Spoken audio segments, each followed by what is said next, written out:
Good morning, Manchester. Looking to be sunny today with a high in the upper 70s. Overnight, a chance of showers and thunderstorms with increasing clouds and a low around 60 degrees. Tomorrow, Friday, possible showers and thunderstorms with a high in the upper 60s. Friday night, continued chances of showers and thunderstorms with mostly cloudy skies and a low in the upper 40s. Being a better you isn't a New Year's resolution, it's a lifetime commitment. Workout Anytime in Manchester offers infrared sauna, massage loungers, and tanning beds, as well as a wide array of weight and cardio equipment. $1 enrollment if you mention Thunder Radio. Workout Anytime behind Zaxby's in Manchester. I'm Jackson Ham from the Thunder Radio Weather Center.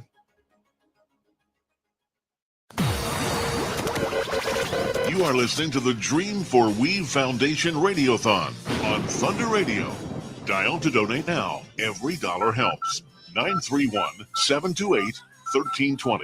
That's 931-728-1320. Welcome in, second annual Dream for Weave Foundation Getting Kids in the Game Radiothon. We are off and running the start of a 12-hour day here on Thunder Radio. Thanks to everybody for hanging out with us. We're going to let you know all the ways you can donate, be a part of the show, and whatnot over the next few minutes. It is a very busy day. There's lots of money to be collected for the Weave Foundation. We hope you will be a part of that. We have a lot of guests throughout the day. We have a lot of sponsors throughout the day. It's going to be very busy. I am Josh Peterson. I'm going to be your host for the first, 5 or 6 hours or so of the day. We're going to have some other hosts today. Rob Clutter will jump in and host for a couple of hours. Tiffany's going to jump in and guest host for a couple of hours. We've got volunteers who are going to be in throughout the day, answering the phones, taking your donations. We have a guest host roaming the studio. Holly is out there right now. She's got the remote mic. We'll join her in a little while and talk to her. We've got guests all day long. So we've got guests throughout the day. First hour, we're going to have Rob Clutter. He's the president of the Dream for Weave Foundation. So we're going to talk to him pretty much the whole first hour and let folks know how they could donate and just what all the foundation is about and what we've, what they've been into. And then we really get started next hour with a lot of guests. Madison Pruitt's going to be here. She is the high school valedictorian and also a multi-sport athlete, which is all, I think, super cool. That was the case last year with the valedictorian. She's going to come by. She's also an applicant for a Dream for We Foundation scholarship. So we're going to talk to her. Jeff Breeden, who was a guest last year. And a lot of people know Jeff Breeden from his days here in Manchester, Coffee County softball coach, Coffee County football coach. He's now at MTSU. He's going to come by later on in the show, and we just go from there. Pretty much 2 hour or two guests an hour all day long. We're going to be here until 6 o'clock, and let's go ahead and bring in Rob Clutter, Dream for Weave Foundation president. Rob, good morning. How are you? Good morning. Good morning. Morning. So we're gonna talk and chat and let people know a little bit about the foundation. But real quick, I do want to let everybody know that donations are accepted all day long. I'm going to put the link, the Venmo link, up on our up on the video screen right now. So if you're listening on the radio, you can actually watch today over on our Facebook, Twitter, and YouTube channels from Thunder Radio. You can do Venmo. It's Dream for Weave, DREAM, the number 4 Weave. If you're a Venmo person, you can do old-fashioned call us and pledge an amount. We'll take that at 728-1320. You could swing by the doors. They're here at 1030 Oakdale Street. Walk in with cash or check made to the Dream for Weave Foundation. That's perfectly acceptable. Or if you want to do a credit card, you can just call us at 728-1320. We'll have phone operators standing by, and you can make that donation over the phone. So there's just a million different ways. There's no reason to not. And the first 30 people, that make a donation of $100 or more today, we'll get one of these really cool, and if you're listening, I'll hold it up to the microphone so you can see it. But if you are watching, I've got these really cool 11 by 14 prints of the Coffee County Lady Raider basketball team. They just went to the Final Four. I'm holding up to the camera. I don't know if you can see it too good or not. These are signed by all the players. So we got 30 of these. They were kind enough to sit down the last couple of days, and they all signed 30 of these 11 by 14s. They're very nice.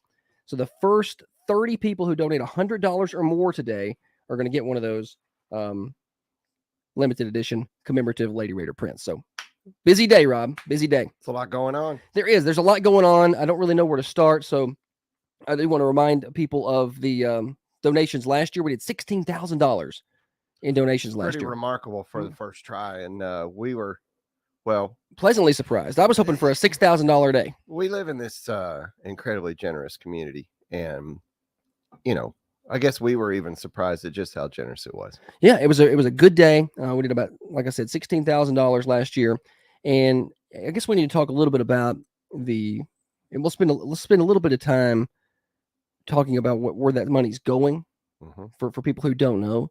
Well, you got a new truck. I didn't go to my truck. I'm just kidding. No, that did not happen. Don't joke about that. I don't need that. No, it's a legit. That's not funny. It's a legit. What is it? 501(c)(3). 501c3. C3 registered. I mean, like this isn't just something we're made up and did. It's well, we did make it up, but I mean, just saying that it's legit. Yeah, absolutely. And it's all registered with the government or whatever you call that. Yeah, here we are. We're official 501c3. So the money goes into the organization, not to Thunder Radio or anything like that. It goes straight to the We Foundation. No. And the I guess the last 3 years, we started this in 2020, late 2020. And to the first 3 years, by my math, we've contributed about $45,000 back to the community. So that's a really good number. I think the first year it was around $5,000 we were able to contribute back. The next year that jumped to about $15,000 to $16,000.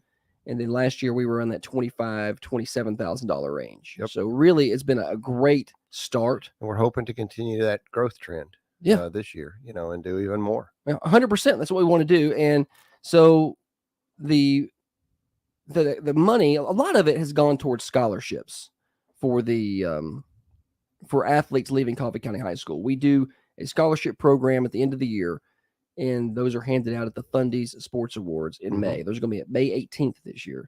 So for people who aren't sure about that, I think this year we have 34 applicants for those scholarships, and we're not sure exactly how many applicants we're going to take. We're not sure how much money each person's going to get. We'll sort that out, and really today makes a big impact on that.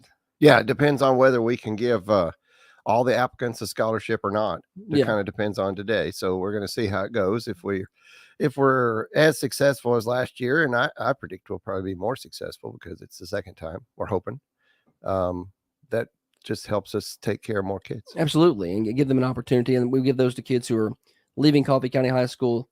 They don't have to be pursuing any athletics. They could just they have to be an athlete at the high school in some form or fashion, whether they are on the bass team or they're on the football team or they're swimmers, whatever. They're all able to apply for those scholarships, and they're going to college to just go to school, or they're going to tech school. They're all we'll help all those people that we can. And then the other portion, the other side of it is I guess the assistance side. Now we've not been as active on this side, but we're starting to get more active on this side. This is really picking up, which is exciting, because kind of the premise of our slogan is getting kids in the game, right? And so if a child parents and look, the economy is tough, and if the parent can't afford cleats or an entrance fee or a cheerleading outfit or whatever it is to participate in athletics in our community, whether that's at the high school or the little league field or the soccer field or whatever, if it's some sort of sport and they need some help getting little Johnny some proper shoes or whatever it is to play their sport or something like that, then that's what the foundation is for. We want to make sure that kids are not hindered by financial reasons from being able to participate in sports, because sports is really it's important for a lot of things, but it's good for kids. It teaches them a sense of teamwork. It obviously makes them healthy because they're moving around. It discipline of following your coach and working with your teammates. Sports just really does a lot for youth throughout their lives. And whether a kid continues in sports after the high school level for the rest of their lives or not, it impacts them for the rest of their lives, that time that they spent playing team sports. Sure. And a lot of that, Now that's a lot of what Dennis Weaver was all about. And we're going to talk in the next segment about how the foundation formed and what Dennis was all about and what he did for sports in this community. We're going to talk a lot about that in the next segment, but really wanted to get out there the things the foundation does. And in that spirit, and we don't publicize that a lot because we don't want to embarrass anybody. Well, sure, we don't want to tell people, hey, we gave so and so $100 to buy an outfit for their kid for sports, because that's not, we do the scholarships publicly, obviously, at the Sundays, but the rest of it, we just keep it kind of low key. We do, and so that's something I wanted to talk about. So in the last few years, just some of the examples I can think of that the foundation has done in terms of contributions for kids. I think in the past year we've bought. We had an AAU basketball contribution. We had a child that couldn't afford their AAU fees to play basketball. We covered that for them. Their coach had recommended it to us. We had another child who wanted to play travel softball, and actually that kid was on social media, basically saying, "Hey, anybody got any odd jobs? I want to come work. I need to earn some money so I can go play, on a travel softball team." And we saw that. We found the amount. We covered that. For that child, we had a kid who needed eye contacts, did not have eye contacts, could not afford them, and it was he didn't want to wear his glasses because he was afraid he was going to break them. So he was having a hard time with his sports and his vision. We paid for a year's supply of contacts and an eye appointment for him. So there have been multiple things that we've done. I think 3 or 4 pair of cross-country running shoes. I was going to say, there's been some shoes in there, too. Baseball cleats. So there have been things like that we've been able to purchase. Those shoes are expensive, man, and it's hard. It's hard on a parent. 100%. And that's the thing about, in today's economy. We don't want kids to not play or to be uncomfortable. We had one kid who was playing, but he had holes in his cleats. And one of his teammates came to us and said, "Hey, can you guys do anything for him?" And absolutely. We bought him some cleats. And he had a brand new pair of cleats. And that's just, you talk about the confidence to be able to walk out on the field and probably play a whole lot better and have a whole lot more fun when you are well equipped and ready to go. So those are just some of the things that the Dream for We Foundation does. And we're glad to do that. But it's the financial contributions from the community that make it happen. Days like today, this radiothon, throughout the day, taking donations from everybody. That's going to be a key for us. We had some money earned during the border battle with Warren County back in January, which was good. And then that was a surprise that we didn't really count on. Didn't count on it. Just kind of got stirred up. Kind of happened. Yeah, and then the Thundies, which comes up in May. Yeah, that our sponsorships off of that will premier event in Coffee County. Really. I don't see how it's not. So it really is. It's a lot of fun. That's May 18th. Where else can you dress up fancy and then and have tacos? Right. And we will or spaghetti. We will have probably over 40 athletes that get recognized that night, plus scholarship recipients. Yeah. So that's coming up. Yeah, because we do more than just scholarships at that. We there's a whole bunch of plaques or what do you call them? Trophies for achievements. Yeah, we do Athlete of the Year. Yeah, that each kind sport of thing. wins each sport has a Thundy Award winner. Baseball. Because there's some middle school winners too, and. Yeah, we do all the high school sports. We do middle school. We do Westwood. So we try to cover all those. The phones are ringing, so I don't know if Holly's paying attention, but maybe somebody. we got a phone operator right there. Yeah, if you want to call and pledge, Holly's ready to talk to you. Yeah, the phone lines People are missing her being here. I'm sure. I'm sure the Facebook numbers are way down. Yeah, they're probably tuned in, wondering where the morning show's at. So, but yeah, if you do want to donate, I do want to remind you how you can do that. There's multiple ways throughout the day to make that happen. So. You can call in and pledge at 728-1320. You can just say like, "Hey, I want to pledge $20." You can just come by and see us. That's fine. So if you call in and pledge $20, that's cool. We'll put you down as a pledge. You need to bring the money by at some point. You can do a check. You can bring that by the station anytime. Any amount helps, Rob. So $5, great. $10, great. $100, even better. $500, that's fine. You want to bring me $1,000? I'll take it. That's okay. So make checks out to the Dream for We Foundation. You can also do it online. I'll put the Venmo back up on the screen again. It's Dream for Weave is the Venmo name. Dream, the number 4, Weave, WEAVE. So you could do it that way, or you can do it via credit card. I'm going to post the link. So if you want to do it via credit card over the phone, you're welcome to do that. 728-1320. Our operators Operators are standing by. And they'll be glad to help you with that. And I just posted the link. If you're watching on Facebook or YouTube, the link to the credit card donations or PayPal is in the comments, so you can do it that way as well. Mhm. So plenty of ways. I didn't let my comment post. No, I mean, I'll try to get it posted in a minute. Okay. Then let me put it up there. Plenty of ways to donate your money today. Did we get a donation? We got a donation. All right. Well, All right. we'll go out to Holly in a minute. She can tell us about that. You got that? You got the mic? No, she's got the mic. She's got the mic. All right, turn that thing on. Let's find. We got Holly in another room over there. Can you hear me? Good morning. Yes, Holly. Good morning. Let's bring in the third member of our team. And so there's going to be a lot of different volunteers throughout the day. Holly's going to be here all day. I'm going to be here all day. We got several volunteers working hour shifts who are going to be here. So we just got our first donation of the day. Yeah, the Addison family called in and pledged $100. So Nice. they are going to get one of the autographed posters signed by the Lady Raider basketball team. So thank you to the Addison family for getting that started for us. Absolutely. Nice. First donation of the day. Thank you, Addison family. Absolutely. They're listed up there. They're doing that via Venmo, it looks like. It's how they're doing their donation, right? Yeah, and we'll do check, cash, Venmo, PayPal. Remind me the Venmo. Is it Dream and the number 4 Weave? Dream, it's at Dream the number 4 Weave. All right. At Dream 4 Weave. If you want to do, if you're a Venmo person, if you're not, you can call in. Holly can take your credit card. You could do monthly. If you don't want to do $100 at a time, you can do, hey, I'll do $10 a month. You could do that if you want to. Okay. They could set you up for that. There you go. Yeah, we can set that up in there too.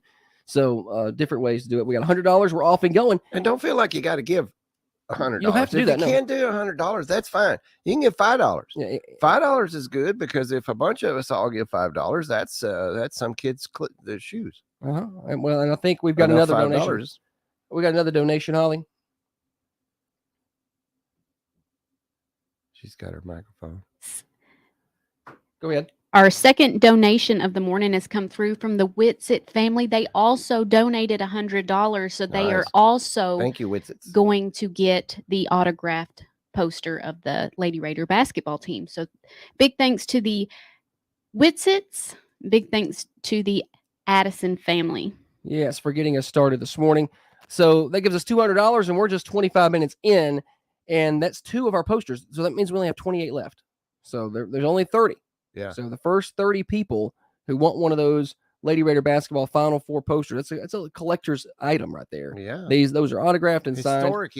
Historic year. First time since 1993 they've gotten that deep. So, and I don't think there's any other signed posters floating around out there. No. So you can get your own copy with us. So, all right, we got 2 donations in. And also one other thing, Rob, throughout the day, there's a few different hours today where we have donation matches. Oh, yeah. The 7:00 hour at Coffee County Bank will be matching donations up to $500. So if you call in and make a $10 donation, that's really going to be $20. Yeah. If you call and make a $20 donation, that's going to be $40. Mhm. So thanks to them. In the 8:00 hour, Steve Jernigan, realtor, will be matching donations, I think up to $250. Mhm. The noon hour, I believe, Unity Medical Center will be matching. I have to go check my numbers. We'll remind you during the day or when we hit that hour. They'll be matching up to $500. And I believe the 1:00 hour, Yorozu is going to be matching up to $500. So we've got different matches, and there may be another one this afternoon. So we've got the hour schedule here. So on that note, Rob, let's take a quick break, bottom of the hour. And when we come back, we want to dig into the kind of the things that Dennis Weaver did here at the station, how he got things started, how, the I guess the start of the Hometown Sports Series and bringing middle school sports on board and just all the different things he did to take and expand sports coverage really to a level that it had not been seen here. Yeah. And what I think is being duplicated or attempted to be duplicated at other, smaller stations. We've had a lot of people reach out to us asking us how we do what we do with our sports coverage. Yeah. And all that started by him years ago. So we're going to talk about that next. That sound good to you? You want to hang out for another segment? I'll be here. All right. I'm Josh Peterson, Rob Clutter, the president of the Dream for We Foundation, with us this first hour. We are underway. We're 30 minutes in, only 11 and a half hours more to go. A very busy day. Big thanks to Terry Weaver, vice president of the foundation. And now we got a bell. We got another donation. We'll go to Holly for that in just a minute. Big thanks to Terry. He brought us in some donuts from Project Donuts this morning. they're so kind to hook us up with those. And big shout out to Trey Adcock and Chad Hatfield and some other folks who have hooked us up with lunch today. I think we got some homemade smoked Boston butt back there. It's going to be delicious. Holly, I heard the bell ring out there. Let's flip it back over to Holly. 2 more donations have come in. Nice. One from the Jackson family of $100. They're going to get the poster.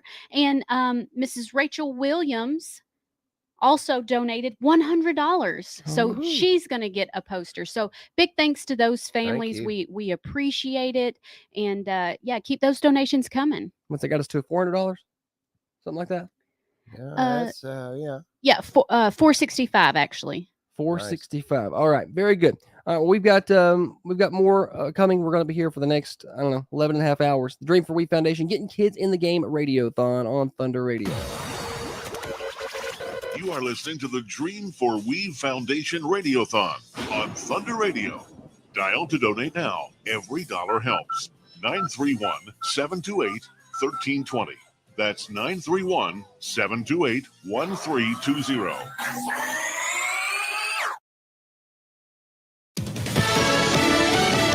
Fox News. I'm Chris Foster. 2 new Fox News swing state polls are out showing Donald Trump 2 points ahead of President Biden in Pennsylvania, 4 in Arizona. President Biden's narrow win in Pennsylvania essentially handed him the White House 4 years ago. Now it's former President Donald Trump preferred narrowly 49 to 47% in this new poll. Like much of the nation, Arizonans see the economy as the most pressing campaign issue, and voters there favor former President Trump to better handle it by 55 to 41%. Fox's Gernal Scott. The death of a non-binary 16-year-old in Oklahoma who died a day after a fight in a high school bathroom last month is ruled a suicidal overdose. The Oklahoma Medical Examiner's Office says Nex Benedict's probable cause of death was from combined toxicity of 2 drugs, diphenhydramine and antihistamine, and fluoxetine, a drug often used to treat depression. Fox's Kristen Goodwin. America's listening to Fox News.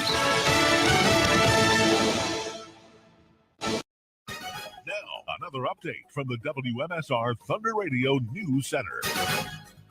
With your daily free news update from Thunder Radio, I'm Tiffany Clutter, and this news update is brought to you by Spring Street Market, 801 South Spring Street in Manchester, open Monday through Saturday, 7 a.m. to 7:30 p.m. And here's today's news update. Commodities are set to be distributed in Manchester.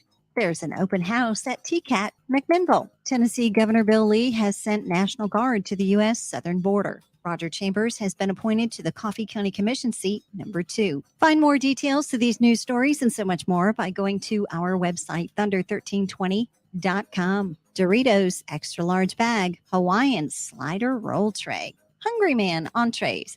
All these items are on sale this week at Spring Street Market. See the terrific sales ad at thunder1320.com. People Think and Trust to Manchester. Present your daily sports blast on Thunder Radio. I'm Josh Peterson. 2 Coffee County pitchers combined for a no-hitter, and the Lady Raider softball team easily dispatched of Spring Hill in their district opener on Wednesday, March the 13th. Game you heard live on Thunder Radio. Lily Norman was basically perfect in her 3 innings in the circle, striking out all 9 Spring Hill batters she saw. Caitlin Anderson tossed a clean inning in relief. Offensively, Coffee County pounded out 13 hits, including 6 extra base hits. High school boys tennis got a 6-1 win over Franklin County on Wednesday. Girls tennis falling 3-4.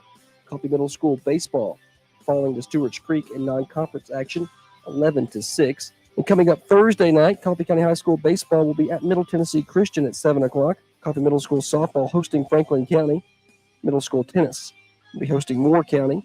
Westwood baseball will be hosting Winchester Christian. Westwood softball will be at Community. And high school soccer will be at Shelbyville. More sports at thunder1320.com. Now from Thunder Radio WMSR, your latest local weather. Good morning, Manchester. Looking to be sunny today with a high in the upper 70s. Overnight, a chance of showers and thunderstorms with increasing clouds and a low around 60 degrees. Tomorrow, Friday, possible showers and thunderstorms with a high in the upper 60s. Friday night, continued chances of showers and thunderstorms with mostly cloudy skies and a low in the upper 40s. Being a better you isn't a New Year's resolution, it's a lifetime commitment. Workout Anytime in Manchester offers infrared sauna, massage loungers, and tanning beds as well as a wide array of weight and cardio equipment. $1 enrollment if you mention Thunder Radio. Work out anytime behind Zaxby's in Manchester. I'm Jackson Ham from the Thunder Radio Weather Center. Join Thunder Radio and the Dream for We Foundation for our annual Radiothon, Thursday, March 14th, 6 a.m. to 6 p.m. The Getting Kids in the Game Radiothon will be a lively all-day event raising funds to support the nonprofit foundation and its mission of providing Coffee County athletes with the scholarships, necessary gear, and registration fees so that anyone who wants to play sports in Coffee County has the opportunity. You can make the difference on Thursday, March 14th, only on Thunder Radio. You are listening to the Dream for Weave Foundation Radiothon on Thunder Radio. Dial to donate now. Every dollar helps. 931-728-1320. That's 931-728-1320. Hour 1 of 12. Getting kids in the game. Dream for Weave Foundation Radiothon. It's been a good start. We're 30 minutes in. We're already up to $400 worth of donations. And I believe more coming in. Plenty of ways to do it. 931-728-1320. Make your pledges. Cash check. You can do credit card over the phone. We'll be glad to do that. Our operators are standing by at 728-1320. And you could $5, $10, $100. I hear the bell ringing. That means we got another donation. Anytime you hear the bell ringing, that means we've got one. And we'll swing it over to Holly. She's in the money room. All right, we've got another $100 donation from the Vincent family, and we thank them so much so far that it's got us at $500. Right. So good start to the day, and thank you to everyone that has donated so far. Good pace so far. Off to a good start for today's Radiothon. You can make your donations again, 728-1320. Venmo Dream. It's at Dream for Weave. Dream, the number 4 Weave. If you're watching on Facebook, Twitter, or YouTube, I've got that link, or I've got that up on the screen there real quick. And the link to do a credit card payment, if you'd rather just do that and not talk to anybody on the phone, that's in the comments of our video feed. So you should be able to find that there and click that link, and you can donate to us that way. Rob Clutter, president of the Dream for We Foundation, joins us. We've talked last segment a lot about what the foundation does, where that money goes, the scholarships, the assistance, the financial assistance for kids who need it and parents who need it in sports. Let's talk about the purpose behind, or how the foundation got started. Of course, we lost Dennis in 2020. Just completely unexpected. Everybody was shook by that. He was a great friend, a great person, a great sports director. But I think a lot of the good has come out of this, but he really got sports coverage started the way it is. People, they get on us all the time about, or compliment us all the time about the sports coverage, all the things you do, all the sports you cover, all the places you broadcast. But he started that years ago. Talk about, how that came about. I mean, WMSR's covered sports a long time before that, but he really took it to another level. Okay. Somebody commented on Facebook for you to pace yourself. No, I'm not gonna. Hang in there, man. How much sinus medicine have you taken? I'm pretty good today. You've been all clogged up all week. I also would like to mention, for all of the morning show people tuned in, I'm sorry that it's me here. I feel like a star, though, with this light. Well, here I am bringing the energy, and everybody's telling me to calm down. No, I'm not telling you to calm down. I'm just saying you got a long day. Hang in there. I do. And if you've always wanted to talk to Holly, she's waiting now. You can call her and pledge your donation. So that's on the table as well. Golly, there's a lot of history there, Josh. The years ago, when Tiffany and I owned the station, or I guess we tend to think of it more as caretakers for our tenure, and we obviously, as you mentioned, Thunder Radio's done, WMSR's done sports since 1957, I'm sure, going way back, and so there's a long history of that, but. Typically it was high school football and high school basketball. And that was, and that's fine. We still have that tradition, and that's, I think, improved a lot over the years. But we've originally, when we bought the station, he sort of came with it. He was doing a Sunday morning Christian music program, God's Groove. Yeah, God's Groove. It was the Groove 1320. It was the Groove 1320 back in those days. And so I actually didn't meet him for a while. I would listen to him on the radio. And then one day I said, well, I need to go by and meet this guy. And so I went by and met him one morning while he was doing his program. And, we hit it off. And then over time, he said, well, I'd like to, he ended up taking over our basketball coverage at some point. And so he and I got to go into a lot of games together. And I'm the world's worst sports broadcaster. Okay. You do a fantastic job. We was super good. I'm awful, but I would be kind of the color commentator along with him. And we've had a lot of one-liners that I couldn't keep up with. Basically my thing was to do the popcorn report. That became my thing that he let next level detail that right he there. let me do. Mhm. Well, it's important to grade the popcorn at each school that we went to. By the way, our home corn always got an A+ because it's home. We're homers, Of course.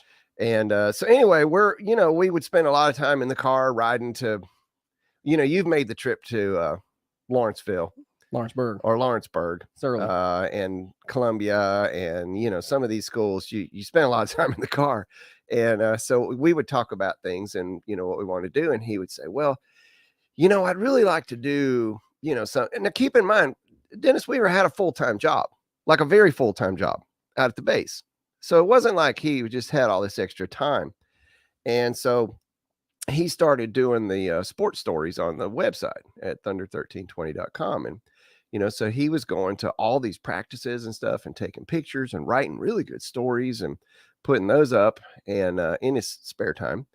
And then he said, well, we should let the kids who don't normally get to be on the radio. And he says, I like to do middle school games, football and basketball. I said, okay, cool. And so we ended up putting together this hometown sports series where we would, because we couldn't do like all of them, but we would do different ones. And then he said, well, I'd like to add soccer to that because a lot of kids play soccer. And I'll never forget the first game he and I went to call soccer on the radio. And people were like, well, I don't think I've ever heard of soccer on the radio. Me being the color commentator guy, all I really wanted to do is holler the goal real loud when, like on the Spanish soccer on TV. Yeah. That was my job. Nice. They don't have a lot of goals in soccer. No, you're going to wait around all day. It's a lot of waiting. A lot of waiting. I mean, there's a lot of 1-0 games. But anyway, so we were doing soccer on the radio, and then, he just kept adding to this. And of course, it was more and more work for him. And I don't know how many hours a week he was spending doing this. But for Dennis Weaver, it wasn't about hours. It certainly wasn't about the money I was paying him, because look, we don't have a huge budget around here at Thunder Radio for things. And but it was because of the kids. I have never met a human being that cared as much as Dennis Weaver did and the kids loved him. Like every time we went to a game, they would all come over to his table and they would talk to him, and he knew all their names. I can't remember anybody's names. And I mean, he was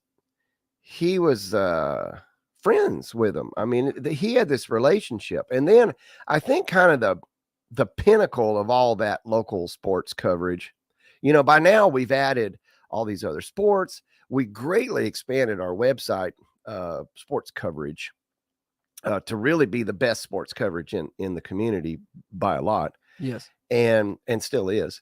And, but the Coffee Coaches Show, yes. that was kind of I think that was his, and it's hard to say greatest achievement, but he came to me with this idea and he said, well, I want to do a coaches show. And Josh, when you tune into like sports radio, like Nashville Sports Radio or whatever, and it's coaches show, who do they interview?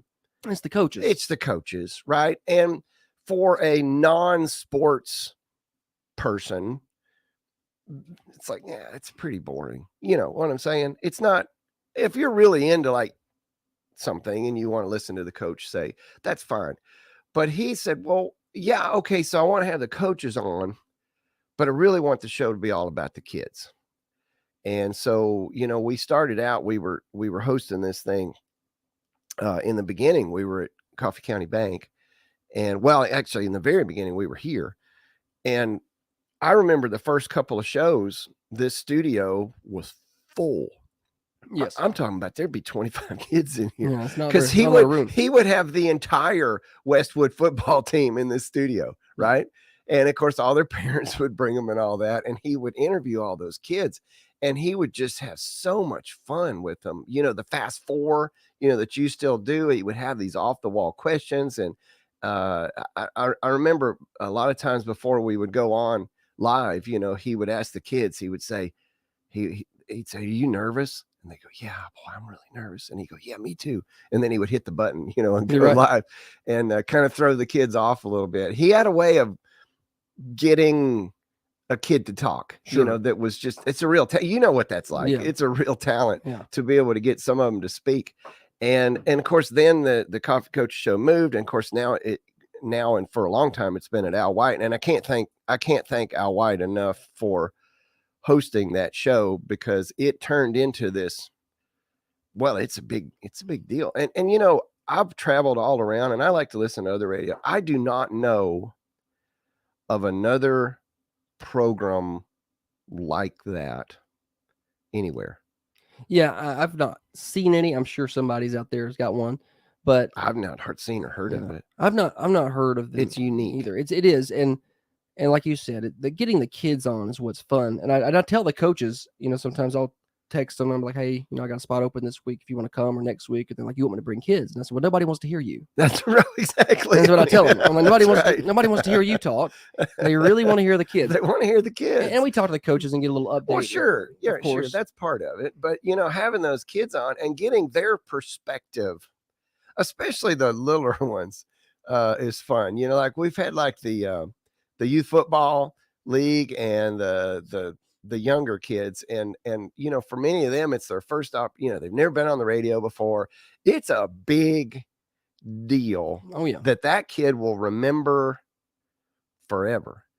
And, you know, I was thinking last night, you know, of course, this is, you said 2020, you know, is when we unfortunately lost Dennis suddenly. And we're now to the point where the kids that we're going to be awarding scholarships to did not have an opportunity to be on the coach's show. Potentially, some of them, if they came in as younger, maybe. Yeah, they're going to be. But we're cycling those kids through, you know, and then these kids are benefiting from a legacy that was left behind, that's still benefiting those kids, even though Dennis is not with us anymore. Yeah, and that, you know, we still have the opportunity to touch lives for years to come. Absolutely, which is so cool. You know what I'm saying? Like someday when I'm not around, what an awesome way to remember not just Dennis as a person, because Dennis was my best friend, but to remember him he forever changed sports coverage and community involvement in youth sports in this community forever. Still to this, and thank you to you and Holly for carrying on that tradition. You're still doing the Hometown Sports Series. You're still doing these other things. You're still doing the Coffee Coaches show, and thank you for that. Of course, and you know, we can't do it quite like Dennis could. We try, but we have found that, and I know he had a full-time job too, so it's really not a very good excuse. But I found that doing a morning show and then covering sports late at night is I think that's literally burning it at both ends. It really is. And so that's been a struggle for us. So we've had to make, and at first we really tried to do, you know, we were like, no, we're going to do it all. Yeah. And we had to make some strategic cuts in some areas of where we were or where we are. It's a We've lot. added the photos now, and we've took photos. He took some pictures. Like he would go to games. You would go to a game that he wasn't broadcasting. He'd be there taking pictures. He would have a night Yeah. off Mhm. from not doing a game and go to a game. We And would he have- used to go into work. I guess he had some kind of flexibility at his job with what he had to do, because he would go into work at like 4:30 Yeah. in the morning so that he would do could leave his early, yeah. work so that he could get off in time to go to practice. Yeah. Like when the football team is spring practice or Yeah. whatever, he wanted to be there to take pictures and all that. And that's a long day, man. It is. So we've added that with good, better camera equipment, and better lenses. Holly does a fantastic job with the pictures. I love seeing her pictures that she does. And we have bigger expansion ideas on the horizon, to try to do more for local sports. So, see what I'm saying is that enthusiasm for doing that, you're still carrying that on, and it's a big deal. And through the Dream for We Foundation, we're able to carry that on. We're able to help kids play sports and give them the recognition for those achievements, either through helping them play or through a scholarship or what. If a kid goes all the way through high school and they're graduating this year and they've played sports probably since they were 4 or 5, big deal. And to be able to help them out some with their college or technical school or whatever their future training is going to be, I don't know. That's kind of like that's Dennis Weaver helping them. Yeah, absolutely. And that's what we want. We want that tradition to continue. We want his name to continue. The Thundies, I think, are a great event in May. I'm not just saying that because we do it. That's Holly's brainchild. It is super fun, and though. It's one of the most fun nights of the year. There's a lot really of work is. that goes into that, but it's a lot of fun. This Radiothon, the money raised here today, that's direct scholarship money. We have a general idea of how much money we can do in terms of scholarships, but then if we can have a big day today, we can really expand that and we can do more. And I don't know if y'all been looking, but inflation's a thing. Yeah, college ain't cheap. Tech school's not cheap. No. And even if you get a full ride, gas ain't cheap to get there. And books and it's not. So we're and we lab fees and all expensive. that kind of stuff. Yeah, we'd love for these kids to be able to go and have as much of it covered as possible. And some of the people today, you were talking about the athletes that have cycled through, and like you said, a lot of these kids now aren't going to know him at the level that some of the older kids did. We got a mixture of people today who are going to come in and talk with us. I know. I'm excited throughout about the that. day. I saw some of the names. Yeah. Yeah. We got some people who played for Dennis when he coached softball. Yeah. Back in the 90s. We've got, some people who he covered extensively, like Bella Vinson. She's going to be here today. That was one of his favorites and probably the all-time leader in appearances on the Coffee Coaches show that you were talking about. I think probably so. So she's going to be in later today. And then we've got some people who are more recent who knew him, but who benefited from scholarships, like kids who, like last year, Abby Clark, valedictorian last year. She got, I think, $2,000 from us. And she's going to Lipscomb. She's on spring break. She's going to come by in a couple hours. Oh, nice. And she's going to talk with us and let us know, how college is going so far. And so you can see where that money is going, the kind of kids that are getting it and what they're doing with it. Yeah. So those dollars are going to a really good cause. It's a eclectic mix of people today. People who knew him well, played for him back in the 90s, back when he was a softball coach, and people who grew up with him. We'll have his brother on later today, Terry. He's coming in, I think, at 4 or 5. And he'll be in, and he'll be a fun interview. Yeah. And he was great last year. He's fun. We learned some stuff last year too. Yeah. I think we learned last year that Terry's got that. I'm gonna brag on him. He's probably listening, but he's got that quick wit.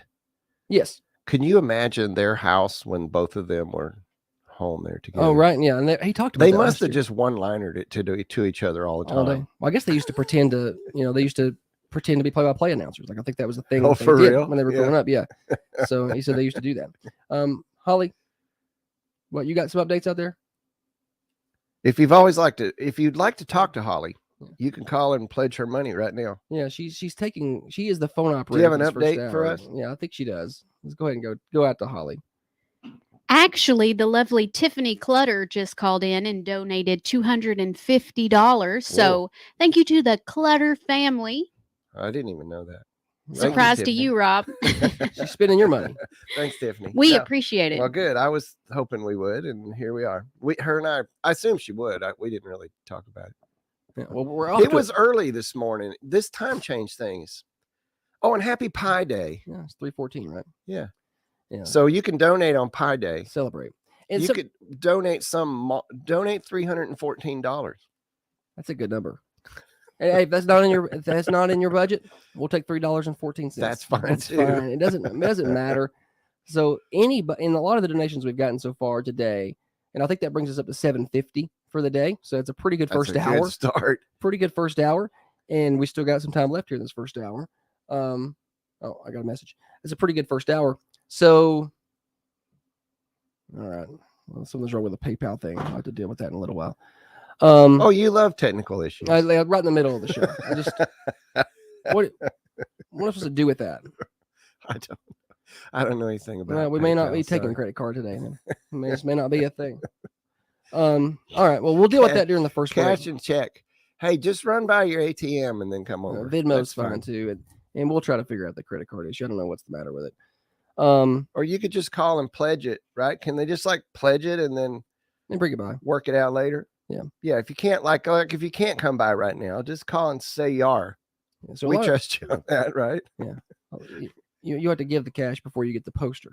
So a lot of the donations today have been $100 here, $250 there, but don't be intimidated by that. If $10 is what you can do, then $10 is what you can do. $20, $5, that all adds up throughout the day. 728-1320 to get through to our operators.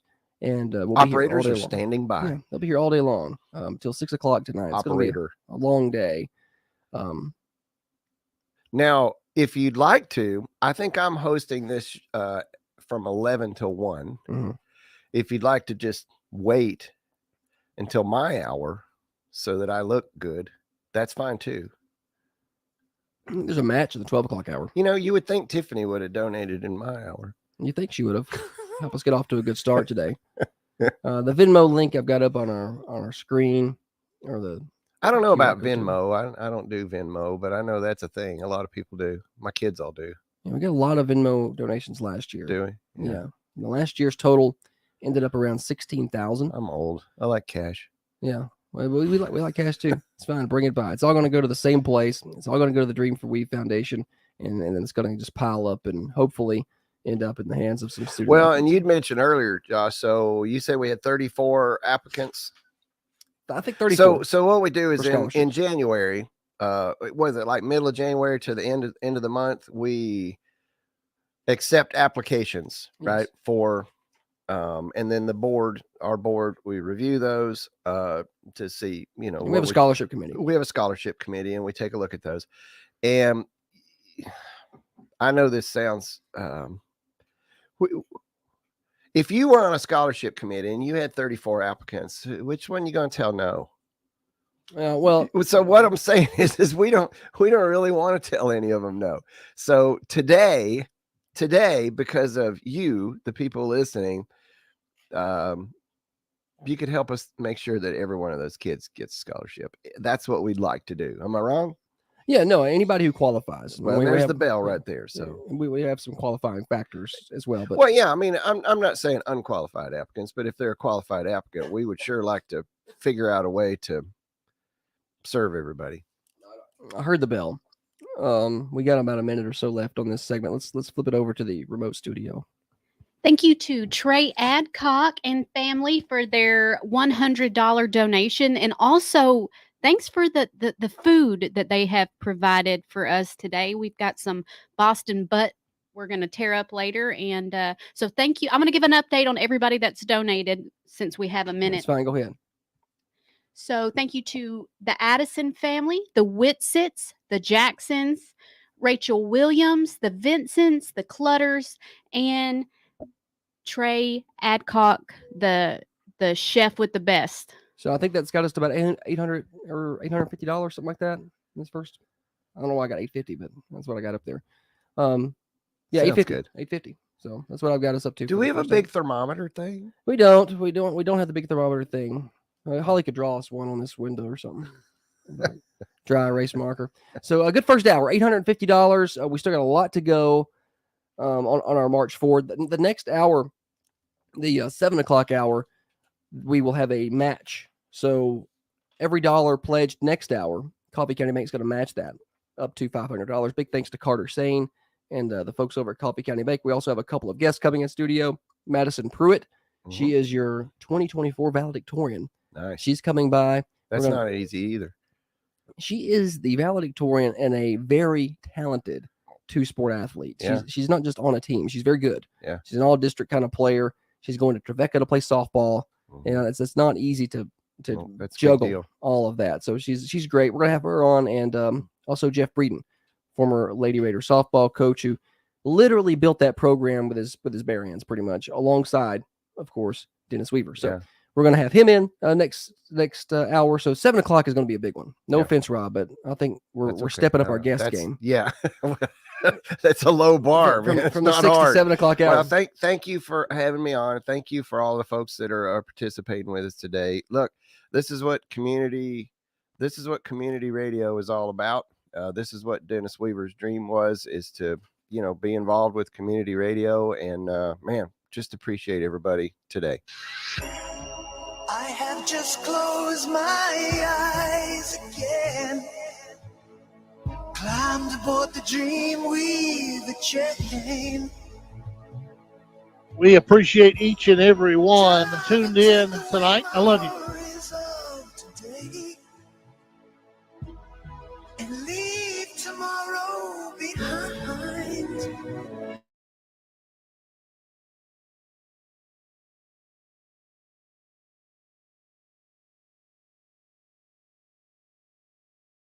Good evening, ladies and gentlemen, and welcome to another broadcast of Coffee County Basketball here on Thunder Radio.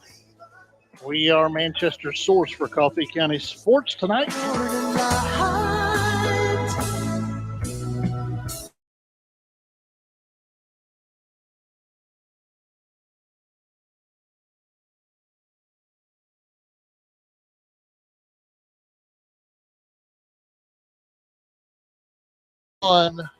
Tuned in tonight.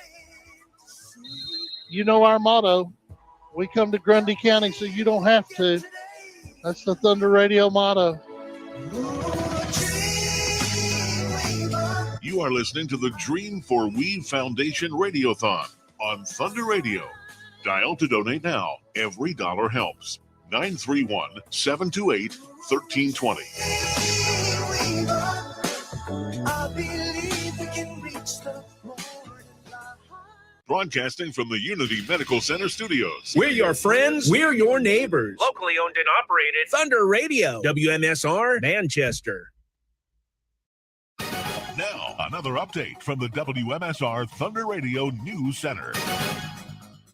With your daily free news update from Thunder Radio, I'm Tiffany Clutter, and this news update is brought to you by Spring Street Market, 801 South Spring Street in Manchester, open Monday through Saturday, 7 a.m. to 7:30 p.m. And here's today's news update. Commodities are set to be distributed in Manchester. The South Central Human Resources Agency has announced that the U.S. Department of Agriculture will distribute commodities on Thursday, March the 21st. Eligible area residents are invited to attend on a first-come, first-served basis, 9 a.m. to 10:30 a.m. The distribution will be held at the Ada Wright Center, 328 North Woodland Street in Manchester. Eligibility will be based on total household income that is within the income guidelines. Anyone receiving aid from one of the following programs is eligible for USDA commodities: SNAP, Families First, SSI, LIHEAP, or proof of residency in public housing.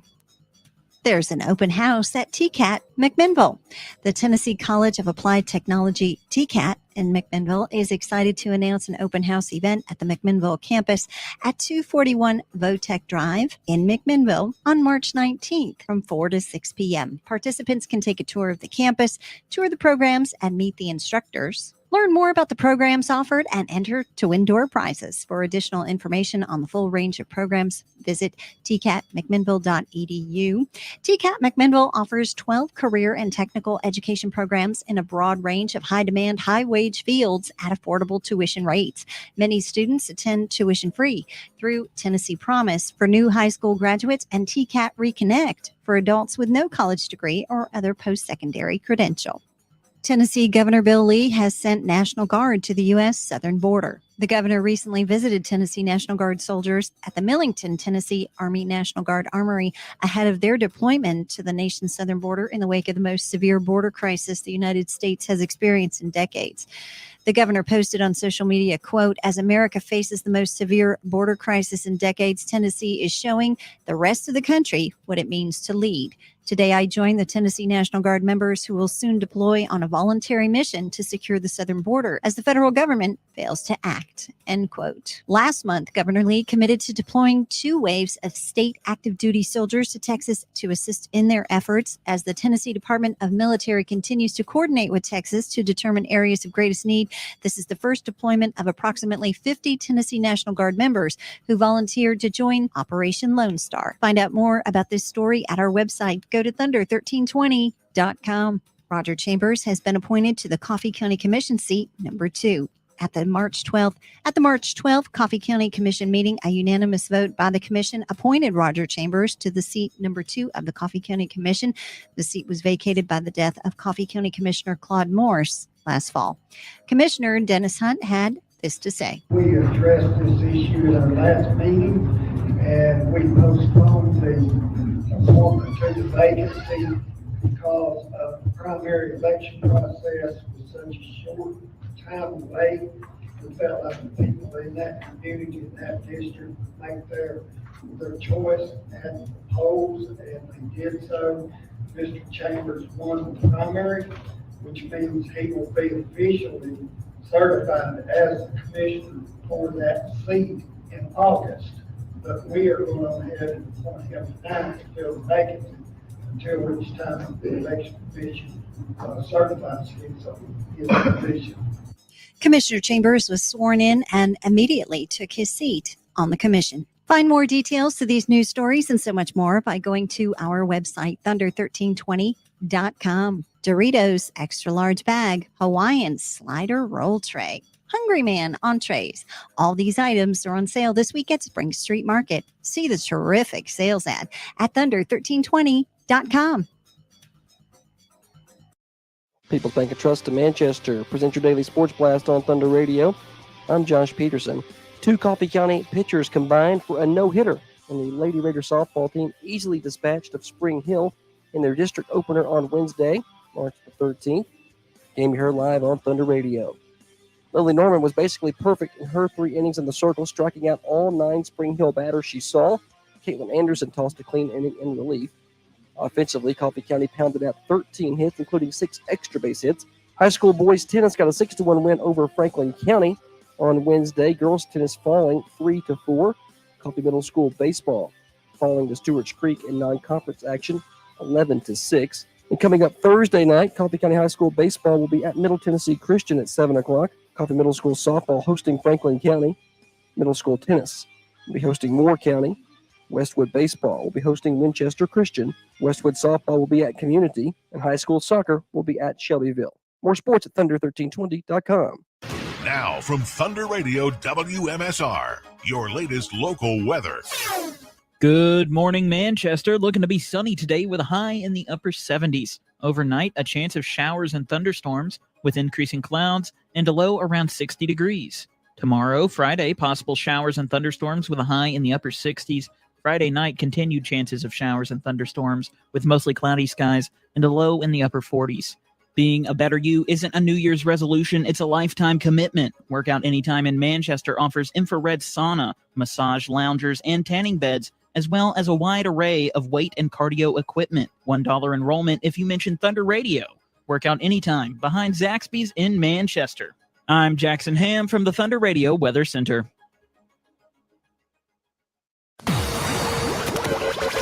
You are listening to the Dream for Weave Foundation Radiothon on Thunder Radio. Dial to donate now. Every dollar helps. 931-728-1320. That's 931-728-1320. Hour number 2, it is going to be a big one. I can almost guarantee you that. The phones are ringing like crazy as people are starting to get out of bed. They want to be a part of this. You can be a part of it too. Getting kids in the game. Dream for We Foundation Radiothon. First hour, we did $850. Let's keep it going. We got big goals today. If you want to donate, be a part of this, 728-1320. Operators are standing by. Also, you can do it via Venmo. Venmo is at Dream4Weave. The Dream, the number 4, and then Weave is how you do that. Now, if you're watching on Facebook, I'll put the Venmo up on the screen. And you could do credit cards on the phone. I think we got that fixed last hour. Holly had said we had an issue, but I think we've got that fixed. So if you want to do a credit card donation, whether it's a one-time payment, a monthly payment, just call us at 728-1320. You can pledge your checks and cash that way as well. And you're welcome to bring them by to 1030 Oakdale Street. I think Holly's wanting to ring the bell. Yeah, she's telling me we got more donations. So let's swing it over to the mobile studio there. Holly's got the mic. Let's go ahead and send it over there and see what we got. Holly, you got the microphone on over there? Hang on. Start talking. Can you hear me now? Yeah, I can hear you now. Yeah, that's my fault. All right. More donations. We had a big donation break there. The Norman family called in and donated $100, as did the lovely Kate Bryant. Thank you, Kate. And Heather Phillips. New Haven Mortgage. Also donated $100. So they're all going to get the Lady Raider signed basketball poster. And thank you to them for their donations. Thank you so much. If you're watching on the screens, I'm going to hold that poster up. I probably can't see it too good. So we got 30 of these, and we're quickly running out. I think we threw at least 10 or 11, so probably less than 20. The first 30 people today that donate $100 or more are going to get autographed 11 by 14 by the Lady Raider basketball team. All right, we got a guest in the house, Madison Pruitt. She is here. Good morning. Good morning. Let's get you closer to that microphone. Just, I don't know. You can move it. Grab it, move it to you. Yeah, there you go. Now Is that talk. good? Yeah, that's good. Okay. Oh, you sound great. All right. Now, I'm glad you're here. You're on time and prompt and everything. Glad that you made it. You were busy last night. You had a softball game. Did. You did. So, Holly, help her get that mic just a little bit closer. It's done. It's our fault for not helping you get set up. There. Perfect. All right. So, congratulations. You got a win last night. Yes, sir. Good way to start the season. So, valedictorian, that's incredible. This is a goal of yours? Yes, sir. All right. When did that come about? When did you say, I'm pretty smart. I want to be the smartest person in the class. I don't feel like that's something a fifth grader wakes up and says, but maybe when did you start thinking like this? I would say it actually was 5th grade. Really? Yeah, because we had like an awards day ceremony, and I got like the highest like it wasn't even really a thing, but I got an award for highest GPA, and then I was like, I want to keep doing this. Okay. So I'm surprised a fifth grader even knew what a valedictorian was. I don't know if I knew the title, but Okay. But you wanted to be the smartest one. I guess. That the workload has to be incredible. So yeah, that's a lot. You play, and I tell people, and last year our valedictorian was Abby Clark, who was a great volleyball player, and so you, a full-time volleyball player, softball player, and not just on the teams. I mean, you're a productive, important member of those teams, and to carry the course load for a valedictorian. Talk about your schedule. How do you fit that in? You're very active in your youth group at church. Like you are a very busy person. How do you? I guess I feel like quite the underachiever when I see you do that. I'm like, I'm not doing enough with my life. So talk about that. It just has. I mean, I'm not a very organized person to begin with. Really? But I kind of have to be that way. Have to plan things out so that I can make time for everything I need. So I like to make a lot of to-do lists. Your to-do list Yeah, maker. I really like marking things off my to-do list. Okay, tell me if you do this. Sometimes I do this. Sometimes I do something and then I write it on my to-do list just so I can mark it off. Yes. Do you do that? I do. Okay, I felt like maybe I was crazy because I did that. So are you a physical list person or are you a digital? My phone. On your phone person? Yeah, I like tapping the button and watching it. What do you use? Oh, just the reminders app. Really? Yeah. I've got to do better. So how late, like the schoolwork side of it?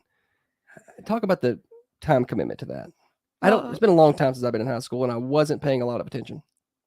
I mean, it's a lot, but I'm in statistics right now, and so we don't have too much homework, but in the past, like, math was the class that gave me the most homework, so that was always a struggle, but this year, I haven't had well, I would say I have a lot of homework, but I have 2, like, free periods since I don't have as many classes, so Okay. I'm able to balance it a little bit better. Get it all cleaned up. Well, congratulations on that. Now, important things. Have you started working on your speech?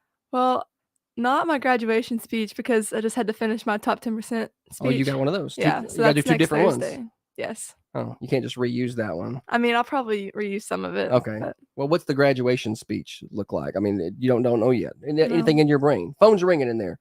Phone people. Guess we'll find out Okay. in May. You don't even have like an idea, like a general concept that you want to go with?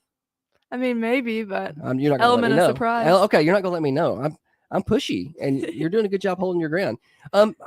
You've been very. I feel like we're gonna miss you to death because you covering sports. You were kind of as a freshman after we've passed away. That was the year that we kind of stepped in and started covering. So your class has been the class we've watched come up.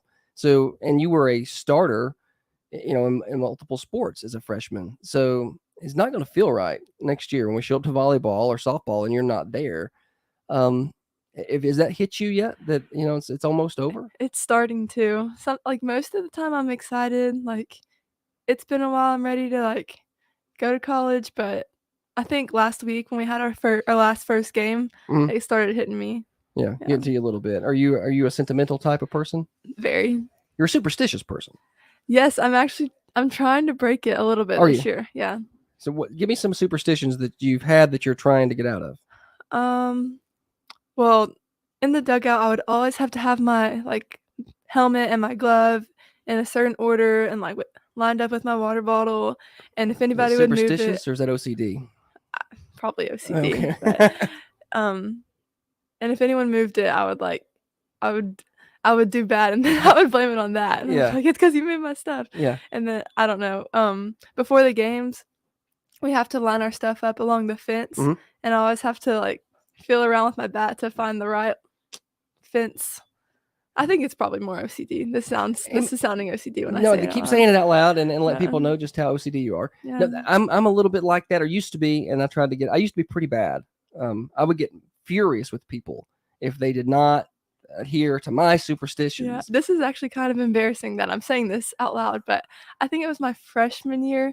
We were playing at Tullahoma, and we have like a certain order when we stretch. Okay. And we were out of order, and I was so tore up. I'm pretty sure like I started crying because I was so stressed out that it was gonna make us do bad. Yeah. Because we were in the wrong stretching order. Oh my gosh. Yeah, but You stress over the little things. yeah, I'm stronger. I'm better now. Getting better about that. Okay.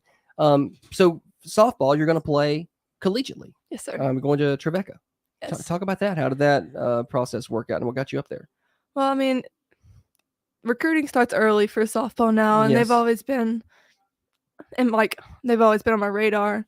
But so I just kept reaching out to them, sending them videos, and he came up to watch state tournament, I'm pretty sure. So he started keeping in contact with me after that, and I played travel ball this summer, and we were pretty close by most of the time, so he was able to watch a lot of those games, and it just kept working out, and he asked me up for a visit, and then it felt right. So well, congratulations on that. I know you're super excited to be playing at the next level, and we're proud of you, and glad that you're going to be able to do that, and carry on some Coffee County blood and traditions up to Trevecca. Now, some of your favorite athletic memories here. Let's talk about that. Some things that are gonna carry with you for a while. I mean, freshman year is pretty hard to beat. Yeah. In volleyball, we went to sectional for, I think it's the first time. First time it was. And then ended up losing it. Was it Cookeville that year? Yeah, it was Cookeville. They were very good. Yeah, I mean, that was just a hard matchup. It was. And then softball too, state championship. Yeah, that was pretty good year. Yeah, it's hard to beat that. Yeah. It's tough it's hard when you do that your freshman year. And then you have to match it. It's hard to match that after that. But it's still awesome to get to go 2 more years after that. So we'll see how this year goes. You have a lot of people living in your house, a lot of siblings, triplets. Yes. Do y'all get along well? It depends. We're getting better, I think. Okay. Yeah. It didn't start off well. Well, I feel like it's kind of up and down. Who's the most competitive in the house? It seems like that's probably a competitive household. In sports or just in general? Uh, Like, do y'all get competitive about like basic family things? yeah, I think it's pretty. Kinsley's probably the least, but other than that, sorry, I think Jackson and Avery are pretty close. Pretty close. Yeah. Now, do y'all do? Now, there's a pretty big age difference. Of course, they're all the same age, so Right. they can do things together. But like, do you play with them? Like, do y'all throw the ball around or shoot basketball together? Sometimes me and Jackson will go hit. Yeah. Yeah. He can swing it. Yeah. He's pretty athletic. And then right now, me and my sisters were bonding by watching The Bachelor. So. Oh, The Bachelor. Yeah. That's what you do. So I was about to ask what somebody with your schedule does with their free time. Well, I've had to move some things around in my schedule to make time for it on Mondays. Okay, so you gotta watch. You watch this live? Yes. Oh, see, I've not watched a live TV show in a while. Like, I just watched. I haven't either. This is the first time. What's happening on The Bachelor now? Like, how many episodes are they in? I think it was week 9. So I don't know. I think next week might be the last one, or there's 2 more. I'm not sure. But Okay, it's getting close to the getting end. close. There's 3 people. Do y'all have favorites? Oh yeah. Okay, like you're going to explain that. Oh. Just a little bit, because I don't know anything about it. But like how the show works. Like, no, not how it works. Just but the people. Who do you want to win this? Daisy. Daisy. Yeah. Okay. All right. I don't know anything about it. I don't know who Daisy is, but we'll go with that. We'll hope Daisy wins. Softball season just got started. Good start. 2-0. What do you feel about this? How do you feel about this group? I feel good. I mean, we came out strong, and I feel like it's only going to get better from here. Lily's come in as a sophomore, and she's performing really well. And I just feel like we're solid 1 through 9. I feel it's hard to find a team that hits more consistently than we do. I think that's probably true. Does it feel weird being one of those? Of course, I guess now you're a little used to it because it's the end of your senior year. But does it feel weird being one of those senior leaders? Like, you always have that senior group, and all of a sudden you're like, oh no, I'm that group now. Yeah, definitely. Yeah, I can imagine. Now, do you remember the senior leaders when you were a freshman? I do. Let's talk about some of the people, maybe not even that group, but some of the people you looked up to as a freshman, sophomore, or junior that you think made a good impact, and you want to try to leave that same kind of impact on the younger girls now. I would say Kaya for sure. Okay. Yeah, she's always looking out for others, but she played with a lot of passion, and it's just something I've always admired. Awesome. Well, Madison Pruitt with us this morning. She is the 2024 valedictorian. Also plays softball, volleyball. She's headed off to Trevecca. You are a scholarship applicant too, right? Yes, sir. I believe she applied for a Dream for Weave scholarship. So, of course, the scholarship committee meets in the next couple of weeks, and this is why we wanted you on, so we can beg for money. So, people out there need to understand, and we've had more donations come in, and we're going to get an update from Holly in a minute to see exactly where we are. But the money that comes in today makes a pretty big impact on our scholarship fund and how much we're able to dole out. So, Madison, tell them how much you could certainly use some scholarship money to go to college. It's not free. A lot. Yeah, right. So it's not cheap, and I don't know if you're getting a little bit of money from softball, but I'm assuming it's not covering everything. So how much is it to go to Trevecca? Do you know? It's like Do you even know? $42,000 a year. $42,000 a year. So please donate. Yeah, please. Thank you. So I don't know that we can cover a year of that. I think we can get the books for a semester, maybe, or something. It's expensive. Yes. So in softball, we'll cover some, but not all. So what's the plans for you, like, to cover the rest of it as of right now? I'm assuming you're probably gonna get some other scholarships, considering you're valedictorian. You're gonna be eligible for some, but what's the plans if you can't cover $42,000 a year?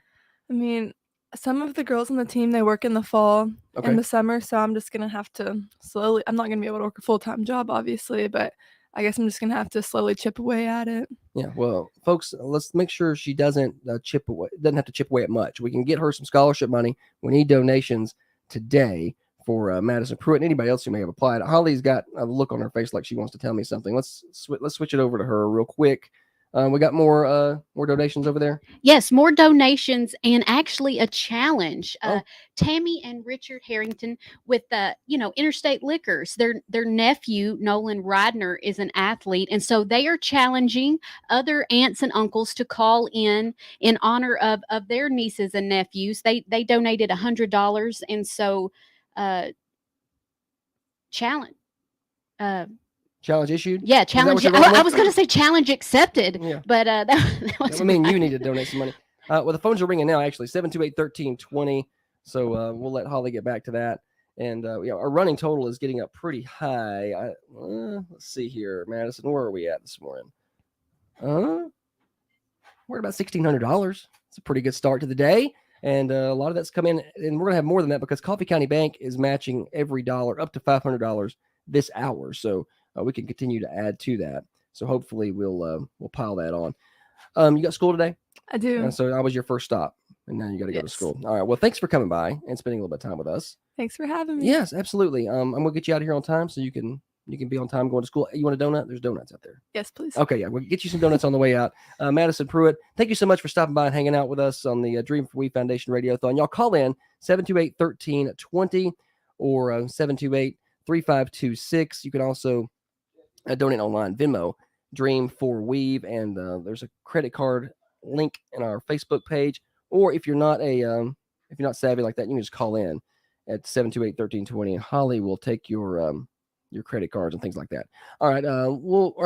Madison, you can go ahead and go that direction. I was going to switch it back over to Holly real quick. And did we get another donation? Is that what happened there or no?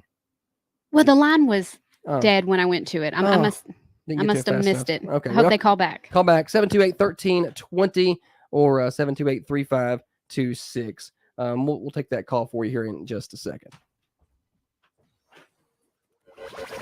You are listening to the Dream for We Foundation Radiothon on Thunder Radio. Dial to donate now. Every dollar helps. 931-728-1320.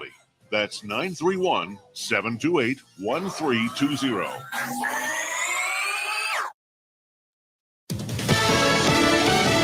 Fox News, I'm Chris Foster. Former President Trump's expected to appear in federal court in Florida today, fighting to have criminal charges for retaining classified documents dismissed.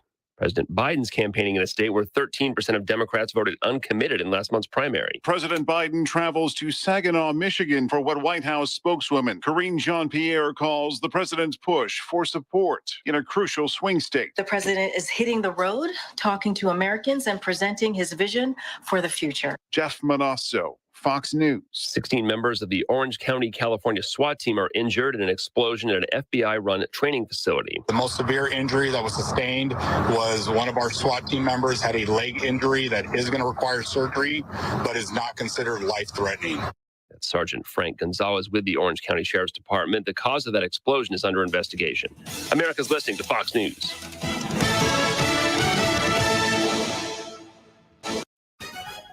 Another update from the WMSR Thunder Radio News Center.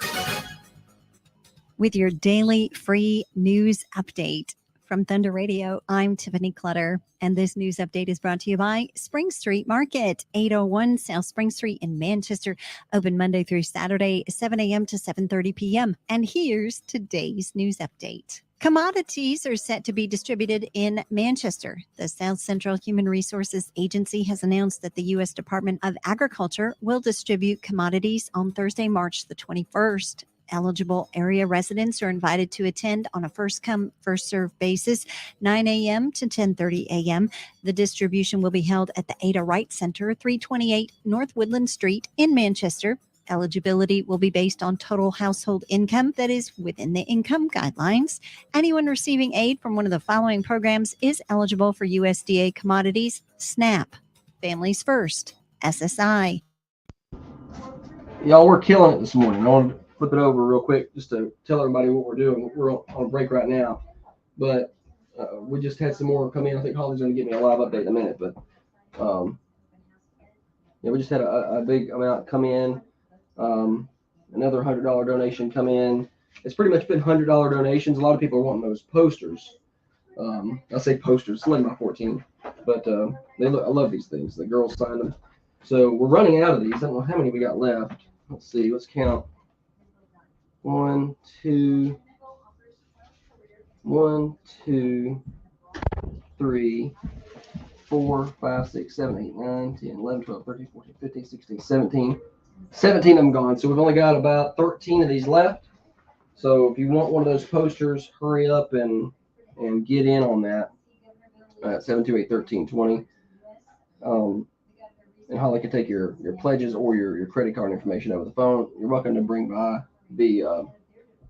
any donations here at the studio, 1030 Oakdale Street.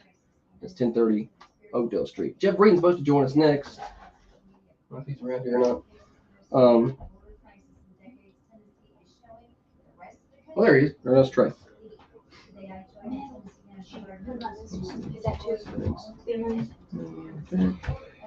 And fails to act, end quote. Last month, Governor Lee committed to deploying 2 waves of state active duty soldiers to Texas to assist in their efforts as the Tennessee Department of Military continues to coordinate with Texas to determine areas of greatest need.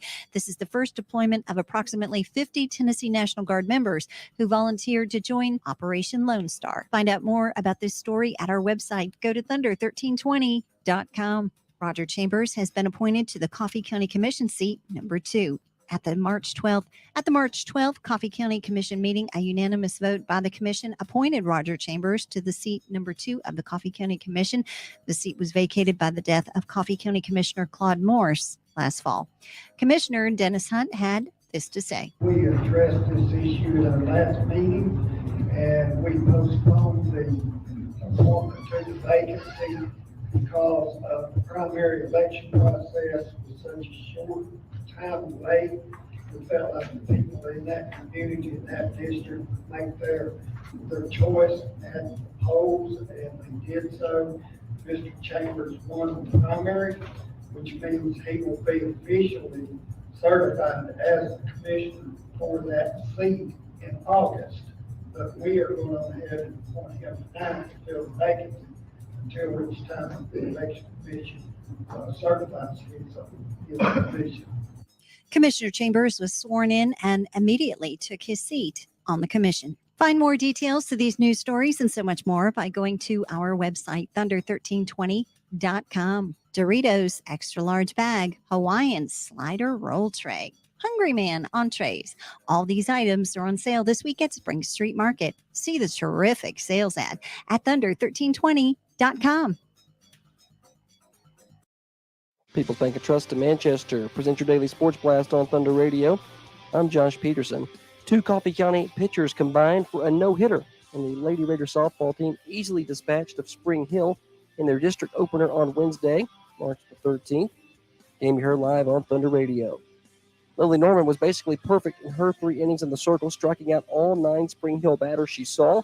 Caitlin Anderson tossed a clean inning in relief. Offensively, Coffee County pounded out 13 hits, including 6 extra base hits.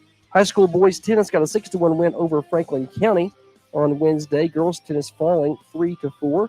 Coffee Middle School baseball falling to Stewart's Creek in non-conference action 11-6. And coming up Thursday night, Coffee County High School baseball will be at Middle Tennessee Christian at 7 o'clock. Coffee Middle School softball hosting Franklin County. Middle School tennis will be hosting Moore County.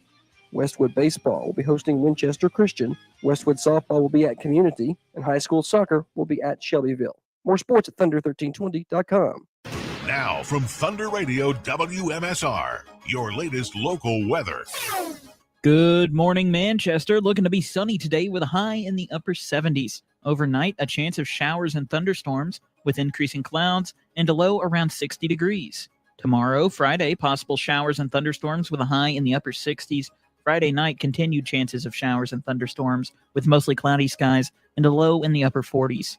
Being a better you isn't a New Year's resolution, it's a lifetime commitment. Workout Anytime in Manchester offers infrared sauna, massage loungers, and tanning beds, as well as a wide array of weight and cardio equipment. $1 enrollment if you mention Thunder Radio. Workout Anytime behind Zaxby's in Manchester. I'm Jackson Ham from the Thunder Radio Weather Center. Join Thunder Radio and the Dream for We Foundation for our annual Radiothon, Thursday, March 14th, 6 a.m. to 6 p.m. The Getting Kids in the Game Radiothon will be a lively all-day event raising funds to support the nonprofit foundation and its mission of providing Coffee County athletes with the scholarships, necessary gear, and registration fees so that anyone who wants to play sports in Coffee County has the opportunity. You can make the difference on Thursday, March 14th, only on Thunder Radio. You are listening to the Dream for Weave Foundation Radiothon on Thunder Radio. Dial to donate now. Every dollar helps. 931-728-1320. That's 931-728-1320.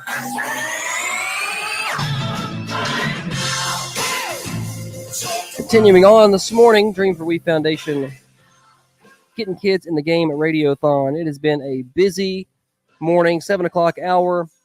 We have a match on the table from Coffee County Bank. They're matching every dollar up to $500. I believe we've already hit that. So we're well over that for this hour. And we're going to get hour totals and all the totals from Holly here in just a minute. We're going to send it out to her. She is roaming the studio. Rob's on the phone, so you can call him, keep him busy. That way he doesn't pace around the place. 728-1320, and get him busy. I need him on the phone and busy this morning. That's 728-1320. You can pledge your donations, $5, $10, $100, whatever you can afford to give or feel comfortable giving to the foundation. That would be great.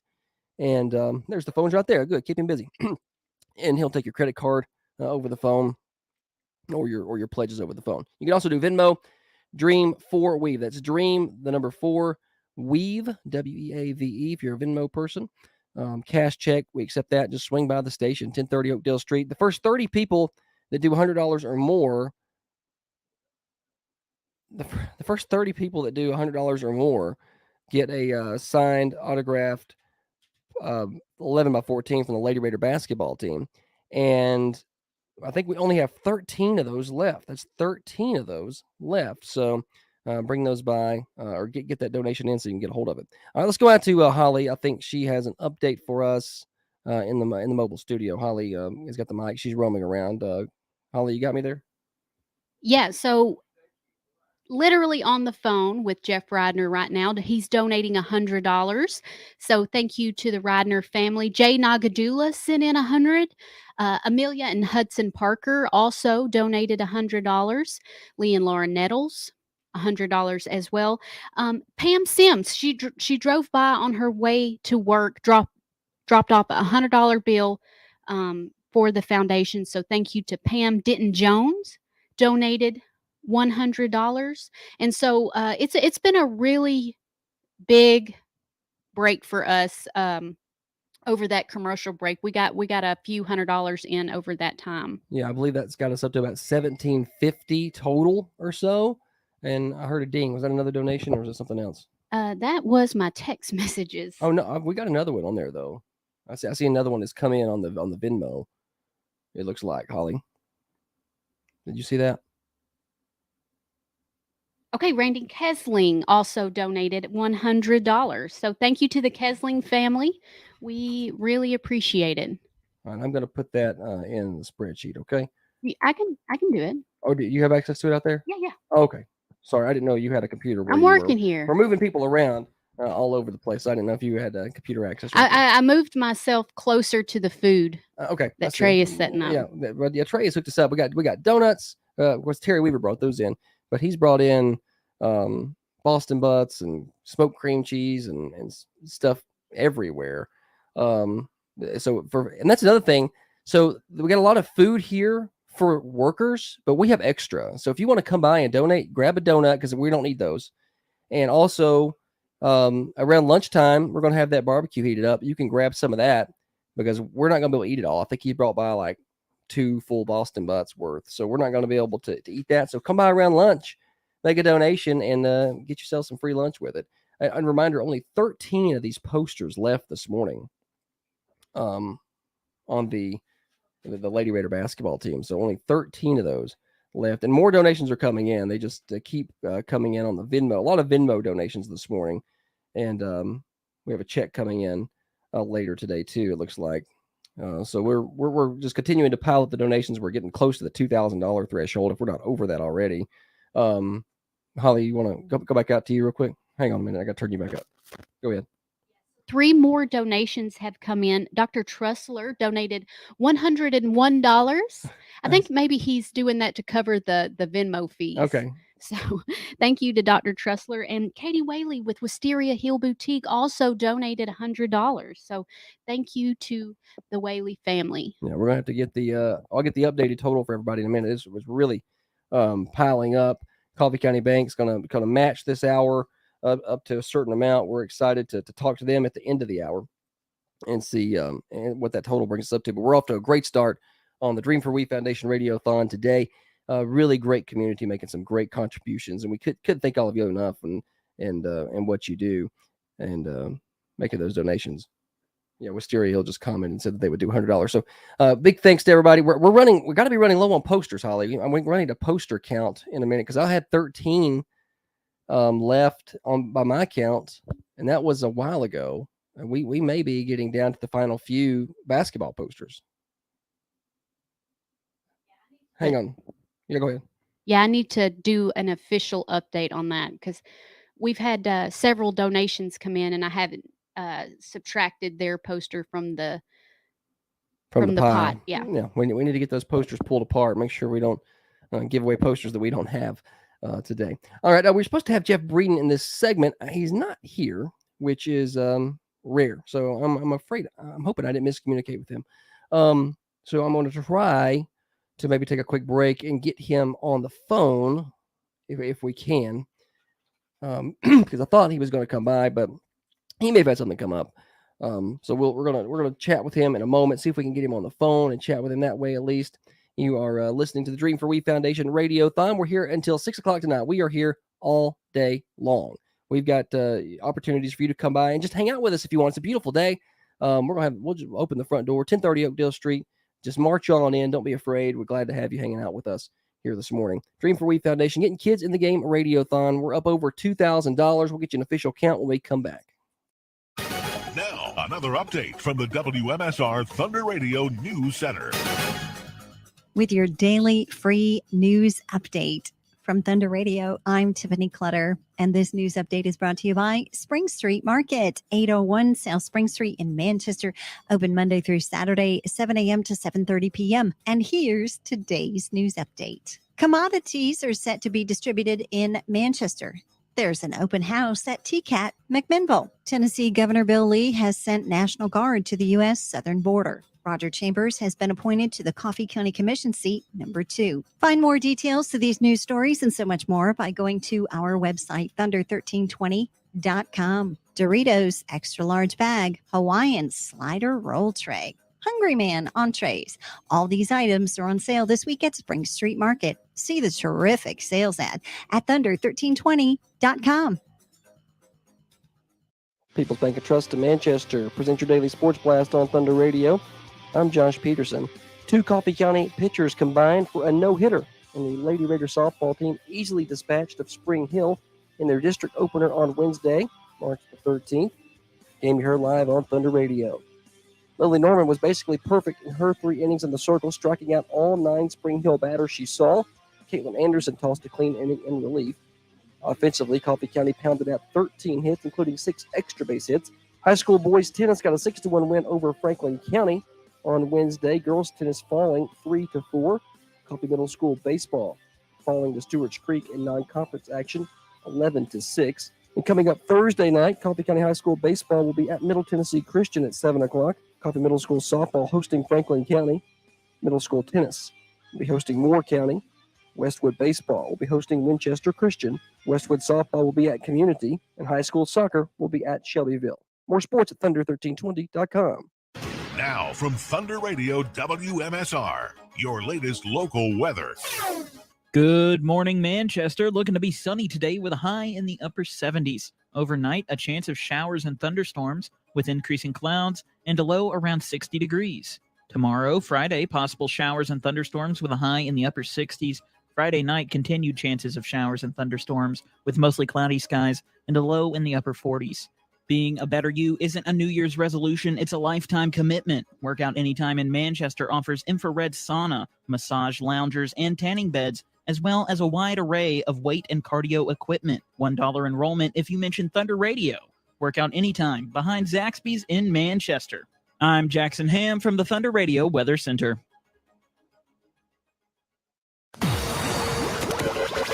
You are listening to the Dream for We Foundation Radiothon on Thunder Radio. Dial to donate now. Every dollar helps. 931-728-1320. That's 931-728-1320.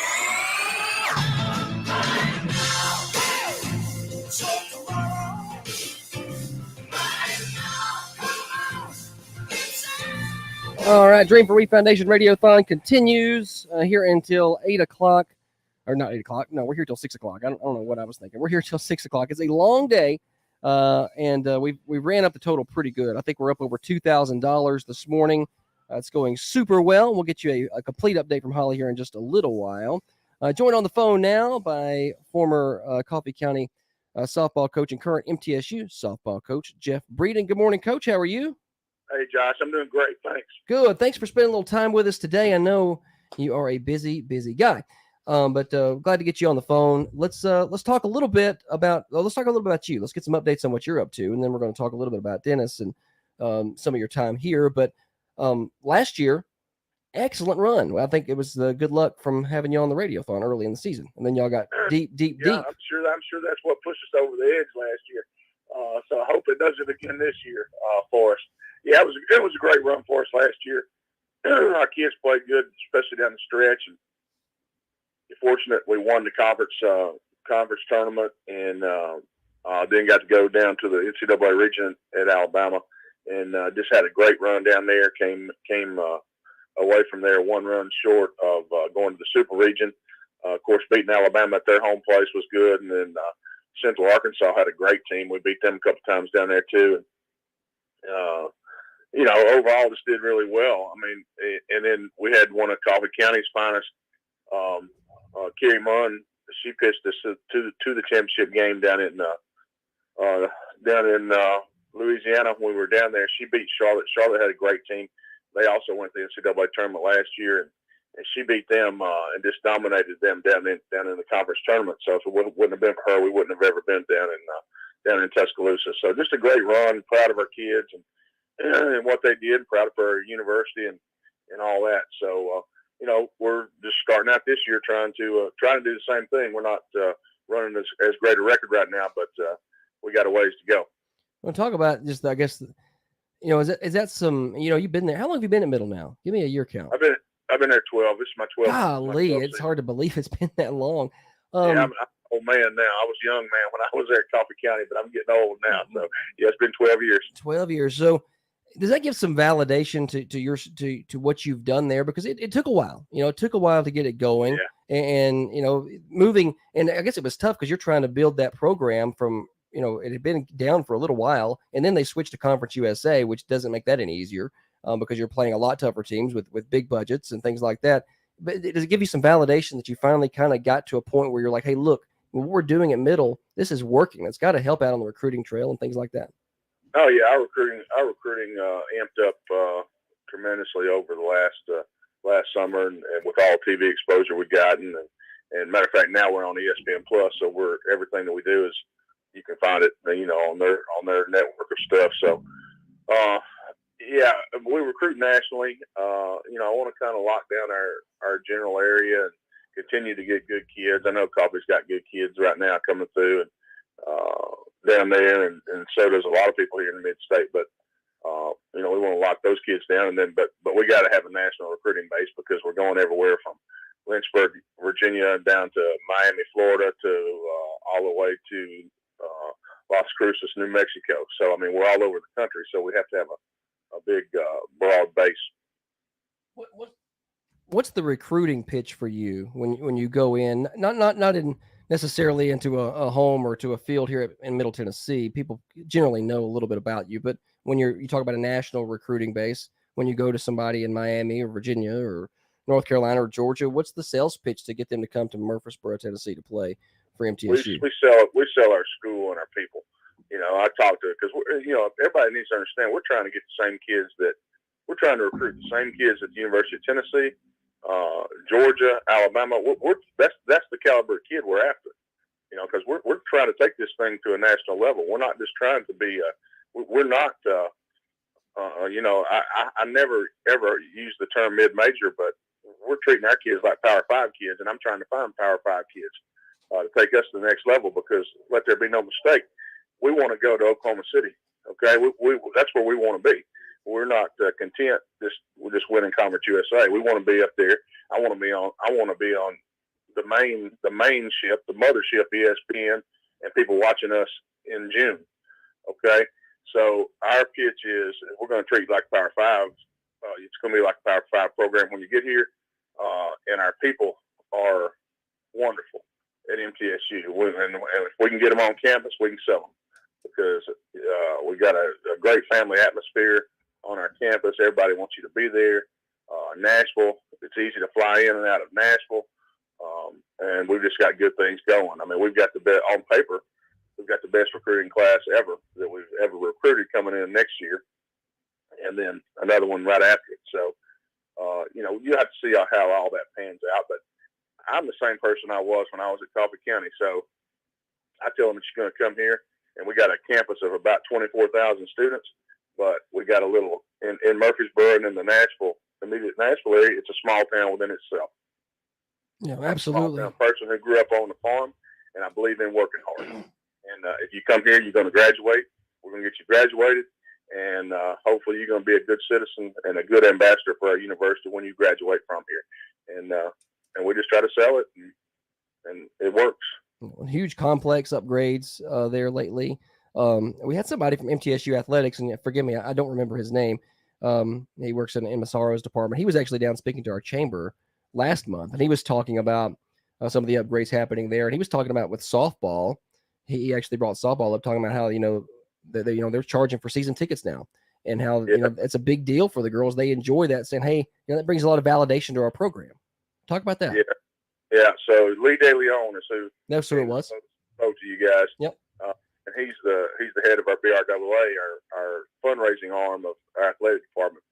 And we've upgraded at our softball stadium over the last 5 or 6 years, probably close to $1 million in upgrades, including a big, for the fans, a video board that's as big as anybody's, and it's great graphics and all that stuff. You have a good game day experience.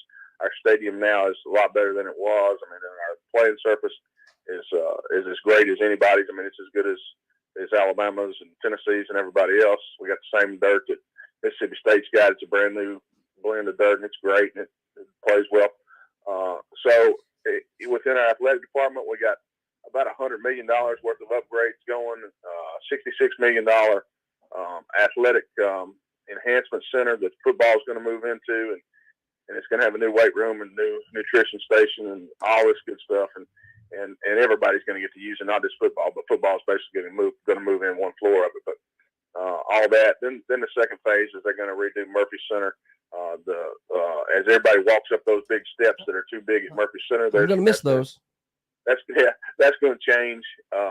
There's going to be I don't know if Lee told you about. There's going to be a hotel built right next to Murphy Center there in the tennis courts, and so a whole lot. And then the third phase is an indoor facility for everybody, and it'll be turf for football and track and everybody else. But so just a lot of big things going in our athletic department, a lot of good fundraising going. And you mentioned our ticket sales. We're we had been talking. We kicked it around for years about we need to be selling tickets. And when our athletic director Chris Massaro came from South Carolina, he said, "Look, whenever we boosted up South Carolina's, and he said, man, we just started getting fans like crazy." He said fans thought they got a better product when they had to pay a ticket price. And so anyway, this year we jumped on our to try to gain our momentum from last year, and we are selling season tickets. And my goal was 300. I think we're about at 150. So we'll see how that goes. And the big thing is with our product, I think if people come out and watch us play, they're going to get excited. They're going to be excited about how our kids play the game. If we play it wide open, if they get there early enough before, they're going to see our kids are pretty loose in pregame. They're going to see some line dancing going on, different things. And then when we just go wide open and try to score runs and try to play good defense. So I think if they come once, they'll come back again. So just a good fan experience all the way around. Absolutely. Jeff Breeden, excuse me. Jeff Breeden is our guest this morning, former Lady Raider softball coach here, then went to Riverdale now. Is at MTSU. Real quick, one more question about college softball, then we're going to talk some high school stuff. A lot of people talk about NIL and how and you hear a lot of the NIL stuff and how it's affected football, especially major, Power 5 football. Don't hear as much about it in the smaller sports. I'm curious to see if that's affected the way things work in some of the smaller sports like softball. All right, so we've got I can tell you from experience, I think it's going to filter down to us. I think it's not going to be very long before you're probably going to see pitchers saying, "Hey, what's my, what do you got from a collective, or what do you got? What can my NIL deal be?" But that's not filtered to us yet. We've not recruited anybody that said, "Hey, it's going to cost you $30,000 to talk to me" or anything like that. But now basketball, football is doing that. When our basketball coaches know that when they have a conversation with somebody, they're getting told, "Hey, a Power 5 school's already said I'm going to get $100,000. What are you going to do for me?" Now that's legitimate and it's out there and it's legal. And I don't think it should be, but it is. And we have a couple of my NIL deals. One of my kids got one with a jewelry company that does some things, and then we've got our whole team is working on a deal right now with someone in Murfreesboro that I can't say yet, but so it's going to filter down and it's going to get to us eventually. I think the NCAA, they're going to meet in August and they're going to try to curtail a little bit of this, because when NIL was originally kicked around, what it was for was so that kids, when they came to college, it was just to give them a little bit of extra spending money so they could go out and eat, so they could do their laundry, so they could do this and that and the other. It was never meant to be in the Power 5s, I'm going to pay you $100,000 or I'm going to pay you $500,000 or $50,000. That's not what it was for. It was for a cushion for them just to get by on living expenses, not what it is now. So I think the NCAA is going to rule in August, and there's going to be some rules on it, and it's going to change just a little bit. But it's a mess. You got to learn how to play the game now. Yeah, well, and now, honestly, and we don't see it a lot yet, but some of that is filtered down into the high school level with some of the changes. We know, we saw Bradley Central in the state tournament last week. That they've got girls with NIL deals for high school basketball. So it's crazy. That seems unreal to me. I'm still old school, Josh, and I still believe that you're playing for your team. Okay, 100%. But what some of these NIL things do, and I think that some of this money that's getting kicked around now I think it's detrimental to your locker room situation. I think that how can you tell somebody, I'm going to give you $100,000, then you get here and you don't perform. Somebody's got to pay that. How's that going to continue? So I think it puts pressure on kids. I think it's a detriment to. It doesn't make it a team sport. It makes it trying to be the NFL or trying to be a professional sport. And that's not what we're about. We're about getting what college athletics is supposed to be about.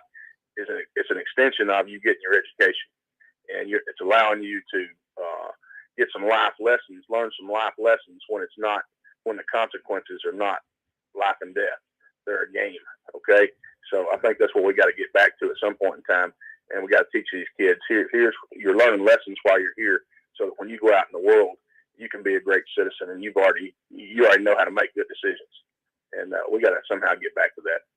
All right. Well, Coach Jeff Breeden, real quick before we get you out of here, just big thank you for all you've done for the Dennis Weaver Foundation. I mean, since the very start, you've kicked in some money. You've come to speak at the Thundies. You've joined us 2 years in a row on our Radiothon, and it's not a huge deal yet, but we went from $4,000 in contributions in year number one to last year I think we did about $25,000, and this year I feel like we're probably going to be in the $35,000 to $40,000 range in terms of our ability to give back to our student athletes, whether that's a scholarship or financial assistance for a kid who needs it, and you've been a big part of that, and we're so thankful that you spent your time doing that. I appreciate that. I'll do anything for you guys I can. I try to tell everybody every time that I'm talking about Coffee County, and everybody needs to understand that lives in Coffee County. They need to know how fortunate they are. I think, I still call Manchester my adult hometown. So, because I think I grew up right there in my coaching life. That's where it kind of started for me, and it's a great place to live. Your community support is great. What you guys do at the radio, they don't get that everywhere. Okay. I mean, the kids that are playing athletics in Coffee County are very fortunate for the coverage that you guys give them. Who gets coverage at middle school games? I mean, come on now. That's great. I saw you were at baseball middle school game yesterday or day before one. And, and I'm looking at the field looks great. I know Ashley Harrell's at the middle school coaching, and she sends me pictures of her field, and it looks great. And they got indoor facilities and all this stuff. So, the kids in Coffee County are very fortunate, and it's because of the community, because of what you do, and because of what, everybody down there does. Dennis was part of it. My time there was great, and I think about Dennis all the time. I think about our time at Coffee County all the time. I wouldn't change a thing. Some people ask me, would you want to go back and coach again at high school? And I said, I might. I said, I enjoyed my time everywhere I was, especially at Coffee County. And, I think about Dennis all the time and what he did and what he meant to the community and all that stuff. And his legacy is going to live for a long, long time. It is. And Coach, real quick, the amount that you talked about the contributions and what we do here, but a lot of that started in the 90s, building that softball facility from scratch and getting that program up and going and stuff that you and Dennis were involved in. And and he continued to carry forward the sports coverage and things like that. So it all started a long time ago, and I hope that the kids they realize that now. Yeah, and you've still got we've had some great coaches there, and and I was there, and Dennis was there, and then Terry took it over and kept running it good with it. Now Gov's got it; he's doing a good job with it, and it's just getting bigger and better every year. And I look at your baseball facility; looks great, and what your Booster Club did with your video board and all that stuff down at the football stadium, and the football stadium itself looks great and all that stuff. So it's just a really, really good place, and it really means something. And I think your kids, when they graduate from there, they have pride in it. And they continue on. I think some of the kids that we coached when we were there that are now adults and have got kids coming through there, they've continued to support the program and do what it takes to make sure that they win. I know as you guys came up to the state tournament in basketball, women's basketball last week, I looked back through some of those pictures of when you had the twins and Allison. 93, yeah. Leslie Henley and Sarah Markham and all that, and I was a little bit a part of that, and had a chance to coach some of those kids, and then they're back as adults again, bringing their kids back through. So it's just a great situation, great place to live. I can't say enough good stuff about Manchester. All right, well, Coach, have a good rest of your day. I think you got practice this afternoon. Y'all have a good practice, and I think we're supposed to have money on this afternoon around 5:30 or something. So we'll chat with her. That's good. Yes, you'll have some good stuff for you. So good luck to you guys. Hope you raise a whole lot of money, and all you former Lady Raider softball players, make some calls in to Josh and pledge some money to in Dennis's name because he's one of the best Red Raiders ever. So all right, Coach, have a good rest of your day, buddy. All righty, thanks. Have a good one. All right, I got to switch him, and I got to run over here. I think I got Carter Saint on line one. Let's switch to line one. Carter, is that you? It is me. All right, Carter Saint, CEO, Coffee County Bank. Sorry, I'm late getting to you. Coach Breeden was just telling all kind of good stories, so we couldn't cut him off. But you're raising money, and I was enjoying some fantastic hole music. Oh, good. Well, I don't know what it is, so don't tell me. It's probably really bad. Yeah, I don't want to know. I may need to work on that, but it's one thing at a time around here. So we'll get to that eventually. I understand. So Carter saying you're doing great work this morning, buddy. I appreciate it. So let's let everybody know who we're talking to. Carter Saint, CEO, Coffee County Bank, is joining us on the phone. He has been just a great supporter of the We Foundation, and the Coffee County Bank agreed to match donations this hour up to, I think, $500 is what I have on my list here. And we appreciate that so much. And I said it last year, and I'll say it again. You've been a big part of the nonprofit world in terms of the sportsmen and businessmen for decades. And, we've kind of modeled a lot of what we do after what you do. We want to help other people. And we're grateful that you're, part of that in the community. And it's been a good example for other organizations like ours. Well, I think that the children in Coffee County and Manchester are benefiting from the efforts of your team, and it sounds like you're just doing a fantastic job bringing these donations through the door and putting them to work. So my hat's off to you. It's one thing to raise the money in a single day, and then it's the real work begins making sure it's getting to the parties that need it throughout the year. Yes. Jay Nagadula is here with me, and Jay is a great believer and supporter in this foundation, the Dream for We Foundation, and we're just glad to be a part of this second year. And I don't know the exact dollar figure that you've raised this hour, but instead of matching 500, we're going to match 1,000. So we just want to put our money where our heart is, and the bank will send over $1,000 donation to the Dream for We Foundation. Well, that's incredibly generous. Thank you so much. And we actually had raised $1,700 this hour. I was just checking. So that's going to get us up to about $2,700 for the hour. I think we're well over $3,500 for the day. So what a great start, first 2 hours in. Carter, thank you so much for your generosity. You didn't have to do that, but we are certainly accepting. Well, hopefully the rest of your sponsor matches go that way. Yeah, all y'all day step it long. up. Yes. That's right. Tell them all to step it up. All right, Carter, thanks so much. Y'all have a great day. And folks go by and support a good community bank. That's what I think. That's what community banking is all about, is being involved in the community. And you guys have done. It's not just this. Y'all are involved in a lot of nonprofits. You're very involved in scoreboards that are going up and at the high school football field. Y'all do a little bit of everything. We are just like you and Holly. We're doing a little bit of everything. And community radio and community bank. There's a lot of similarities there. And so I applaud you, and Jay has his hat off as well. So thank you both, and have a successful day. All right, thanks so much, Carter Sane, Coffee County Bank. Have a good day. Bye. All right, y'all hear it right there. Coffee County Bank going to do $1,000 match for that hour, so that's really going to drive our total up. I am behind, so I've got to take a break. We're supposed to take one about 4 minutes ago, so we're going to take one here. And we're going to get a complete update when we come back on our totals. We are really driving it up. You guys are being amazing this morning. Make those calls. Make some donations. We have a donation match at the 8 o'clock hour, too. Steve Jernigan with Coffee County Realty is going to match up to $250. So let's get those phone calls going. 728-1320. You're listening to the Dream for We Foundation, Getting Kids in the Game Radiothon. Coffee County here taking on Tullahoma on the 5th of October for the CTC Championship game. Tullahoma is the Indian word for car wash.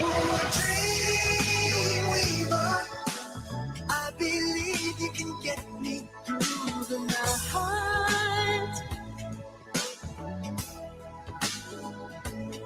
Ooh, dream weaver. 7 seconds to go. Farrell into the paint. She ran over. That's got to be a charge. It's an offensive foul call. Garrettson takes the charge. Farrell picks up her third. 3 seconds to go in the game. Coffee County is going to win it.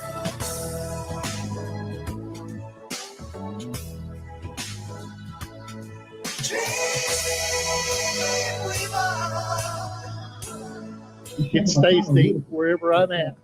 Protective footwear is recommended.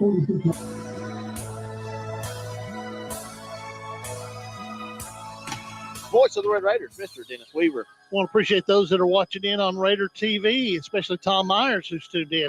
High kickoff for Riverdale. It's going to hit at the 20 and be picked up on the bounce by C.J. Anthony. He's across the 25, and he's pushed down into out on the 30-yard line. I think they'll spot him at the 30, and that's where we get underway. You are listening to the Dream for We Foundation Radiothon on Thunder Radio. Dial to donate now. Every dollar helps. 931-728-1320. That's 931-728-1320. Broadcasting from the Unity Medical Center studios, this is Thunder Radio, WMSR, 1320 AM, 107.9 FM, and worldwide at thunder1320.com. Now, another update from the WMSR Thunder Radio News Center.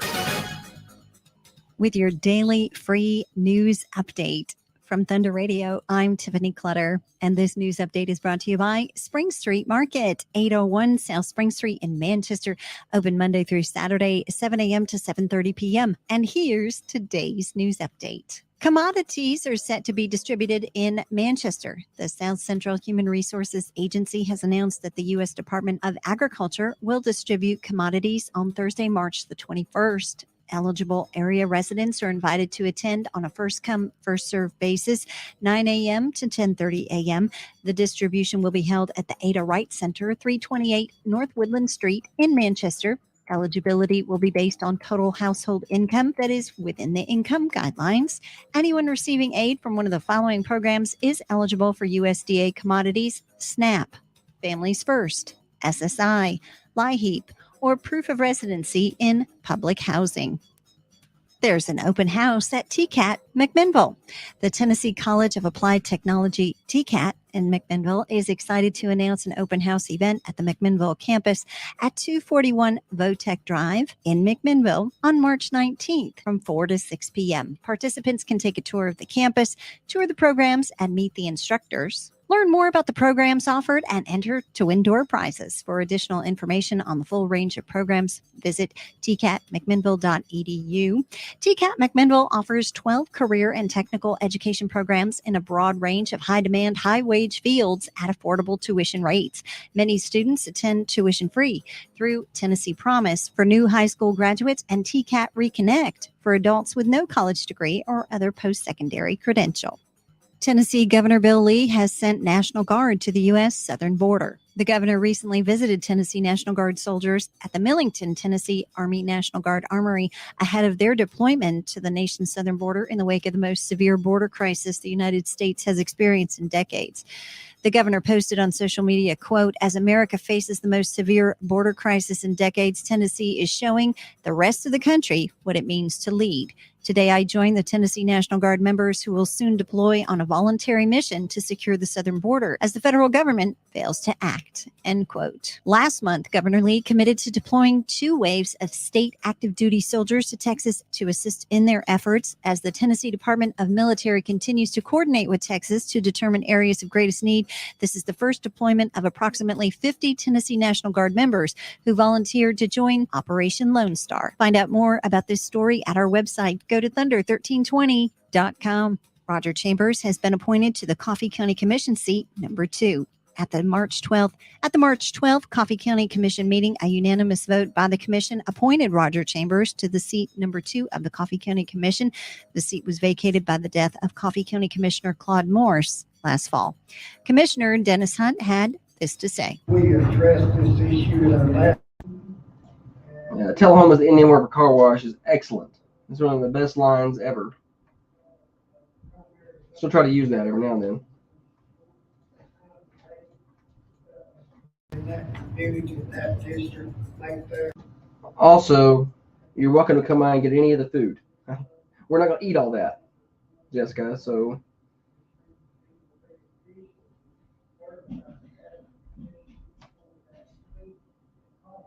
Come on by. Until which time the election commission certifies me, so we give the commission. Commissioner Chambers was sworn in and immediately took his seat on the commission. Find more details to these news stories and so much more by going to our website, thunder1320.com. Doritos extra large bag, Hawaiian slider roll tray, Hungry Man entrees. All these items are on sale this week at Spring Street Market. See the terrific sales ad at thunder1320.com. People Think and Trust of Manchester. Present your daily sports blast on Thunder Radio. I'm Josh Peterson. 2 Coffee County pitchers combined for a no-hitter, and the Lady Raider softball team easily dispatched of Spring Hill in their district opener on Wednesday, March the 13th. Game you heard live on Thunder Radio. Lily Norman was basically perfect in her 3 innings in the circle, striking out all 9 Spring Hill batters she saw. Caitlin Anderson tossed a clean inning in relief. Offensively, Coffee County pounded out 13 hits, including 6 extra base hits. High school boys tennis got a 6-1 win over Franklin County on Wednesday. Girls tennis falling 3-4. Coffee Middle School baseball falling to Stewart's Creek in non-conference action 11-6. And coming up Thursday night, Coffee County High School baseball will be at Middle Tennessee Christian at 7 o'clock. Coffee Middle School softball hosting Franklin County. Middle School tennis will be hosting Moore County. Westwood baseball will be hosting Winchester Christian. Westwood softball will be at Community, and high school soccer will be at Shelbyville. More sports at thunder1320.com. Now from Thunder Radio WMSR, your latest local weather. Good morning, Manchester. Looking to be sunny today with a high in the upper 70s. Overnight, a chance of showers and thunderstorms with increasing clouds and a low around 60 degrees. Tomorrow, Friday, possible showers and thunderstorms with a high in the upper 60s. Friday night, continued chances of showers and thunderstorms with mostly cloudy skies and a low in the upper 40s. Being a better you isn't a New Year's resolution, it's a lifetime commitment. Workout Anytime in Manchester offers infrared sauna, massage loungers, and tanning beds, as well as a wide array of weight and cardio equipment. $1 enrollment if you mention Thunder Radio. Workout Anytime behind Zaxby's in Manchester. I'm Jackson Ham from the Thunder Radio Weather Center.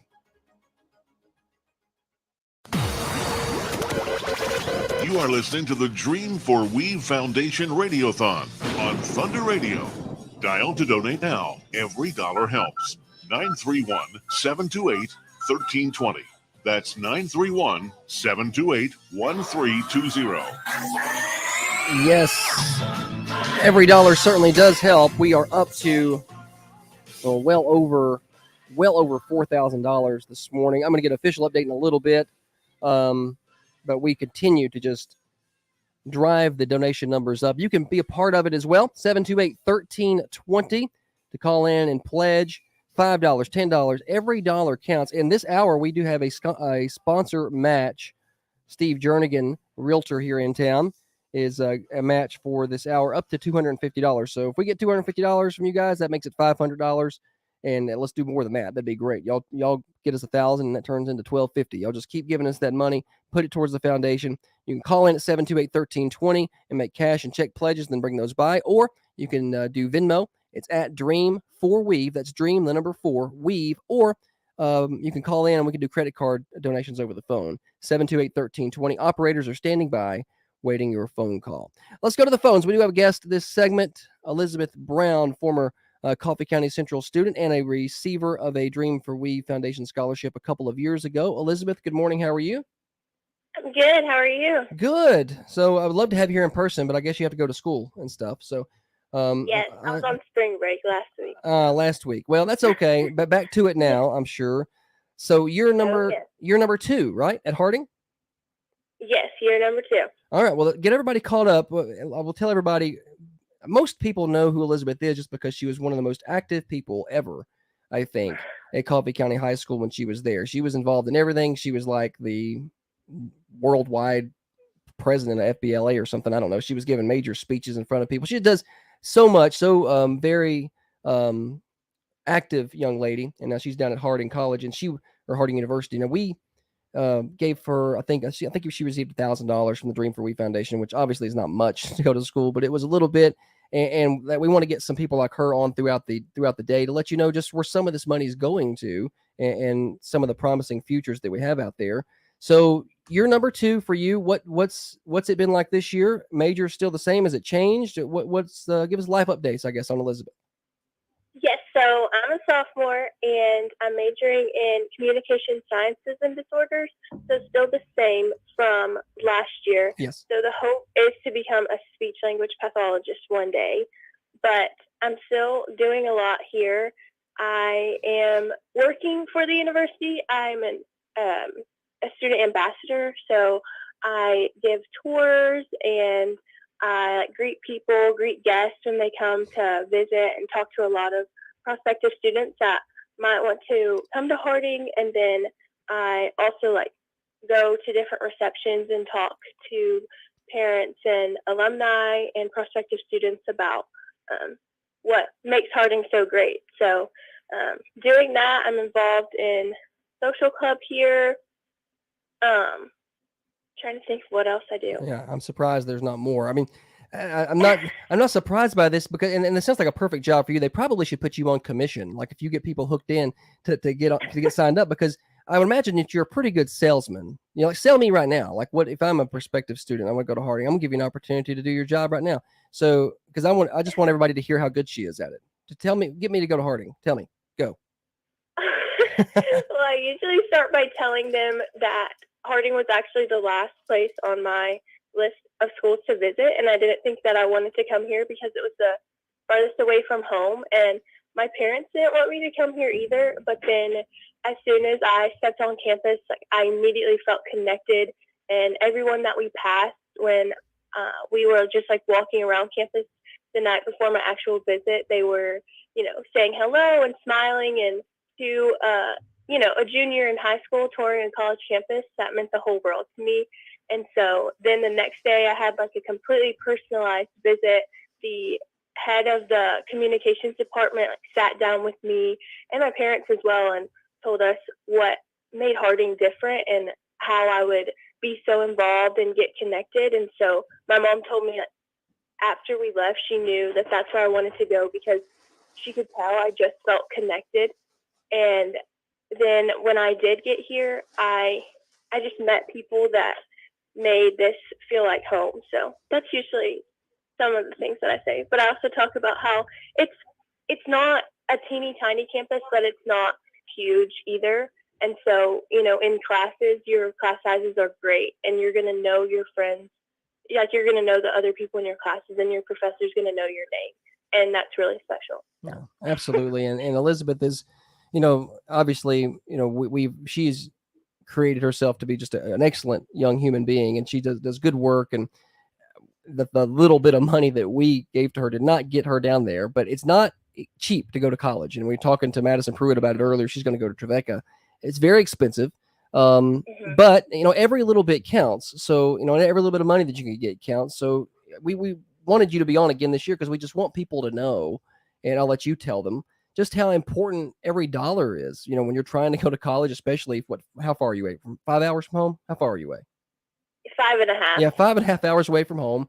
Even if it just goes towards gas money, that money helps out. So just talk about, pulling in even the smaller scholarships, how important that is to try to finance your college career.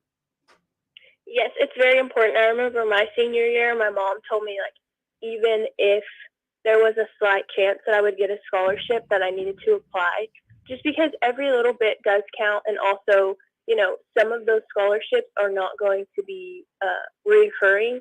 So especially your freshman year, getting as much as you can, because, when you are going into your sophomore year, your junior year, senior year, you're not going to be getting as many scholarship opportunities.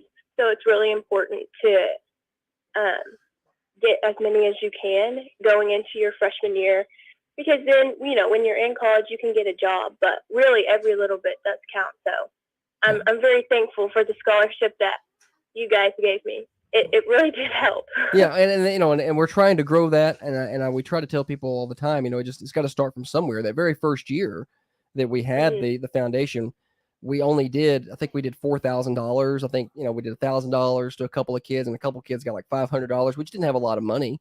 And then the next year we were able to do about $13,000, and last year that jumped up to $23,000. Oh wow! And this year we're really shooting for that $35,000 mark. To be able to get, impact as many student athletes as we can as they leave Coffee County High School, and hopefully, make it something a little bit easier on them, whether it's gas money or books or part of a semester, depending on where they're going. So we're trying our best to help and to talk about, I guess, when you were here, because one thing people, I hope they understand is the scholarships go to student athletes who are going to college or tech school. They don't have to be going to play sports. You're not playing sports. You're just up there, going to school or down there, wherever. Exactly. But playing sports in high school is a big part of that. And we that's what we're all about at the foundation, is supporting athletes. Talk about your experience in athletics. You played a few different sports when you were here, and how that, helped you, moving out, through college and on into life now. Oh yeah, especially playing a sport in high school, it helps you, with working with a team and team building. That's going to help you in pretty much every aspect of life from here on out. And something that I know is really special for me, receiving that scholarship my senior year, is that throughout high school I wasn't a star athlete or anything. I put my eggs in a lot of other baskets too, but I love sports and being a part of them, and it just felt good to be a part of a team. Sure. And so I wasn't crazy good at sports, but I still was given the opportunity to get involved also with Thunder Radio. You let me call some games, and I remember right before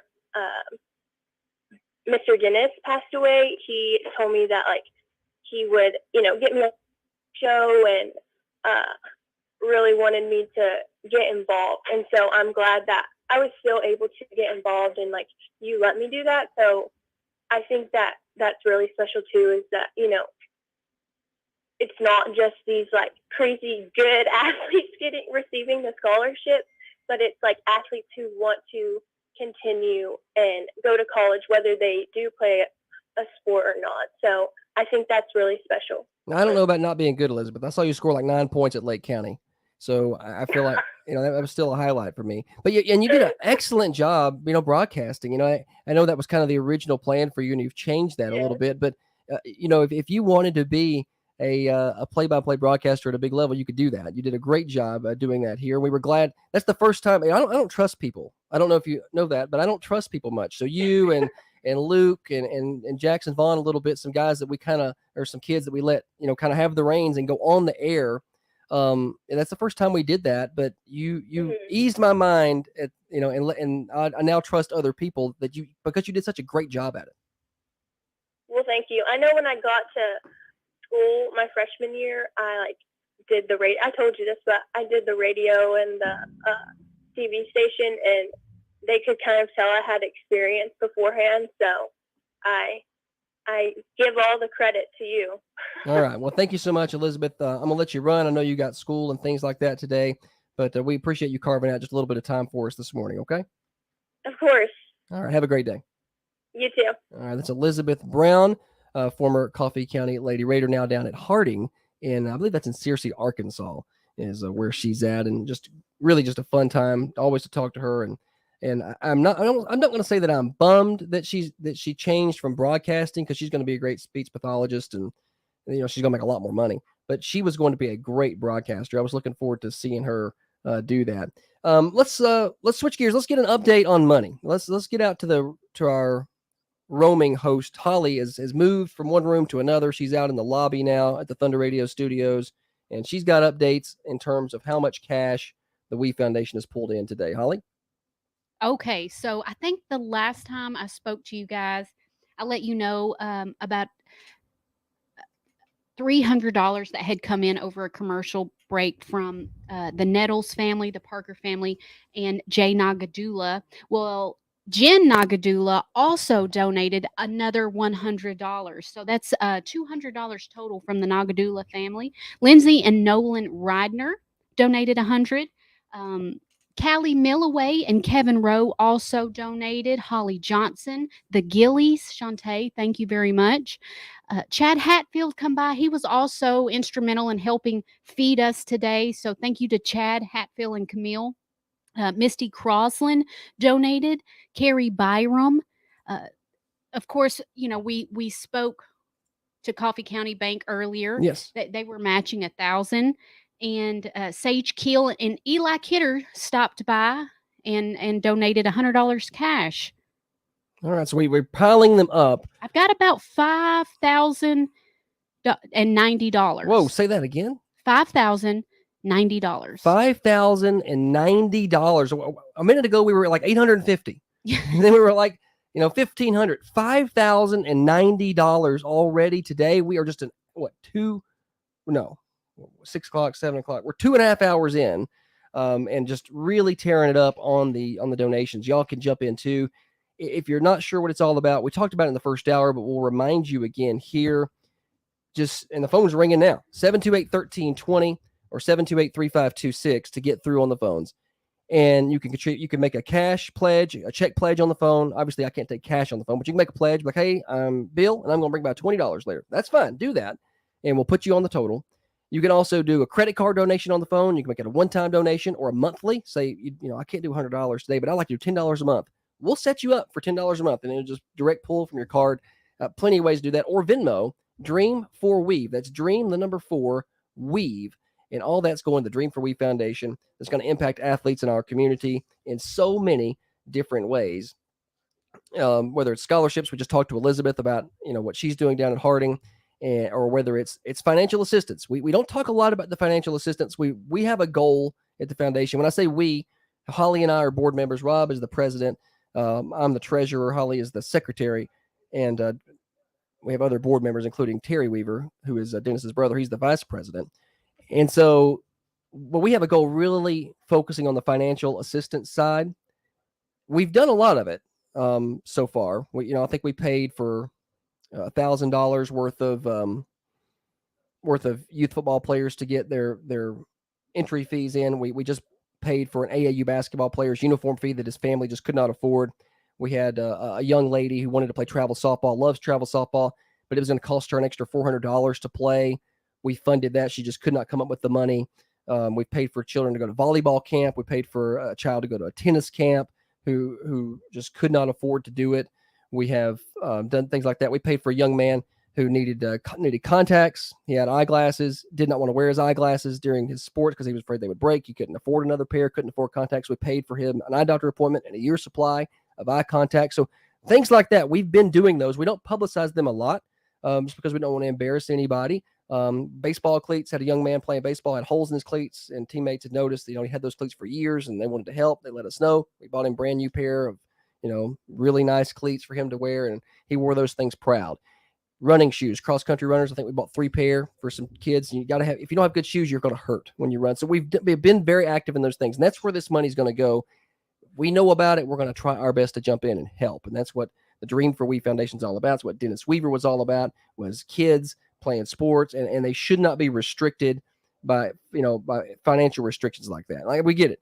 We can't, we may not be able to buy a $500 bat or anything like that, but we're going to make sure they've got the essentials if they need help. So call in, pledge 728-1320, Dream for Weave. Do that. I hear the bell ringing. We're going to update when we come back. We got another guest joining us later this hour, Abby Clark. Yeah, I love Abby Clark. She's going to be in. She's last year's valedictorian. She's up at Lipscomb, but she's going to be in studio today. She's on spring break, so we'll talk to her. You're going to love her. She's going to be a lot of fun. That's next on the Dream for Weave Foundation, Getting Kids in the Game Radiothon. Holly, do you want to talk now? You look like you had a disappointed look on your face, like you really want to talk right now. Well, I just wanted to say that I saw Abby Clark last night at the softball game, and I think it's just awesome that even though she's graduated in college on her spring break, she come down to support the Lady Raiders softball team, and I just think that's awesome. Absolutely. I saw where she was posting pictures on social media last night about that. So, yeah, we're going to talk to her next. She's going to be in, and we'll chat with her. Dream for We Foundation, Getting Kids in the Game Radiothon.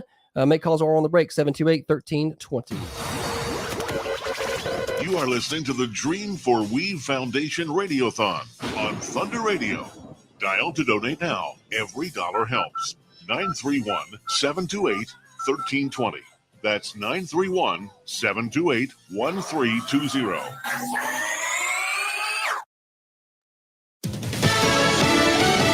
Fox News. I'm Chris Foster. China's foreign ministry says banning TikTok would come back to bite the United States. The House passed a bill that could ban the social media app unless it's sold by its Chinese parent company. A Chinese government spokesman saying the U.S. is guilty of bullying behavior and an attempt to suppress superior foreign companies. TikTok's CEO insists it's never been asked to share user data with the Chinese government and wouldn't comply if it was. Jonathan Savage, Fox News. Biggest snowstorm in 3 years has flights canceled and parts of interstates closed in and around Denver. Schools and city offices are closed Thursday. The city is asking residents to work from home if they can. The mayor says he's confident the streets will be clear enough that Saturday's St. Patrick's Day parade will go on as scheduled. Fox's Jack Callahan. Around 50,000 power outages are reported in Colorado. America's listening to Fox News.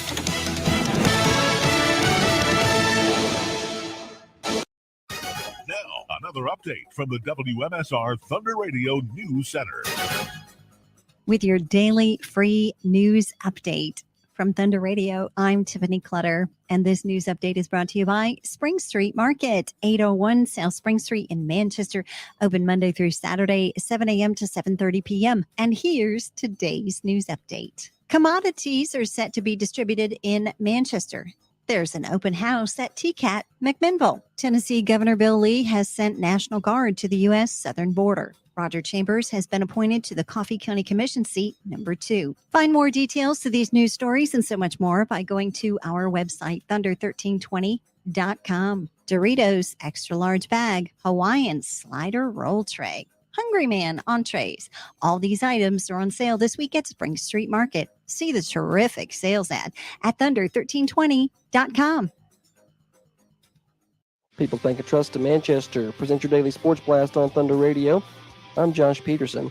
2 Coffee County pitchers combined for a no-hitter, and the Lady Raider softball team easily dispatched of Spring Hill in their district opener on Wednesday. March the 13th. Game you heard live on Thunder Radio. Lily Norman was basically perfect in her 3 innings in the circle, striking out all 9 Spring Hill batters she saw. Caitlin Anderson tossed a clean inning in relief. Offensively, Coffee County pounded out 13 hits, including 6 extra base hits. High school boys tennis got a 6-1 win over Franklin County on Wednesday. Girls tennis falling 3-4.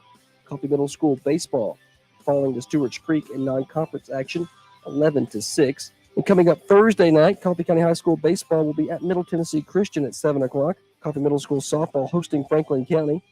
Middle School tennis will be hosting Moore County. Westwood baseball will be hosting Winchester Christian. Westwood softball will be at Community. And high school soccer will be at Shelbyville. More sports at thunder1320.com. Now from Thunder Radio WMSR, your latest local weather. Good morning, Manchester. Looking to be sunny today with a high in the upper 70s. Overnight, a chance of showers and thunderstorms with increasing clouds and a low around 60 degrees. Tomorrow, Friday, possible showers and thunderstorms with a high in the upper 60s. Friday night, continued chances of showers and thunderstorms with mostly cloudy skies and a low in the upper 40s. Being a better you isn't a New Year's resolution, it's a lifetime commitment. Workout Anytime in Manchester offers infrared sauna, massage loungers, and tanning beds, as well as a wide array of weight and cardio equipment. $1 enrollment if you mention Thunder Radio. Workout Anytime behind Zaxby's in Manchester. I'm Jackson Ham from the Thunder Radio Weather Center. Join Thunder Radio and the Dream for We Foundation for our annual Radiothon Thursday, March 14th. 6 a.m. to 6 p.m. The Getting Kids in the Game Radiothon will be a lively all-day event raising funds to support the nonprofit foundation and its mission of providing Coffee County athletes with the scholarships, necessary gear, and registration fees so that anyone who wants to play sports in Coffee County has the opportunity. You can make the difference on Thursday, March 14th, only on Thunder Radio. You are listening to the Dream for Weave Foundation Radiothon on Thunder Radio. Dial to donate now. Every dollar helps. 931-728-1320. That's 931-728-1320. Getting Kids in the Game Radiothon continues. We're 2.5 hours into a 12-hour day, so we're just getting started. Somebody told me about 30 minutes in to pace myself. I should have listened. I'm already worn out, and I got a lot more to do. We continue to get more donations. We'll go out to Holly in a second and get an update there. You can do that at 728-1320. You can make pledges over the phone. You can do Venmo right now. Dream for Weave is that at Dream, the number 4 Weave. If you're a Venmo kind of person, if you're old school, and you want to call in and pledge cash or check at 728-1320. We're well over $5,000 now. We got a sponsor match this hour. Steve Jernigan is matching up to $250. Holly, let's go out and get an update and see kind of if anything came in over the break. Okay, Miss Daphne, she sent in a donation because she really wanted to put us over that 5,100 marks.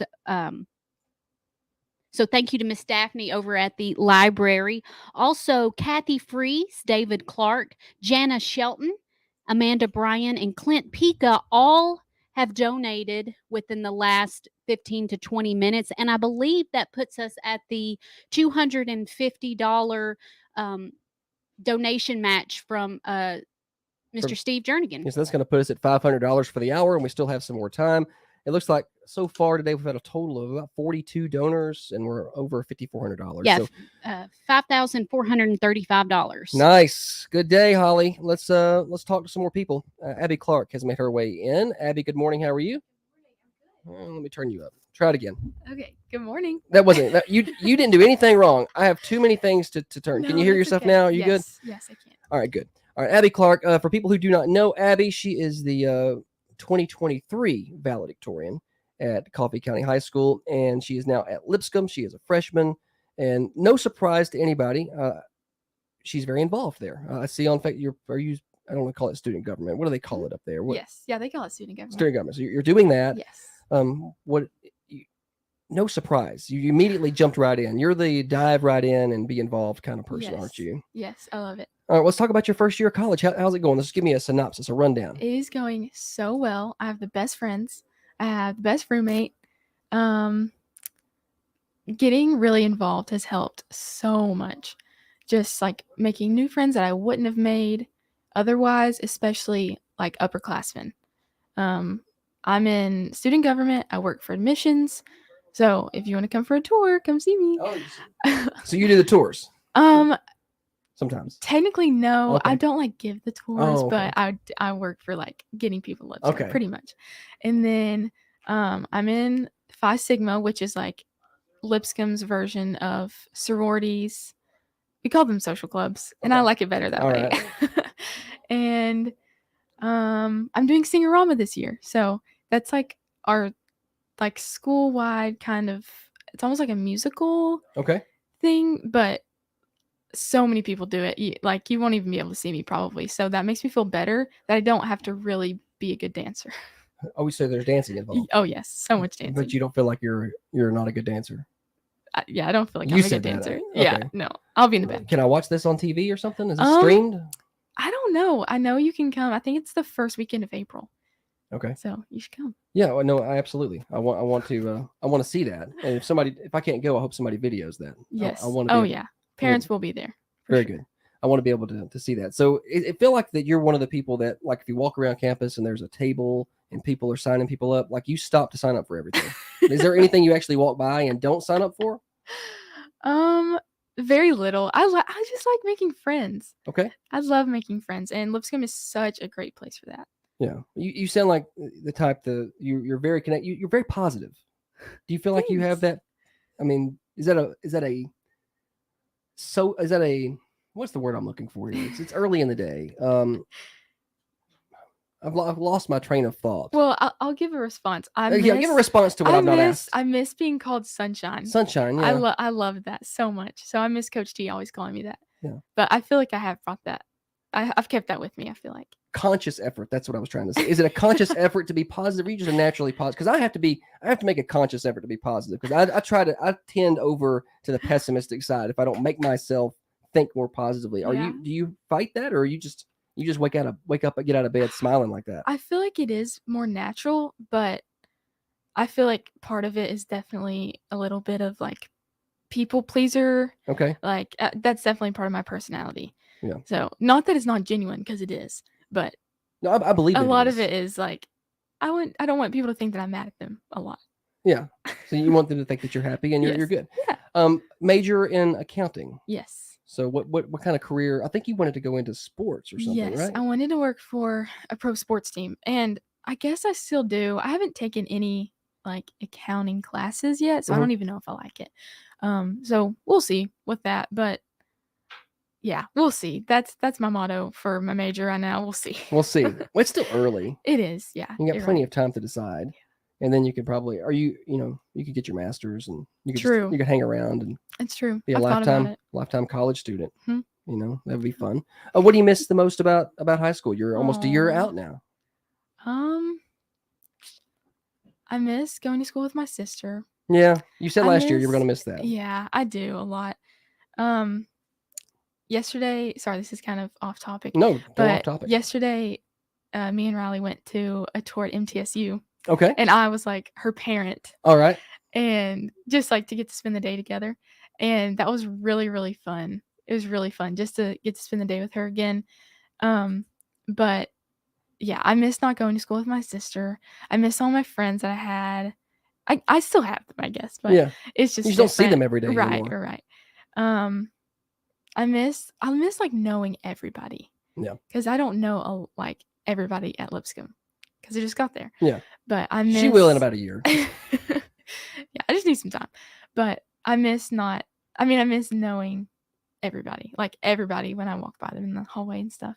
Yeah. So Absolutely. Well, so you were a recipient of one of the scholarships last year. Now we didn't give out a lot of money. I think you ended up with like $2,000, which when you try to go to Lipscomb, that is a very expensive place to go. So that just doesn't cover it. And we know that. We're just hoping to be able to pay for a little bit of gas back and forth, or pay for books or whatever. I'm appreciative of anything. Yeah, and that's we're talking about that today, letting a lot of people know, where that money is going. It's going to great causes, whether it is whether it's financial assistance for kids who need help paying for camps or AAU fees, or they need new shoes, or whether it's the scholarships. And so we want to bring people like you back. I love to have you back every year. We do this to remind people, this money goes to a great cause. Abby's doing good things, but just talk about how important every dollar is when you're trying to, accumulate a college budget.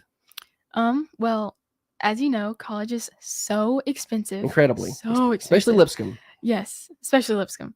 And that was like my number one school. I knew that that's where I wanted to go. I just had to find the money for it. And any dollar helps, seriously, because like I'm loving Lipscomb so much, and it has literally changed my life, and I haven't even been there a year, but I'm putting the money that I got from Dream for Weave towards studying abroad. Okay. And so that has opened up a completely new door of getting to broaden a horizon that I didn't even know I wanted to broaden.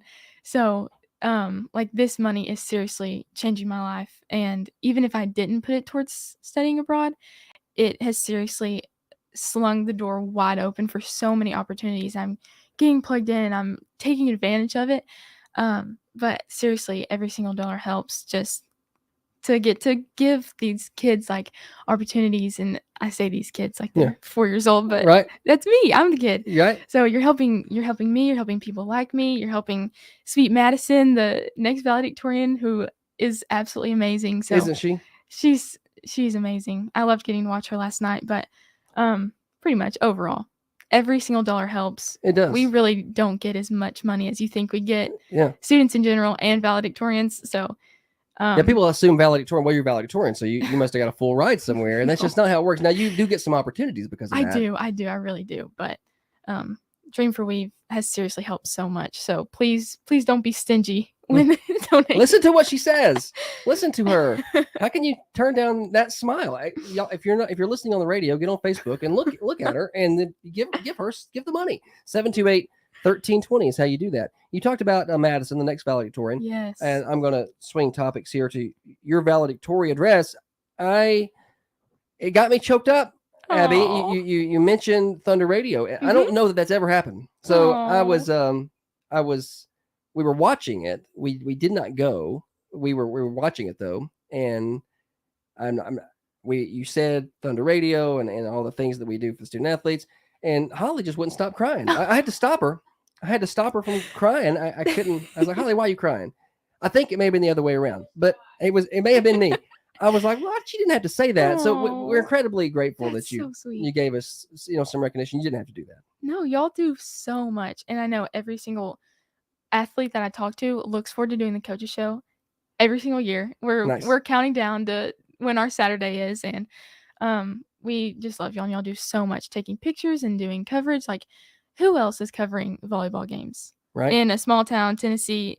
Like no one cares that much, and y'all do, and we appreciate that so much. Well, we're thankful that you that gave us just a little bit of pub there. Of course. That's definitely accepted. So moving forward, you talked about studying abroad. Talk a little more about that. What's that going to entail? That's going to be past my realm of knowledge. So you're going to have to explain it all to me. Well, next semester, I am going to be going to Vienna, Austria. Okay.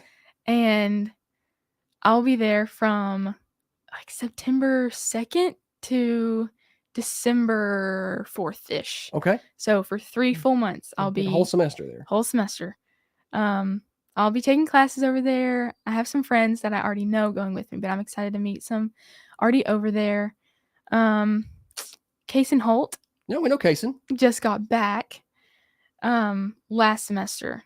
Well, she went last semester. She just got back. So I think she was a scholarship recipient last year too, or 2 years ago. Yeah, I'm excited to get to hear some things from her, some tips and tricks. So I'm excited. I'm really excited. I'm kind of nervous, but yeah. Well, that's super fun. So I guess how did that? You said you didn't even know you wanted to do that, but now you do. Like, how did it come into your life? How did that come to you? I think going to like Lipscomb Fridays and little events like before actually committing to Lipscomb, I knew of studying abroad. I didn't know how much it was. I didn't know what all that would actually mean for me. And then going to Lipscomb, there's so many, like that first week that you're there is like Quest week. And it's just so much fun every single day, like all this thing. And then they talk so much about studying abroad and trying to get you plugged in because they want you to go. Like they want you, not that they don't want you on campus, but they really, really want you to get to experience that. And so I listened and I was like, man, that sounds really, really fun. And honestly, I wasn't really planning on going my first semester of my sophomore year. And then a whole bunch of my friends were like, okay, we're going to go. And I was like, if this sounds like the time that I need to go. So I applied, got in, putting my Dream for Weave money towards it. Nice. And now I'm going to get to spend a whole semester in Europe, just going everywhere. We do school Monday through Thursday, and then Friday, Saturday, Sunday, every week is just traveling, go wherever you want, as long as you're in like a group of 3. So I'm really excited We're just to excited get to for you. travel and do all the things, see all the things. Yeah, well, we're glad that money's going to that cause. That's going to be excellent, and that's just some of the examples of what the money from the Dream for We Foundation goes to, and some of the things that the students put it to use for. So we're glad that you're able to do that. Now we've got just a couple minutes left. Abby Clark is our guest, former Lady Raider, valedictorian of the class of 2023, and a current freshman student at Lipscomb. Now you're really strong in your faith. You're very big into that. Talk about how that is translated into Lipscomb. I'm sure that it's a very religious school as well. Yes, it is. It's technically a Church of Christ school, and I didn't grow up Church of Christ. No, it's a little different. It is. It's a little different. We still use instruments. It's not. Oh, well, that's good. It's not. It's not. It's very like. It's not old progressive, Church but- of Christ then. No. Okay. Yeah. Oh yeah. But all the surrounding churches are usually Church of Christ, which again is like different for me. So I've gotten to experience new things in that, but also honestly, I'm realizing that different denominations, there's honestly not that much There's not. different. There's not. And so growing up, like going to like First Baptist has been like it's been a switch for sure, but we have chapel 2 times a week, and usually people talking about chapel in college is like, oh, chapel. Yeah. But I really enjoy it, and it's genuine and it's authentic, and I've really grown my faith since being there. Just especially with my friends, they're seriously some of the most like they're just little geniuses. They're like little they're such lights, and they help me grow so much, but they're also like my biggest supporters in my faith and outside of my faith. But yeah, it's been really good. A switch for sure, but only good things, and it's helped me grow so much and get closer to the Lord. But you grew up First Baptist Church, right, Yes, here in Manchester. First Baptist, kind of World Outreach. So a little bit of both. A little bit of both. So a few different things that you can get involved in. Well, there's some great programs around here that people can get involved in or get their kids involved in. Abby, let's see. I don't think I got a whole lot of time left. I'm supposed to get you out of here by 52, so we're like a minute away. Any final things before we get you out of here? Any shout outs or things that I forgot to talk about? I think we covered a lot. Shout out. I have to do a shout out. Yeah. To my sister. Yes. Riley Clark. Best volleyball player that I know. Yes. She's gonna rock it next year. We're doing travel season right now, so we're about to head off to Indianapolis tonight. So you're on spring break. Yes. And you're going to go to Indianapolis to watch your Yes. sister play travel volleyball. Like I don't know a lot of sisters that would do that. That's incredibly dedicated and loving, isn't it? Well, I love her. Yeah. And I'm so proud of her. She's seriously the best at everything, but especially volleyball. Okay. Shout out to my parents, of course. They're the best. And then shout out to my Nana and Poppy because they're always listening to all these things. I texted my Nana yesterday and she just donated and Nice. So yeah. Well, I just love them so much. They're my biggest supporters. Well, we love what you're doing, the work you're doing. Good luck studying abroad. Be careful. Thanks. Be safe while you're doing that. I have to parent. I'm like, you be safe while you're over there, okay? And keep us updated, and hopefully we're gonna get you on again next year, and you're gonna talk to us about how studying abroad went, okay? I will. All right, Abby Clark, thank you so much. Thank you so much. Let's go out to Holly. I don't know if she's got anything new to report. You can stay here while we get these new numbers. Let's see if Holly's got anything new to tell us. She's out there in the lobby at the Thunder Radio studios. Any new donations to speak of, Holly? Yes, Milton Harrell called in and donated $20. So thank you to Milton. And that's the only update we have so far. Okay. All right, that's going to take our total up to what? Do you have a total? 54.55. Is that what I got? Yes, exactly right. 54.55. That's a pretty good amount of money. Why did I say something wrong? No, you said it perfectly right. I was trying to find you were quicker than I was. I was trying to find my numbers on the paper and you beat me. $5,455 to the Dream for We Foundation so far today. And Abby, we've still got, I don't know, we're going to be here till 6 o'clock. Oh my goodness. And it's going to be a long day. I'm going to need Man. some prayers for my voice. I don't know Yes, if I'm pray going to for be able y'all. to hold up Pray that for your long. voice. So a pretty good amount of money. And Milton, who donated $20, that's fine. That's how you get this total up. $5, $10, $15, $20 at a time. That's great. We had a lot of $100 donations today. That's great. Steve Jernigan is matching some this hour. Holly, if you can get him on the phone here in just a second, that'd be good. And we'll get him on the line and chat with him about his donations. And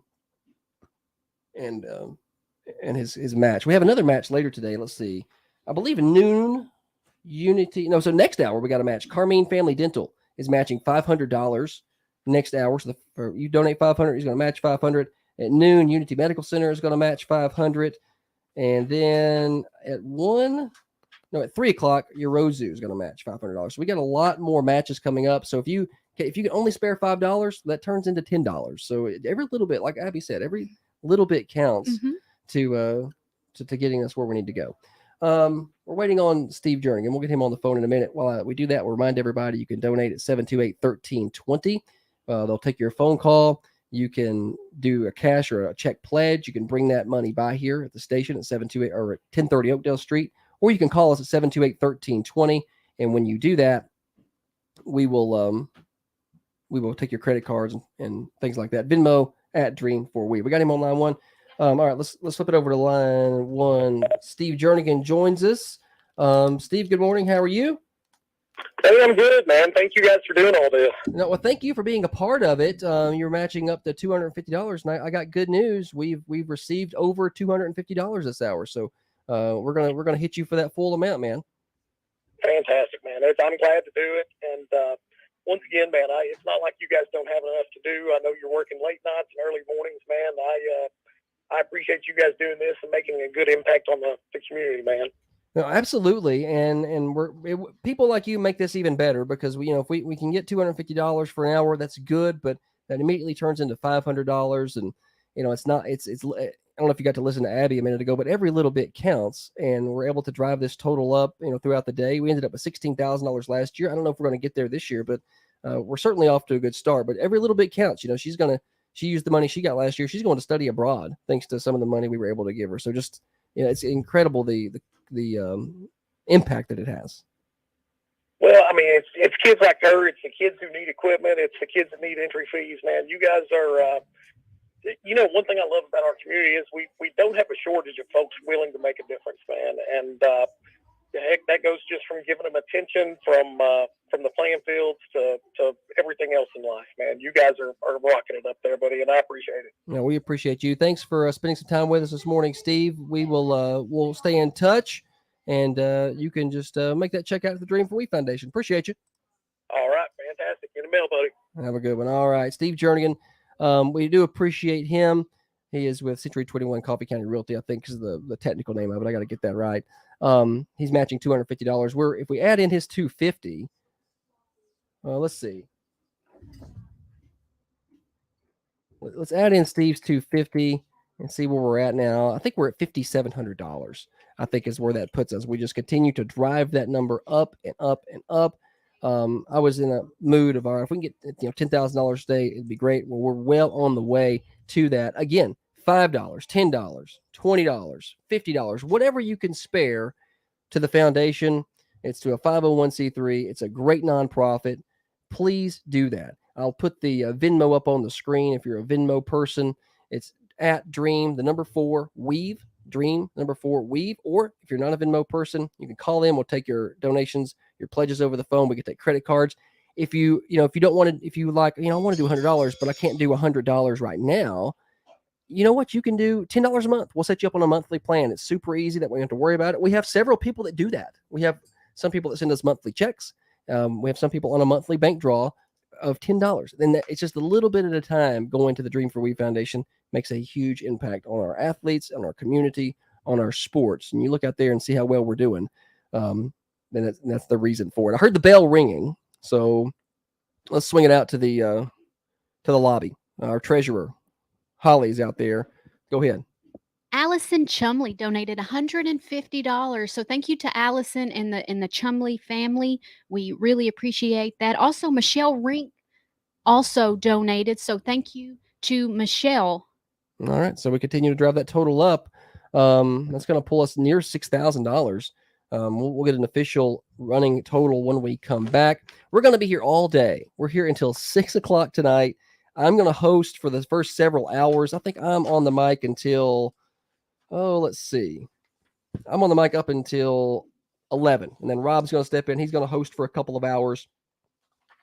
I'm going to be back in this afternoon for a little bit, and then Tiffany is going to host some afternoon hours from 3 to 5. We've got guests all day long, guests like Abby, just fun people to talk to. Next hour, we got a match next hour. Carmine Family Dental's matching $500, so glad to have that. We will have Jackson Vaughn in the house. He was our very first scholarship recipient when we first started back in 2020, 2021. He was our very first Dream for We Foundation scholarship recipient. We're going to talk to him. And also Bella Vincent, the Coffee County Lady Raider all-time leading scorer. She is a junior at Lipscomb. She actually wasn't a scholarship recipient here for the foundation, but she was just one of Dennis Weaver's favorite people and favorite athletes to cover. We're going to talk to her, get you updated on what she's up to up at Lipscomb. Just so much to do over the rest of the day. That's next hour right here on the Dream for We Foundation, Getting Kids in the Game Radiothon. Good evening, Coach Wyatt. How are you, sir? Disco, how's my man doing, brother? I love you. 3 seconds to go. Vincent across the timeline. Puts up a shot. She's fouled at the buzzer. She's fouled at the buzzer. The Tullahoma folks hate that, but that is poetic justice. She hits the first one. She hits the second one. She hits the third one. It is championship point for the Lady Raiders. Kaya Farrell set to serve it.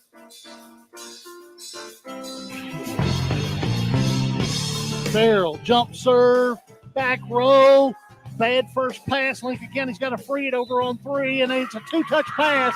Coffee County gets the district championship on a 2-touch pass. Coffee County is your District 8 AAA champions.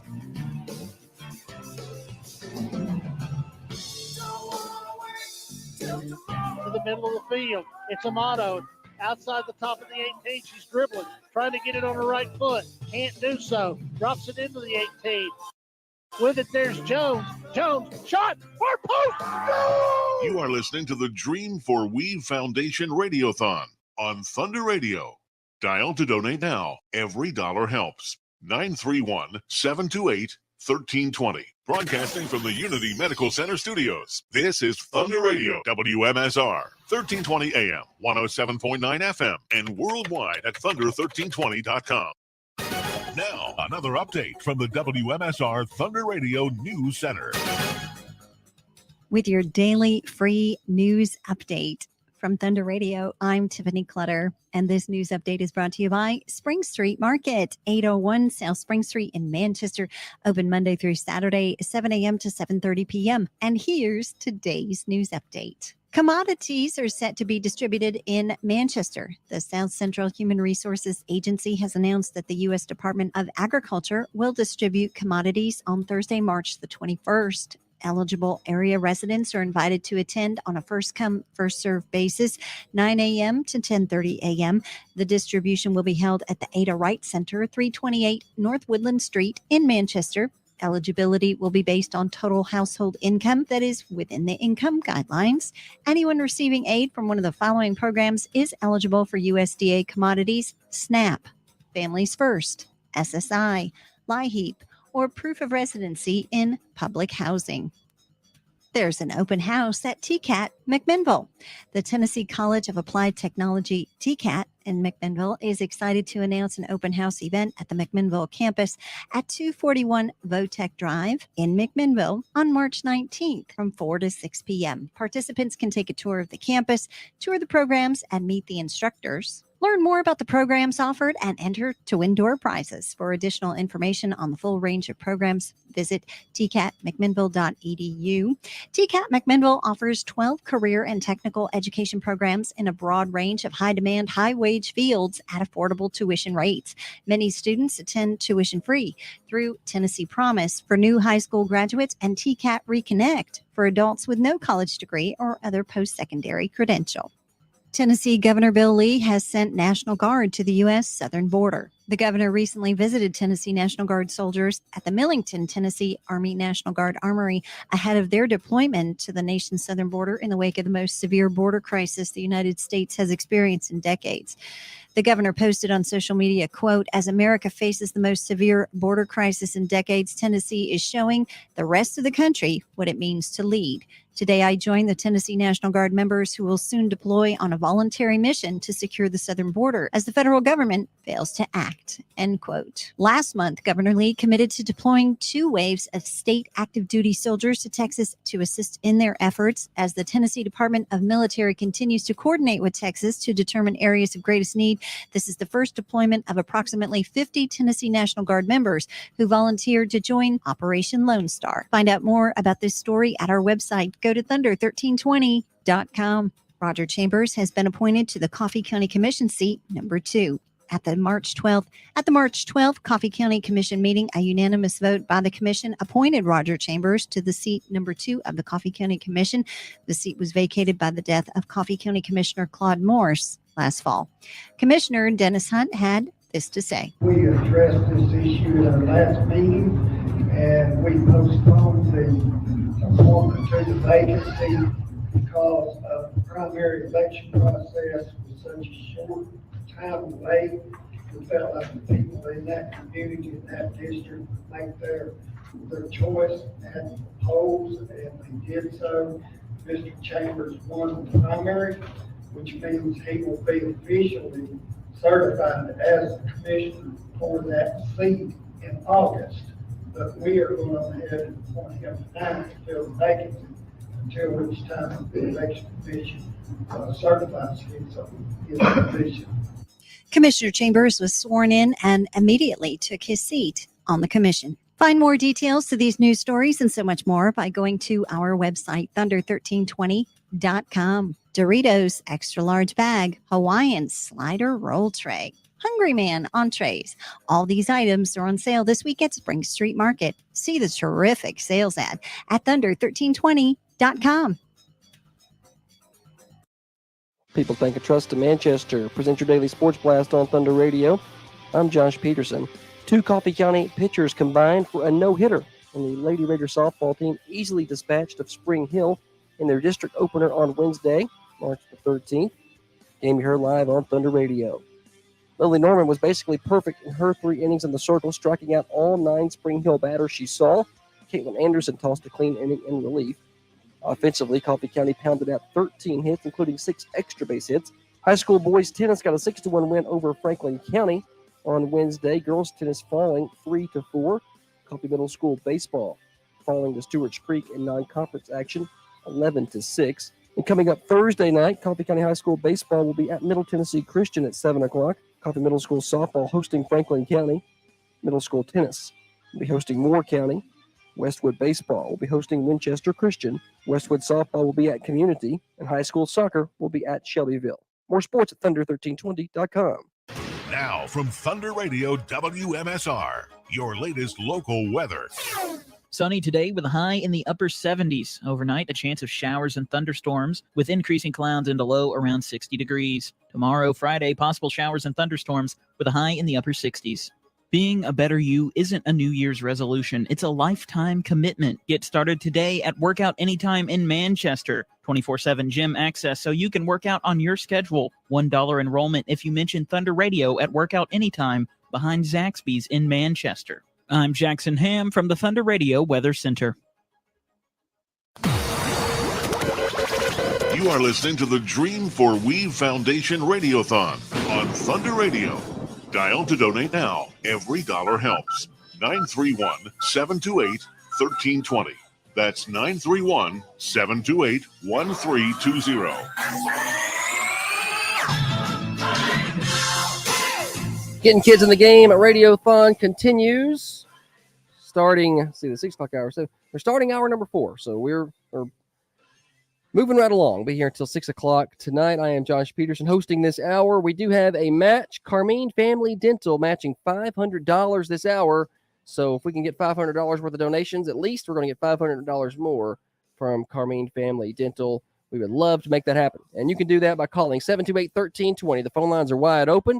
You can make cash or check pledges over the phone, or go ahead and make the donation. You can, we'll take your credit card information over the phone. We've got Ashley on the phone. She's ready for you to call right now, 728-1320. We've got Holly out in the lobby. She's going to give us an update on where we are for the day, and let folks know how much we've done so far. And also, she can tell you how to do the Venmo as well. She's a little more advanced with that stuff. Holly, hang on now.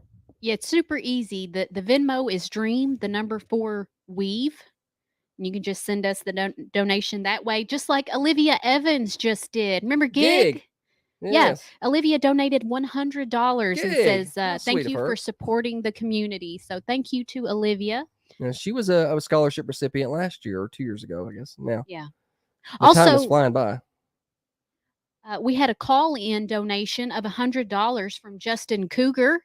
So thank you to the Cougar family for their donation. And it's really that easy. You can call in and say, hey, I'm donating X amount of money. I'll bring cash or mail a check in, and we'll get that down as promised money to the donation. Yeah, we were out of posters, by the way, for people who may have been. I thought those would be gone before 8, and they were.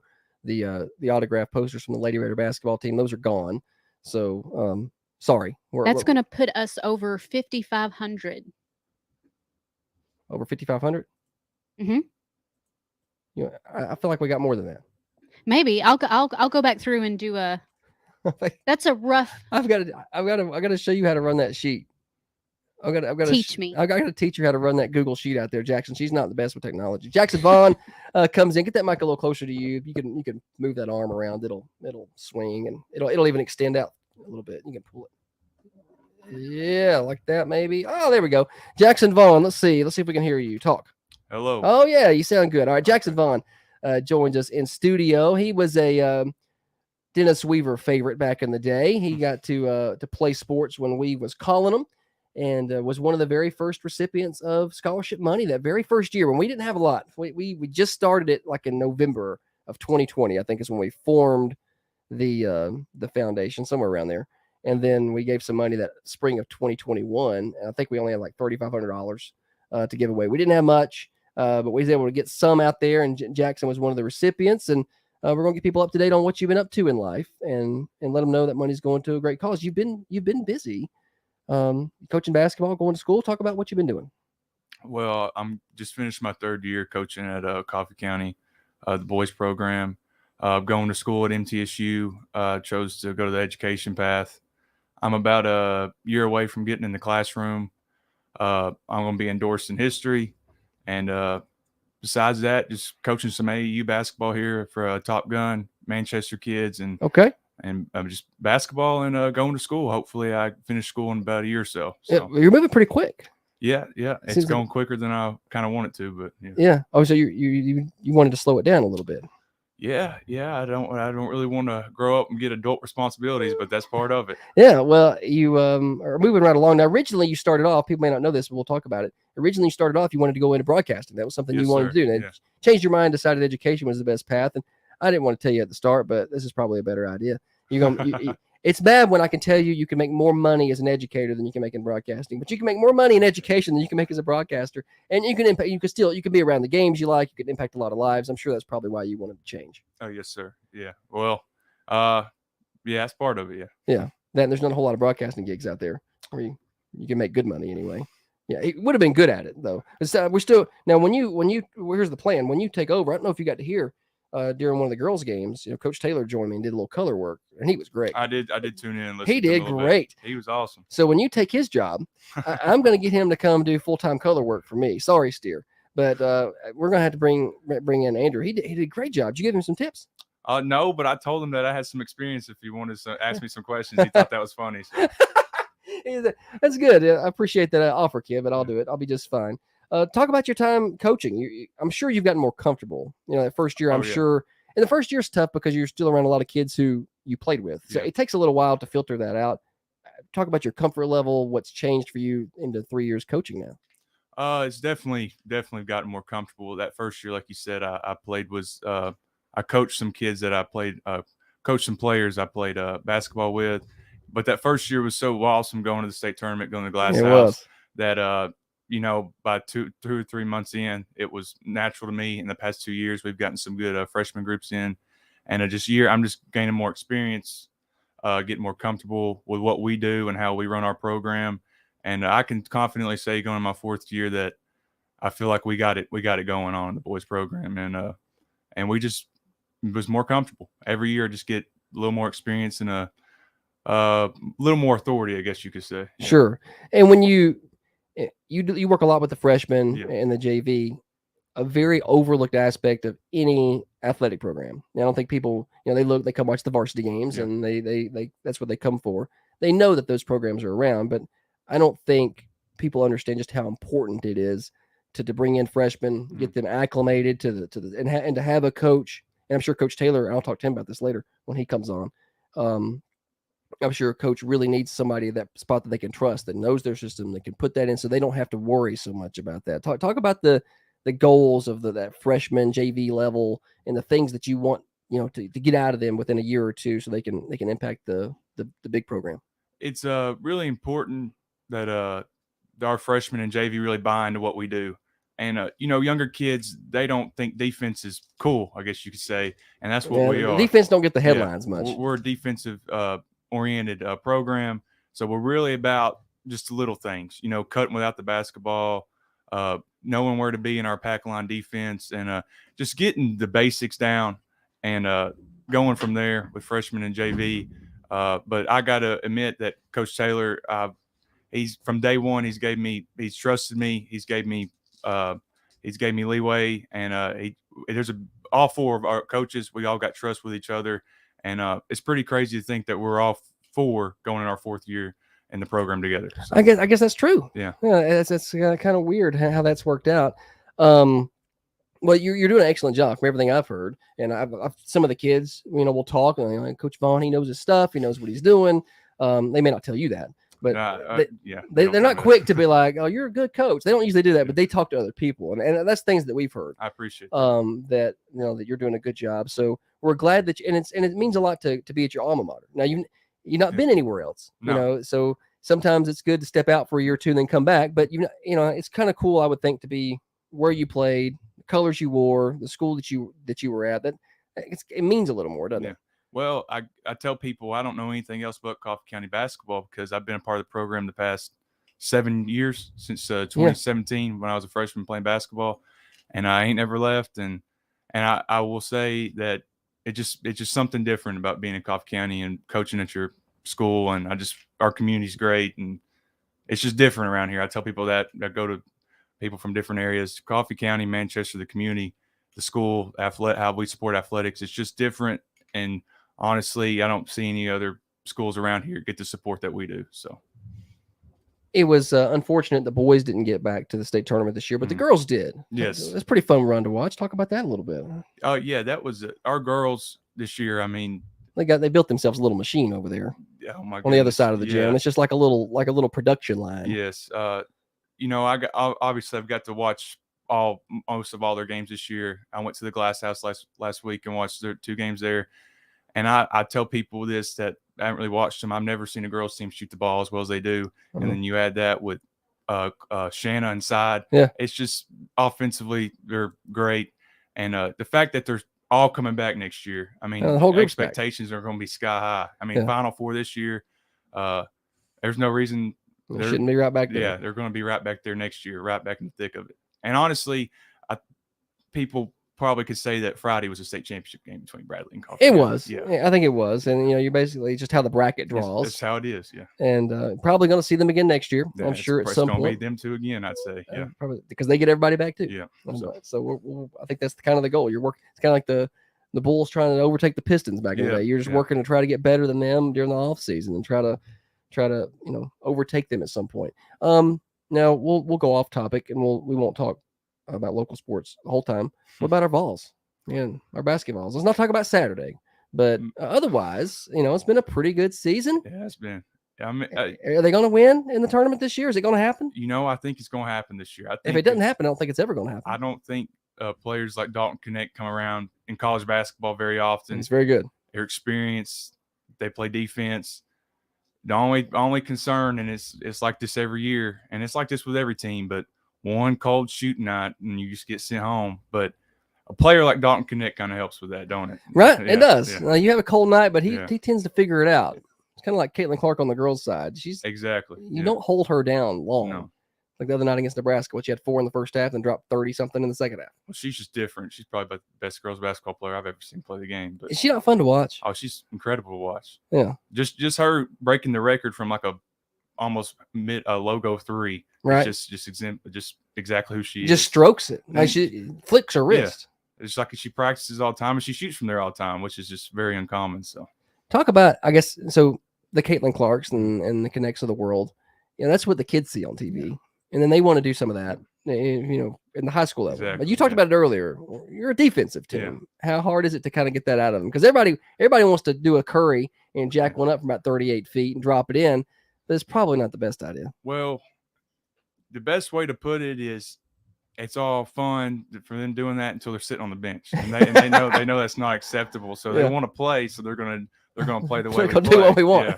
Yeah. I like that. So you can do that all you want to in practice if you'd like. But we're not going to do that out here in a ball game. Now let's talk a little Dennis Weaver. So you were probably one of the last groups that got to be with him for most of your high school career.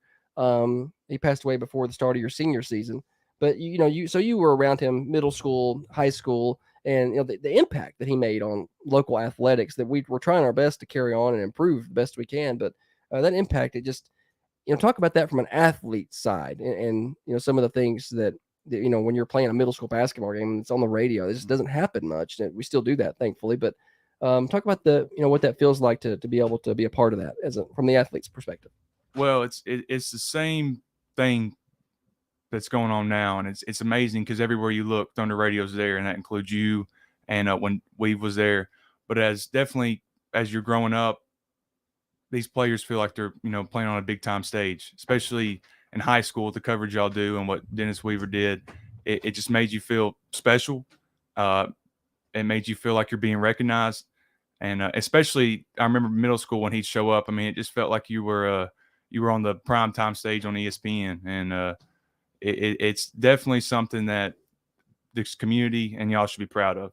Yeah, and we're glad to do it. I mean, it's a lot of fun. We love being in all the games, as many of them as we can. This past year we didn't get to go watch the girls play in Sevierville. I wanted to go, but we did get to come down to Scottsboro and watch the boys play a little bit of basketball. We'll travel. Yeah, you travel. We'll travel. We'll go. We went to Lake County and watched the girls a few years ago. Yeah, I remember that. Yeah. Yeah. Probably maybe shouldn't have went to that one, but we did. That was my first year doing basketball after we had passed, and I didn't, just a little story on our side. When I saw that we added Lake County to the schedule, I'm like, oh, they must be good. We'll go out there. I didn't realize, I thought, well, shoot, this might be a real good, 1A program. We're going to go out there and play 4 hours. And, wasn't the case. Won by, I don't know, 70 or something. But we were going out there for catfish. There was some good catfish eating out there. Was that in January? It was January or February. It was later. It was cold. Yeah. And I got to see some eagles, though. Well, I got to see some eagles out of it. So that's good. So goals, real quick, goals for you next year basketball wise. What do you see for the program? You lose your 2 big guys. Well, I feel kind of old because my first freshman group is now seniors. Okay. And so we got 5 seniors returning. I think they all 5 have bought into what we do as a program. They all 5 got skill. They all 5 are talented players. And you add that with some younger complementary pieces.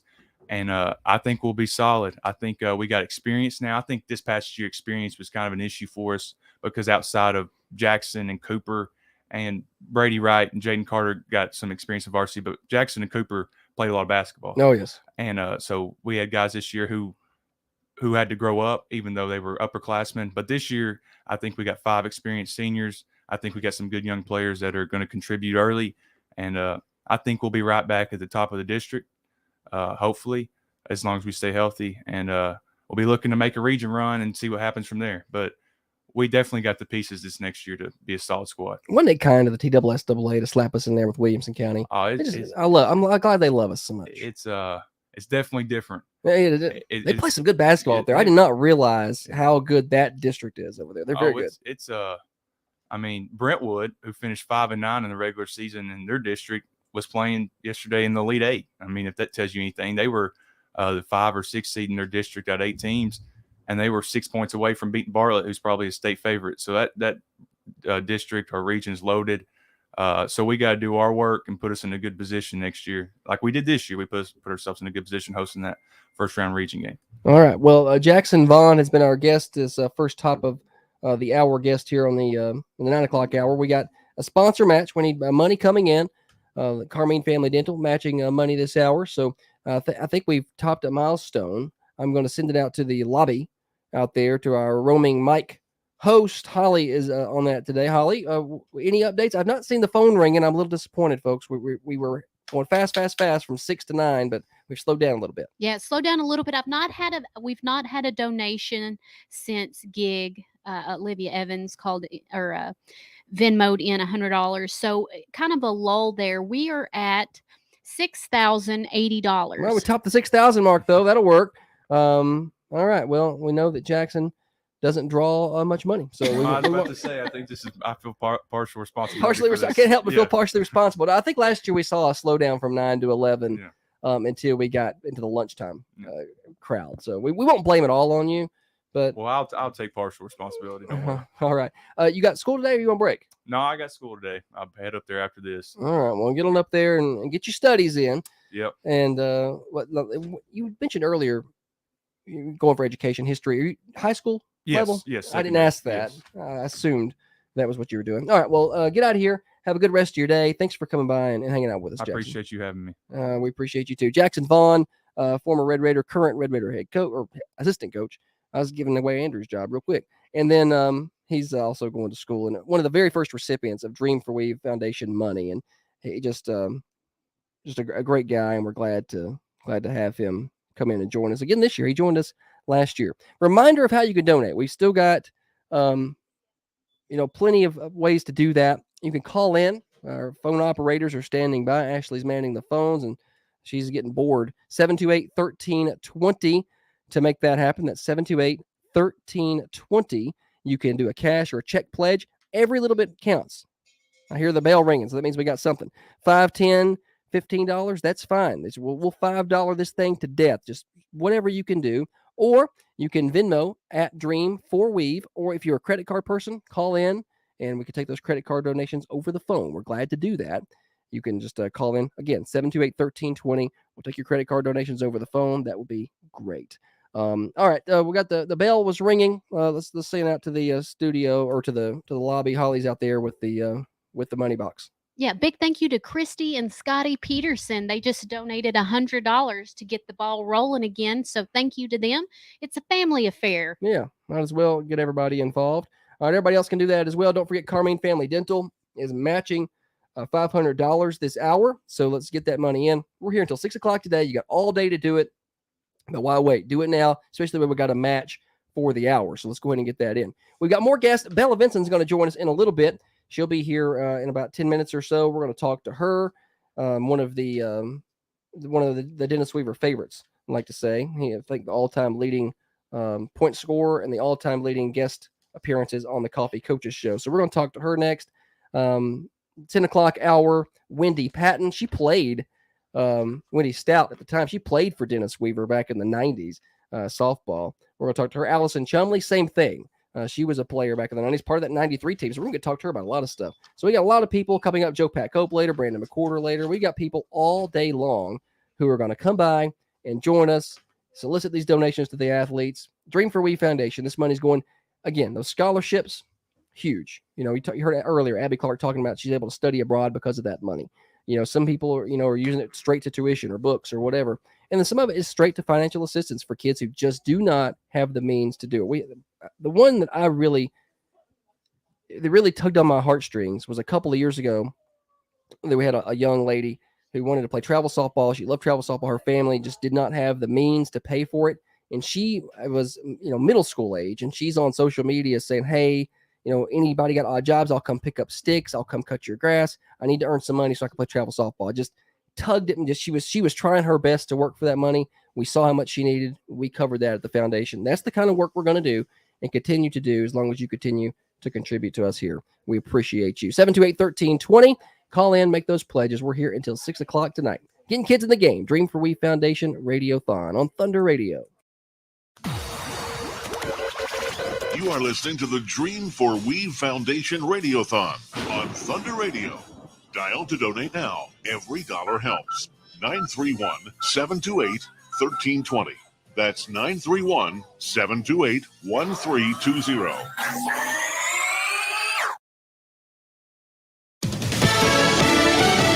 Fox News. I'm Chris Foster. Former President Trump is attending arguments in federal court in Florida this morning over dismissing the case against him for withholding classified documents. His attorneys say the Presidential Records Act entitled him to keep the sensitive documents. However, special counsel Jack Smith's team says the files were presidential records, not personal ones, and that the statute does not apply to classified and top secret documents like those kept at the Trump Mar-a-Lago estate in Florida. Fox's Carmen Roberts. His military holds tank drills as the South Korean and U.S. militaries wrap up their joint exercises. Kim Jong-un calling his country's new main battle tank the world's most powerful. The state's official news agency reported Kim himself getting behind the wheel added to the high militant spirit of the tank men. Fox's Jonathan Savage. Wholesale prices up 0.6% last month. America's listening to Fox News.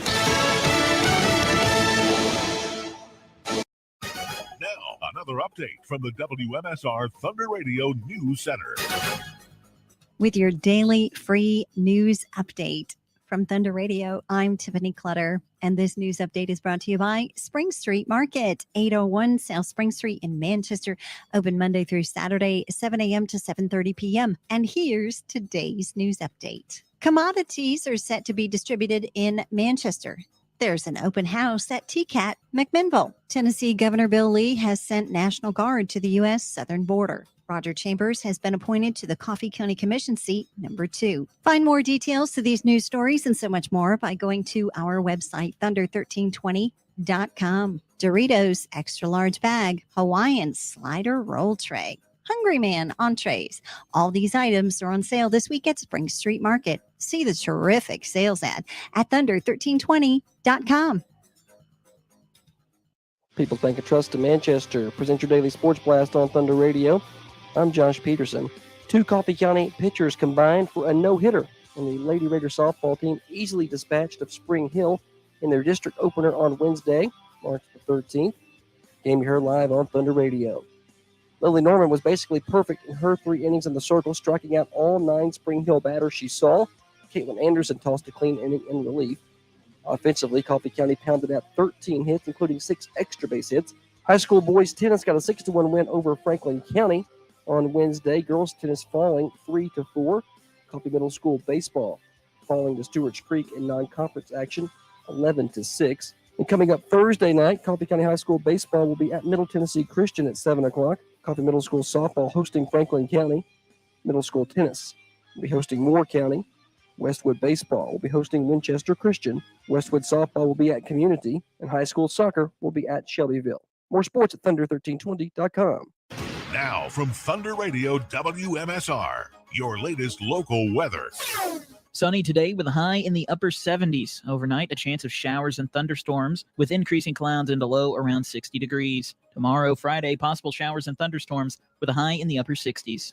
Being a better you isn't a New Year's resolution. It's a lifetime commitment. Get started today at Workout Anytime in Manchester. 24/7 gym access so you can work out on your schedule. $1 enrollment if you mention Thunder Radio at Workout Anytime behind Zaxby's in Manchester. I'm Jackson Ham from the Thunder Radio Weather Center.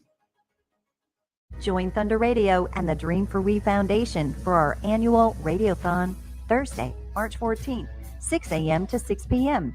The Getting Kids in the Game Radiothon will be a lively all-day event raising funds to support the nonprofit foundation and its mission of providing Coffee County athletes with the scholarships, necessary gear, and registration fees so that anyone who wants to play sports in Coffee County has the opportunity. You can make the difference on Thursday, March 14th, only on Thunder Radio. You are listening to the Dream for Weave Foundation Radiothon on Thunder Radio. Dial to donate now. Every dollar helps. 931-728-1320.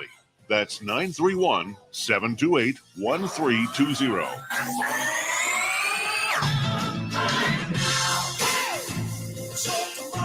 Bottom of the hour, Dream for We Foundation Getting Kids in the Game Radiothon continues. We're over $6,000 in contributions today. It's been a busy day. And you can get involved as well at 728-1320. We would love to hear from you. You can make your pledges over the phone. You can do it digitally, Venmo, PayPal. There's so many ways. Just call us and we'll help you out. 728-1320. If you're just super digital savvy, you can do Dream for Weave. That's Dream, the number 4, Weave on Venmo. And you can reach us that way. If you're listening on the radio, you can also watch us. We're on Facebook, Twitter, and no, not Instagram. We're on Facebook, Twitter, and YouTube today. And you can watch the cameras over there. We have a match this hour. Carmine Family Dental matching up to $500 in donations. So we need more donations to come in this hour so we can get that match and see if we can get us up. I'd love to get up over $7,000 if we could. We'll get an update from Holly in a minute. I don't think we have anything from the commercial break. But now we're going to go to second guest of the hour. Bella Vinson joins us in studio. Good morning, Bella. How are you? Good morning. I'm good. How are you? I am good. Holly, come help her adjust this microphone. It's not your fault. That thing is hard to deal with. Bella, the all-time leading scorer at Coffee County High School in girls basketball. Also the all-time leader in appearances on the Coffee Coaches Show. That's unbeaten, undisputed forever and ever. Just finished up her junior year in basketball at Lipscomb. Still got some more academic year to go. Let's talk basketball first. Let's talk about the high school girls first. Let's talk about their run to the state tournament. How cool was that to watch? Oh, it was so awesome, so fun to watch, and they're just such a good team and so deserving of that. And to say they have no seniors is crazy. So they'll be back next year for sure. Yeah, it was fun watching little sister. You know, we watched her really kind of blossom into a leadership role for them this year. Did you catch that vibe when you were watching them? Yeah, definitely. Like I said, there's no seniors, so those juniors have to step up and kind of lead, and she's done so well. And it's just so cool to watch her be different than I was and kind of watch her grow into a new role and grow into who we all know she can be. And she's still got room to grow next year as a senior, but she's learning this year and excited to watch them next year. I am too. I'm excited to see what they can do. I don't want them to feel pressure because I'm sure once you kind of get there, now everybody's like, okay, go do it again. Yeah. It's not as easy because everybody keeps saying, well, they'll be back. They'll be back. And I'm like, well, let's be easy. Yeah. Should be back based on talent, but you just really never know. I mean, you know, Shanna Gannon hurts an ankle or, you know, we'll talk about that in a minute. You know, you just never know what's going to happen. You never know who you're going to draw. You know, somebody may transfer into another school and change things. So probably don't want to count chickens before the eggs hatch, do we? No. Let's talk a little bit about you. So you just finished up junior year. Lipscomb got put out of their postseason tournament, but it was a rough year for you. We're playing fine, but ended up hurting your ankle. Missed the last 8 games. I 8 think. games. Yeah. So I know how frustrating that had to be for you. Talk about that process because and we talked about it when we had you on as a guest during one of the high school games. You never missed a school ball game in your life from elementary on up. So this had to be difficult. Oh yeah, extremely frustrating. Just because I was telling people like, oh, I'll be back next week. Like for sure I'll be back next week. Yeah. And then recovery didn't happen that way. And that stinks. But you kind of play for the tournament all year and just to not get to play half a conference and then going into the tournament, it's rough. But also I think I was reminded that it can so easily get taken away. So like in the hard grind of the season, it's so easy to be like, oh, I just got to get through practice today. I just got to get through practice this week. But like, it's such a blessing to just get to play basketball every day and get to play the sport you love. And when that gets taken away, it's like, oh shoot, like I wasn't. It brings you back a little bit more gratitude, I guess. Yeah, like, I'm for thankful sure. to be at practice. And it lasts for a while until it kind of wears off. And you're like, okay, I need a break. But you got 1 year left. crazy. What's that? I mean, you played basketball since you were teeny itty bitty, and it's been kind of your life. You got your senior year left, and that's kind of it.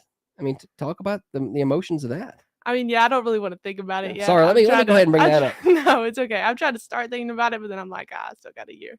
But yeah, that's obviously very hard. It's all I've known growing up. So, but I've got 1 year, so I'm focusing on that, and then we'll think about all the after basketball life after. Right. Well, and Lipscomb, had a pretty good year this year. I think when you got hurt, it kind of messed with their flow a little bit. But pretty much everybody's back. I think you lose one into next year. So this team should be, set up for another good run next year. Yeah, we dealt with a lot of adversity this year, and to end up fourth, I mean, that's a pretty good spot to be in going into the from where tournament. you started 2 years ago. Yeah, going into the tournament. We lost Jalen, which she was a 5th year, and she's coming back for her 6th year, so that was tough. Definitely a starter, 1,000-point scorer, one of the best play there. And then I got hurt second half of conference, so that's tough. So we're definitely coming back next year, and prayers we stay healthy, but we've got a lot of work to do this summer and just have big goals for next year. College life, how's that going?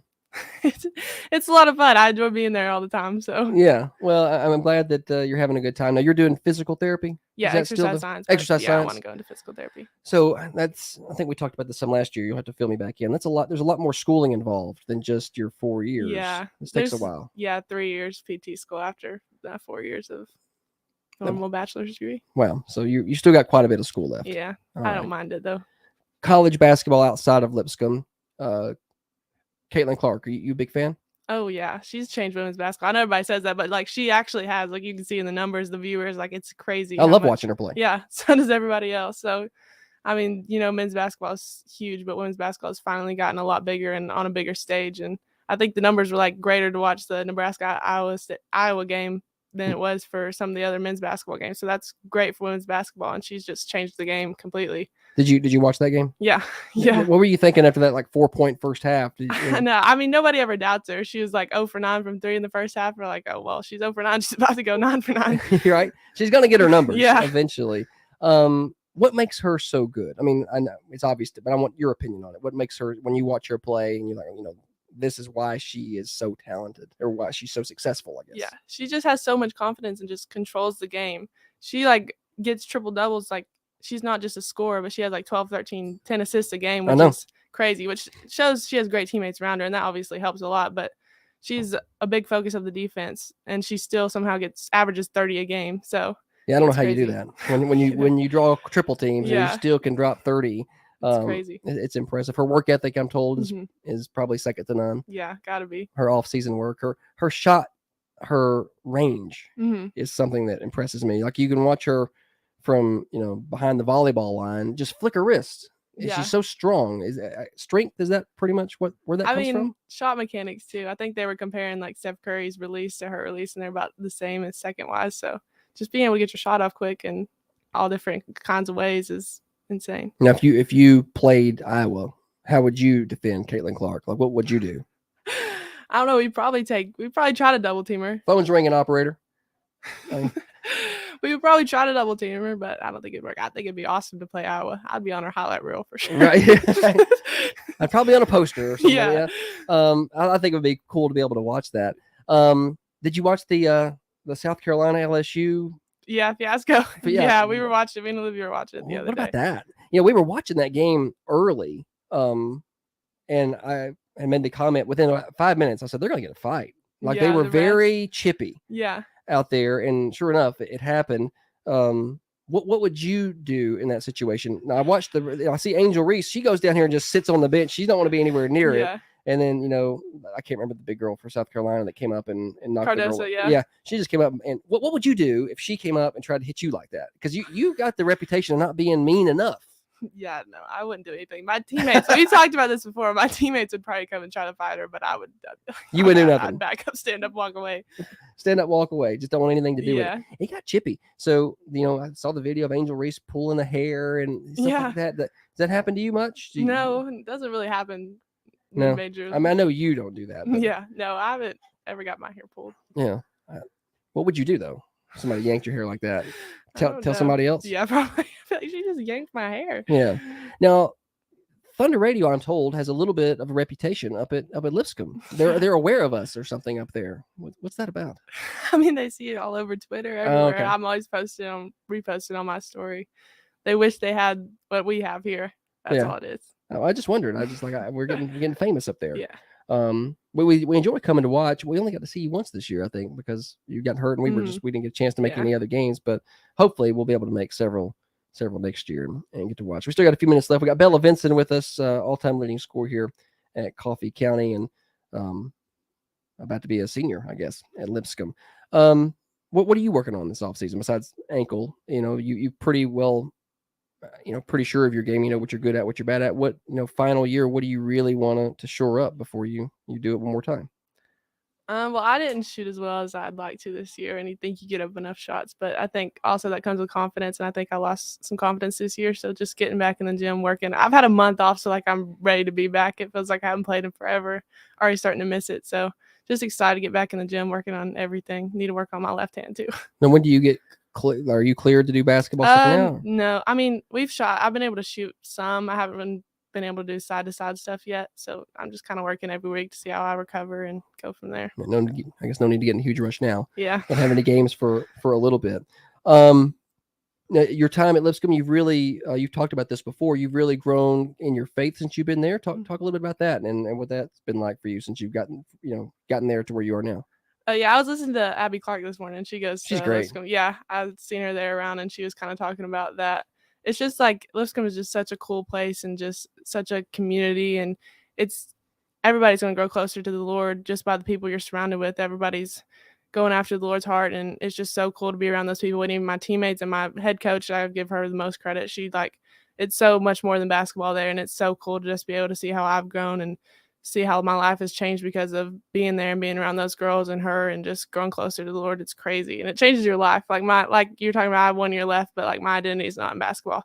Like if you had asked me 4 years ago what I'd do without basketball, I'd be like, I have no idea. It's going to be the hardest transition of my life. But I've realized there's so much more to life than basketball, and that's not my identity. It's just something I do. And it's not who I am. But does that take pressure off of you on the floor when you step back and realize it's just a game? Yeah, at the end of the day, it's just a game. It's just a game of basketball. I've played my whole life. I mean, you go in, you play, and win or lose, it's not the end of the world. So yeah, I can't remember who said it, and maybe it was. I shouldn't bring this up without knowing the quote, but it was basically you can't make sports a life and death situation because for one, you're going to die a lot. Yeah. You lose a lot. You do. It's not a win game all the time, and you're not successful every single day, and chances are you're going to be unsuccessful. I mean, nobody shoots 100%. So they don't, as much as you try, you got to keep shooting. And, we're glad that you stopped by this morning. We still got a couple minutes left. Did we get a donation out there, Holly? Go ahead and bring that in. I heard the bell a minute ago, and I just didn't get a chance to get her on. Yeah, so thank you to Judge and Lori Perry for their donation. They called in and donated $50, so that puts us at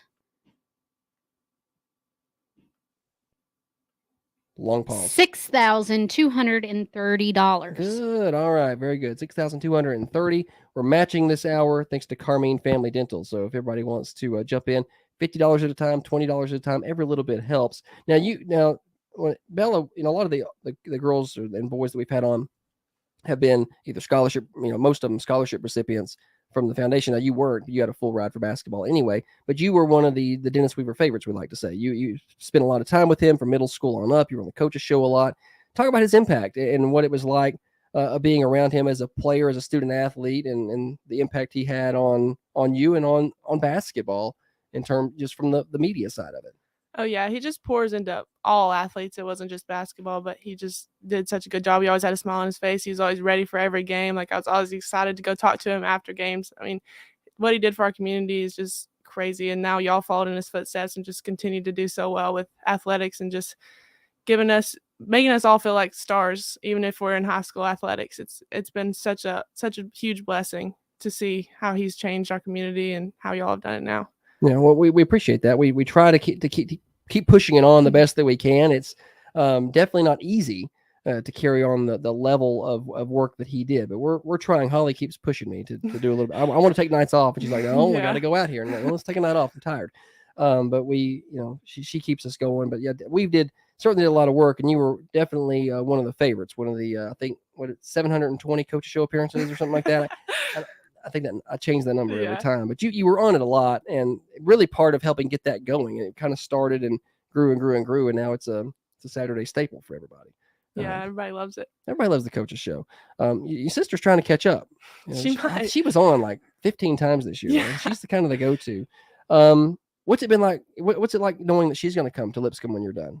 I wish we had a year together. Are you sure you don't need crazy. some off-season surgery and you could take a red shirt I hate year? to say that, but I wish more than anything we had a year together. But it's so exciting. I know it's just such a great place to be, and she couldn't have picked somewhere better. And I'm just excited to see how she continues to grow and how she does there. Yeah. Tips for her? Like, I know she's not listening, but and I'm sure you share them with her. But I guess the transition from high school to college, what's she gonna expect? Freshman year is hard, really, really hard. You just have to continue to work hard and I have some great teammates and she's going to be able to play with them. So just listening to them and just allowing them to form her and just help her with the college experience. Yeah. Well, we're excited for her. She's going to do a great job when she gets up there. We got a couple minutes left. Anything you want to talk about? Any shout outs? Anybody listening? Your grandma listening?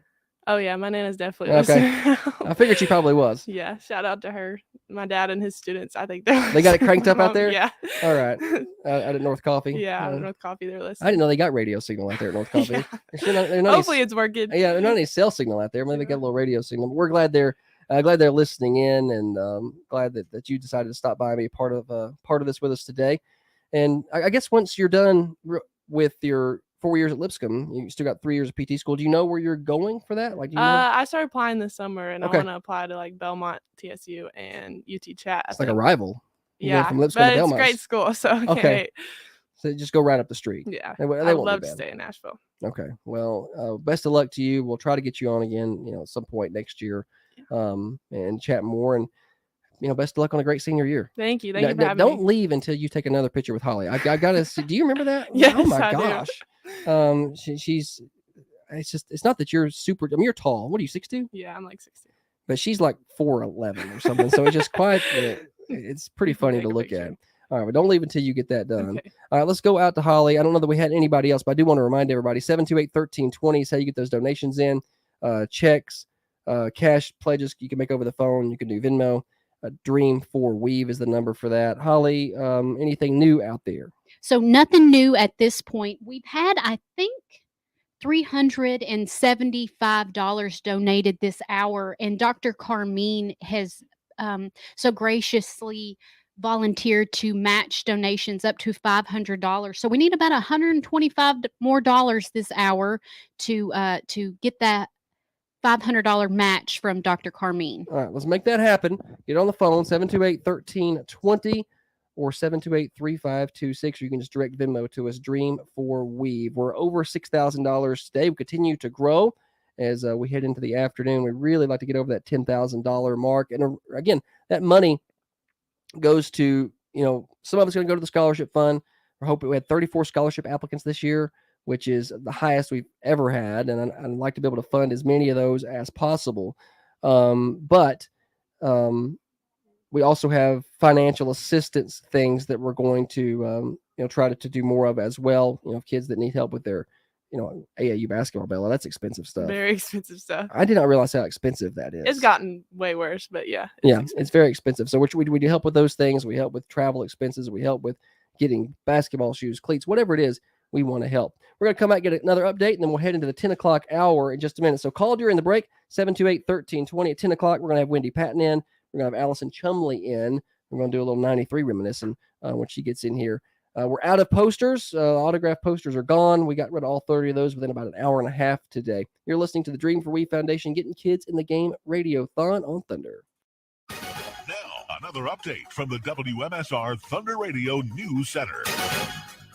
With your daily free news update from Thunder Radio, I'm Tiffany Clutter, and this news update is brought to you by Spring Street Market, 801 South Spring Street in Manchester, open Monday through Saturday, 7 a.m. to 7:30 p.m. And here's today's news update. Commodities are set to be distributed in Manchester.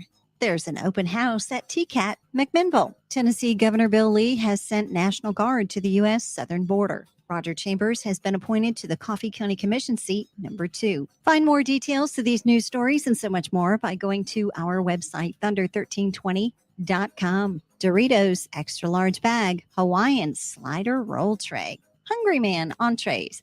All these items are on sale this week at Spring Street Market. See the terrific sales ad at thunder1320.com. People's Bank of Trust in Manchester present your daily sports blast on Thunder Radio. I'm Josh Peterson. 2 Coffee County pitchers combined for a no-hitter, and the Lady Raider softball team easily dispatched of Spring Hill in their district opener on Wednesday, March the 13th. Game you heard live on Thunder Radio. Lily Norman was basically perfect in her 3 innings in the circle, striking out all 9 Spring Hill batters she saw. Caitlin Anderson tossed a clean inning in relief. Offensively, Coffee County pounded out 13 hits, including 6 extra base hits. High school boys tennis got a 6-1 win over Franklin County on Wednesday. Girls tennis falling 3-4. Coffee Middle School baseball falling to Stewart's Creek in non-conference action 11-6. And coming up Thursday night, Coffee County High School baseball will be at Middle Tennessee Christian at 7 o'clock. Coffee Middle School softball hosting Franklin County.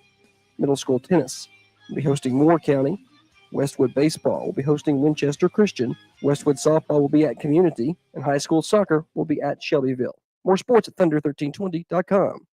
Now from Thunder Radio WMSR, your latest local weather. Sunny today with a high in the upper 70s. Overnight, a chance of showers and thunderstorms with increasing clouds and a low around 60 degrees. Tomorrow, Friday, possible showers and thunderstorms with a high in the upper 60s. Being a better you isn't a New Year's resolution. It's a lifetime commitment. Get started today at Workout Anytime in Manchester. 24/7 gym access so you can work out on your schedule. $1 enrollment if you mention Thunder Radio at Workout Anytime behind Zaxby's in Manchester. I'm Jackson Ham from the Thunder Radio Weather Center. You are listening to the Dream for Weave Foundation Radiothon on Thunder Radio. Dial to donate now. Every dollar helps. 931-728-1320. That's 931-728-1320. Busy day. Dream for We Foundation Radiothon powering on. We're here until 6 o'clock. We started at 6. We're going to end at 6. We have a very long day here. Big thanks to our volunteers. We've got Ashley on the phones. Holly is out there running the treasurer job. 728-1320 is the number to call in if you want to get in and donate some money to the foundation. Now is when you do it. Looking at a list, we have gotten, 50 individuals who have donated today, which is a really good amount. Looking at last year, we ended the day with about 106 individuals. So we're already halfway there, and we're not halfway through this. So I feel like we're ahead of the pace. We've had some really good donations. We had an anonymous donation of $1,000 early in the day. We appreciate that for sure. And then just it's $100. Gary Nestor brought by $165. $100 from the Addisons, and then just it's a lot of hundreds. Big thank you to all these people, the Addisons, the Whitsits, the Jacksons, the Williams, the Vincents, the Clutters, the Adcocks, Normans, Kate Bryant, Heather Phillips brought in a donation, Denton Jones, Pam Sims, Tammy and Richard Harrington out at Interstate Liquors contributed. Lee and Laura Nettles, Amelia and Hudson Parker, Jay Nagadula, Lindsay and Nolan Reidner sending $100, Jay Trustler, $100, Katie Whaley, Wisteria Hill Boutique, Callie Milloway did $50, Kevin Rowe did $50, Holly Johnson, Shantae Gilly, Jen Nagadula, Chad Hatfield, all $100 donations. Misty Crossland did $25, Carrie Byram did $100, Coffee County Bank sending $1,000 on the match for their hour. Sage Kill did $50. Eli Kidder brought by $100. Just on and on and on. Daphne Gregg, $20. Look, $10, $20 at a time. That's perfect. We'll just keep doing that all day long. Kathy Freeze, $50. David Clark, Janice Shelton did $100. Amanda Bryan did $50. Clint Pika did $25. Milton Harold did $20. Steve Jernigan's $250 matches in there. Allison Chumley, $150. Michelle Rink did $25. Justin Cougar, Olivia Evans, and Christine Scotty, $100, and then $50 from Lori Perry. So just more and more money coming in. We're over the $6,000 mark. Dr. Carmine's matching this hour, so we're going to add money to that. So Holly, it's been a good day. It has been a good day. I want to remind everybody of the challenge issued for the Aunts and Uncles by Tammy and Richard. Yeah, Tammy and Richard Harrington. Their nephew is Nolan Reidner, who is an athlete, and so they donated and on behalf of Nolan, and they encourage all the aunts and uncles of athletes to call and donate. And again, it doesn't have to be $100. No. I mean, $5, if that's what you can do, that's fine. $10, that's fine. If you can do 100, great. 200, fine. $1,000, we had a $1,000 donation earlier. That's great. So any of that is welcome. So just pick up that phone and give us a call at 728-1320. You can do a cash or check pledge. You can come by the station at 1030 Oakdale Street and bring that by. You can, but if you can't get here today, but you want to, call in and make the pledge on the phone so we have the total. We want to have that total. So if you're like, hey, I want to bring $100 by, but I can't come by till tomorrow, call in anyway. 728-1320. Tell us you're going to do it. We'll put your name down. We'll get your phone number, and you'll be added to the list, and you can bring that money by later. If you're a digital person, Venmo is Dream4Weave. I'm going to put that on the screen here in just a second. That's Dream, the number 4 Weave. And you can also do credit cards on the phone at 728-1320. All right, that's the end of this hour. We'll get you a total of where we are when we come back. We'll add Dr. Carmine's match in there as well. And we got guests next hour. Wendy Patton's going to join us. She's already in the house. That's next on the Dream4We Foundation, Getting Kids in the Game Radiothon. Another hour from me, then I get a break. So I want more money than the other host. So y'all call it in, 728-1320. Coffee County in the 95th minute makes it 2-1. Now you gotta run to get even. Make good space out there. It's the day. Come on, girl. Hang around right now. Hey. So tomorrow. Coffee County going against Tullahoma. The winner will be district champion. And these two teams, there is no love lost whatsoever. Take some laughing moments, do it right here and now. It means everything. Coffee County in the corner of Garrettson. She drives, splits a double team, gets fouled going to the rim. She'll have free throws upcoming. Jenna Garrettson, tough as anything you can think of. It's really tough. Set the level on your face. Ella Vincent brings it across the timeline into a double team, kicks it off, ruling for three, catching! Jaylee ruling!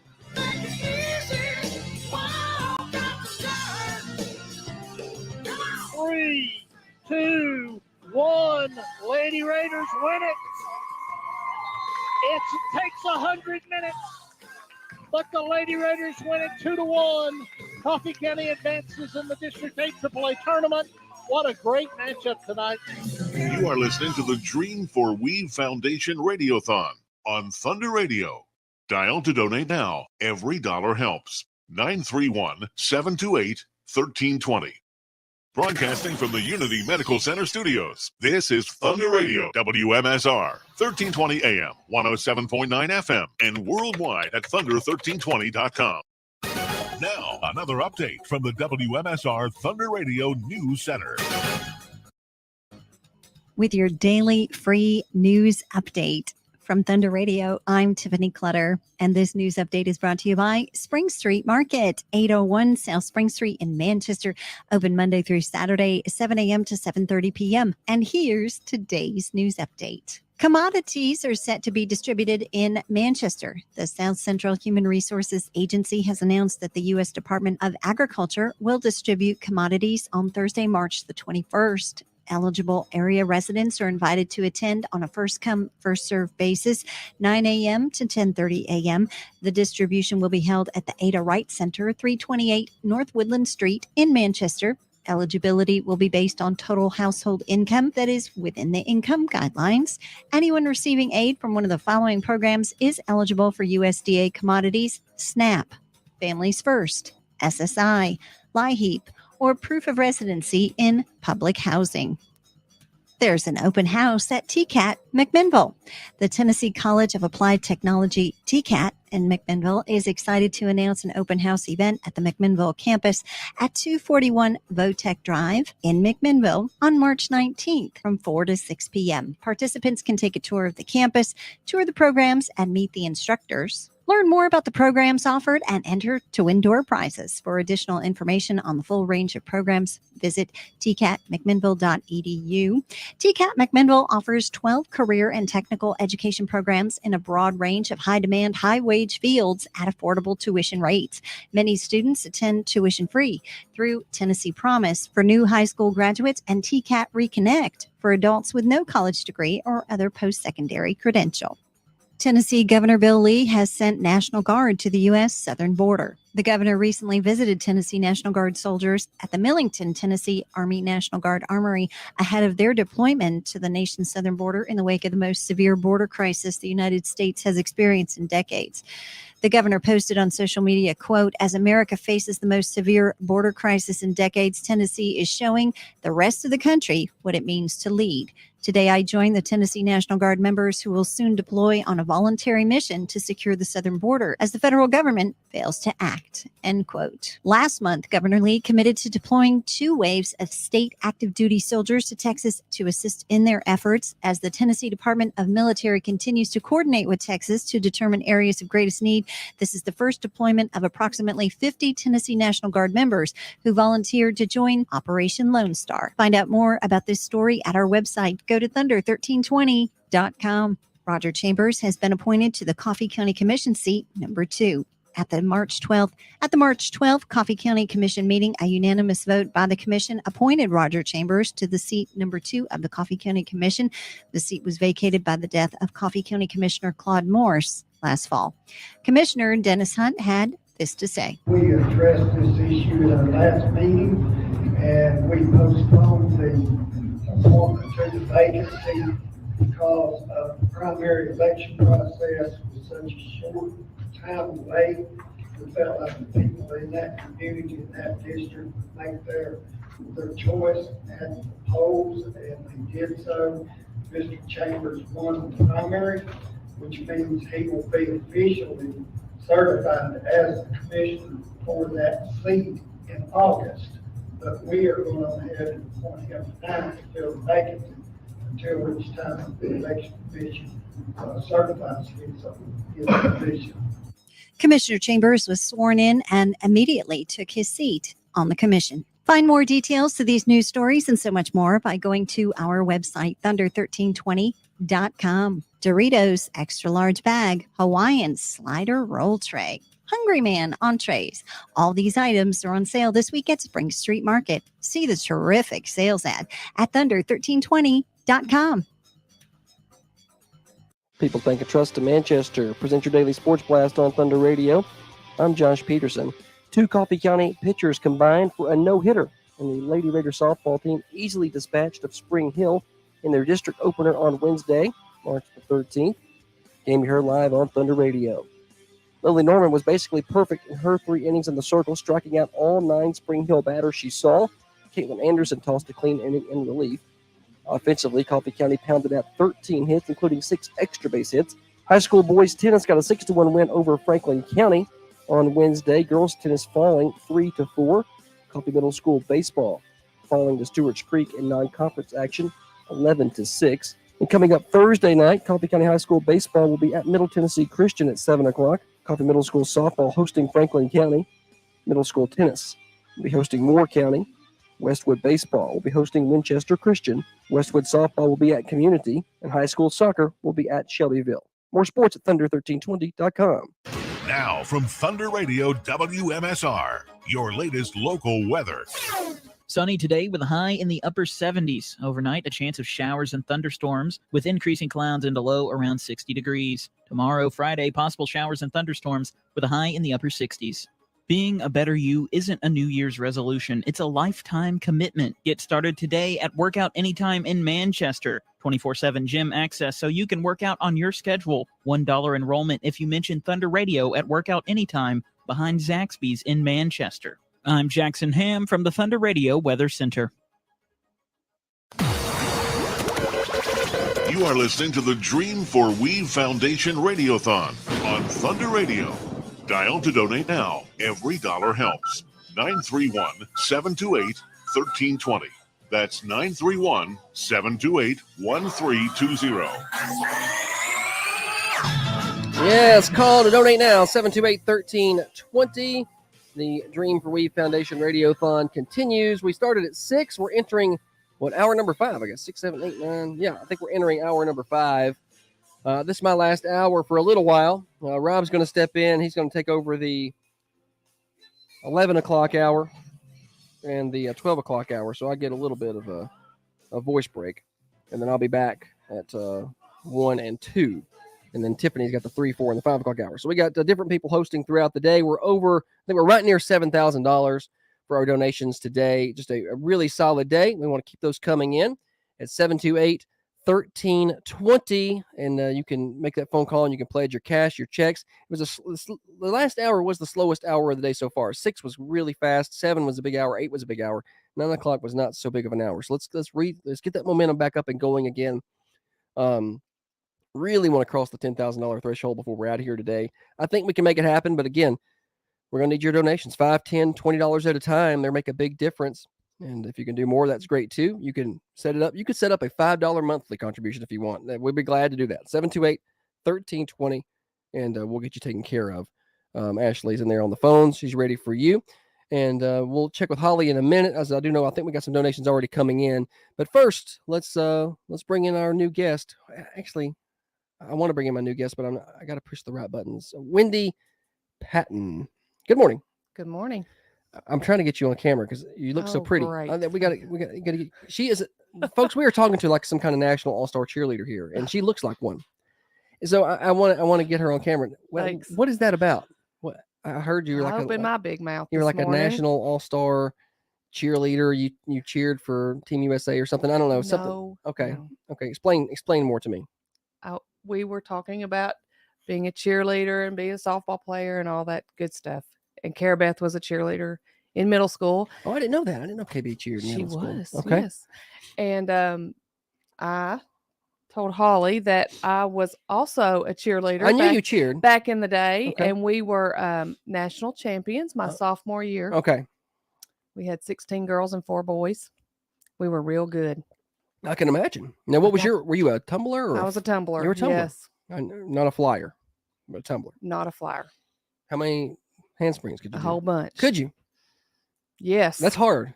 It is. Yeah. Can you still do one? I try to do one every year at the beach. And you still are doing them?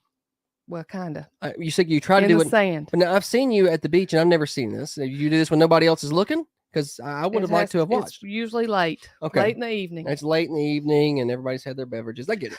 That's when it happens. So if I fall on my head, nobody will remember it. Yeah, I understand. Well, yeah. Wendy Patton, Wendy Stout, back in the 90s, joins us today. Glad to have you with us. Thank you. You are a Weave disciple, if you will, Yes, and we sir. talked about this some last year, but I don't think you can ever reminisce enough and tell old stories enough. So I'm glad that you've decided to come by. Yeah. So I'll talk about you. What year did you graduate? 93. 93. All right. So you were part of the very first softball teams. I was, yes. I think the first one was in 90, maybe. Uh-huh. And then Coach Breeden came in 91, maybe. Is that right? And that's he was the second year. Yes. And then we all know the story from there. And these girls don't have a clue what life is like. What life was like back in the 90s at the T-ball field. Back at the T-ball field, yeah. I did get to go watch the girls play at the T-ball field. How old were you? Like 5 or something? I was 4? itty bitty. No, when did they move to the high school field? When did that happen? Let's see. Amanda was a 96 graduate, and she was still playing at the T-ball I think it was the late field. 90s. I think it was 97 or 8. Yeah, it was probably around 95. So I was 9 or 10 when I went. Sorry. I didn't want to show my age after you just talked about how old you are and stuff. But you were part of like the beginning, and I don't know if you got to hear Coach Breeden on this morning. He joined us in 7:30 time slot. No, that was drop off time. Yeah, he was. We were talking to him, and he was talking about the impact that how good things are at Coffee County now. Yes. In terms of athletics and facilities, and sometimes people just get a little bit jaded and don't realize just how good you've got it. And I was telling him, I don't think people. I really want kids. It's hard to get kids to buy into history, and you're standing on the shoulders of people who came before you. You know, this wasn't here. But I really hope they understand that, the softball program is great. It really is. But it was the literally the hands of Jeff Breeden and Dennis Weaver, who were and tons of parents and volunteers and Yes. businesses Yes. who built that facility from nothing. It was a t-ball field that you played at before, and then you moved into a swamp. Y'all hear the bell? That's another donation, by the way. I was gone by the time they started Yeah. looking at the swamp area, but Yes. my dad was the booster club president that year, and he and Amanda picked up a whole lot of rocks on that field and never got to play on it. Oh man, Just getting it, just getting it ready. trying to get it ready. Yeah, for the and next group. It takes everybody to do that. I just don't think people know how much, work goes into something like that. We had 2 uniforms. Well, now they got like 2. They put like 2 a day. They wear. Yes, 2 uniforms and 1 sweatshirt. Nice. Your sweatshirt's probably Still still have it. around. Oh, they yeah. don't make them like they used to. No, I've still got it. I still have a hoodie from my sophomore year in high school. Now, my sophomore year in high school and your sophomore year in high school were decades apart. Thank you. I'm just gonna keep doing that the rest of the day. But it was Allison's too, so she's Yeah, coming. she's right? coming next, yeah. you can get her too. I will. But I've got that one, and it's not faded. It still looks just like it did when we got it. Finally, the little pouch Mhm. is starting to have some tears in the seams, but it's in pristine condition. Well, but now mine's hoodies pretty the kids, faded, but the hoodies the kids get now are faded, and the Yeah. writing is off of them in like 2 years. pretty quickly. Yeah, they don't make them like they used And to. mine's pretty faded. I'll have to send a picture of it to you. It's pretty cute. Do you still wear it sometimes? Well, when Mo passed away, Coach Breeden asked everybody to wear their Coffee County Red Raider stuff, so I did wear it to the funeral home. But Nice. still have it. Still have it around. Oh yeah. Let's tell some Dennis Weaver stories. So he was coaching when you played. Was he coaching then? Oh yes. Okay. See, He was coached- outfield coach. Okay. And I was an outfielder. So you got to deal with Coach Weave a lot. I got to deal. Yes. Yes. He was good cop. He was a good cop. I can imagine him being good cop to Breeden's back. Every now and then he was not so good cop, Yeah. but he was the good cop. It'd take a lot to get him pretty irritated, though. He liked to scream at the top of his lungs every now and then. but Yeah. I could see him doing that just to let Coach Breeden know he was doing something. Yes. Watch his girls. Coach Breeden didn't yell a lot, but when he spoke, we listened. I understand. Yeah. He stomped and Yeah. you know. He was talking this morning about he's an old school kind of guy. He was He's still old school. He's like, I'm still that way. yeah, he was pretty old school. Yeah. It's still how he operates. We didn't have many days off No. from January to May, April. It takes a lot to build a softball program up to what it needs to Yes. be. From a no win or 1 win, non-existent program. Yes. To one of the We more had- respected programs in the state. Yes. We won a lot of games my senior year. We never could get past Riverdale. They were our Nemesis then, yeah. Yes. Yes. Well, unfortunate, I know. but still, you were part of something. You've been to that field at Riverdale, right? Yeah, Where yeah. Mhm. it's pretty flat now, but once upon a time, right field was on a big mound, like a big hill. Uh-huh. It was the weirdest thing. I don't But think I've we seen never it like could that. beat them. Yeah. Well, you still did a big part of building the program. And Oh yeah. we're glad that you and your teammates did that and endured all the tough times with Coach Breeden and On the t-ball field. On the t-ball field. Yeah. Now, Coach Weaver and some of his stuff. Now, what was it like, playing for him? Let's go back and talk some sorry. of that because a lot of people know him as the broadcaster. Because he Yes. broadcasted a lot of ball games, and Yes. and it's neat because you got to kind of see him do some of that before he passed. But you knew him as a coach first I did. And and a teacher, I guess. He was a teacher. yes, back in I the day. never had him as a teacher, just as coach. But like I said before, he was the good cop. Coach Breeden was the bad cop. I knew they both loved me dearly. That was very evident. Yes. But I can remember doing lots of push-ups in the outfield Okay. because the more we would miss, the harder Coach Breeden would hit the ball. Oh, okay. Yeah. So if you missed, we're not gonna make it easier. We're gonna make it even harder. And we didn't go home without a perfect round. Okay. And so Coach Weaver was always in the outfield in our ear, just Yeah. making sure we caught the ball. Yeah. I like to go home. Yeah. He wanted to go home. So did I. We'd all like to go home. But Yes. nobody's going to go home No. if we don't catch softball. No, he was the talker of the group, though. He was the cheerleader. How much have sports changed 2024 versus 1993? That's a long time ago. Some of the things that went on then, I don't know if they could go on now. I don't know. What do you think? I think you're right. Thank you. I think I don't know. It just kids in general are a lot different now than they were when we were growing up, and we just were allowed. Coaches were just allowed to coach us. Yeah, just a be lot their more coach, leeway. be their teacher, be their parent on the field, and Yeah. And so that's kind of what Weave was to me. He was. I heard mom and dad after the game, but just Weave. Yeah, during the game. During the game. Yeah. No, and your daughters have come through. KB is now in she's going to cosmetology, right? Yes. She's going for she's in secondary education for cosmetology, and then Audrey, I forgot her name, is don't tell her. no, she's about to be. Tell her. Well, let me tell you something. Tell Audrey I got some brain fog, and I've been on the air. This is my 5th straight hour. I won't tell and her. I'm It'll be our lacking sleep. secret. I'm lacking sleep, so I might forget her name again. But she's coming to the high school now. But you're getting to experience some fun things with them. Audrey got to go to the state tournament this year. What was that like getting to see her there? And then you were around back in the '93 time frame when the girls were at the state tournament then. Yes, it took us about 8 hours to get out of the driveway in '93 because you don't remember this. No, I remember the snow. There was about 14 inches of snow in our front yard, and my dad was determined. He said, we hadn't missed a game yet. We're not going to miss this one. Uh-huh. And so it took him a long time to get us out of the driveway. But once we got out of the driveway, we got there. It was a great experience for me as a fan. Mm-hmm. But this parenting thing, being the mama in the bleachers it's not as relaxing. No. Or fun. No. More stressful. It's a lot of stress. I got lots of text messages on Friday before our Bradley game. Uh-huh. Pictures of me just with my head, my hands in my head, my face, and just nervous for the girls. And because they're all my girls. Yeah. It's a lot of pressure for them. So far more fun visit for you in '93. Yes, it was fun. Don't get me wrong. Yeah. I loved being there. Audrey said she never got nervous. I don't know how, but I was nervous for them. Oh man, I'm nervous right now. Yeah. A week later, I'm nervous now. It was a great experience for them. It was a good experience for me in '93. Yeah, well, you talk about that. So you kind of touched on Audrey.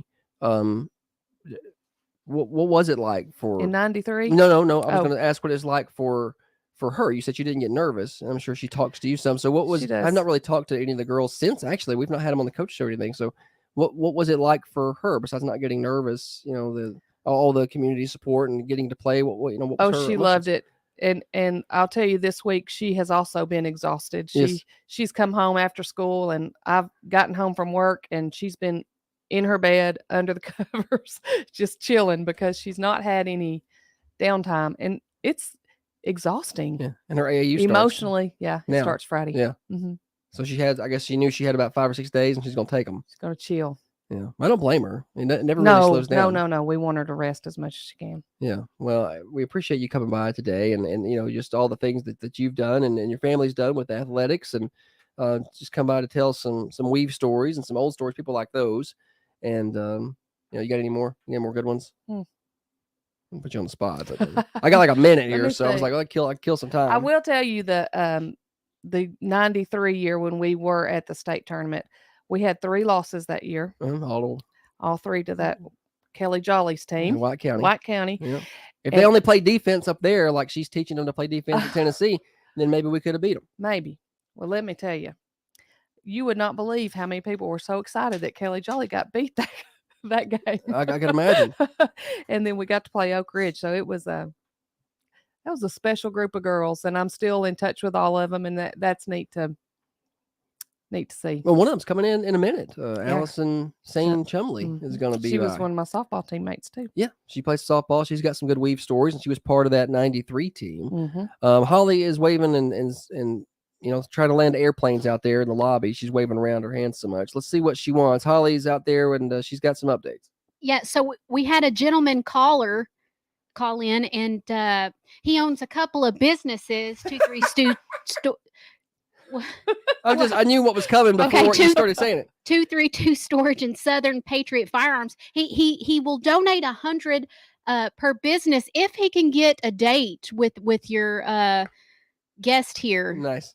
She's a married woman. I don't know if she can do that. Well, it's for charity, Wendy. I'll put another $100 up if she'll do a back handspring out there in the lobby.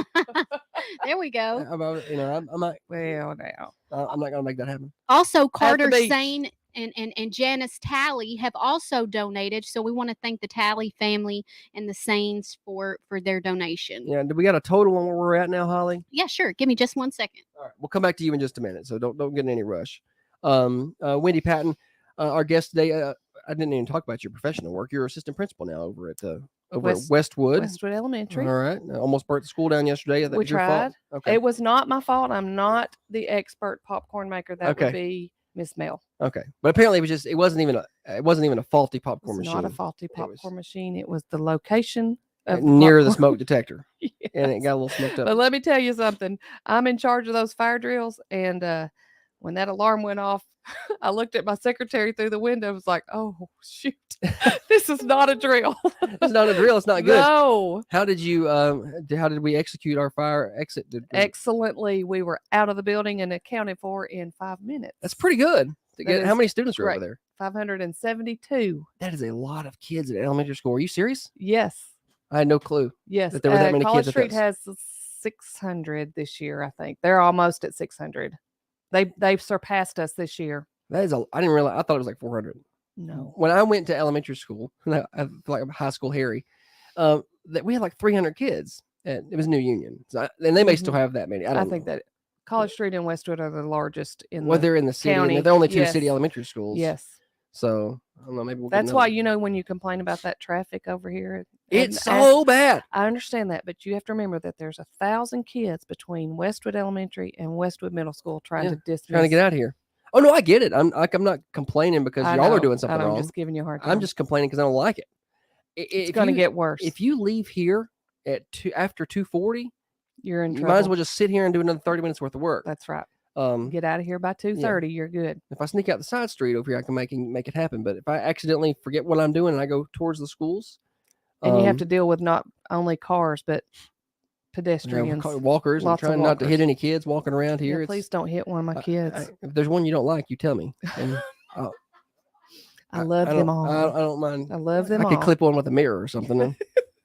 I'll just say they were walking in the street. Let me think about it. No, I'm just kidding. All right. Thanks for coming by. Wendy, thank you for having me. Appreciate you. Holly, did you get me a total out there? Are you adding it up? I've still not told her how to work Hey, the sheet. tell that man I'll have a date with him. All right. Hey. Yeah, okay. We got a hookup here. It's a whole different kind of show.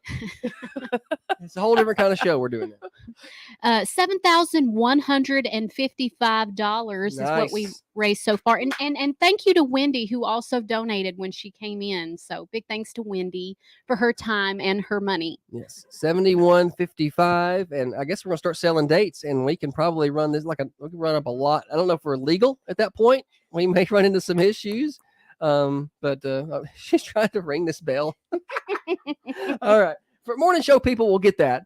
If you're tuned in looking for Rick and Bubba, no Rick and Bubba today. It is the Dream for We Foundation Radiothon. We're here until 6. We're raising money for a great 501c3. That's just and your daughter got some money from this. I didn't think about that. She did. KB got some scholarship money last year, and until we've had some kids, and she's coming in later at 3:09. I'm not going to get to interview her, but you're not. No, it's going to be somebody Tiffany. else is. Yeah, Okay. but I'll get to see her. She has put that money to good use in gas. Yeah, and that's the thing, and we don't twice a week. Yeah, that's a long trip, and so we It don't. is. Some people the scholarships go straight to the school, and some people we give it to the kids because the way we look at it is if we don't trust them with it, then we probably don't need to be accepting them as a scholarship recipient. So when we look at the scholarship recipients, we want people who are going to be good stewards of the money, put it to good use, and we give it to them directly so they can use it for books or gas. Abby Clark's using hers to travel abroad. Yeah, Super I pumped love for her about that. She's precious. So this money's going to a great cause. So we're glad that KB got to be part of that last year, and that money's going to help. We want these kids to be able to get through school without accumulating debt. Now, And we want them to be I know productive citizens, yes, right? we know our little $1,000 and $2,000 contributions aren't much in the big scheme of things, but little bit always helps. Yeah, absolutely. It was a lot for her. Yeah, and she's going for cosmetology. Yes. Now, does she get Tennessee Yes. Hope for that? So she Promise, can, Tennessee Promise. That's what I meant. Yes, but she'll be finished in July. So. Quick. Yes. Well, good for her.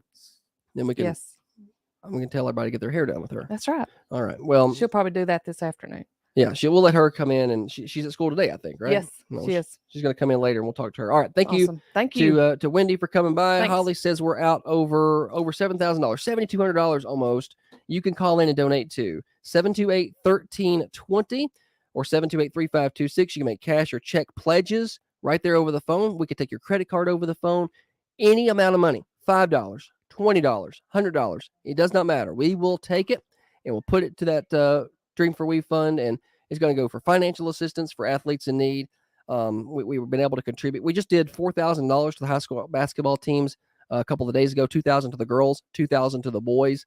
We're going to help out as many athletes as we can. We're going to give as many scholarships as we can, and all that money is going to go back to a great cause. Again, 728-1320. We'll have Allison St. Chumley will join us next, and that'll wrap up the 11 o'clock hour. More donations needed. 728-1320. Looking ahead to the 11 o'clock hour, Joe Pat Cope will join us. He'll be on the phone, and then we will talk to Brandon McWhorter. He'll be in as a guest with us in studio. Joe Pat Cope will be on the phone, the Lady Raider basketball coach, and then Brandon McWhorter, athletic director and softball coach. Keep it right there. You're listening to the Dream for We Foundation, Getting Kids in the Game Radiothon. You're listening to Thunder Radio. You are listening to the Dream for We Foundation Radiothon on Thunder Radio. Dial to donate now. Every dollar helps. 931-728-1320. That's 931-728-1320.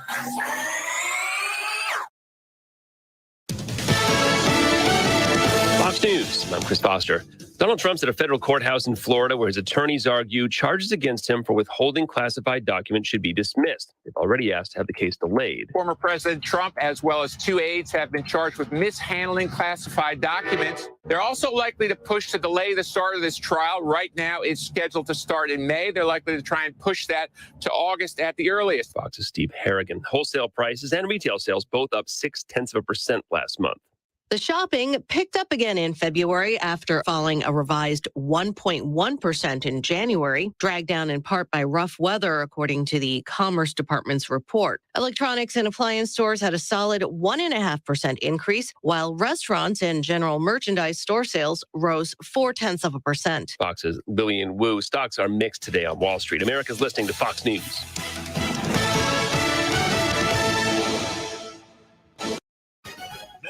Another update from the WMSR Thunder Radio News Center.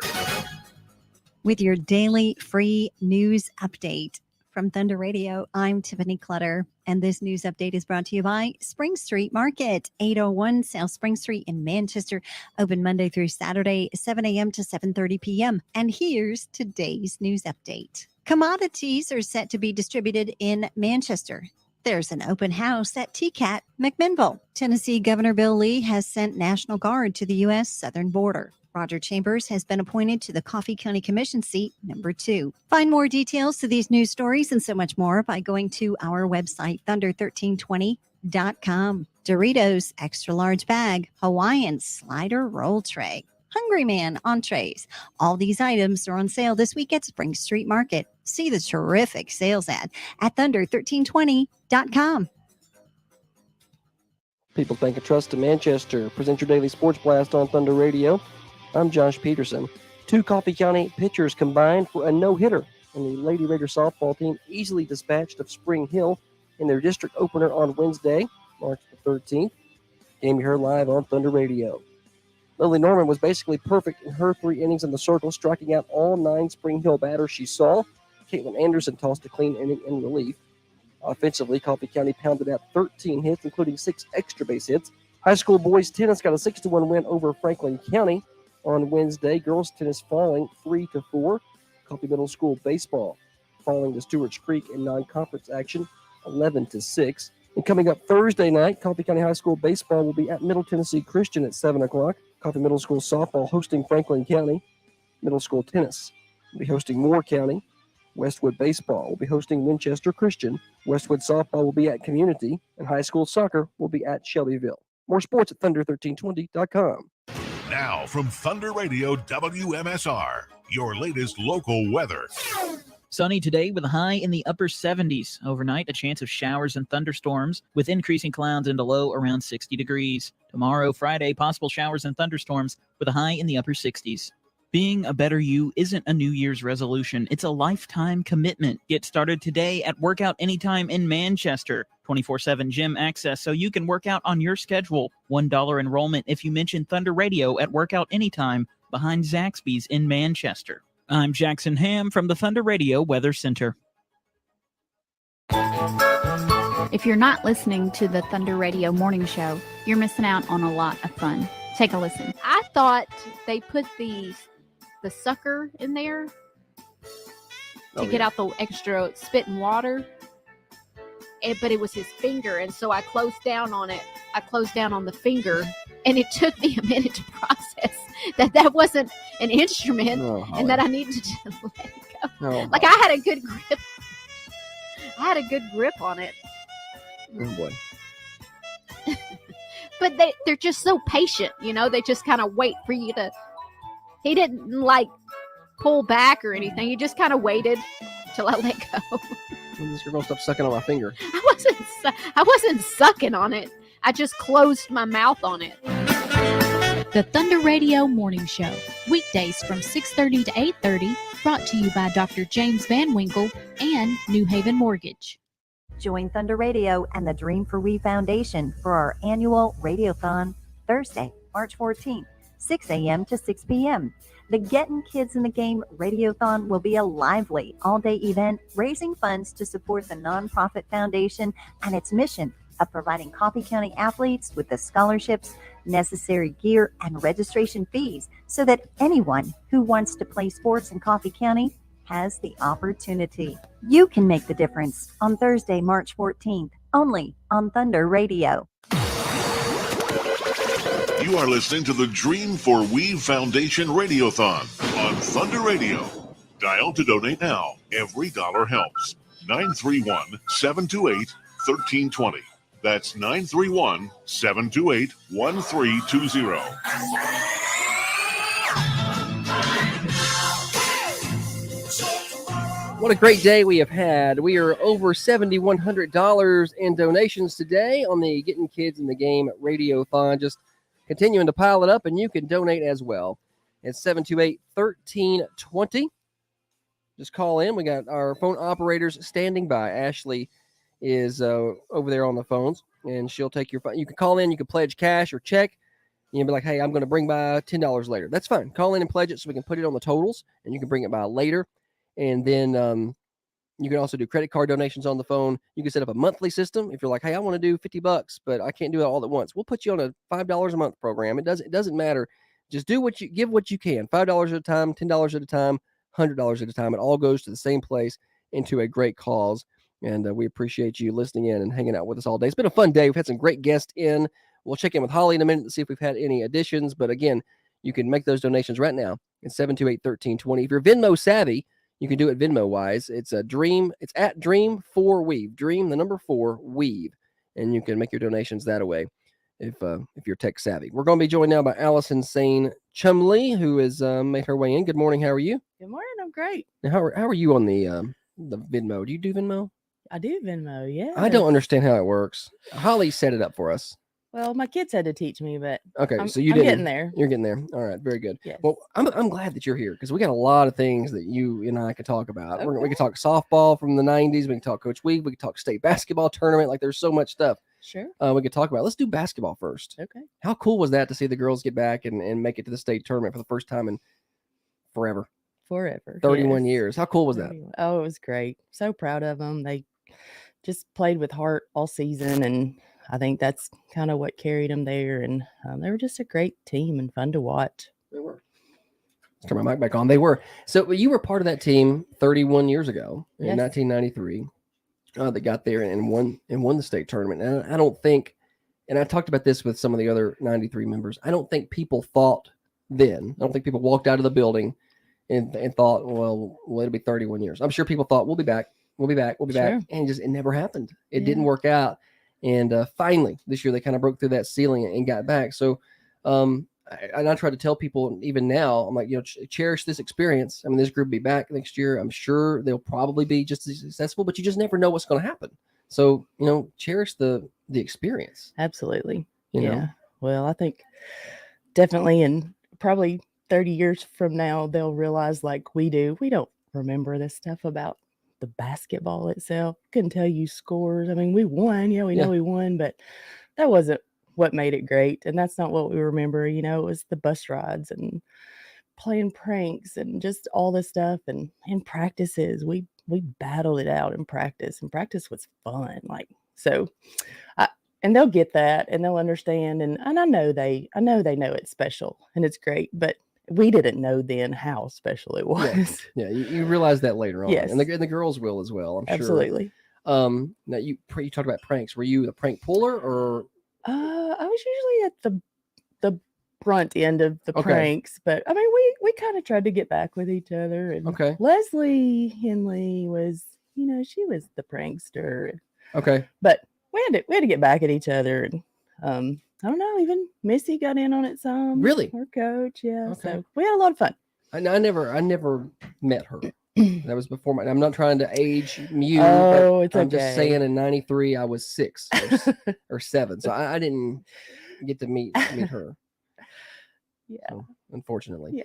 Now let's talk a little 90s softball. You were on some of those first softball teams. Yeah. Playing over at the T-ball field and Breeden and Weaver, and there's a lot of nostalgia there in there. Absolutely. Yes.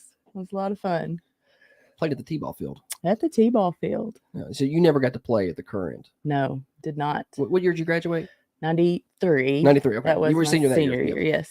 I get confused. I don't remember what year it was built, but we were trying to figure that out a minute ago. 2000 maybe? We couldn't figure it out. Wendy said she knew it had to be after 97 because her sister didn't play there. Right. So sometime, but Yeah. it was there by the time I got to high school in 2002, or 2001. So somewhere in that range. But you were a part of some of those first teams with Coach Breeden and Coach Weaver. Talk about some of those days. I mean, and what it was like trying to build a program from nothing. Nothing. Yeah, from nothing. Absolutely. Well, and they did. Weaver and Breeden together, they weren't, I don't think, intimidated by the fact that they had a field full of girls who'd never played anything but slow pitch. But we were competitive and we were athletes, and they wanted to win and taught us how to. So yeah. And talking about Coach Weaver, and what position did you play in softball? I played shortstop. I pitched some when it was absolutely necessary. Okay.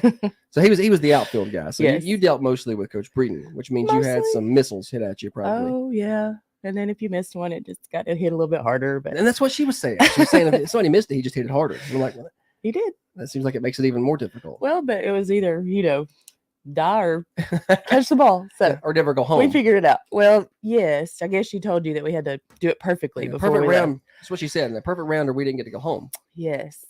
Does that fly today? And go back to 93 and think about the style of coaching. Does that work?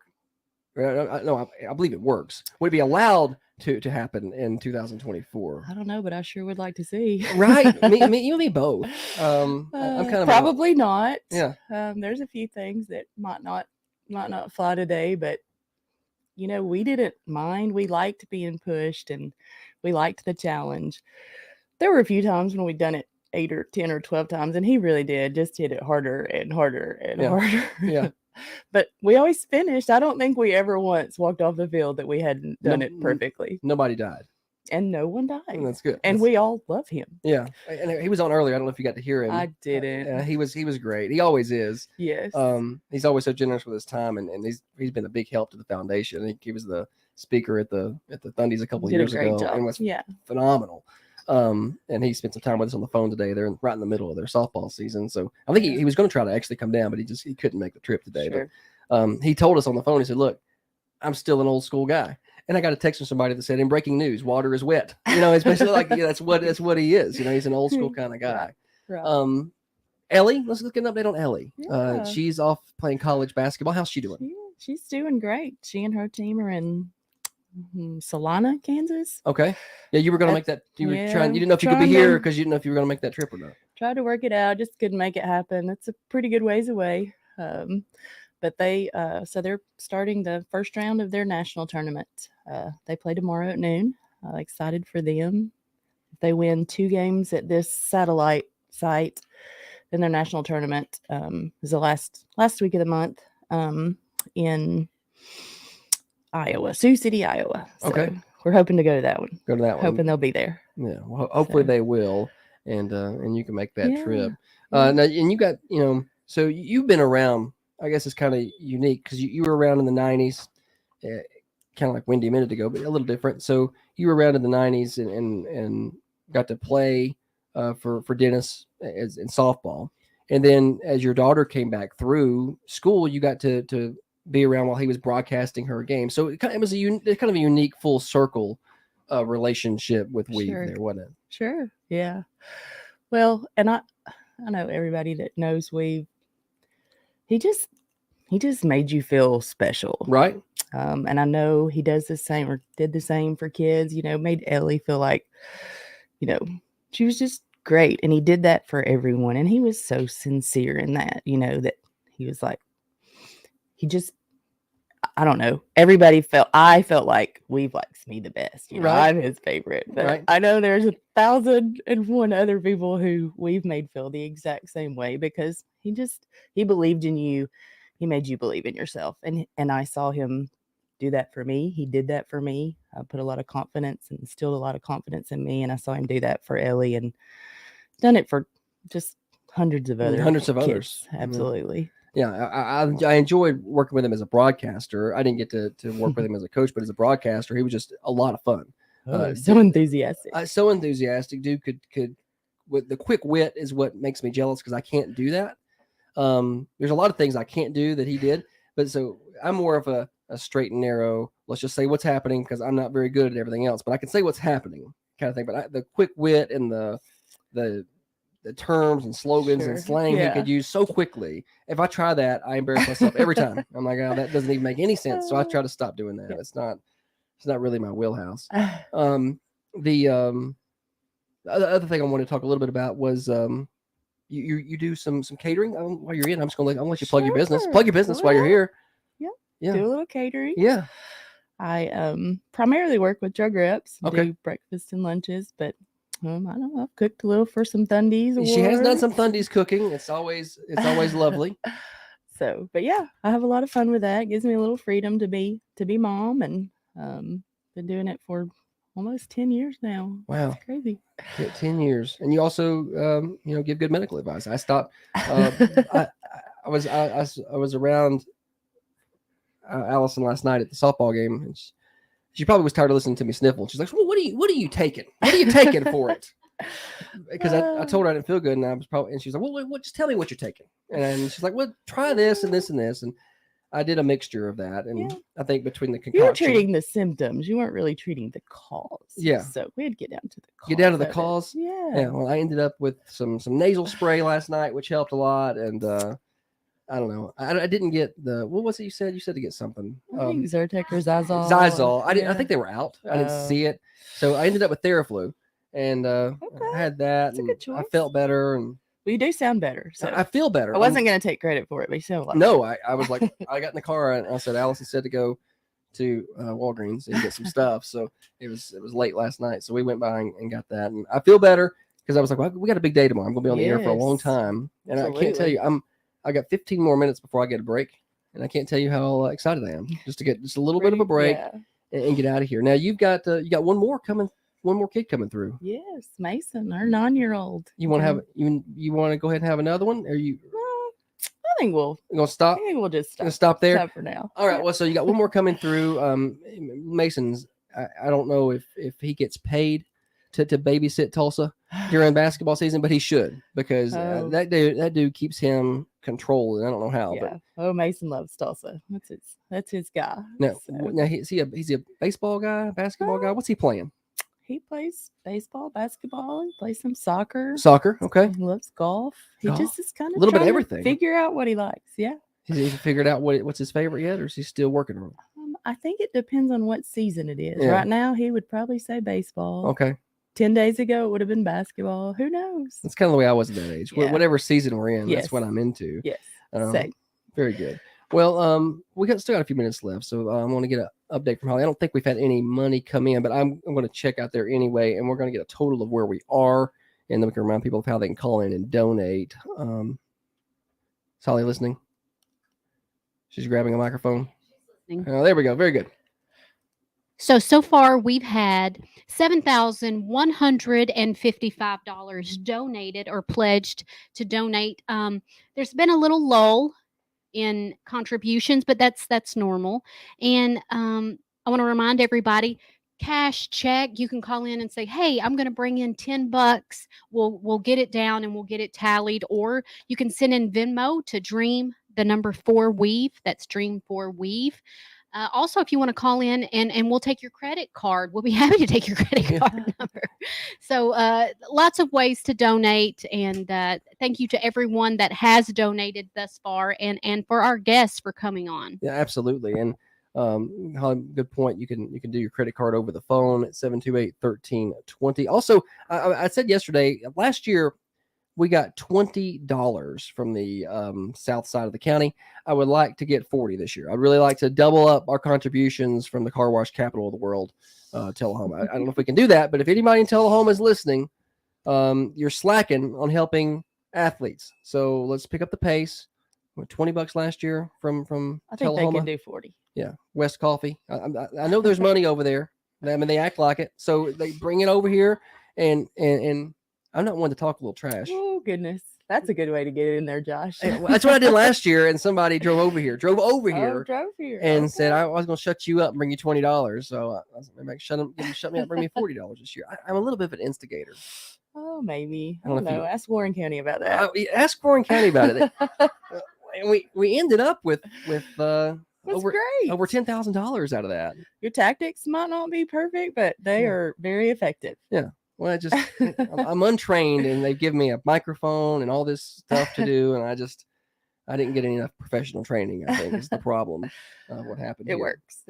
You're also involved in the Elam Foundation. Yes. Talk a little bit about their work. Let's promote them. We're all good friends with the Elam Foundation. I think we even coordinate dates on our events. They hold their big event in May a weekend before the fundies, and we try to coordinate that every year so we don't conflict. But talk about all the great work they do over there. Well, I think it kind of stemmed from the same how we've, or I guess Dusty was first. This is our 20th. It's been the 20th year, which doesn't seem possible, but we've been doing really good things for 20 years. I think it's pretty quiet what we do. I mean, people know our name, but a lot of people are like, "What do you really do?" And there's just so many people that we help. Our school systems, if you ask anybody in our school systems, Dusty was training to be a special ed teacher. So special needs kids are kind of our focus, although that's not where all of our money goes. If we hear somebody who needs something, it's, 30 minutes after an accident, somebody might call and say, "Hey, I feel like this family might need something," or we find out somebody's been diagnosed with cancer.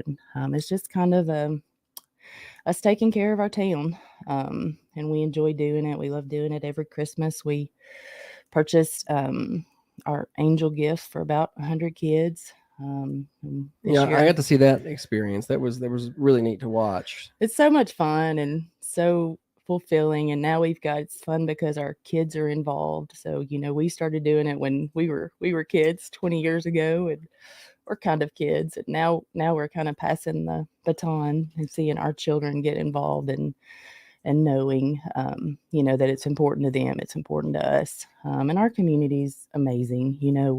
We ask and they give over and over and over again, and our community is what makes us be able to do what we do. And we love being a part of this, and just are thankful that we can do what we can do, and we've done it for 20 years and hope to do it for 100 more. So Yeah. Well, hopefully that's the case. And when there's information about the Elam Foundation, their fundraisers, we try to share that on Thunder Radio. So we'll continue to try and do that. Allison Chelmey has been our guest today. Thank you for coming by, or to say today, for this segment anyway. Thank you so much for having me. Yeah, thanks for coming by. We're going to do an update when we come back on money you can contribute, 728-1320, to get in on the Dream for We Foundation Radiothon today. We're over $7,000, chugging our way up to 10.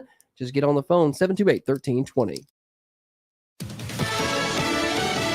Fox News. I'm Chris Foster. Former President Trump's back in a courtroom today in Florida while his attorneys fight to have charges for mishandling classified documents dismissed. Those documents were recovered from his residence at Mar-a-Lago after his presidency in 2022. One of the key arguments his attorneys are expected to make is based on the Presidential Records Act. That will be an argument that these documents were personal. Fox's Steve Harrigan. President Biden campaigns in second on Michigan today. Vice President Harris speaks at a Planned Parenthood clinic in Minnesota. A lot of snow is falling in and around Denver. Major stretches of interstates I-70 and I-25 shut down. Hundreds of flights out of Denver also canceled as storm warnings and threats of hail and tornadoes track from Texas to Michigan. Fox's Jeff Manasso. Former Treasury Secretary Steven Mnuchin says he's putting together an investor group to buy TikTok as Congress considers a ban over its Chinese ownership. America's listening to Fox News.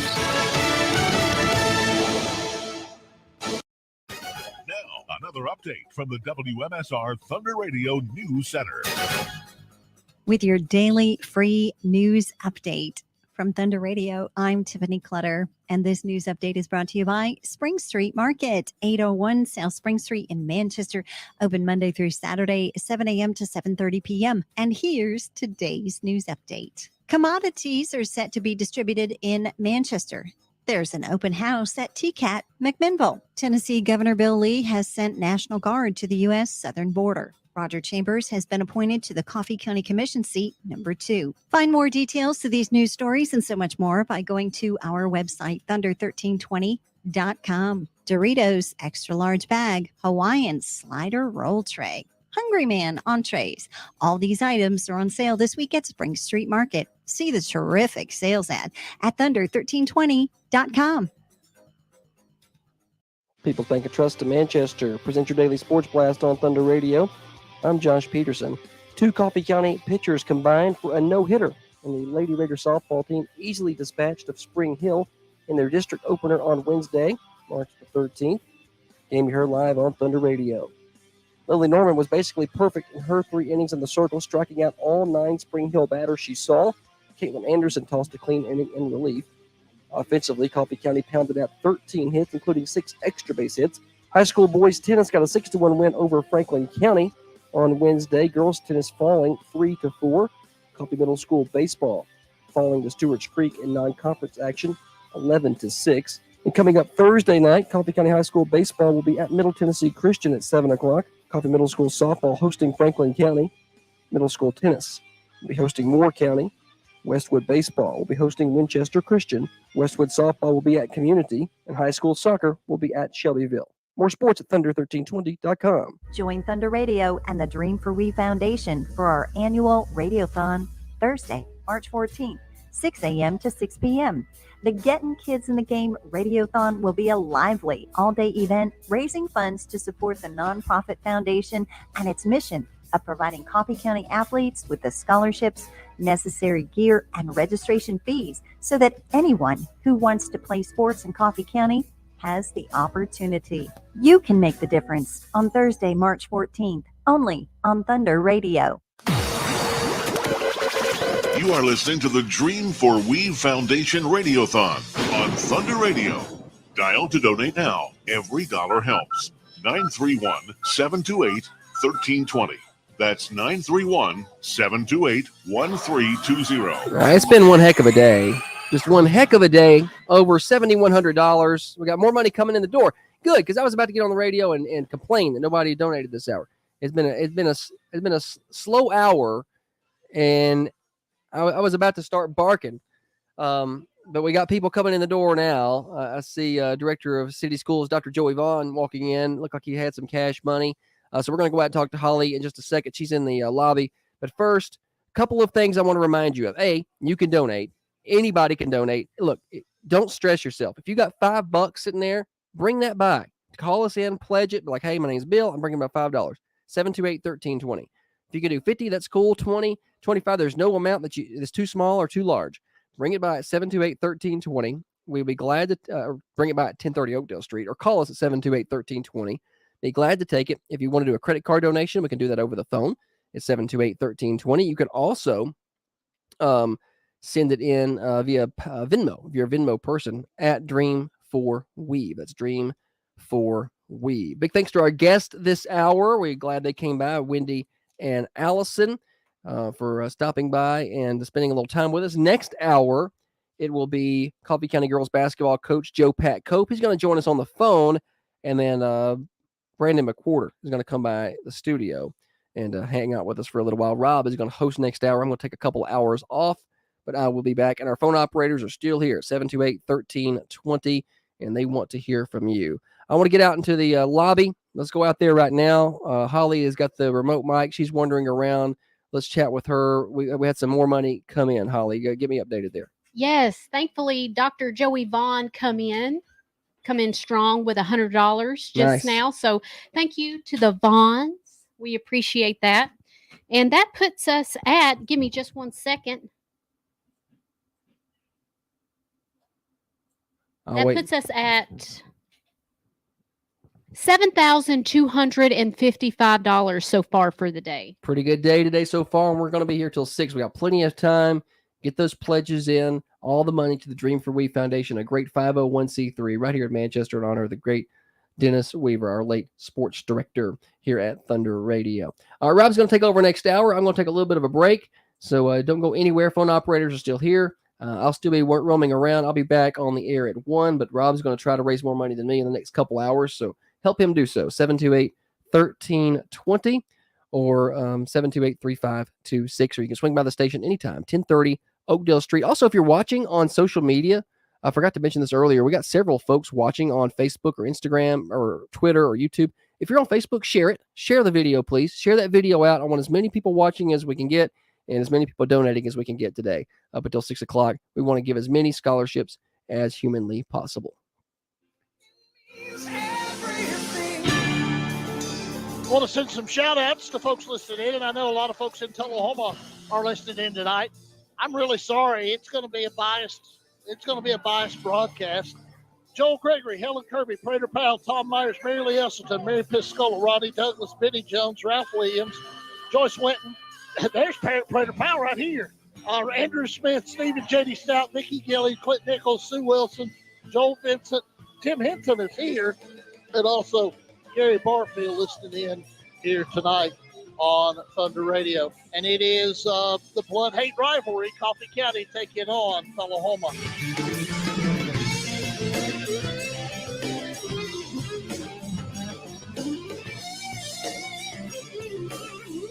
You are listening to the Dream for Weave Foundation Radiothon on Thunder Radio.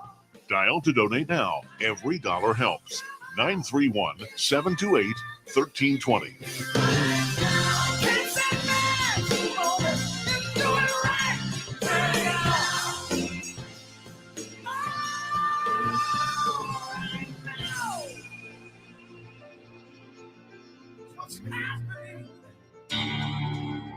Coffee County playing for the district title. They lead it 2-0 over Lincoln County. Broadcasting from the Unity Medical Center studios, this is Thunder Radio. Your hometown radio station. WMSR. Fox News, I'm Chris Foster. Former President Trump's back in a courtroom today in Florida while his attorneys fight to have charges for mishandling classified documents dismissed. Those documents were recovered from his residence at Mar-a-Lago after his presidency in 2022. One of the key arguments his attorneys are expected to make is based on the Presidential Records Act. That will be an argument that these documents were personal. Fox's Steve Harrigan. President Biden campaigns in second on Michigan today. Vice President Harris speaks at a Planned Parenthood clinic in Minnesota. A lot of snow's falling in and around Denver. Major stretches of interstates I-70 and I-25 shut down. Hundreds of flights out of Denver also canceled as storm warnings and threats of hail and tornadoes track from Texas to Michigan. Fox's Jeff Manasso. Former Treasury Secretary Steven Mnuchin says he's putting together an investor group to buy TikTok as Congress considers a ban over its Chinese ownership. America's listening to Fox News. Another update from the WMSR Thunder Radio News Center. With your daily free news update from Thunder Radio, I'm Tiffany Clutter, and this news update is brought to you by Spring Street Market, 801 South Spring Street in Manchester, open Monday through Saturday, 7 a.m. to 7:30 p.m. And here's today's news update. Commodities are set to be distributed in Manchester. The South Central Human Resources Agency has announced that the U.S. Department of Agriculture will distribute commodities on Thursday, March the 21st. Eligible area residents are invited to attend on a first-come, first-served basis, 9 a.m. to 10:30 a.m. The distribution will be held at the Ada Wright Center, 328 North Woodland Street in Manchester. Eligibility will be based on total household income that is within the income guidelines. Anyone receiving aid from one of the following programs is eligible for USDA commodities: SNAP, Families First, SSI, LIHEAP, or proof of residency in public housing. There's an open house at TCAT McMinnville. The Tennessee College of Applied Technology, TCAT, in McMinnville is excited to announce an open house event at the McMinnville campus at 241 Votech Drive in McMinnville on March 19th from 4 to 6 p.m. Participants can take a tour of the campus, tour the programs, and meet the instructors. Learn more about the programs offered and enter to win door prizes. For additional information on the full range of programs, visit tcatmcminnville.edu. TCAT McMinnville offers 12 career and technical education programs in a broad range of high-demand, high-wage fields at affordable tuition rates. Many students attend tuition-free through Tennessee Promise for new high school graduates and TCAT Reconnect for adults with no college degree or other post-secondary credential.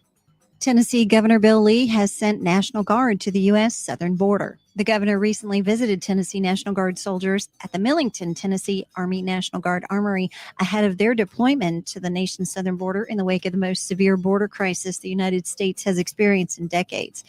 The governor posted on social media, quote, "As America faces the most severe border crisis in decades, Tennessee is showing the rest of the country what it means to lead. Today, I join the Tennessee National Guard members who will soon deploy on a voluntary mission to secure the southern border as the federal government fails to act," end quote. Last month, Governor Lee committed to deploying 2 waves of state active duty soldiers to Texas to assist in their efforts as the Tennessee Department of Military continues to coordinate with Texas to determine areas of greatest need.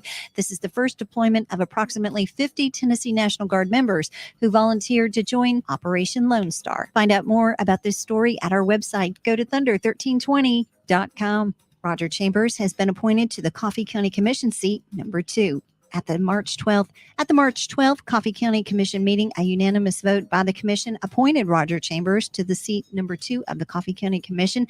The seat was vacated by the death of Coffee County Commissioner Claude Morse last fall. Commissioner Dennis Hunt had this to say. We addressed this issue at our last meeting, and we postponed the appointment to the vacancy because of the primary election process was such a short time away. We felt like the people in that community, in that district, would make their choice at the polls, and they did so. Mr. Chambers won the primary, which means he will be officially certified as the commissioner for that seat in August. But we are going ahead and appoint him tonight to fill the vacancy until which time the election commission certifies him so his position. Commissioner Chambers was sworn in and immediately took his seat on the commission. Find more details to these news stories and so much more by going to our website, thunder1320.com. Doritos extra large bag, Hawaiian slider roll tray, Hungry Man entrees. All these items are on sale this week at Spring Street Market. See the terrific sales ad at thunder1320.com. People's Bank of Trust of Manchester present your daily sports blast on Thunder Radio. I'm Josh Peterson. 2 Coffee County pitchers combined for a no-hitter. and the Lady Raider softball team easily dispatched of Spring Hill in their district opener on Wednesday, March the 13th. Game you heard live on Thunder Radio. Lily Norman was basically perfect in her 3 innings in the circle, striking out all 9 Spring Hill batters she saw. Caitlin Anderson tossed a clean inning in relief. Offensively, Coffee County pounded out 13 hits, including 6 extra base hits. High school boys tennis got a 6-1 win over Franklin County on Wednesday. Girls tennis falling 3-4. Coffee Middle School baseball falling to Stewart's Creek in non-conference action 11-6. And coming up Thursday night, Coffee County High School baseball will be at Middle Tennessee Christian at 7 o'clock. Coffee Middle School softball hosting Franklin County. Middle School tennis will be hosting Moore County. Westwood baseball will be hosting Winchester Christian. Westwood softball will be at Community. And high school soccer will be at Shelbyville. More sports at Thunder1320.com. Now from Thunder Radio WMSR, your latest local weather. Sunny today with a high in the upper 70s. Overnight, a chance of showers and thunderstorms with increasing clouds and a low around 60 degrees. Tomorrow, Friday, possible showers and thunderstorms with a high in the upper 60s. Being a better you isn't a New Year's resolution. It's a lifetime commitment. Get started today at Workout Anytime in Manchester. 24/7 gym access so you can work out on your schedule. $1 enrollment if you mention Thunder Radio at Workout Anytime behind Zaxby's in Manchester. I'm Jackson Ham from the Thunder Radio Weather Center. You are listening to the Dream for Weave Foundation Radiothon on Thunder Radio. Dial to donate now. Every dollar helps. 931-728-1320. That's 931-728-1320.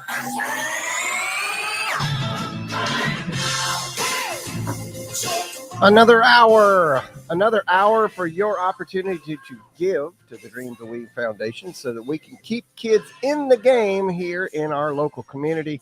Thanks for joining us. It is the 11 o'clock hour. This is, we're going all the way until 6. I don't know what hour this is, but it's 6. Okay, sixth hour, which is hard to say. This is Rob. I'm in here for a while to give Josh a break. He needs a break.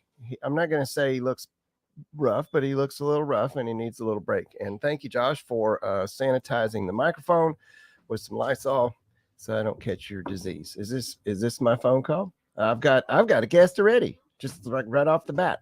Do want to remind you the information to give. You can call us here at the station, 728-1320, and make a pledge. Ashley's here, ready to take your call. You can also Venmo us if you're into that sort of thing. It's pretty easy to do on your phone. It's Dream, the number 4, Weave. So it's at Dream 4, the number 4, Weave. And you can do that as well. Or you can just stop by here and see us. Just stop by and say, hey, in fact, we've got food out here, and there's more food than we could ever eat. So come by and eat something and then leave money.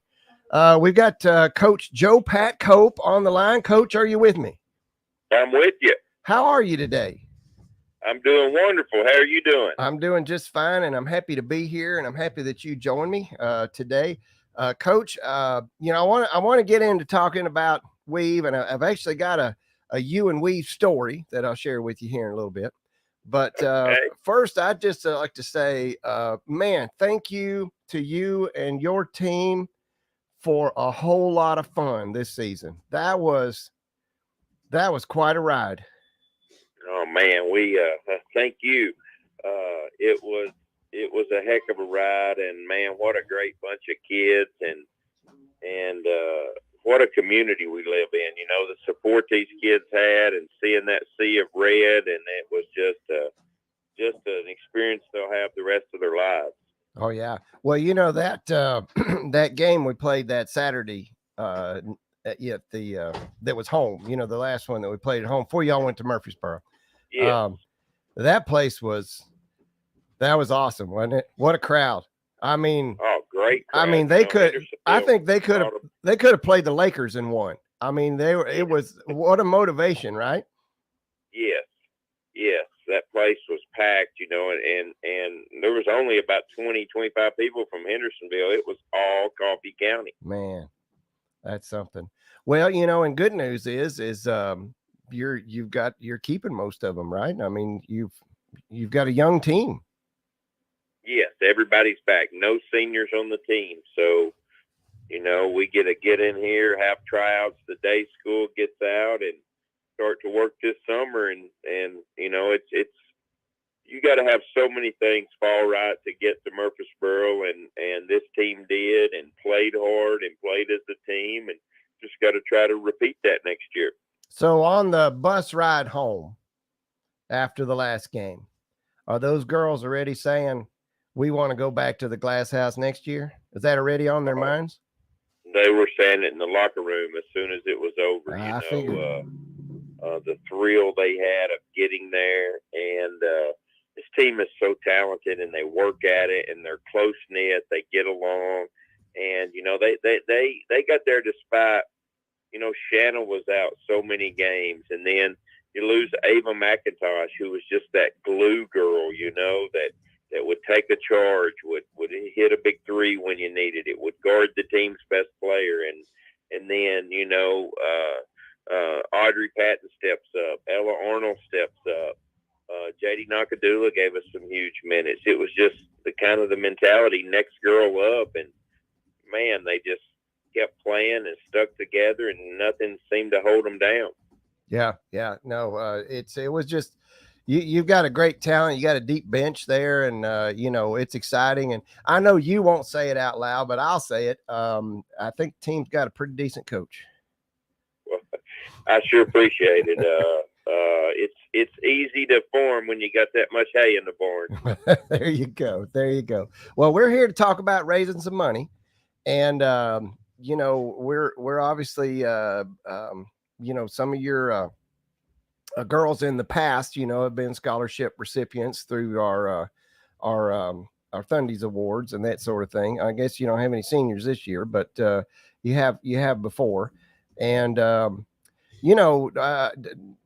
I'll tell you a quick thing, and then I want you to tell us about your experience with Weave. But I remember when you were first coming, like there was rumors that you were coming, right? And we were going to have you on the Coffee Coaches show, and Weave, that's back when I was helping him run the show and running the little board there or whatever, and right, and letting him fuss at me when I didn't do it right, which was pretty much every Saturday. And he said, we got a new guy coming, and I said, well, what do you think? And he said, I met him. He said, this is the guy. This is a good guy. He said, I really like this guy. And man, you became a real staple on the show, and it was a lot of fun. It was always fun when you came in and brought the girls, and it was a good time. Oh man, we could sit and talk sports for hours. He's kind of like me, it was his life, and he lived it. And some of his Weavisms and his sayings, I'll still hear something and get tickled today. He truly loved Coffee County sports with all he had, and there's not a week goes by that he's not on our mind, and we think about him and what all he did for us.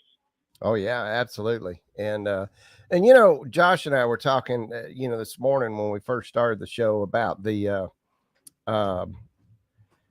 kind of the beginning of the Coffee Coaches show, and we've doing that. And he came to me and he said, well, I want to do a coaches show. And I said, well, okay, there's a lot of coaches shows on the radio. And he said, no, he said, I want to do it different. He said, I want to have the kids in there, and I want the kids to be able to be on the radio and talk, in it with the coach in addition to them. And he said, and I want to make it fun.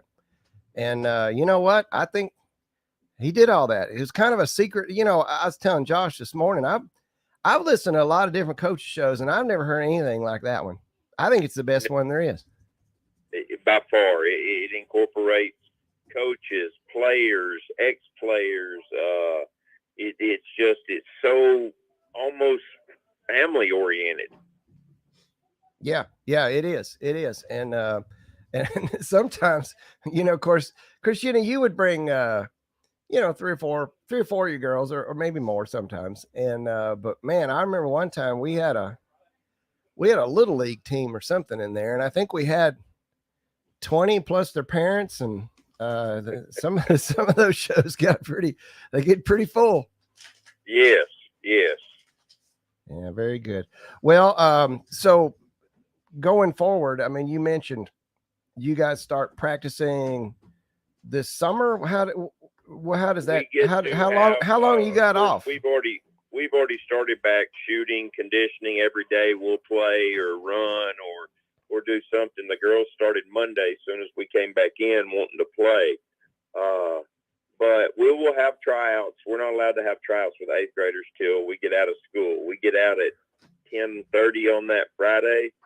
We have tryouts 11 to 1. We've got them scheduled. So we'll hit the summer run and we'll go to MTSU. We're hosting a camp. We always go to Wayne County. Very good program down there. And we'll get 10 days of camp this summer, kind of bring this team together. We got a couple 8th graders I'm very excited about. Uh-huh. And, we've already started scheduling. I think we've picked up Bradley Central home and home. We're going to pick up York, who's a very good team, got one of the best players in the state back, and just trying to put a schedule out there that'll have us ready come March. York, that's up around Jamestown or something, isn't it? It is. Yeah. It is. Yeah. Josh will love going up to that game. That's a good drive. I drive that one all the time myself. They going to Panama City. I like that trip. Oh yeah, Panama City. Josh said he's looking forward to that one too. I think he likes that one. He's going to like that a lot better than Lake County. Yeah, the Lake County. I still hear stories about that, the Eagle and something else, and that's a long way. It's a long way. Well, Coach, it was a fun season, and hats off to your girls. It's just amazing, and you had 9th graders out there playing. It just bodes really well for the coming years. And look, I know there was some disappointment for those girls and not, making it maybe to that next game or whatever. But I got to tell you, everybody in this community is just as proud as if they would have won the world championship. It was just, it was super fun. And we're all just so excited about this team. Hey, well, we appreciate you. We're excited about next year, and can I make a donation while we're doing this? Yes, sir. We'll take that. Okay. Well, Tulsa and Carrie and myself want to donate $100, and I'll bring it by after school. All right, you get that, Holly? Holly's putting it down on the books. We appreciate that, Coach. Thank you so much. Hey, we appreciate y'all. We've been listening all morning, and we'll have it on this afternoon, and I'll see you guys after school. I'll bring my money back. All right. Thank you, Coach. We appreciate it. Have a good rest of your day. We'll see you later. Hey, thank you. See you. All right. Thanks. That's Coach Joe Pat Cope. We're going to go out here to the whatever you call it, roving reporter in the hallway. Yeah, I took a little bit of a break and did a news story. Yeah. And then now I'm out here with Holly. So I wanted to come out here and get an update on the treasurer of this whole thing. Holly's keeping tally. We've had some more donations come in, and while we wait on her to get everything tallied up, reminder to everybody: you can make these phone calls at 728-1320. You can pledge like Coach Cope just did out there. He said, "I'm going to bring $100 by later." Just call in and tell us, "Hey, we're going to bring by $100. I'm going to bring by $15 or $10. I found $5 in my passenger seat. I'm going to bring that by." Let us know so we can put you on the total. And we'll just keep adding it up, and you can bring your money by later. If you'd like to donate right now, 728-1320. Operators are standing by. We'd be glad to take that. We can do credit cards over the phone. So we've got some people here, and I'm going to let Holly tell you a little bit about those. Yeah, so Daryl Welch from over across the creek here donated $25. Thank you to Daryl Welch with Heart and Realty. I believe Steve Jernigan is going to match that. And in fact, I think Steve, was kind of promoting that and saying, hey, you guys need to donate. So thank you to Daryl. Connie Moore came in, donated $100 and baked us some peanut butter cookies. Nice. So if you want to bring your check by or bring your donation by, stop in and get some food. We're happy to feed you here. Thanks to Trey and Hattie and everybody that donated that. And of course, Joe Pat Cope also with the $100 donation that you guys just heard. That puts us at $7,480 for the day so far. Nice. Yeah, Rob. So we're moving right along near the $7,500 mark. Let's we can get just that to keep 8,000 before the end of the hour. Hopefully it'll be 8,000 by then, and then 10,000, 11, 12, whatever by the end of the day, that would be great. Y'all get on the phone, make those pledges, make those donations, all that money go into such a great cause. Speaking of Joe Pat Cope, we just donated $2,000 to the girls basketball program this week from money that's raised and $2,000 to the boys program. So get it into us, 728-1320. All right. Appreciate that, Josh. So thanks for that update. So you can call right now, 728-1320 or 728-3526. And that'll connect you with Ashley's in there running the phone. And you can, like Josh said, you can just call and say, hey, look, I'm going to bring some money by tomorrow. I'm going to put the check in the mail. I'll be by this afternoon. Anything like that is always fine. You can also do take a credit card or debit card over the phone as well. We've got a PayPal thing set up in here so that you can just say, hey, here's my card number. We're not going to keep that like it's all secure or whatever. And we can do it that way too, if that's more convenient for you than a check or cash. And then of course, if you are use like Venmo, you can go on your Venmo app and just search for @Dream4 Weave. That's @Dream4 Weave. And you can make a donation that way. That pops up on Holly's little spreadsheet over there automatically. So that makes it very convenient as well. And as Holly mentioned, we have all kind of food here. I mean, we've got donuts and barbecue and chips, and Connie Moore is my mother-in-law. And I'm going to tell you straight up, we call her Betty Crocker at our house. She makes some of the best baked goods you ever had in your life. So I guarantee you that those peanut butter cookies, those are top shelf. So I'll tell you what, it's lunchtime coming up. Just stop by, get you a peanut butter cookie and some chips and a sandwich and bring some money with you. As Josh mentioned earlier too, look, if you got $5, you can dig around your car seat in the floorboard of your car and probably find $5. That's fine. If you want to do $100, that's fine. If you want to do $1,000, that's fine too. It doesn't matter, because all that goes together. And as a community, we can use that to help get kids in the game. That's our motto at the Dream for Weave Foundation.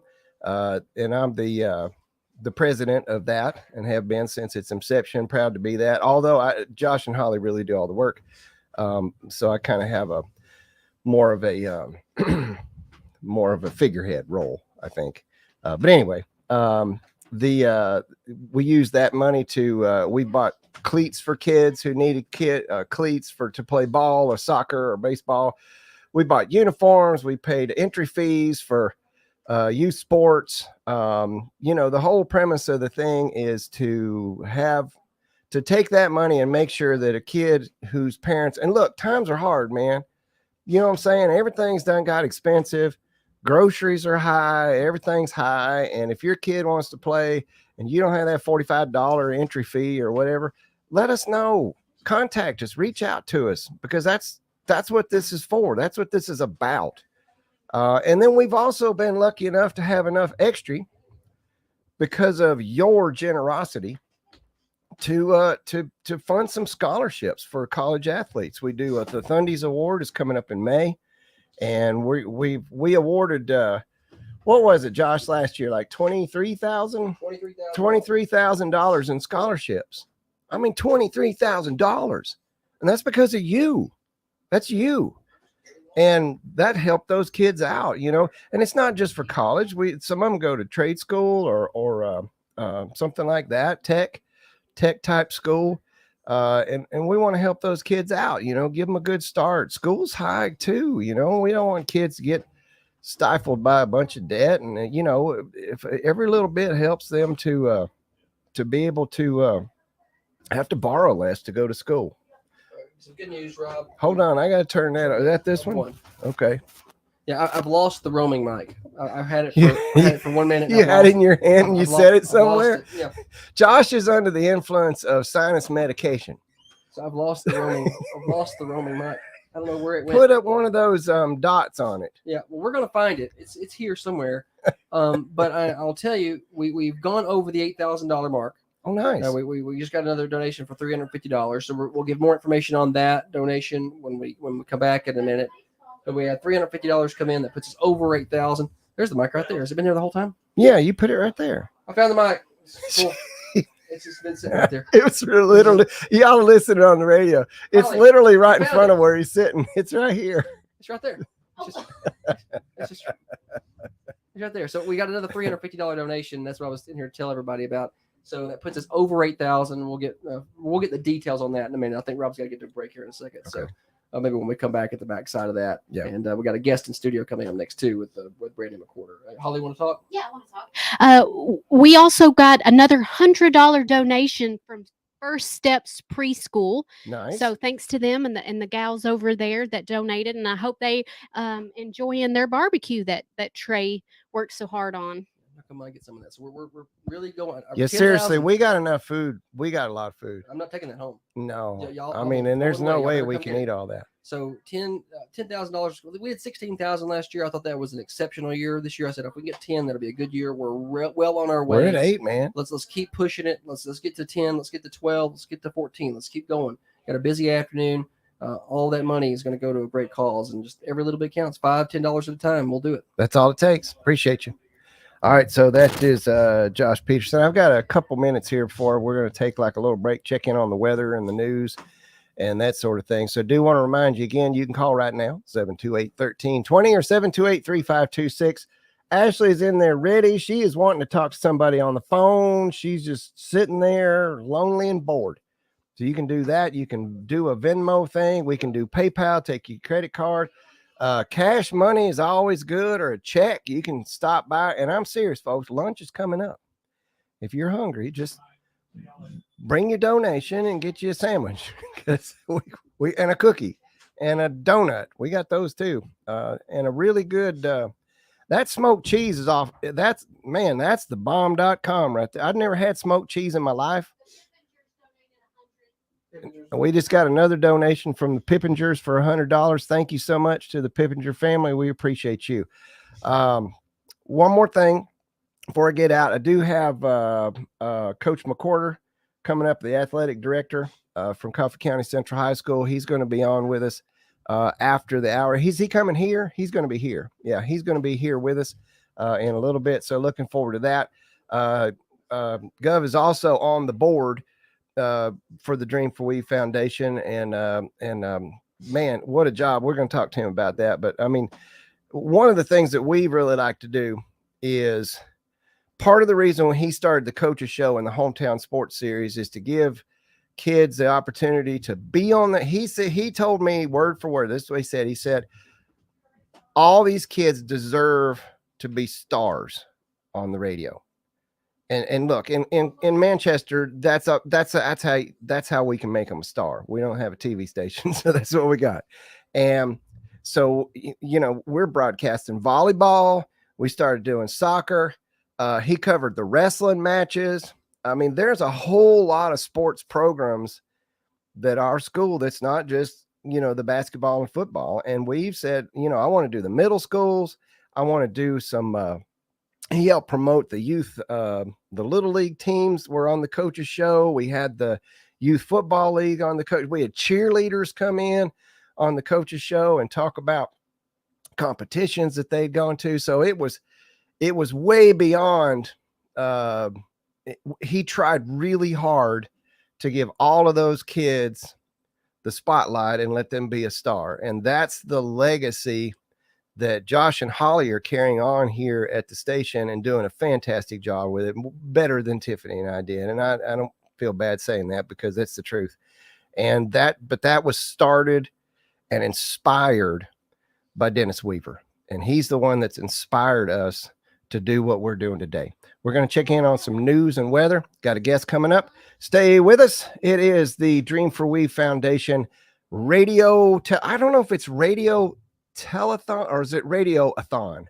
Radiothon. Yeah, that's probably not right. We'll be right back.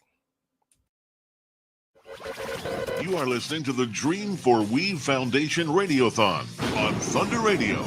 Dial to donate now. Every dollar helps. 931-728-1320.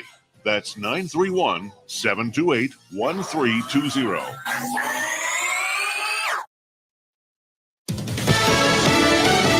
Fox News. I'm Chris Foster. Former President Trump's back in a courtroom today in Florida while his attorneys fight to have charges for mishandling classified documents dismissed. Those documents were recovered from his residence at Mar-a-Lago after his presidency in 2022. One of the key arguments his attorneys are expected to make is based on the Presidential Records Act. That will be an argument that these documents were personal. Fox's Steve Harrigan. President Biden campaigns in second on Michigan today. Vice President Harris speaks at a Planned Parenthood clinic in Minnesota. A lot of snow's falling in and around Denver. Major stretches of interstates I-70 and I-25 shut down. Hundreds of flights out of Denver also canceled as storm warnings and threats of hail and tornadoes track from Texas to Michigan. Fox's Jeff Manasso. Former Treasury Secretary Steven Mnuchin says he's putting together an investor group to buy TikTok as Congress considers a ban over its Chinese ownership. America's listening to Fox News.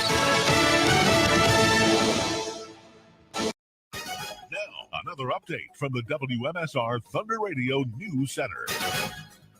With your daily free news update from Thunder Radio, I'm Tiffany Clutter, and this news update is brought to you by Spring Street Market, 801 South Spring Street in Manchester, open Monday through Saturday, 7 a.m. to 7:30 p.m. And here's today's news update. Commodities are set to be distributed in Manchester.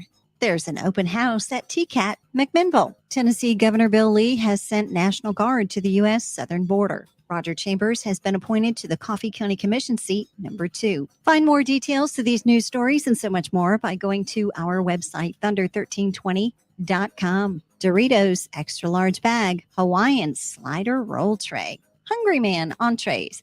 All these items are on sale this week at Spring Street Market. See the terrific sales ad at thunder1320.com. People's Bank of Trust in Manchester. Present your daily sports blast on Thunder Radio. I'm Josh Peterson. 2 Coffee County pitchers combined for a no-hitter, and the Lady Raider softball team easily dispatched of Spring Hill in their district opener on Wednesday, March the 13th. Game you heard live on Thunder Radio. Lily Norman was basically perfect in her 3 innings in the circle, striking out all 9 Spring Hill batters she saw. Caitlin Anderson tossed a clean inning in relief. Offensively, Coffee County pounded out 13 hits, including 6 extra base hits. High school boys tennis got a 6-1 win over Franklin County on Wednesday. Girls tennis falling 3-4. Coffee Middle School baseball falling to Stewart's Creek in non-conference action 11-6. And coming up Thursday night, Coffee County High School baseball will be at Middle Tennessee Christian at 7 o'clock. Coffee Middle School softball hosting Franklin County. Middle school tennis will be hosting Moore County. Westwood baseball will be hosting Winchester Christian. Westwood softball will be at Community. And high school soccer will be at Shelbyville. More sports at thunder1320.com. Now from Thunder Radio WMSR, your latest local weather. Sunny today with a high in the upper 70s. Overnight, a chance of showers and thunderstorms with increasing clouds and a low around 60 degrees. Tomorrow, Friday, possible showers and thunderstorms with a high in the upper 60s. Being a better you isn't a New Year's resolution. It's a lifetime commitment. Get started today at Workout Anytime in Manchester. 24/7 gym access so you can work out on your schedule. $1 enrollment if you mention Thunder Radio at Workout Anytime behind Zaxby's in Manchester. I'm Jackson Ham from the Thunder Radio Weather Center. Join Thunder Radio and the Dream for We Foundation for our annual Radiothon, Thursday, March 14th, 6 a.m. to 6 p.m. The Getting Kids in the Game Radiothon will be a lively all-day event raising funds to support the nonprofit foundation and its mission of providing Coffee County athletes with the scholarships, necessary gear, and registration fees so that anyone who wants to play sports in Coffee County has the opportunity. You can make the difference on Thursday, March 14th, only on Thunder Radio. You are listening to the Dream for Weave Foundation Radiothon on Thunder Radio. Dial to donate now. Every dollar helps. 931-728-1320. That's 931-728-1320. And we're back. 11:34. You're tuned into Thunder Radio, Coffee County's community station. Since 1957, doing community things right here in Manchester, Tennessee. Thanks for joining us, and thanks for hanging in there with us all day. We're going to be doing this until 6 o'clock this evening. Special shout out to Josh and Holly, who basically set aside an entire day to not only not run any ads, I've noticed, which is how you pay for a radio station. So they're giving that way. That's a lot. And they're all both working like 14-hour days here. So thank you guys for doing this and for being part of this and for showing the rest of the world what community radio is supposed to be about. I see that Josh has located his microphone. Can you give us an update there, sir? Yeah, we lost it for a minute, but we've got it back. Holly's gotten several donations really since the end of that last segment into that break. So we're gonna get a total update and some donators who've sent money in, and she can remind you how you can donate as well. Yeah, so big shout out to the McQuarters. They donated $350 at the top of the hour. That's going to bring our total to $8,030. You can donate many ways. You can bring by cash or a check. You can mail a check. Call us and let us know. Say, hey, I'm pledging this much money. We'll get it on the list, and then you can just send that in, or you can send it to our Venmo. That's going to be Dream 4 Weave. Also, credit card. If you want to donate by credit card, give us a call. We'll be happy to take your credit card information over the phone. Thanks to Julie Keel, who also donated $50 this hour. How So big about shout that? out to all the donors, and we really appreciate it. Thank you, Holly and Josh, for that update. So things are going well, and we'd appreciate you. Ashley's really bored in there, so call her 728-1320, and you can donate, or you can just call and talk to her. She just wants somebody to talk to. So operator is standing by, and looking forward to your call. Lunch is coming up here in a minute. I'm telling you what, for any donation, just come by and get you a cookie and some chips and donuts, and we've got all kind of snacks out here. So just make this your lunch stop, man. Just come on by and leave a donation and get you some lunch, because it's been graciously provided to us for the day, and we sure thank the people who brought by a lot of food and water, and we got Coke and all kind of things. I've got a special guest with me here. I think your microphone is on. I got Brandon McQuarter. Morning, sir. No, it's still morning. How come I don't hear you? Oh, you're on this one. Never mind. Okay, now you're on. Now I'm good. Now you're good. All right. Sorry, my bad. No, you're fine. I'm new at this. Yeah, thanks for coming, and thanks for the donation. Absolutely. For you and your family. Absolutely. Good cause. I was mentioning earlier, you're on the board with us. Yes, sir. And we appreciate you helping out with that. We get a lot of emails. It's kind of how we communicate a lot as a board. We'll find a need through one of the coaches or a parent or a call that we got or something, and we'll kind of all, because we want to act quickly. We don't want to say, well, you got to wait till our next board meeting or whatever. We like to say, well, okay, we got a kid here needs some shoes. Yeah, time's of the essence. Yeah, I mean, they may need it next week. Yeah, so we try to get that done right away. Absolutely. So your official role, you are the athletic director at Coffee County Central High School. Yeah, athletic director and head softball coach. And head softball, because you need more to do. That's right. So I'm sure that takes up a little bit of your time. It does. It takes quite a bit of time up. So athletic director, what does that mean? Well, you're responsible for everything that goes wrong. Sometimes it feels that way. We're mainly that in between, we're that administrator that the coaches can go to, where it's not always going to the principal. Gotcha. So we're that in between.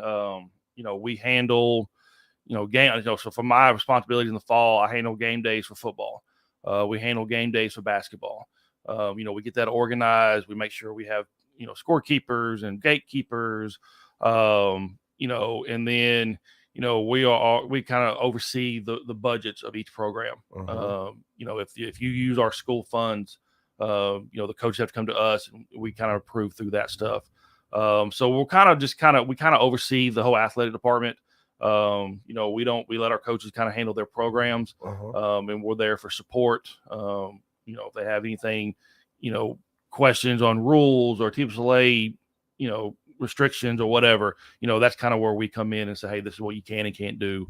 And like I said, we're kind of that in between, so that we don't go all the way to the top, with every problem, that we can handle some things if we need to. Yeah. So How many different sports programs are there at Coffee County High School? I think 16. 16. And that includes, you got dance and cheer. Sure. So I think there's 16. Yeah. Well, I was mentioning earlier before you came in, and I don't know if you heard because you were telling me, is one of the things that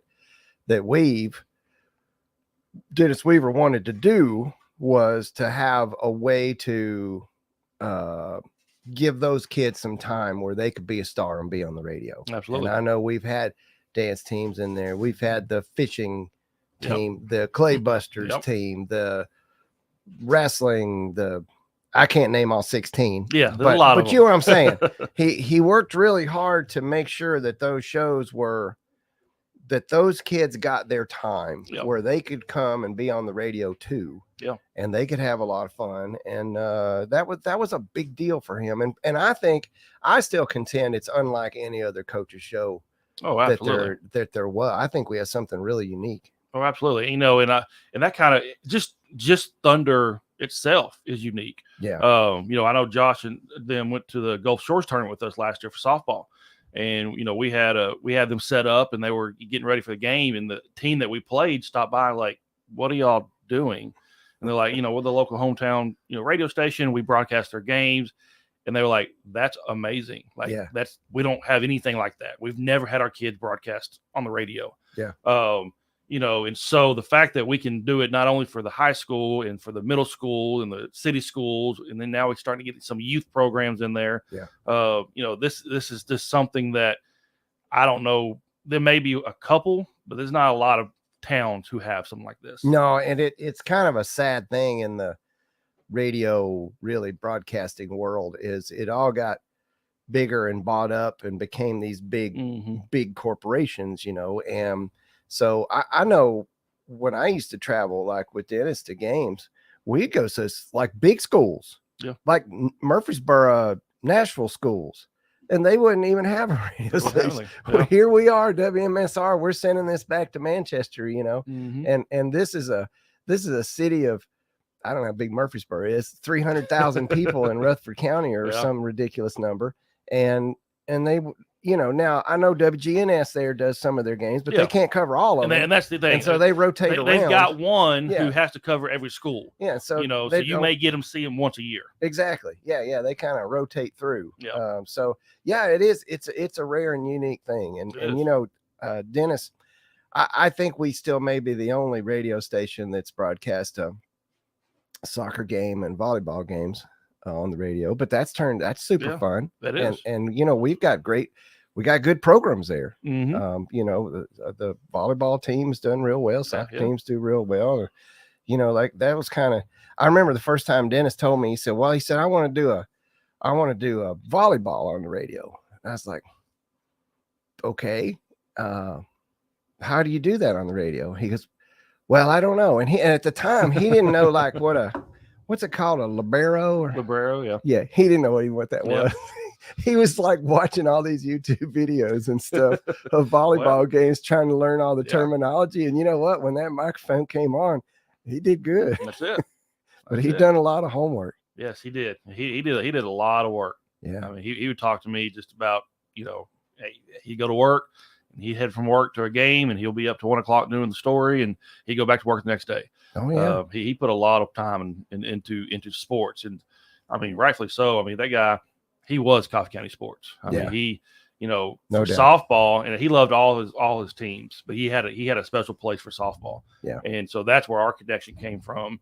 Which I knew him when I was younger. He called when I was played here. He was calling games.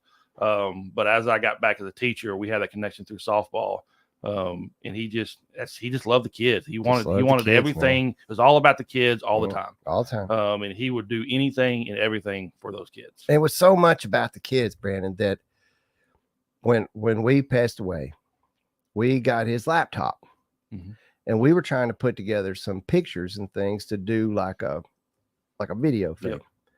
There must have been 25,000 pictures on there. And we literally maybe found 4 or 5 where he was. And I think that was accidental. Like he didn't Yeah. he didn't take a picture of himself.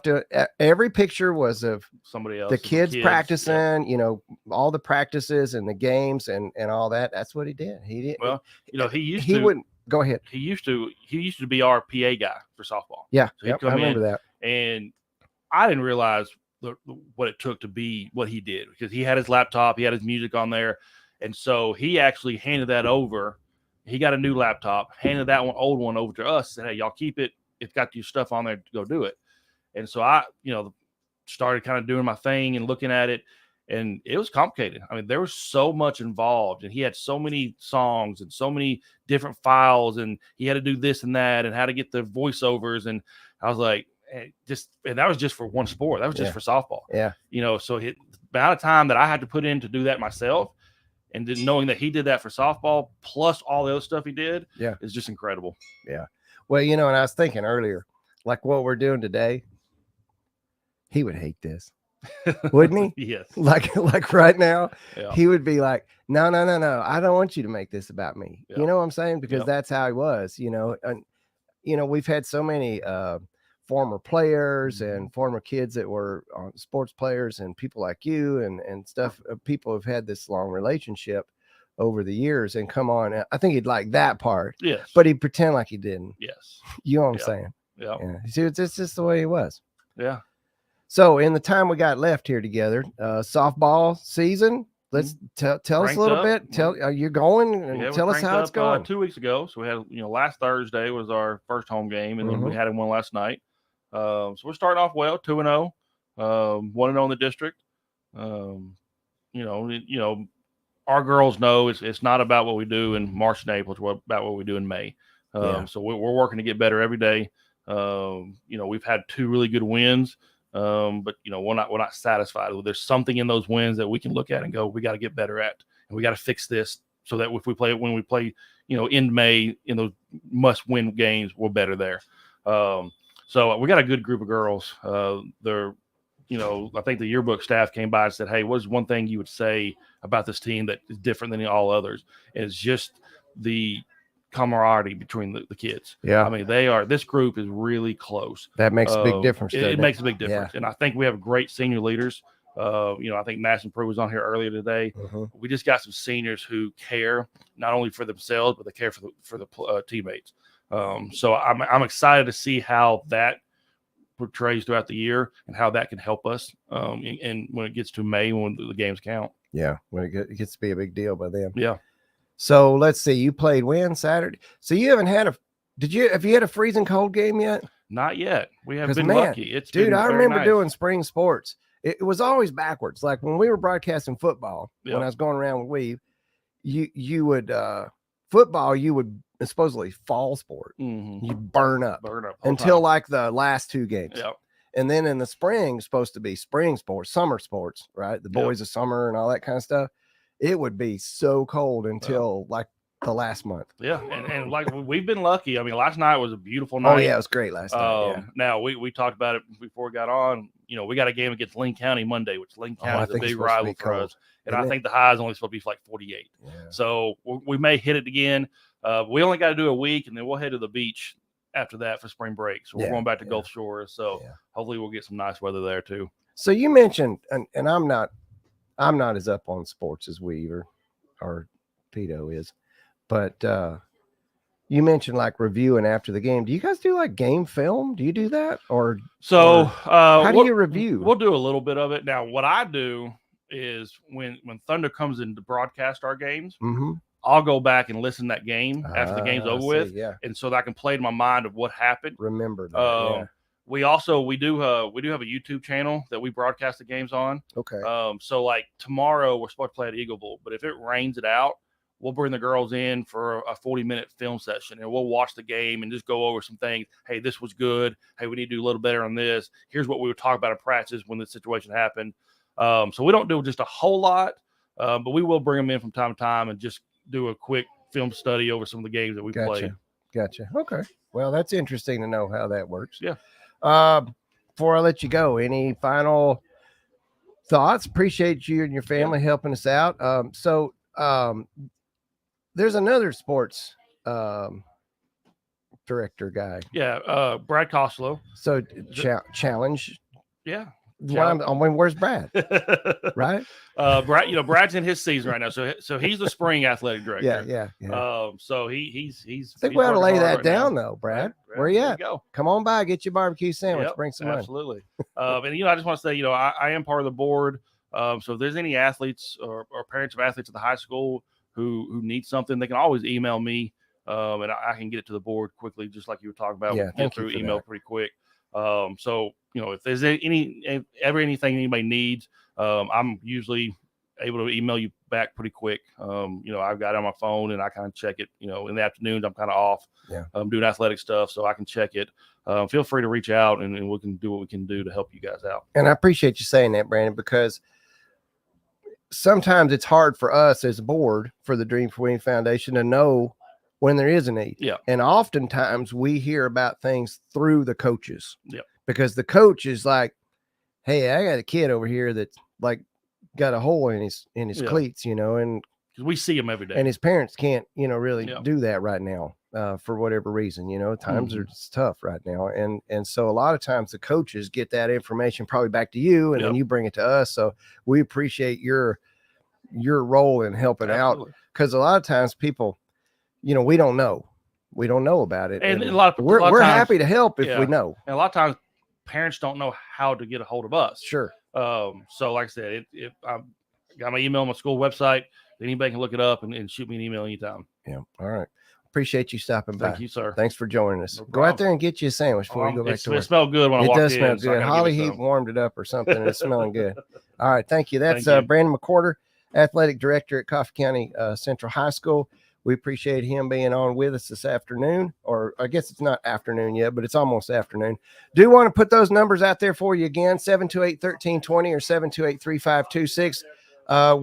We would appreciate your help. Your community would appreciate your help with this Dream for Weave Foundation fundraiser that we're doing today. You can call and talk to Ashley. You can pledge. You can stop by and drop it off. Grab you a sandwich. You can Venmo and all that. I'm going to let Josh give us an update, and he'll tell us all that right now. Yeah. So plenty of ways to donate. Of course, 728-1320 is the best way. Just call, get Ashley on the phone. But we've got our numbers up now to $8,130. So moving right along. Also, let's see the last donation. Big thanks to Renee Asher, who sent in $50. Again, no amount's too small. $5, $50, $100. It's all accepted and welcome here for the Dream for We Foundation. Also just heard from Tiffany at Reese's Jeans Boutique. We've added another sponsor for a match hour this afternoon. So I believe in the 12 o'clock hour, Unity Medical Center is going to be a $500 match. And then later we have your Rosu as a $500 match in a certain hour. And now we're going to add Reese's Jeans Boutique. They're going to be a $500 match in an hour this afternoon. So still, $1,500 more worth of matches this afternoon. If we can get those matched up from the public, if you donate 10, then they're going to donate 10. If you donate 20, they'll donate 20, up to $500. So that should be another $3,000 we can put in the bank right there. But we're going to have to make it happen. We need people to call in and make those donations at 728-1320. Again, we're at $8,130 right now, still counting. You're welcome to swing on by and hang out with us here at the station. We've got plenty of food that is not going to go eaten. I'm sure we're going to end up chunking some of it. So I'll come by and get some. We got desserts. We've got, if you're healthy, we got strawberries. Tiffany, there's blueberries up here. I know she doesn't want to eat any of this stuff that we're eating, but there's oranges and blueberries if you're into healthy things. Rob, you can eat these too. That's all I've had, Josh. Yeah, I haven't seen Rob eat nothing else. I've just had I promise, I've just had the blueberries and the oranges. We're at 1030 Oakdale Street. Y'all swing on by and see us right next to Westwood. Bring your donations and just hang out with us for a little while. And again, $5, $10, $1,000, any of that's fine with us. That's exactly whatever you want to give. 1,000 would be good. 1,000's yeah, fine. that's fine. We had $1,000 donation. We earlier. actually did have Yeah. $1,000. We had $1,000 donation earlier. But Somebody look, brought in a don't check. feel intimidated. $10 is fine. If you got $10 and you're hungry, come by and bring us $10 to get you a sandwich. Yeah, that'll be your lunch today. Just call that lunch. Because there's no way the people who have donated food have been as generous as our money givers. There's no way we could eat all that. Absolutely not. No, it's not gonna go eating. So we need y'all to come by and get it. Plenty of chips, plenty of drinks, and we'd love for you to come hang out with us. And this money is just gonna go to such a good cause, Rob. We got so many athletes to help. We've got 34 scholarship applicants that have sent in, and any of those who qualify, we would love to be able to help them out. But again, it's going to need money to go to it, and that's what we need from the community right now. Very good. Thank you so much, Josh. And speaking of that, the Thundies Awards. This will be the third Thundies. It's coming up May the 18th.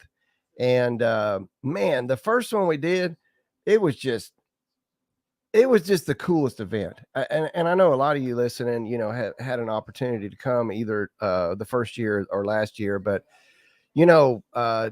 again, I just got to take my hat off to Josh and Holly again for doing it, because they basically do all the work for that too. And but what a fun night. The kids all came and everybody dressed up.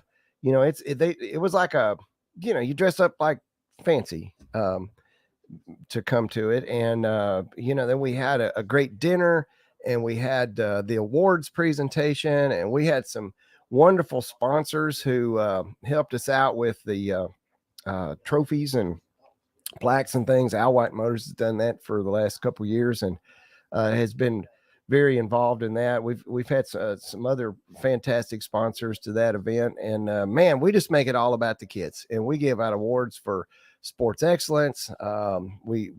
Josh does a great job, puts together a whole PowerPoint presentation that I don't know how long it takes him, but if I was doing that PowerPoint presentation, it would take me like 80 hours because it's a lot. It's like, I don't know, couple hundred slides or more of the kids and pictures of them in the game and the awards and the announcements. And it's just a great time. And it's one of those things where you go to that, and while you're at it, it strikes you like it's striking me today is, man, what an awesome town we live in, right? Brandon was talking earlier about how unique, Thunder Radio is in the world of radio, and how unique some of our programs are in the world of athletic programs. And I'm just going to tell you how unique Manchester is in the world of small towns. We are just so incredibly blessed to live where we live, in such a wonderful, generous community where I just can't even tell you. I've lived here for 20 years now. And, even though we've passed the torch on to Josh and Holly, there's, I'm from outside of Murfreesboro, the greater Milton metropolitan area, which is we're super small. But there's no way I'd ever go back. No, Manchester's my home from now on. My next move is out to Rose Hill Memorial Gardens. All right, we're going to take a quick break. And when we come back, we'll get another update. Phone lines are open and available. Ashley, are you talking to somebody on the phone? Okay, call her right now, 728-1320. She really wants to talk to somebody. It's really bad. She's got like a sad face. You can also do the Venmo. It's at Weave. No, it's at Dream, the number 4 Weave. Did I say it right that time? At, little at thing. Dream, the number 4 Weave. And that'll hook you up there. You can make a donation that way. You can also just stop by and see it. And look, we're not kidding about the lunch now. This is the best lunch deal going on in Manchester. Stop by here, make a small donation, get you a barbecue sandwich. We got chips. We got some smoked cheese it's off the hook. My mother-in-law makes the best cookies in the world. And if you wanted to, I'll fight you to hold on to that, because I'm telling you, I've tried a lot of different cookies. She brought cookies. You can have one of those. And yes, if you want to be healthy, we even have fruit. So come on by, get lunch, bring a donation. We'd like to see you and hang out with you, and we will be right back.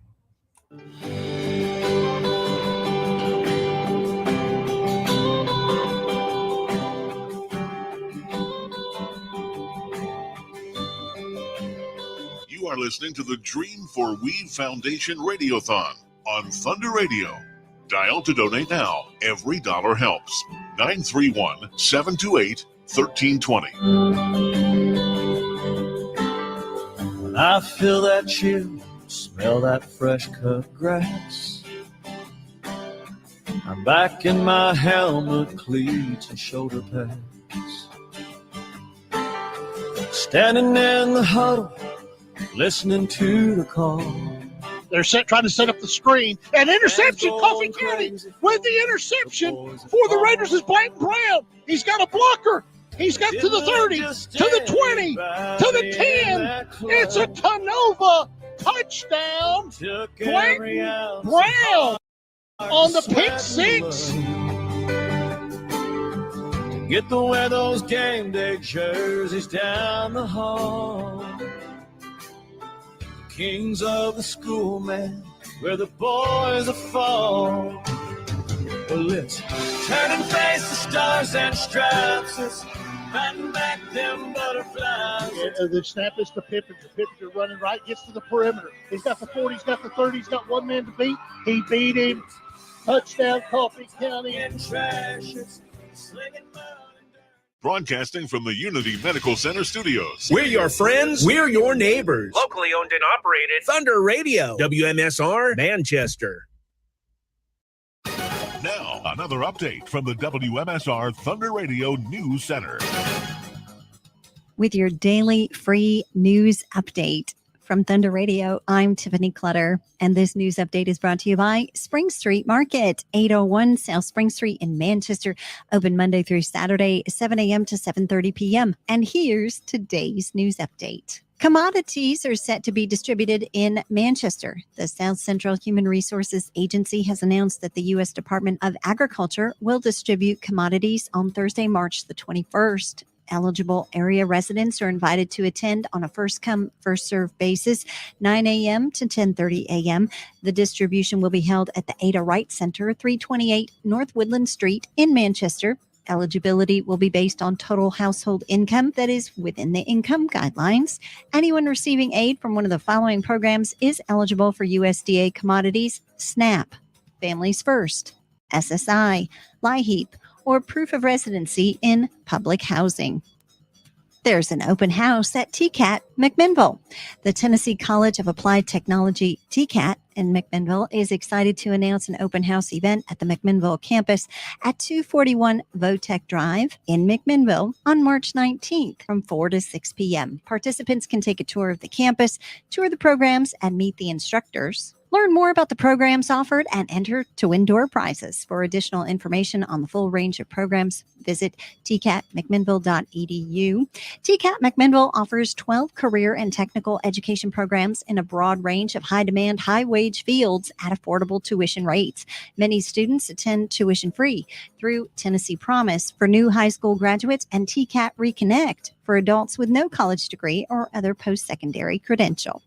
Tennessee Governor Bill Lee has sent National Guard to the U.S. southern border. The governor recently visited Tennessee National Guard soldiers at the Millington, Tennessee Army National Guard Armory ahead of their deployment to the nation's southern border in the wake of the most severe border crisis the United States has experienced in decades.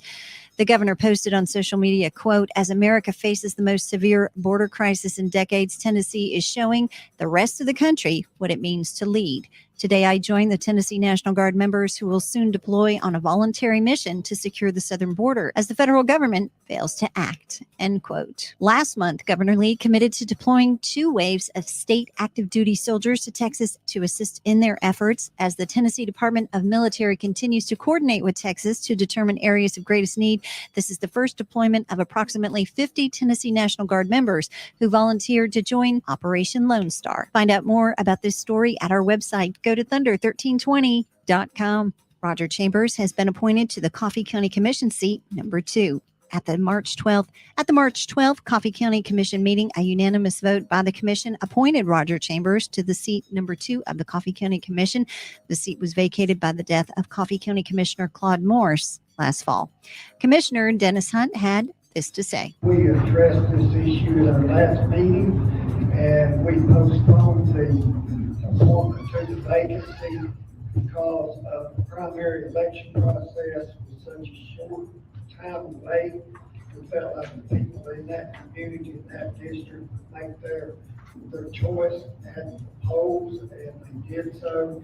Mr. Chambers won the primary, which means he will be officially certified as the commissioner for that seat in August. But we are going to go ahead and appoint him tonight to fill the vacancy. until which time the election commission certifies his position. Commissioner Chambers was sworn in and immediately took his seat on the commission. Find more details to these news stories and so much more by going to our website, thunder1320.com. Doritos extra large bag, Hawaiian slider roll tray, Hungry Man entrees. All these items are on sale this week at Spring Street Market. See the terrific sales ad at thunder1320.com. People Think and Trust to Manchester. Present your daily sports blast on Thunder Radio. I'm Josh Peterson. 2 Coffee County pitchers combined for a no-hitter, and the Lady Raider softball team easily dispatched of Spring Hill in their district opener on Wednesday, March the 13th. Game you heard live on Thunder Radio. Lily Norman was basically perfect in her 3 innings in the circle, striking out all 9 Spring Hill batters she saw. Caitlin Anderson tossed a clean inning in relief. Offensively, Coffee County pounded out 13 hits, including 6 extra base hits. High school boys tennis got a 6-1 win over Franklin County on Wednesday. Girls tennis falling 3-4. Coffee Middle School baseball falling to Stewart's Creek in non-conference action 11-6. And coming up Thursday night, Coffee County High School baseball will be at Middle Tennessee Christian at 7 o'clock. Coffee Middle School softball hosting Franklin County. Middle School tennis will be hosting Moore County. Westwood baseball will be hosting Winchester Christian. Westwood softball will be at Community. And high school soccer will be at Shelbyville. More sports at thunder1320.com. Now from Thunder Radio WMSR, your latest local weather. Sunny today with a high in the upper 70s. Overnight, a chance of showers and thunderstorms with increasing clouds and a low around 60 degrees. Tomorrow, Friday, possible showers and thunderstorms with a high in the upper 60s. Being a better you isn't a New Year's resolution. It's a lifetime commitment. Get started today at Workout Anytime in Manchester. 24/7 gym access so you can work out on your schedule. $1 enrollment if you mention Thunder Radio at Workout Anytime behind Zaxby's in Manchester. I'm Jackson Ham from the Thunder Radio Weather Center. You are listening to the Dream for Weave Foundation Radiothon on Thunder Radio. Dial to donate now. Every dollar helps. 931-728-1320. That's 931-728-1320.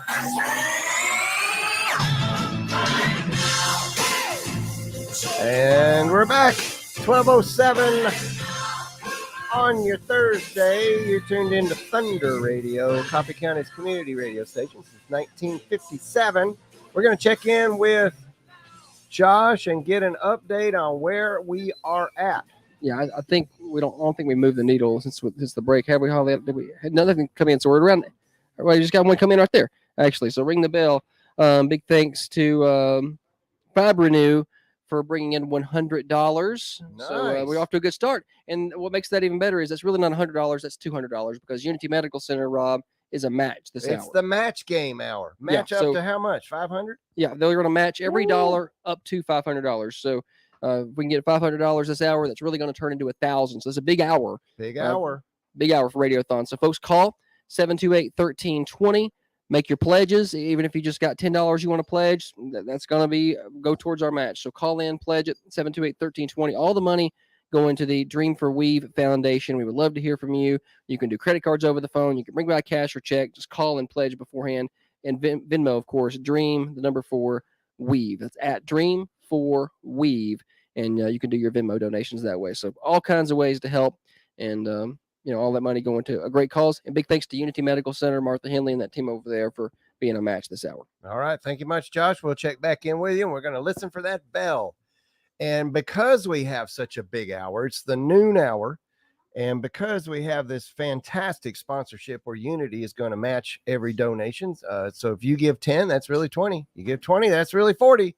I can't really do math past that. We thought we'd bring in a superstar to help us with this hour, and we've got Dustin Murray here. When's the superstar going to get here? That's you, man. Come on. Oh, I thought I was. You're the play-by-play guy. You're the color commentator and stat guy for Coffee County Red Raider football. That's star, dude. I am that. I am that. And I got the chance to work with Weave, and what a great time that was. Yeah, and, man. Tell me about that.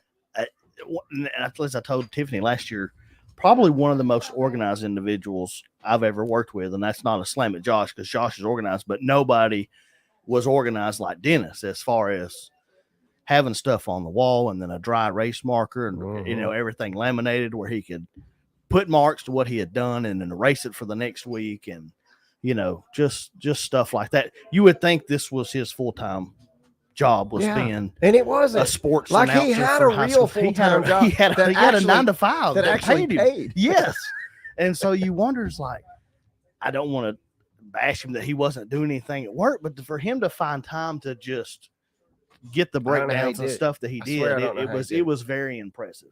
I just showed up and counted yards and did stats. But Okay, like, so he was did he ever fuss at you, yell at you? No.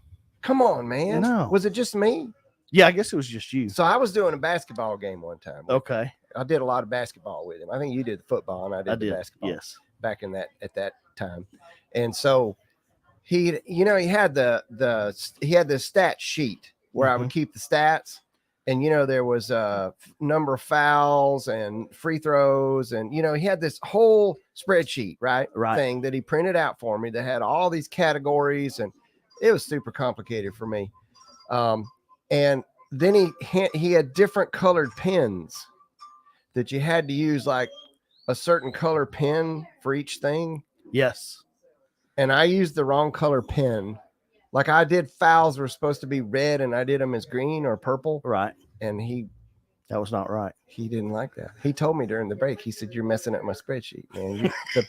The red one. And I thought he was kind of kidding, but I don't think he was. No. Same thing with, he had that big trough that he would pull with him to ball games that had all those shelves in it. Yeah. And I remember after one of the games, I'm wrapping stuff up, putting it up. He's like, no, that goes there. Yeah. And I finally was like, okay, I'm going to roll them up and put everything right here. That's what I used to do. And you just put them where it goes, because you're going to know you're going to be the next one to get them out. You couldn't put the little battery thing in the wrong drawer. Right. Or no. He knew where everything was. So it's okay. Like, we all I have will roll you up. And we all have our OCD things. Yes. No, I'm with him. So I was like, yeah, you know where it is. You're going to be the one doing this next game, getting it out. So you put it back where you know where it is. Yeah. But it was good. And just and this is one that came to mind. We're in a Titans affiliate here at Thunder, and you remember the game, it was 2 or 3 years ago, where they played in Miami, and there kept being those weather delays. And Mike Keith, because of how you and I know this, but the radio people listening might not, there's signals that play commercials. Back when I was working here, I was sitting here playing the commercials manually whenever it came to the local commercials on Titans football, Braves baseball, all that. Well, now they send signals, but because it would have thrown the brakes off with Mike Keith doing that without the weather delay in Miami, he just kept it there and just talked. Yeah. And was prepped. And I was thinking, if something like that happened at a high school football game, Dennis Weaver could have talked for 4 hours. And kept that from having to go to break. He was that prepared, and it was, just a testament to we him. actually had what was that? We actually, of course, this is going way back. We had a basketball game that had a rain delay because it was leaking in the roof. Yeah. And I think we had to stall about 45 minutes for whatever reason. And he just kept talking. He talked about every game. Yeah. And you know what? So I'm super bad at remembering names. Me too. Like that's my kryptonite. Like, I think everybody should wear name tags all the time. Right. And we would remember all of those kids' names. Right. Like all of them on our team, easy. And he would even remember the names for the kids on the other team. Right. You had to be good. I couldn't even remember our kids. You remember when I would say, well, number 5, Yeah, number 5. You remember when we did the broadcast for Motlow? Yeah. When we did the basketball. Yeah. And you guys had me come in and do play-by-play, and I thought I was prepared, but I was not prepared. Like, you have to know You gotta know the names and numbers of the player of both rosters before you start, because you can't look down in basketball. No, you have look to stay down and it's over. There's a basket made, and you're like, well, who made that? So, yeah, just the fact that he could go from sport to sport and talk about all of them and be, successful and bring that action to our ears at our living rooms was pretty phenomenal. That he could do that for middle school soccer and for high school volleyball and stuff like that. Where grandmothers that lived out of state got to hear their grandchild play sports. So well, and I can tell you, as a former owner of a radio station, and your dad was a former owner of a radio station, and we've got another owner of a radio station sitting here that, yeah, you don't really make a lot of money broadcasting a volleyball game. You're lucky to break even. Right. But I'll tell you where the payoff is. When you get an email or a call from grandma who lives in Florida, right, who is not physically able to come and see their grandkid play in a game, right, dude, that's payment right there. Yeah, it is. I mean, and he cherished those kind of things. He really did. And he would shout out to those people. Right.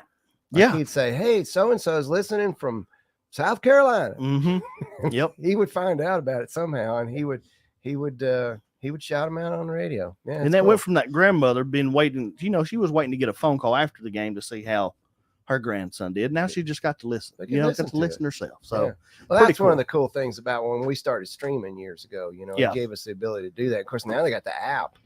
Which it used to be about what's your coverage range. How far can you listen? Right. And other stations say, well, we can go for 100 miles, and we were like, we're just Thunder Radio. We can't really go 100 miles. Well, I can put that Manchester Go app connects to my truck somehow or another, and I can drive to California and just listen to it the whole way. Right. So the Technology. world's changed. It really has. It's gotten. It really has. And I'm fortunate enough with you too. And I want to say this because I know a lot of people are like, well, what does the Dream for We Foundation do? Yes, please. If you're on the board, I'm lucky to be on the board with you, and I appreciate the opportunity. But spring sports is really starting up. I know a lot of local baseball, softball teams are getting going.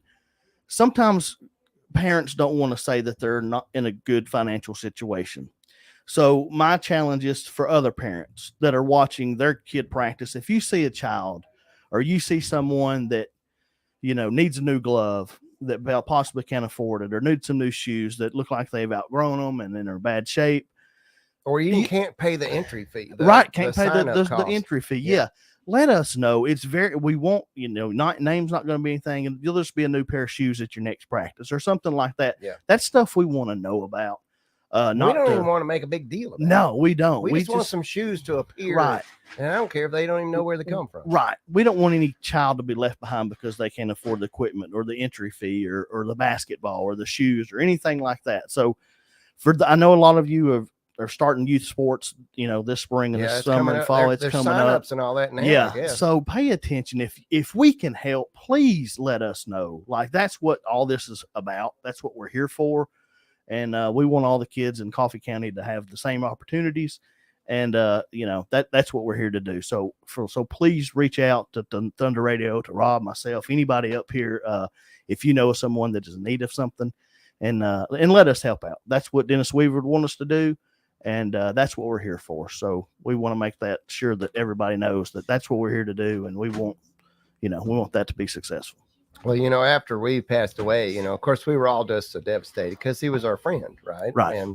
And of course, he was such an icon here at the station. Those are big shoes, and I will brag on Josh. He's done a phenomenal job. Really, yeah. He's turned into quite the play-by-play guy. He has. He really has. Seriously.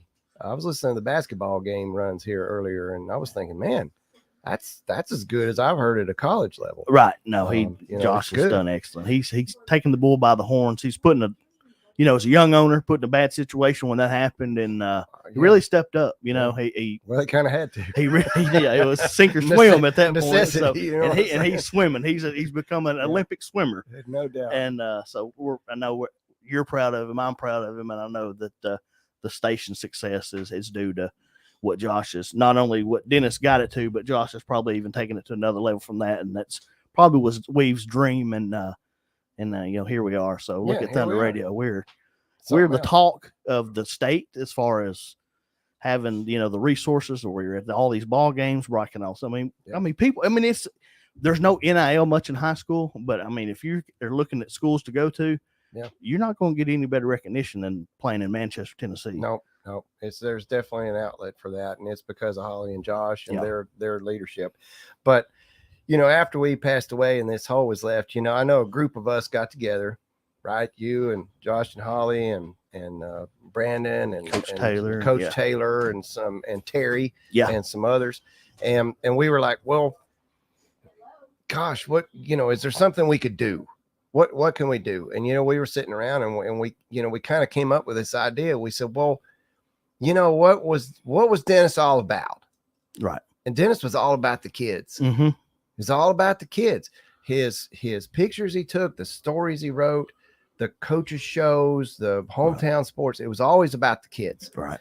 And we thought, well, okay, what can we do? And then, as you said earlier, you know, we kind of come up with this idea. We said, well, let's start a nonprofit thing, and we'll see if we can raise some money, and then we'll use that money to buy entry fees and cheerleading outfits and shoes, or, you know, for kids who want to play sports. Because our theme, our catchphrase or whatever, you know, it's getting kids in the game. Right. Like, let them be able to play. Mm-hmm. We don't want there to be a financial hindrance. Right. And look, that's no slam on the parents. It's hard. Times are hard, it's dude. real hard right $1 now. anymore. It's $1 anymore. It's like 50 cents. Right. So, you know what I'm saying? And if you didn't get a big raise, you're underwater. Being left behind, right. And so that's fine, because the generosity of the people who have called today, and the other fundraisers that we've done and all that have allowed us to pool together our resources as a community. Mm-hmm. We're able to pull that together and make sure that little Johnny got some cleats so he can play. Right. Soccer or baseball or whatever. Right. You know what I'm saying? Mm-hmm. And because a lot of that's sports equipment, you know, everything's gone up. Bats dude. are $300. That's for what a I'm baseball saying. bat. That's I mean, crazy. for a youth baseball bat. Yeah. So I mean, and there's no more, you know. Back when I played, there was a team bat. You know, you had two bats between. Now everybody has their own. Everybody has two of their own. Yeah. And you know, don't feel like you're being left behind because you don't have the coolest bat and updated equipment. You know, let us know. We'll make you feel like you're just as important help. as We them. want to help. I mean, that's what we're doing. We're not raising this to put it in a savings account. It's not going to Braves tickets. We would prefer our savings account at the end of the year to be zero. Right. That means that we took the money that we raised and we scholarships and we spent it in scholarships and other things. We don't want to like build a nest egg. We're not building a nest egg here. No. We're taking care of things. So exactly. We do want to remind folks real quick, call right now. Yes. 728-1320. Ashley's in there just bored to tears. I think she's taking a nap. Call her up, wake her up. Holly's out here waiting for your Venmo. Josh has got his microphone again. Go ahead, sir. You saying something? I wasn't intending to. No, well, you were holding the microphone. I didn't want, because I don't want to lose it again. I see. Yeah, I got it here just in case. We can get you a running total while we got it turned on. We can. And see now where we're doing at. a match this hour, so every dollar that you give is being matched by our wonderful friends at Unity Medical Center, a great partner in this town, and so. We're at $8,300 now, Rob. So they're not matching that. What do we? No. For this hour, I think we're at 200. Okay, so but 200 is 400. Yeah, something like that. Okay, we're so right around there. But they're matching up to 500. Yeah, so we need more money to come in. We need that money to come in. We need to get at least $500 donated this hour so that we can get that match. Yeah, absolutely. Well, you get on the phones and do that. Ashley is rocking back and forth over there and wringing her hands. 728-1320. We only need $300. That's only 30 people giving $10. Yeah, that's the thing. Don't be intimidated by. We've had donations today in all ranges. We've had a $1,000 donation come in today. We've had a $350 donation. We've had a lot of $100. We've had $150. We've had some 20s, some 25s, some 50s. We'll take 5s and 10s, just whatever you can spare. You know, if you're able. If you're not, that's okay too. But if you're able, you know, all that money is going to a great cause. It's all going to a 501c3 organization, and it's going to filter back to our athletes. And I think that's going to make a big difference in a lot of lives when we can get that back into their hands. And it is the lunch hour. It is the lunch hour. That's why I'm here. Good timing. So I mean, you could bring us $20, and how about we'll give you a donut? We got donuts left. We still got donuts left. There's barbecue over here. Tom Myers, if you're listening, come by. Love to have him swing by and get some free food. Yeah. I know he's a big listener. We got waters, and we've got cold drink, Cokes, right? Yes. And we've got waters. and we've got the cookies. I'm telling y'all, you come in here and get one of those peanut butter cookies and tell me that ain't the best cookie. You eat one of them cookies? I will. I haven't gonna gone tell you, yet. I that's wanted gonna to be wait after. I hadn't even I'd have tried one, but on I'm my telling you shirt. from personal experience, that's going to be the best cookie you ever ate. Okay. Sugar cookie, you said. Peanut butter it's a cookie. peanut butter Oh, cookie. oh. It counts as a protein that way. It is, yes. It Yeah, is protein. like on my food pyramid. Yes. All right. We Thank have you, the Josh, same for pyramid. the update. Yes, of course. Thank you. Mhm. All right. So you can call 728-1320 or 728-3526. You can also do the Venmo. Will you do a Venmo? I do the Venmo. I'm not a Venmo guy. I don't know about It's Venmo. pretty simple. Once you start, it's pretty. Okay. You won't stop. All right. So, the phone's ringing. Look at there. Ashley, answer the phone. Thank you for whoever that is. She That's woke her right. up. She's I had to probably wake- like, did you get hear that me? guy off there. I had to holler at her. Hey, so by the way, we're also on this is like on a stream. Yeah, I've been watching it. Earlier, I think I picked my nose. Did you? Yeah, if you were watching that, I apologize. I'm used to radio, Yeah. where you No, have no to worry about cameras. this. Yeah. And so hopefully nobody saw that. So yeah, just pay attention that people, and I'm looking, people are actually watching, which is weird.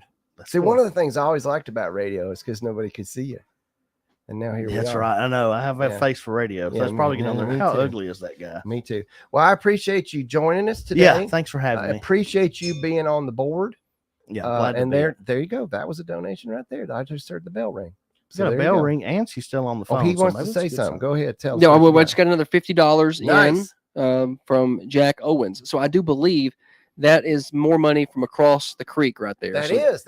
We've got two donors from across Crumpton Creek. And 1067 must be turned on and working over there. So that's Nice. good. And, we need some and- more Tullahoma show up now. Come on. Yeah, you're going to step it up. Manchester, Step right it now, up. Manchester's beating Tullahoma 8,100 to 75.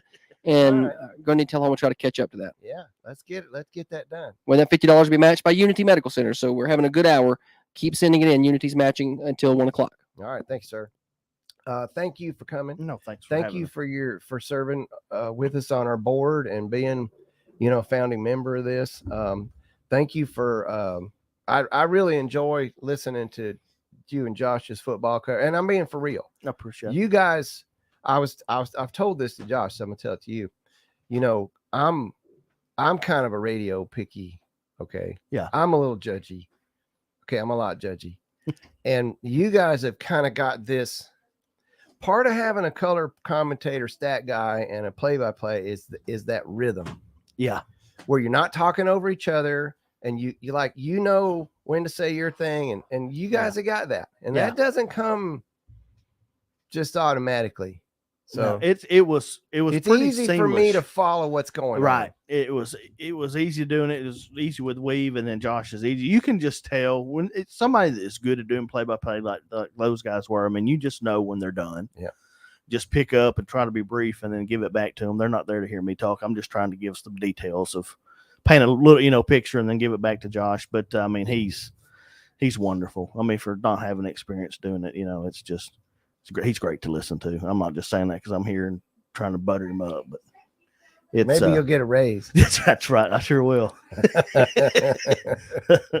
Doubtful. Yeah, probably not. But you can. I bet you can have a cookie. I can have a cookie, There you and I'm go. going to take advantage of the cookies. And also thank you for saying what you said earlier about reminding. That's really the crux That's of what what we're we here want to do. for. That's what we're doing. So I appreciate you bringing that up. And what Dustin said, if you're a parent and you need some help getting your kid, you're looking at not being able to pay for your kid to play, Right. let us know. Yeah, if you're a coach. If you're a coach and you know of a kid, Right. If you're a parent on a team and you know of another kid on the team, Right. and you can always contact, of course, you can contact any of us, but probably the easiest thing to do is just call the radio station. Right. Because Josh and Holly will get that information to us Mhm. and they'll let us know. And then, Gov was talking last hour about how, a lot of times the coaches will come to him and say, hey, and then he'll bring it to us. And You're right. there's a way. We're here. We're Right. waiting for you to let us know. Right. All right. Appreciate you, man. No, thanks for having me. All right, we're going to take a little break here at the bottom of the hour, get caught up on some weather and some local news. When we come back, we'll get a update on where we're at right now. Currently, this hour, Unity Medical Center is matching dollar for dollar every donation up to $500. So if we can raise $500 this hour, they're going to magically turn that into 1,000, which would be a pretty good hour. We'll take that. So we're a little short of that right now. You've got time. You can call right now, 728-1320 or 728-3526. You can also do it on the Venmo. That's at Dream, the number 4 Weave, at Dream 4 Weave. You can also, we can do a credit card, debit cards and all that here too.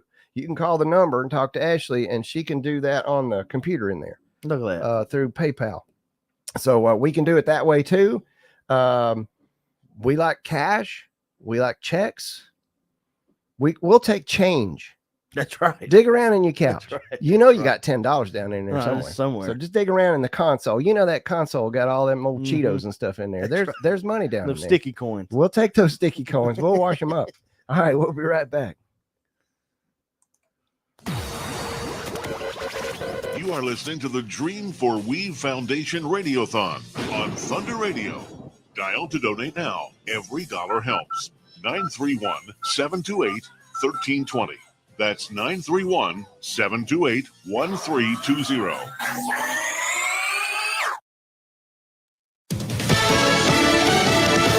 Fox News, I'm Gianna Gelosi. Former President Donald Trump arrived at court in Fort Pierce, Florida earlier today. He is trying to have his classified documents case tossed. While in Georgia, a Fulton County judge is expected to decide whether he's going to remove District Attorney Fani Willis from the former president's election interference case. Several defense attorneys are calling on the judge to disqualify Willis from prosecuting the case, claiming that her romantic relationship with Special Prosecutor Nathan Wade created financial and professional conflicts of interest. That is Fox's Jonathan Sari. The same judge quashed 6 counts in the case, citing a lack of evidence. And feet of snow are going to be falling over parts of Colorado today. FlightAware is reporting nearly 1,000 flights are canceled in the U.S. today. As a result, America is listening to Fox News.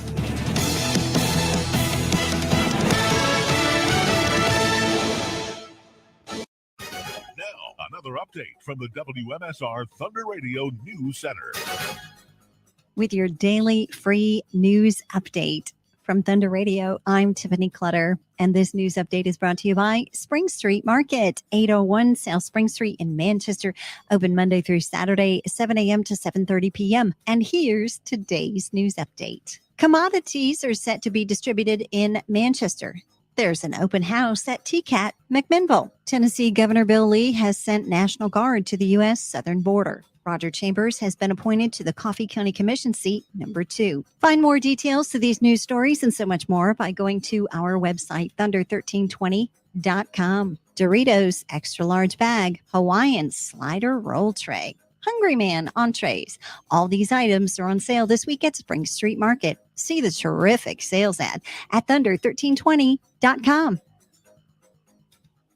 People's Bank of Trust in Manchester. Present your daily sports blast on Thunder Radio. I'm Josh Peterson. 2 Coffee County pitchers combined for a no-hitter, and the Lady Raider softball team easily dispatched of Spring Hill in their district opener on Wednesday, March the 13th. Game you heard live on Thunder Radio. Lily Norman was basically perfect in her 3 innings in the circle, striking out all 9 Spring Hill batters she saw. Caitlin Anderson tossed a clean inning in relief. Offensively, Coffee County pounded out 13 hits, including 6 extra base hits. High school boys tennis got a 6-1 win over Franklin County on Wednesday. Girls tennis falling 3-4.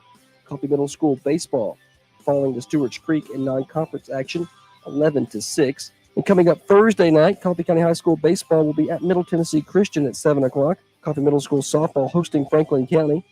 Middle School tennis will be hosting Moore County. Westwood baseball will be hosting Winchester Christian. Westwood softball will be at Community. And high school soccer will be at Shelbyville. More sports at thunder1320.com. Now from Thunder Radio WMSR, your latest local weather. Sunny today with a high in the upper 70s. Overnight, a chance of showers and thunderstorms with increasing clouds and a low around 60 degrees. Tomorrow, Friday, possible showers and thunderstorms with a high in the upper 60s. Being a better you isn't a New Year's resolution. It's a lifetime commitment. Get started today at Workout Anytime in Manchester. 24/7 gym access so you can work out on your schedule. $1 enrollment if you mention Thunder Radio at Workout Anytime behind Zaxby's in Manchester. I'm Jackson Ham from the Thunder Radio Weather Center. Join Thunder Radio and the Dream for We Foundation for our annual Radiothon, Thursday, March 14th, 6 a.m. to 6 p.m. The Getting Kids in the Game Radiothon will be a lively all-day event raising funds to support the nonprofit foundation and its mission of providing Coffee County athletes with the scholarships, necessary gear, and registration fees so that anyone who wants to play sports in Coffee County has the opportunity. You can make the difference on Thursday, March 14th, only on Thunder Radio. You are listening to the Dream for Weave Foundation Radiothon on Thunder Radio. Dial to donate now. Every dollar helps. 931-728-1320. That's 931-728-1320.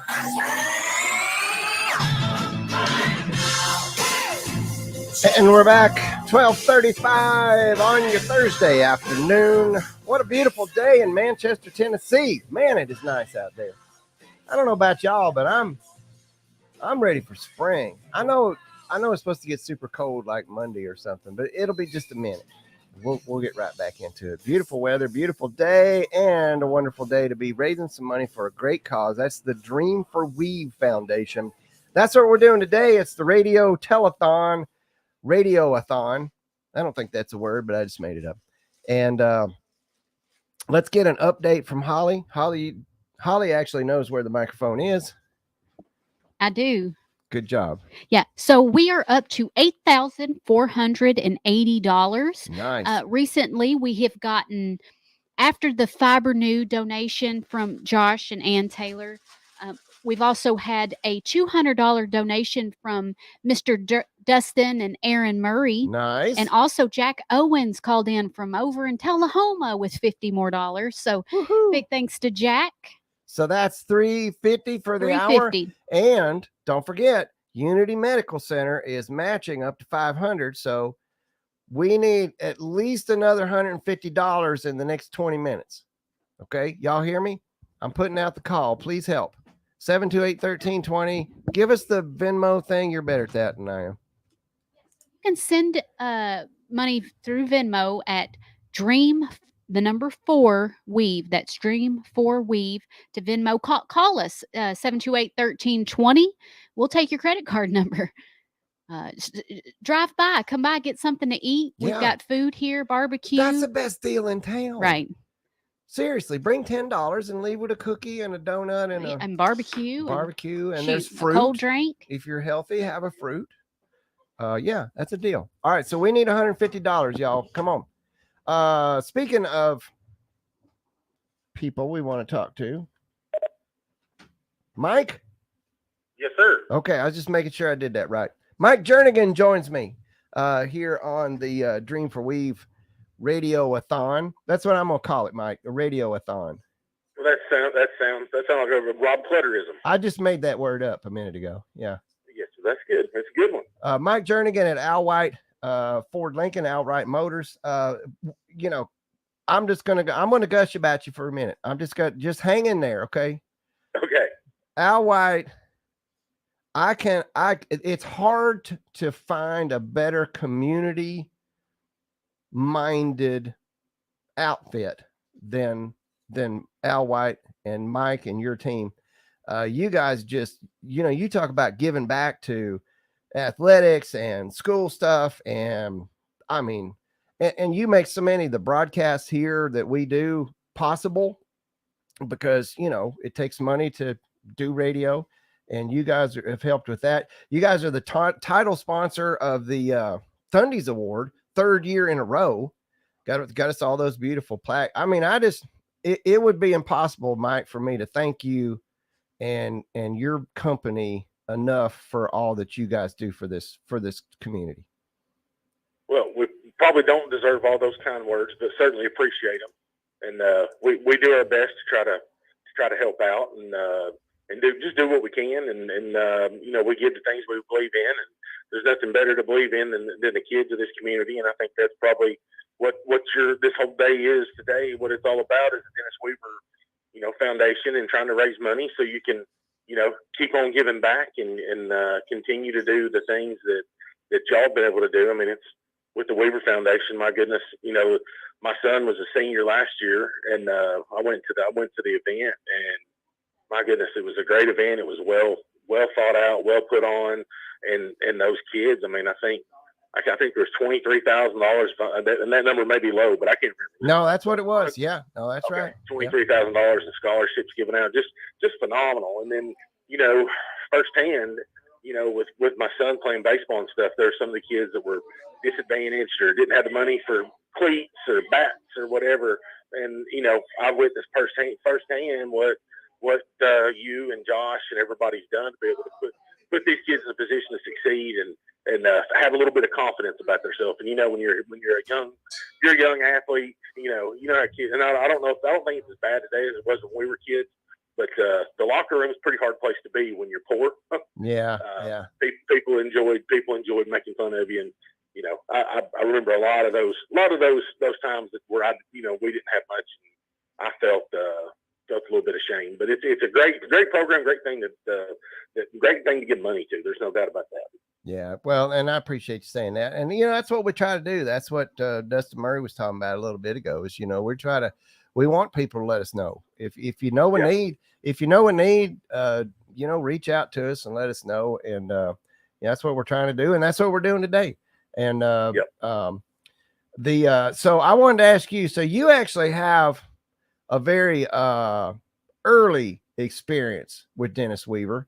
I understand that he taught you math, and now you do math for a living. Yeah. Well, I don't know if I must.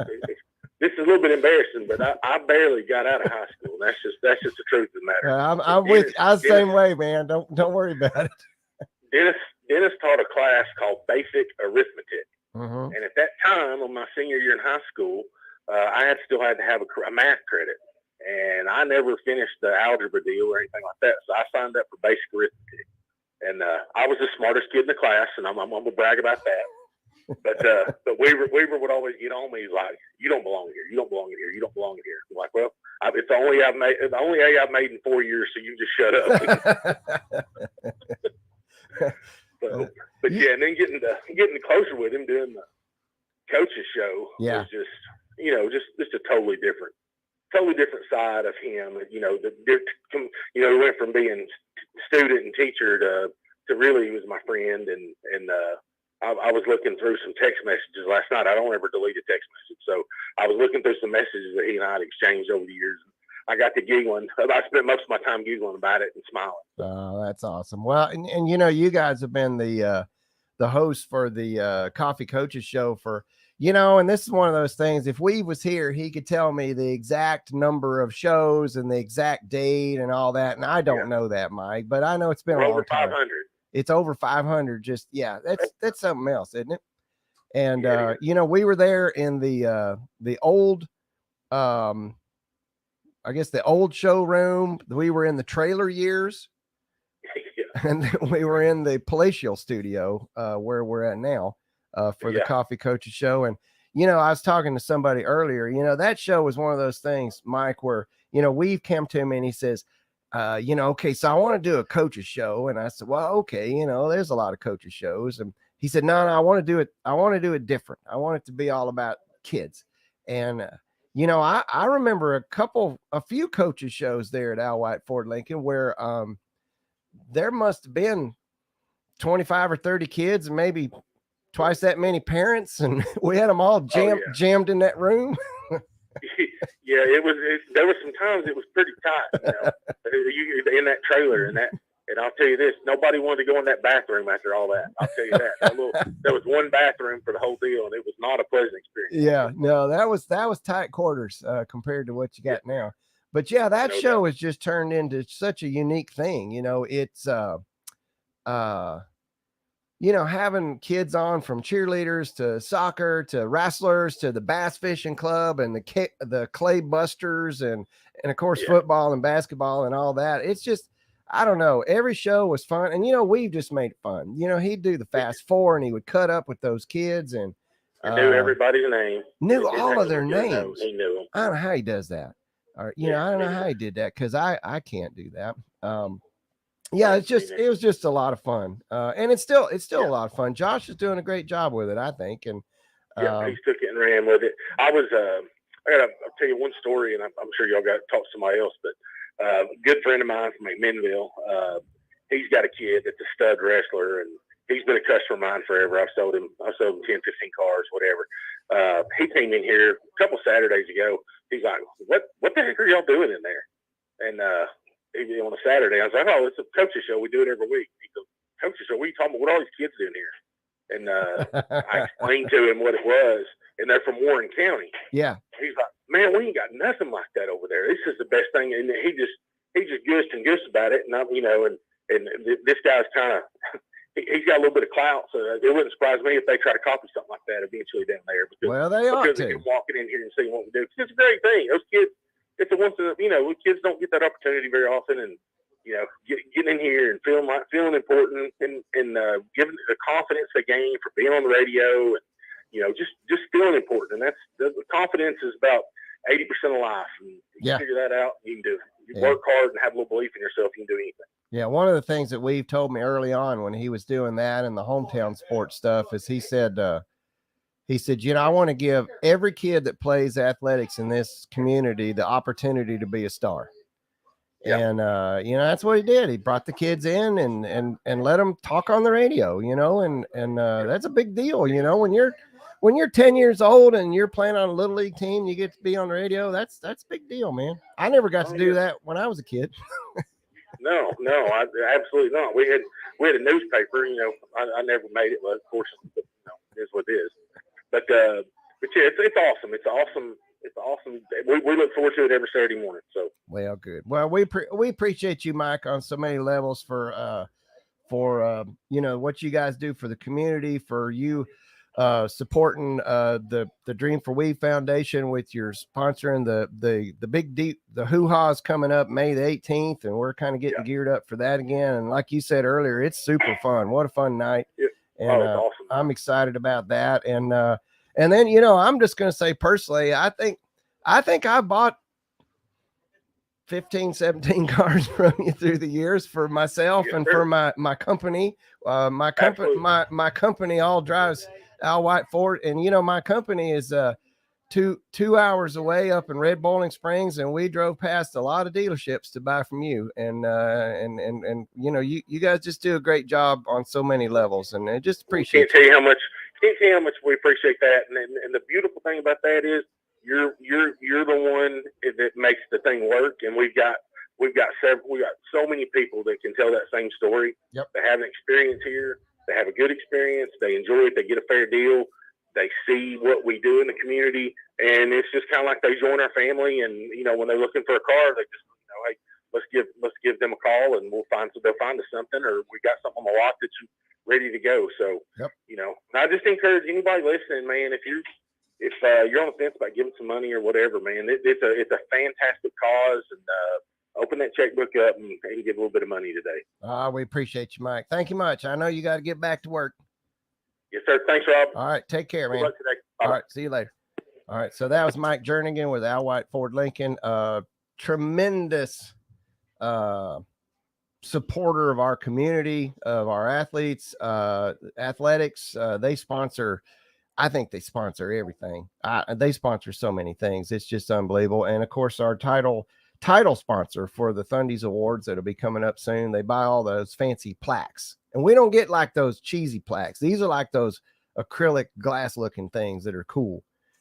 So anyway, we're going to go out here to Holly. Holly's got an update. What you got, Holly? I heard some action out there. Yeah, Jake Freeze hand delivered $100. Nice. He just got off the lake and brought us $100 for the We Foundation. You, and he wanted to get it by here in this hour because he knew Unity Medical Center was matching.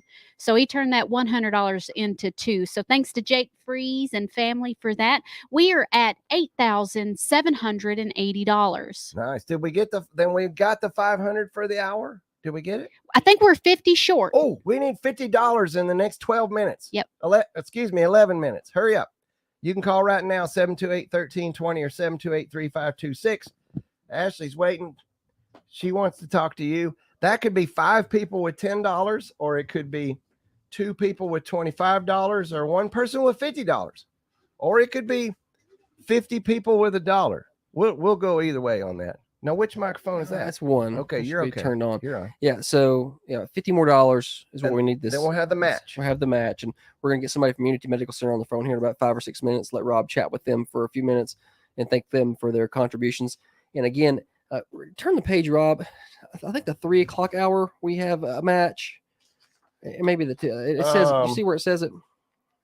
That's the 2 o'clock Yeah. hour. No, that's 2 to 3. No, See, 3 to 3 4. o'clock is Yorozu. Yorozu. Yeah, so Yorozu is going to match the 3 o'clock hour for $500, and then the 4 o'clock hour it'll be Reese's Jeans Boutique. We just got a donation. The phone's ringing too. Yeah, the phone's ringing. Let's see if we can get $50 here in the next. We just got $50. I got 9 minutes. Yeah, we do. I know we just got $50 on Venmo.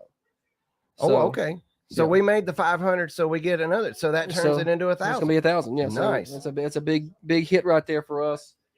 So I don't know. Holly's disappeared on me, so I was trying to get her attention, but I think she's in there with the operators. So yeah, that does put us to 500 for the hour. The 500 match immunity should put us over $9,000. We're gonna be really close. Yeah, to get us over 9,000 for the day. So that's pretty good. We still got a lot of hours. And last year afternoon was pretty premium donating time. We got into that 3-4 o'clock window. Yeah, 5 o'clock. People Some getting off work and coming by. Yep. And we were doing really good. So big thanks to everybody who's donated so far today. And again, just don't be intimidated by, you hear that big number and you're like, well, I can't contribute to this. You absolutely can contribute. $10, $5, $20. We had somebody walk in a minute ago, so they turned it on. They were sitting in the Chick-fil-A line, turned it on, heard what was going on, went by the ATM, pulled out $200 and brought it by here. I mean, if that's something you can do, that's great. If not, bring by $20. That's fine. It's all going to help. The thing is like D-Mur was talking earlier, like a pair of cleats and stuff, all that stuff's gotten so expensive, and some parents can't afford that, and that's fine. There's no shame in that. Everybody's working hard. It's just that money don't go far anymore. And so if you can't afford a whole pair of cleats, but if 10 of us get together and all give $10, then that little Johnny got some cleats. Yes. And I think and I heard Mike talking some about this. I didn't get to hear all of Mike's interview, but what I got to hear was really good. But, the big thing for us is, you want everybody to be able to play without any kind of hindrance, and if kids, especially as they start to get a little older, 11, 12, 13, and they start feeling a little more self-conscious, 14 years old, if their cleats got holes in them or they don't have the right sliding pants or they don't have the right equipment, they kind of withdraw and they don't be part of the group anymore. We don't want that to be a problem. We're not going to embarrass anybody. We're just going to make sure they've got what they need. We had a big cleat donation for a player at the high school level a couple of times, and we just make sure we don't say anything. We don't even talk to the player. They just show up. Cleats just show up. They just happen to be in their locker one day with a note that said "Have a great season," and that's all that that's all that we want, and we want them to have a good time, and we're going to continue to do that. So, but you got to let us. And I think Dustin talked some about it. Let us know if you know someone who needs that kind of help. Yeah, we'll talked about that too. Be glad. We got to know. And I think the best thing. Okay, so Brandon mentioned you can find his email on the on his website. Yes. You can find D Murray at Coffee County Bank. D Murray 1320 at Yahoo. They just gave out. So email him all you want to. Yeah. Just email him, say hi. Yeah. You can certainly contact me. But I think the easiest thing is, I think one of the most well-known numbers in this town is 728-1320. Yeah, Swap and Shop's not always on. Call the radio station, and this is kind of a hub where Josh and Holly, who are both on the board and very active, in fact, more active than all the rest of us put together, y'all will get us the information. Yes. Josh sends out an email to all of us. He says, hey, I just found out about this. What do y'all think? And we all vote, and we get it done real quick. We don't wait until our next board meeting. No, we just do get it remote. done. Yeah, remote meetings. We get the help. Move it fast. Absolutely. I'm gonna let you. I don't know where Holly's run off. You got to get. I gotta go get Unity on the phone for you. So I was trying to get Holly back so you could chat with her. Holly's getting garbage. Yeah. Whenever There she she rolls is. back around, I was gonna let you and Rob chat about where we're at. I need an update. Okay, we got her back. Holly had to empty the trash out. Thanks for getting the trash. Yeah, I wear many hats. Yeah. Actually, today you're wearing your Dream for Week Foundation hat. Yeah, so we are up to $8,780. Nice. Thanks to Carrie Cope for her $50 donation, and also So that put us over the top for the 500. It did. Her and then Sue Wilson also called in $25 because she wanted to make sure we got we there. had a little extra. Yep. Good. Thank you, Miss Sue. Yes, and thank you to everyone that has donated. Also, Mr. Chesser, Philip Chesser, Nice. he donated $25. I believe that's from the across the creek over here. I think that's some more. You think we got another across the Tullahoma, Compton yeah, Creek? yeah. Wow, we're stepping it up. 106.7 in Tullahoma is bringing it in. That's pretty awesome. I think that's considerably more than last time. So very good. Yeah, it's going good. Okay, keep us posted. All right. Thank you. That's Holly with she's our official I almost said scorekeeper. Yeah, accountant. scorekeeper. Well, you actually are the treasurer for the Dream for We Foundation. I think I'm the secretary. Are you the secretary? Who's the treasurer? Josh. Oh, that's Josh. Yeah. Okay, never mind. But Is really, this my phone call? Yeah. And that's Jeremy? Yes, Jeremy. Okay, let's go to the phones. Jeremy. Hello. Hey, this is Jeremy with Unity Medical Center. This is Rob. Thanks for joining us. We got, and I can't tell you how much we appreciate you guys matching this hour. We got to the match amount, and you know, so you guys doubled every dollar given this hour. So thank you. That's great. So you guys are very involved as well in community things, and we appreciate that as well. You know, and plus I gotta tell you, your new sign looks good. It's kind of an aside, but I drove by it the other day and I thought, well, that looks pretty good. Have you seen the new one at the pavilion yet, next door or across the street? No, I haven't. Is there a new one over there too? Yes, sir, there is. It's got a listing of all of our clinic and our specialists and things that we have going on in the pavilion. So it's nearly been put up yesterday. I think that they completed it yesterday, as a matter of fact. Well, I'll just have to drive by there and check that one out too. Well, it looks nice as well. Very good.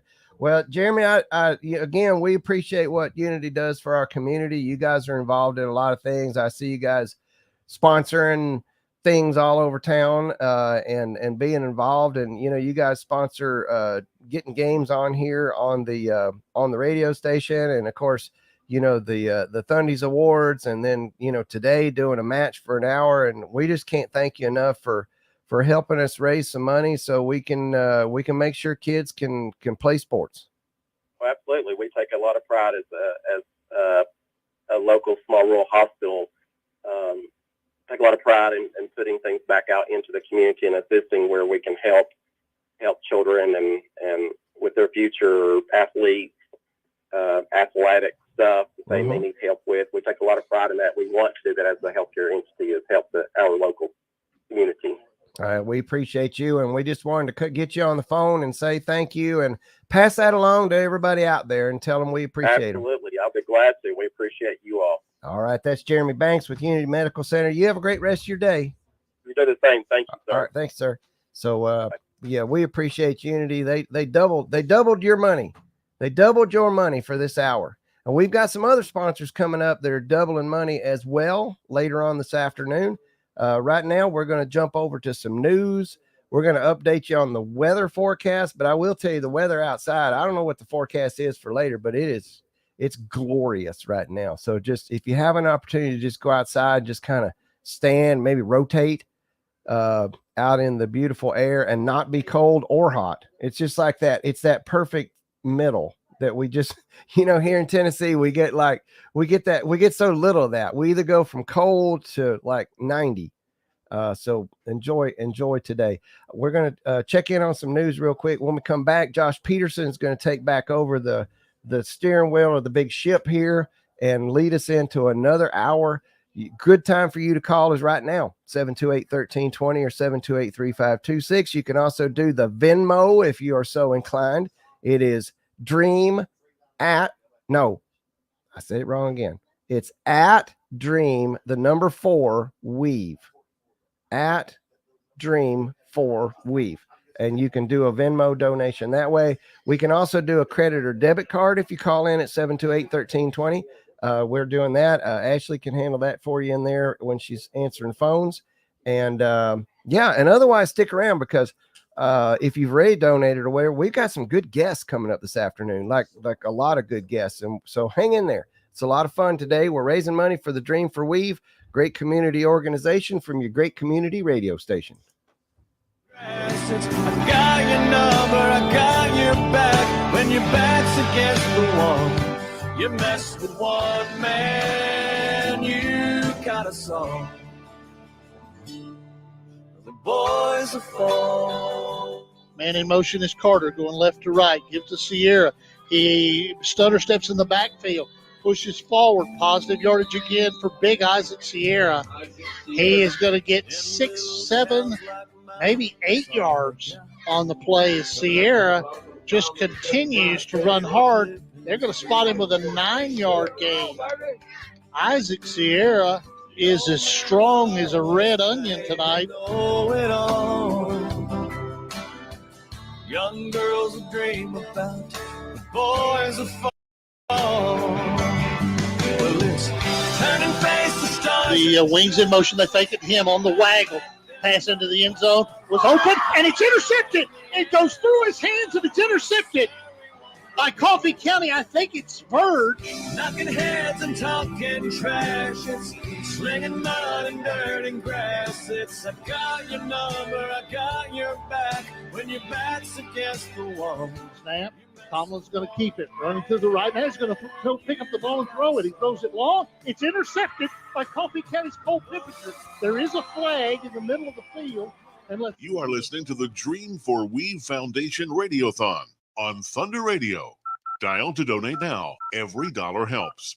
931-728-1320. Broadcasting from the Unity Medical Center studios. This is Thunder Radio, WMSR, 1320 AM, 107.9 FM, and worldwide at thunder1320.com. Now, another update from the WMSR Thunder Radio News Center.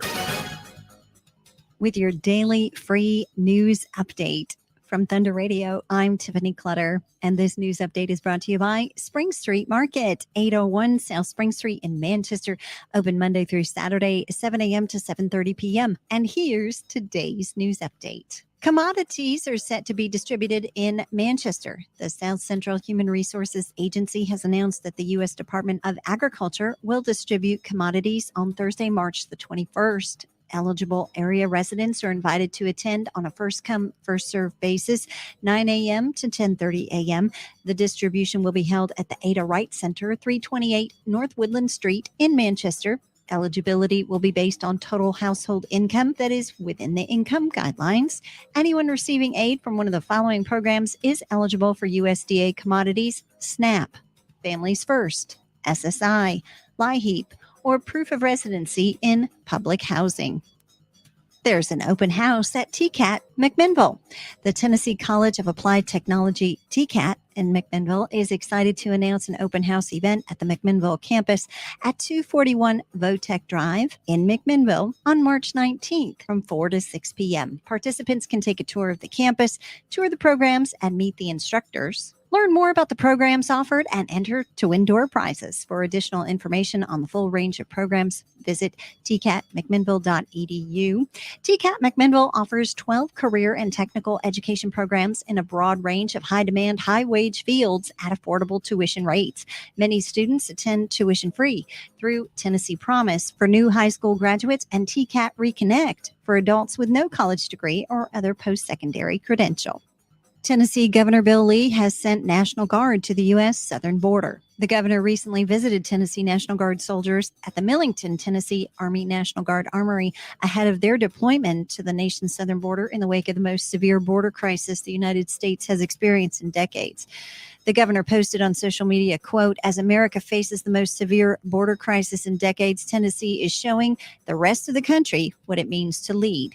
Today, I join the Tennessee National Guard members who will soon deploy on a voluntary mission to secure the southern border as the federal government fails to act," end quote. Last month, Governor Lee committed to deploying 2 waves of state active duty soldiers to Texas to assist in their efforts as the Tennessee Department of Military continues to coordinate with Texas to determine areas of greatest need.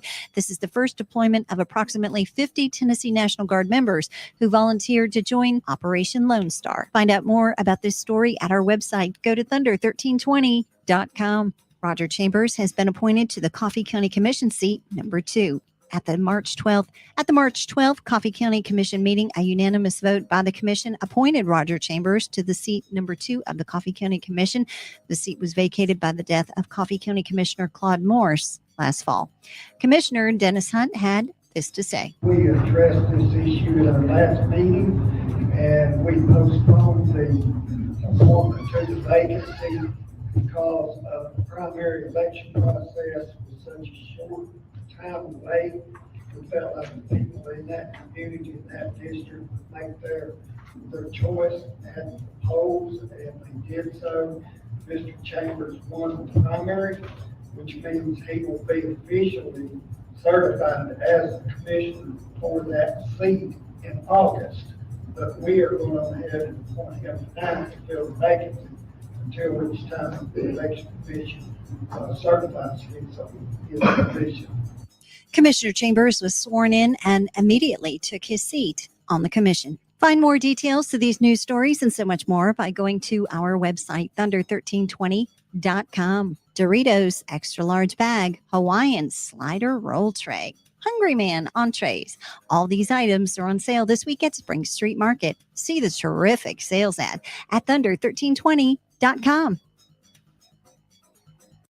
People Bank and Trust of Manchester present your daily sports blast on Thunder Radio. I'm Josh Peterson. 2 Coffee County pitchers combined for a no-hitter, and the Lady Raider softball team easily dispatched of Spring Hill in their district opener on Wednesday, March the 13th. Game you heard live on Thunder Radio. Lily Norman was basically perfect in her 3 innings in the circle, striking out all 9 Spring Hill batters she saw. Caitlin Anderson tossed a clean inning in relief. Offensively, Coffee County pounded out 13 hits, including 6 extra base hits. High school boys tennis got a 6-1 win over Franklin County on Wednesday. Girls tennis falling 3-4. Coffee Middle School baseball falling to Stewart's Creek in non-conference action 11-6. And coming up Thursday night, Coffee County High School baseball will be at Middle Tennessee Christian at 7 o'clock. Coffee Middle School softball hosting Franklin County. Middle School tennis will be hosting Moore County. Westwood baseball will be hosting Winchester Christian. Westwood softball will be at Community. And high school soccer will be at Shelbyville. More sports at thunder1320.com.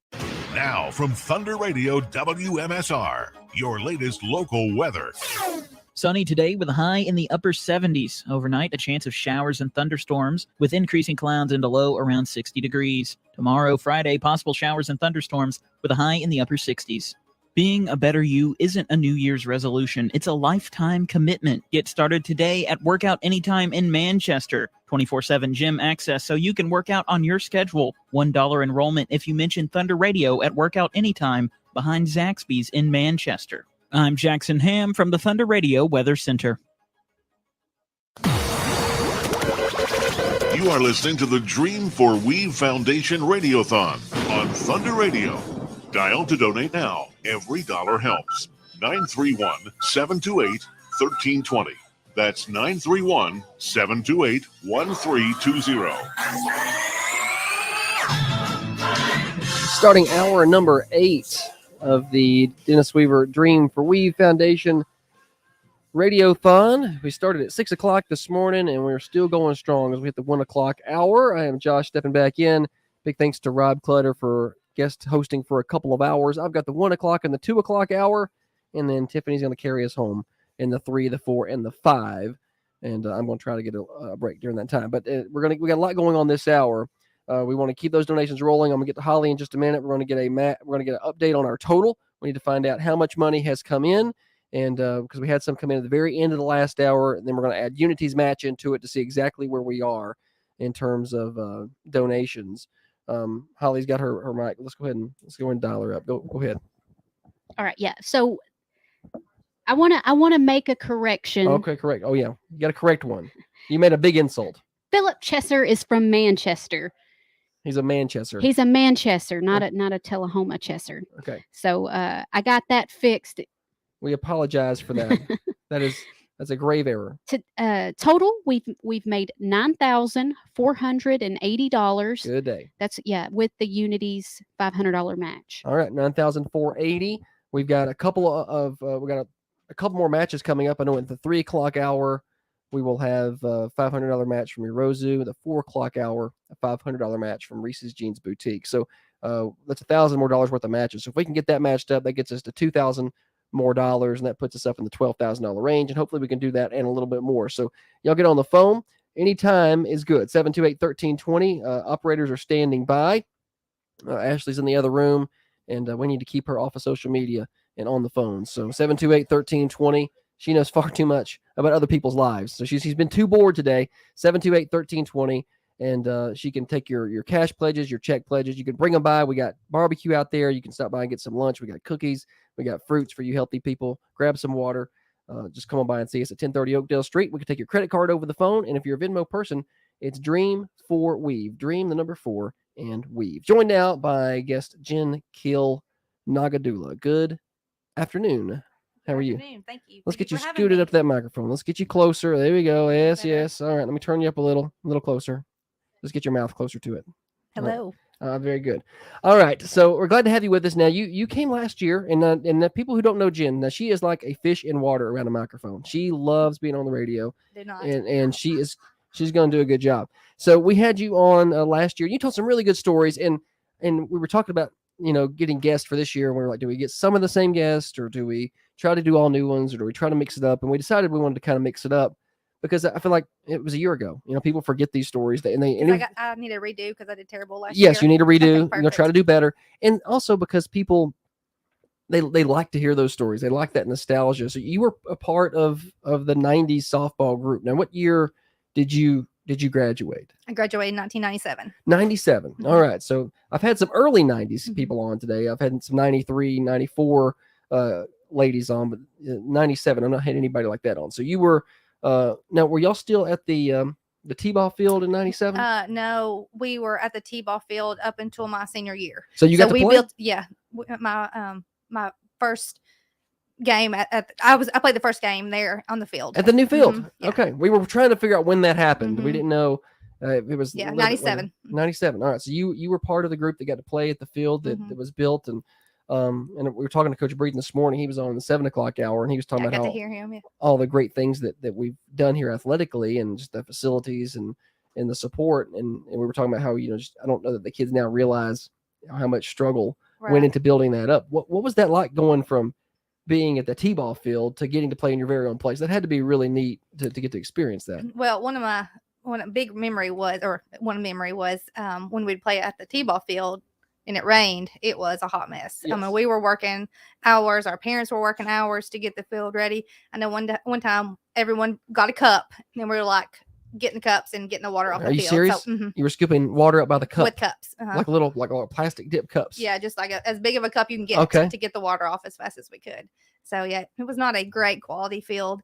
And I know I know a lot of the baseball players when we play would be behind the field and heckle us, because there was a lot of area back there, so they could really get in there and give us a hard time when we were playing, because it was a short field and it was a short fence. So, but yeah, it was. They definitely upgraded in 1997. So it took a lot of hard work from the booster club, the parents, and Coach Breeden and all the coaching staff. And anyway, it came together, and I got to play on the field my senior year. The field that they play on now. Yeah. Talk about Holly's out in the lobby, and she's putting on Halloween masks and has ran into a coat hanger. And Kate Bryant brought by mimosas earlier, and there's none left. And so I'm wondering, gone. I don't know if anybody else got any except Just Holly, Holly. and I think it's starting to settle in. So you talk about Dennis Weaver. So we talked a lot about him today, obviously.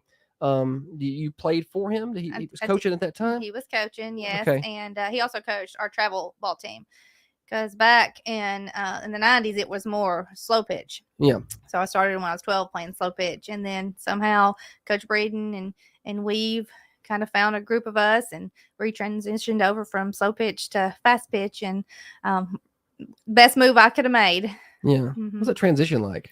Oh, a lot faster. Right. I mean, my favorite was being able to steal bases. That was my thing. I love to steal bases, and you can't do that in slow pitch. Yeah. So No, and bunt, and I was a bunter. So if you're gonna play for Jeff Breeden, you have to bunt. yes, I don't and know any- slap. yeah. Yeah. Were you a slapper? No, I bunted more. Okay. Mhm. Were you a righty or? I was or righty. Okay. Yeah. Some people will be right-handed, but they'll bat left-handed and be a slap Right. specialist. That's what Jinsley did. She would turn around. She would do both. She could slap. Mhm. I'm not surprised that she can do both or could do both. And she's very athletic. Well, thank you. Now, what position did you play? Center field. So you played. Coach Weaver was an outfielder's Yes, coach. yes, so he was my coach. You dealt with him directly then. Right, because outfield's the best position. On the 100%. field, yeah. The dirt daubers, we talked about the We talked about grasshoppers, this and the last dirt year. daubers. Yeah, so we always had a rivalry with the dirt daubers. So Do you hold any Do you hold any records? Oh, Do did you Ford hold any? text you? Do you hold any records? Well, I don't know if I still hold it, but I did break the stolen base record. So At Motlow.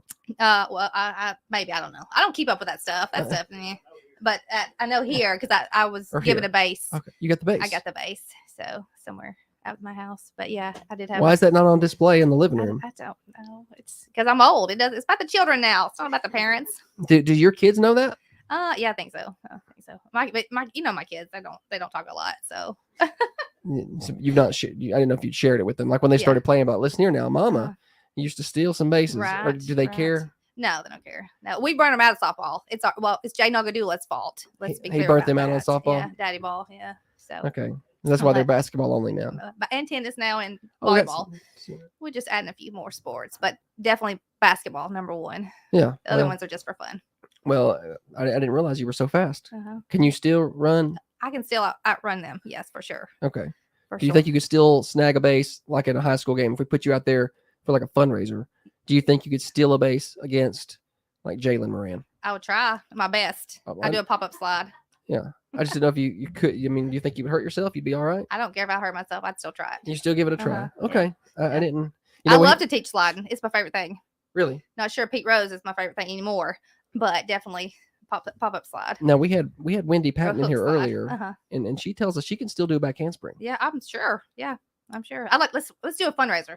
I'll slide and steal a base, and she can do a back handspring. Somebody get Wendy signed up. Let's do it. She did not seem open to the idea of me seeing her try it.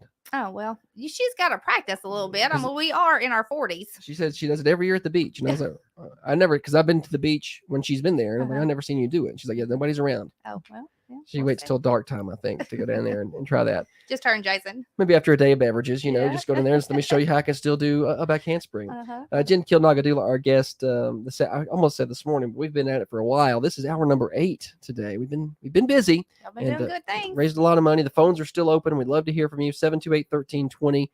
Get on the hotlines, and you can pledge your cash or your check donations. We'll take your credit card information over the phone. All of it goes to the Dream for We Foundation, a great 501c3. It's been a good day today. Favorite memory? You got like a core memory of Dennis Weaver involvement from high school? Well, a big memory is the fact that he was the one to notice that I needed glasses. You talked about this last year. Yeah, Yes. talk about that again. Yeah. So I guess I was a freshman, or maybe I was in 8th. I can't remember because he coached travel ball in 8th grade, but then was my coach in 9th grade, and I was a center fielder, and we were on the t-ball field, so I know it had to be when I was a younger age.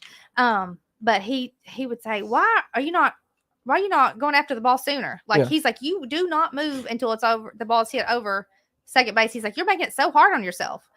And I was like, I don't know. So then he's like, you need to go get your eyes checked. Sure enough, I needed glasses. I couldn't see the ball. Yeah. So that's why you weren't moving. Yeah, that's why I wasn't moving, because I couldn't see the ball. So after I got glasses, I was like, wow, look at the leaves. I mean, everything was like so much clear. Yeah. Looked so much more clear. And so yeah, he was the one to determine that. To spot that. Yeah. Yeah. So So maybe you need to try out some glasses, see if you can see a little better. Yeah. Now, did you wear glasses or contacts? Oh, contacts. Okay. Yeah. Well, back then they weren't as available. Right, I right. didn't mean to say it like it was that long ago. but Right. It was right. kind Like what, 10 years ago, maybe? Yeah. It's almost 30. Oh, don't say that now. But anyway, Oh, it's been a minute, but it's okay. it has been just a minute. But yeah, that's did that affect you batting, like not being able to see, or were you able to see because it was a little closer? I Like- don't. No, I think it was probably more distance. Is judging the Yeah. ball when I needed to drop Yeah. step or whatever I needed to do. So Whenever, what's that word? Depth perception. It Mhm. affected your depth. I feel like I perception. don't have any anymore. I'm like, oh goodness. You're still wearing your contacts? I had LASIK eye surgery. Oh, I okay. sure did. Maybe have them checked again. I know. No, that's still good. Like I went to the Dr. Okay. Anderson Okay. Eye Care Center. He said I had a really great vision to have had it in 2004. Oh wow, Mhm. that's a long time ago. Mhm. 20 years. Yeah, and I went to back to the eye doctor for the first time last year. Oh, I think it's supposed to follow up, I but think they'll probably get I'm on to you about that. non-compliant. Yeah. Yeah, probably so. You not compliant? I know. I just can't imagine you not being compliant with somebody. I Now know. we have another foundation, the Dusty Elam Foundation, that you're a big part of. Let's talk about that. Allison talked about it some earlier too, but this is year 20 for that. So let's talk about that. And because I mean, soon enough, y'all are going to be, and you probably have already started, but y'all be going around stirring up sponsors and getting ready for a big 20th year. Yes, I'm a procrastinator sometimes. So if anyone wants to sponsor, holler at me because we're actively doing that now. We're supposed to have a meeting on Sunday to get the tickets, but they're not quite ready yet. So, but we'll definitely be in full speed ahead mode soon when we get the tickets. So if anyone wants to donate, become a sponsor. It's $250 sponsorship, and your name goes on the back of the t-shirts. May the 11th. Is that right? May 10th is Dusty's Day, where the special needs children come to the farm and they get to partake in all the activities out there. We feed them and they just have a good old time. It's really turned into one of the best weekends. Isn't it? It really is. It really is. We actually just had a special needs. I feel like you weren't even there last year or something. Oh no, I was there for Dusty's Day. Last year was the first time ever. I was there and I didn't see you there. Missed it for my children because we were out of town playing basketball. But that will never ever happen again. Okay. So yeah, it was like the hardest weekend ever. But I was there on Friday. Okay. For Dusty's Day, so I helped. I did my part. And I'm sure you helped set up and tear down and all that good stuff. But we're looking forward to it again this year, and we'll of course have more information about it on Thunder Radio. But we want to talk about that foundation too because it does so much good work, and really and there's more that people probably don't know about, and I'm sure work that I don't even know about. But the Christmas Angels, yes, that's probably is one of the coolest things to see. Amazing. It's a shame that so many need it, but thankful that the Elam Foundation puts in so much money and effort. I mean, y'all did over 100 angels? Yes, this year we've done up to about 150 before, and I think that's what we were shopping for that day. Yeah. But there's still some that struggle in, so people will go out, get some stuff here and there. So there's always more than 100. But it started so small, and Sharon and I would go and get some things for a few angels, and it just grew and grew and grew. Like I've been there ever since the first one, and it's just the growth is just amazing. It's just unbelievable. I'm sure when you first started it, you did not envision a 20th year. No, it's just something you were doing this year. We're just like, this sounds awesome. Let's raise a little money. Yeah, right.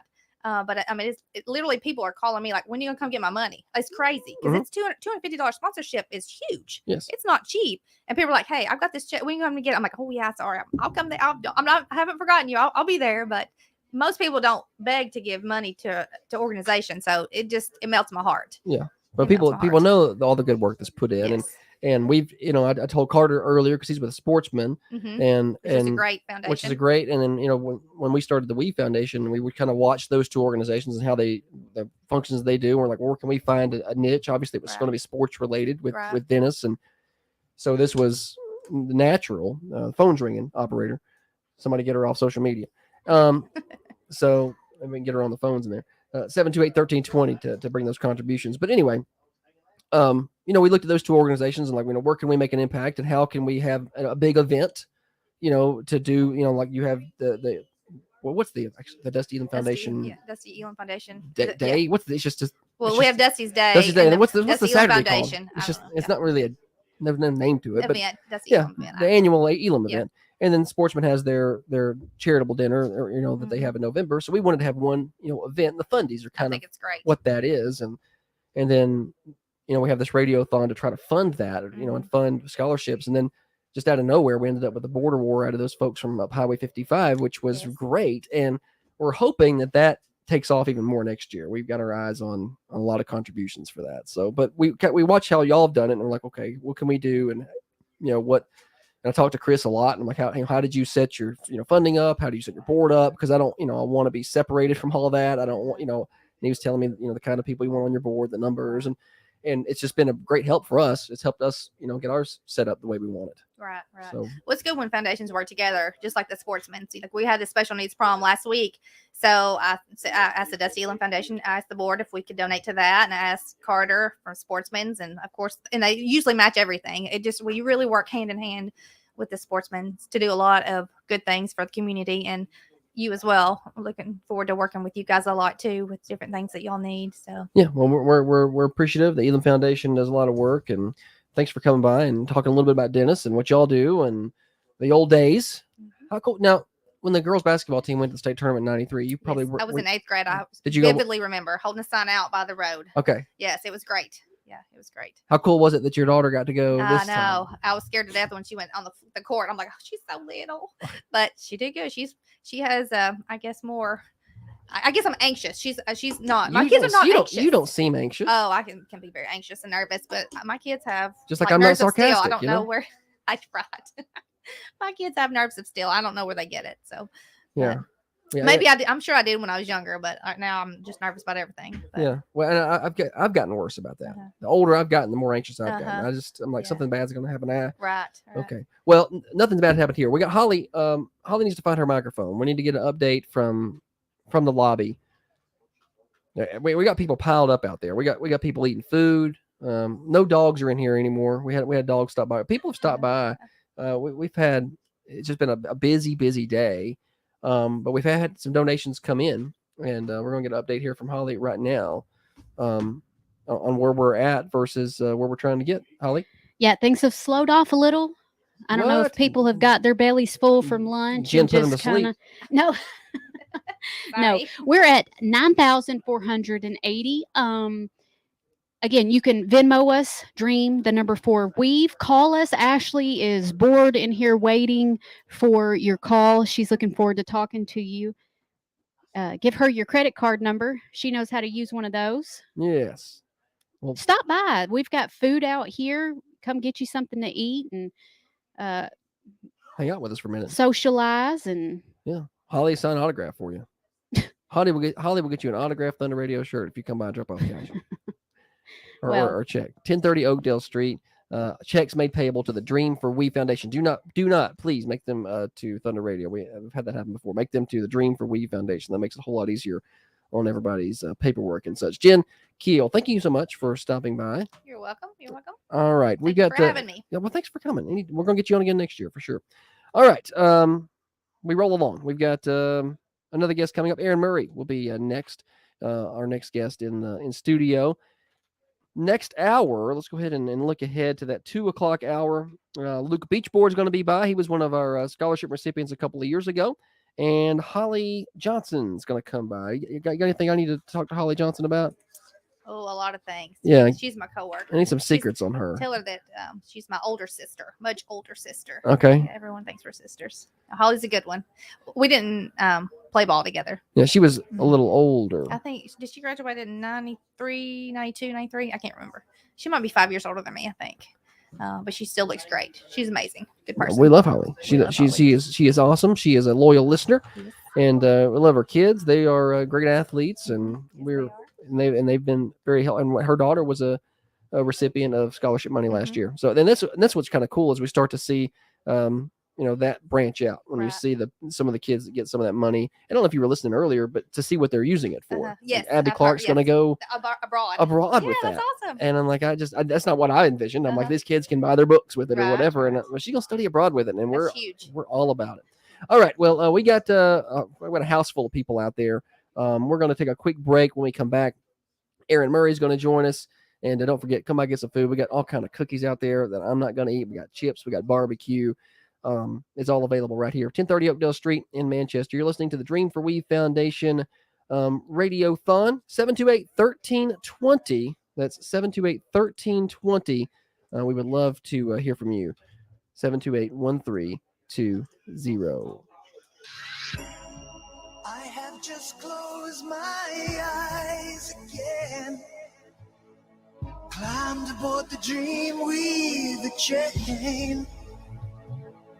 We appreciate each and every one tuned in tonight. I love you.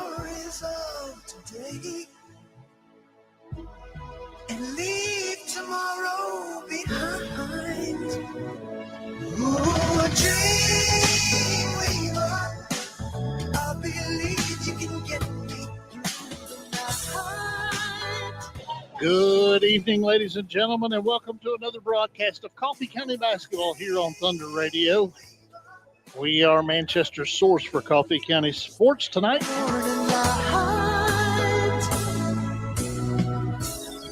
Fly me high through the starry skies, maybe to an astral plane.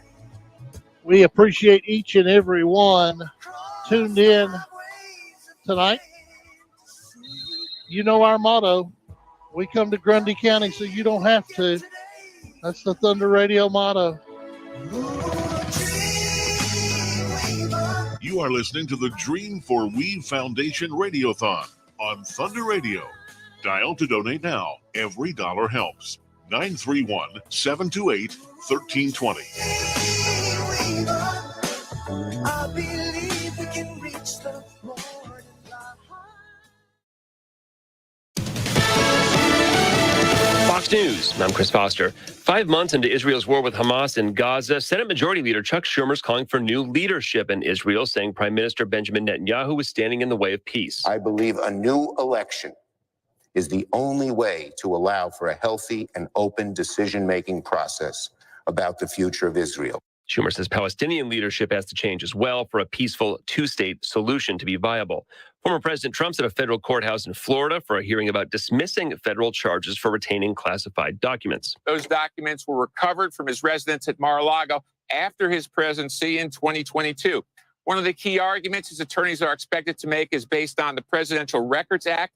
That will be an argument that these documents were personal. Fox's Steve Harrigan in Fort Pierce, Florida. President Biden is campaigning in Saginaw, Michigan this afternoon. America's listening to Fox News.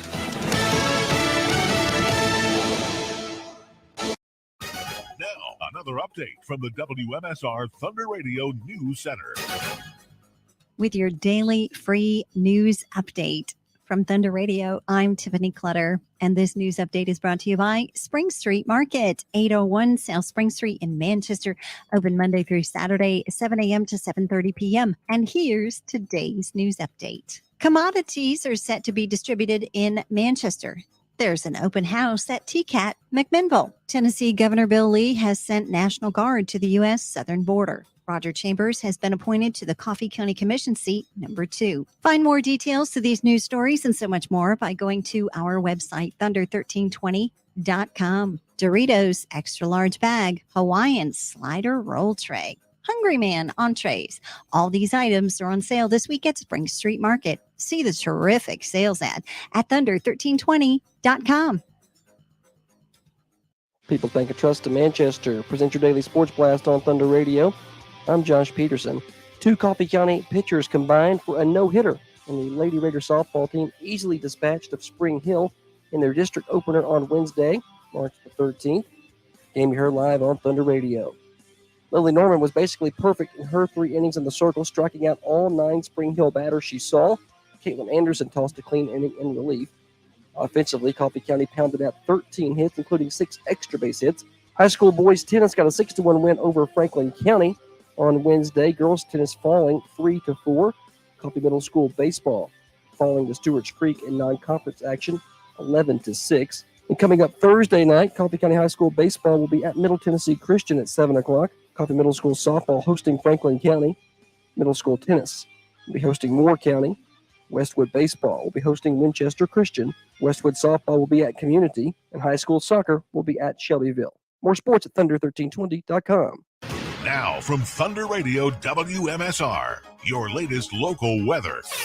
Sunny today with a high in the upper 70s. Overnight, a chance of showers and thunderstorms with increasing clouds and a low around 60 degrees. Tomorrow, Friday, possible showers and thunderstorms with a high in the upper 60s. Being a better you isn't a New Year's resolution. It's a lifetime commitment. Get started today at Workout Anytime in Manchester. 24/7 gym access so you can work out on your schedule. $1 enrollment if you mention Thunder Radio at Workout Anytime behind Zaxby's in Manchester. I'm Jackson Ham from the Thunder Radio Weather Center. If you're not listening to the Thunder Radio Morning Show, you're missing out on a lot of fun. Take a listen. I thought they put the sucker in there to get out the extra spit and water. But it was his finger, and so I closed down on it. I closed down on the finger, and it took me a minute to process that wasn't an instrument, and that I needed to let it go. I had a good grip. I had a good grip on it. Oh boy. But they're just so patient, they just kind of wait for you to. He didn't pull back or anything. He just kind of waited till I let go. This girl stop sucking on my finger. I wasn't sucking on it. I just closed my mouth on it. The Thunder Radio Morning Show, weekdays from 6:30 to 8:30, brought to you by Dr. James Van Winkle and New Haven Mortgage. Join Thunder Radio and the Dream for We Foundation for our annual Radiothon, Thursday, March 14th, 6 a.m. to 6 p.m.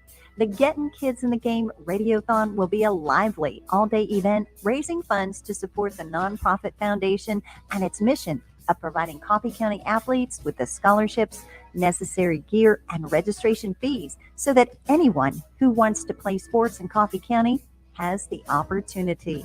You can make the difference on Thursday, March 14th, only on Thunder Radio.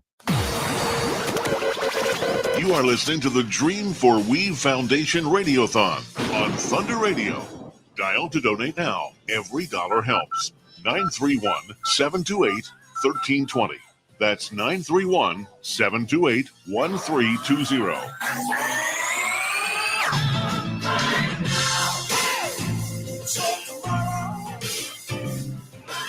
Dream for We Foundation, getting kids in the game radiothon. We've been at it since 6 o'clock this morning.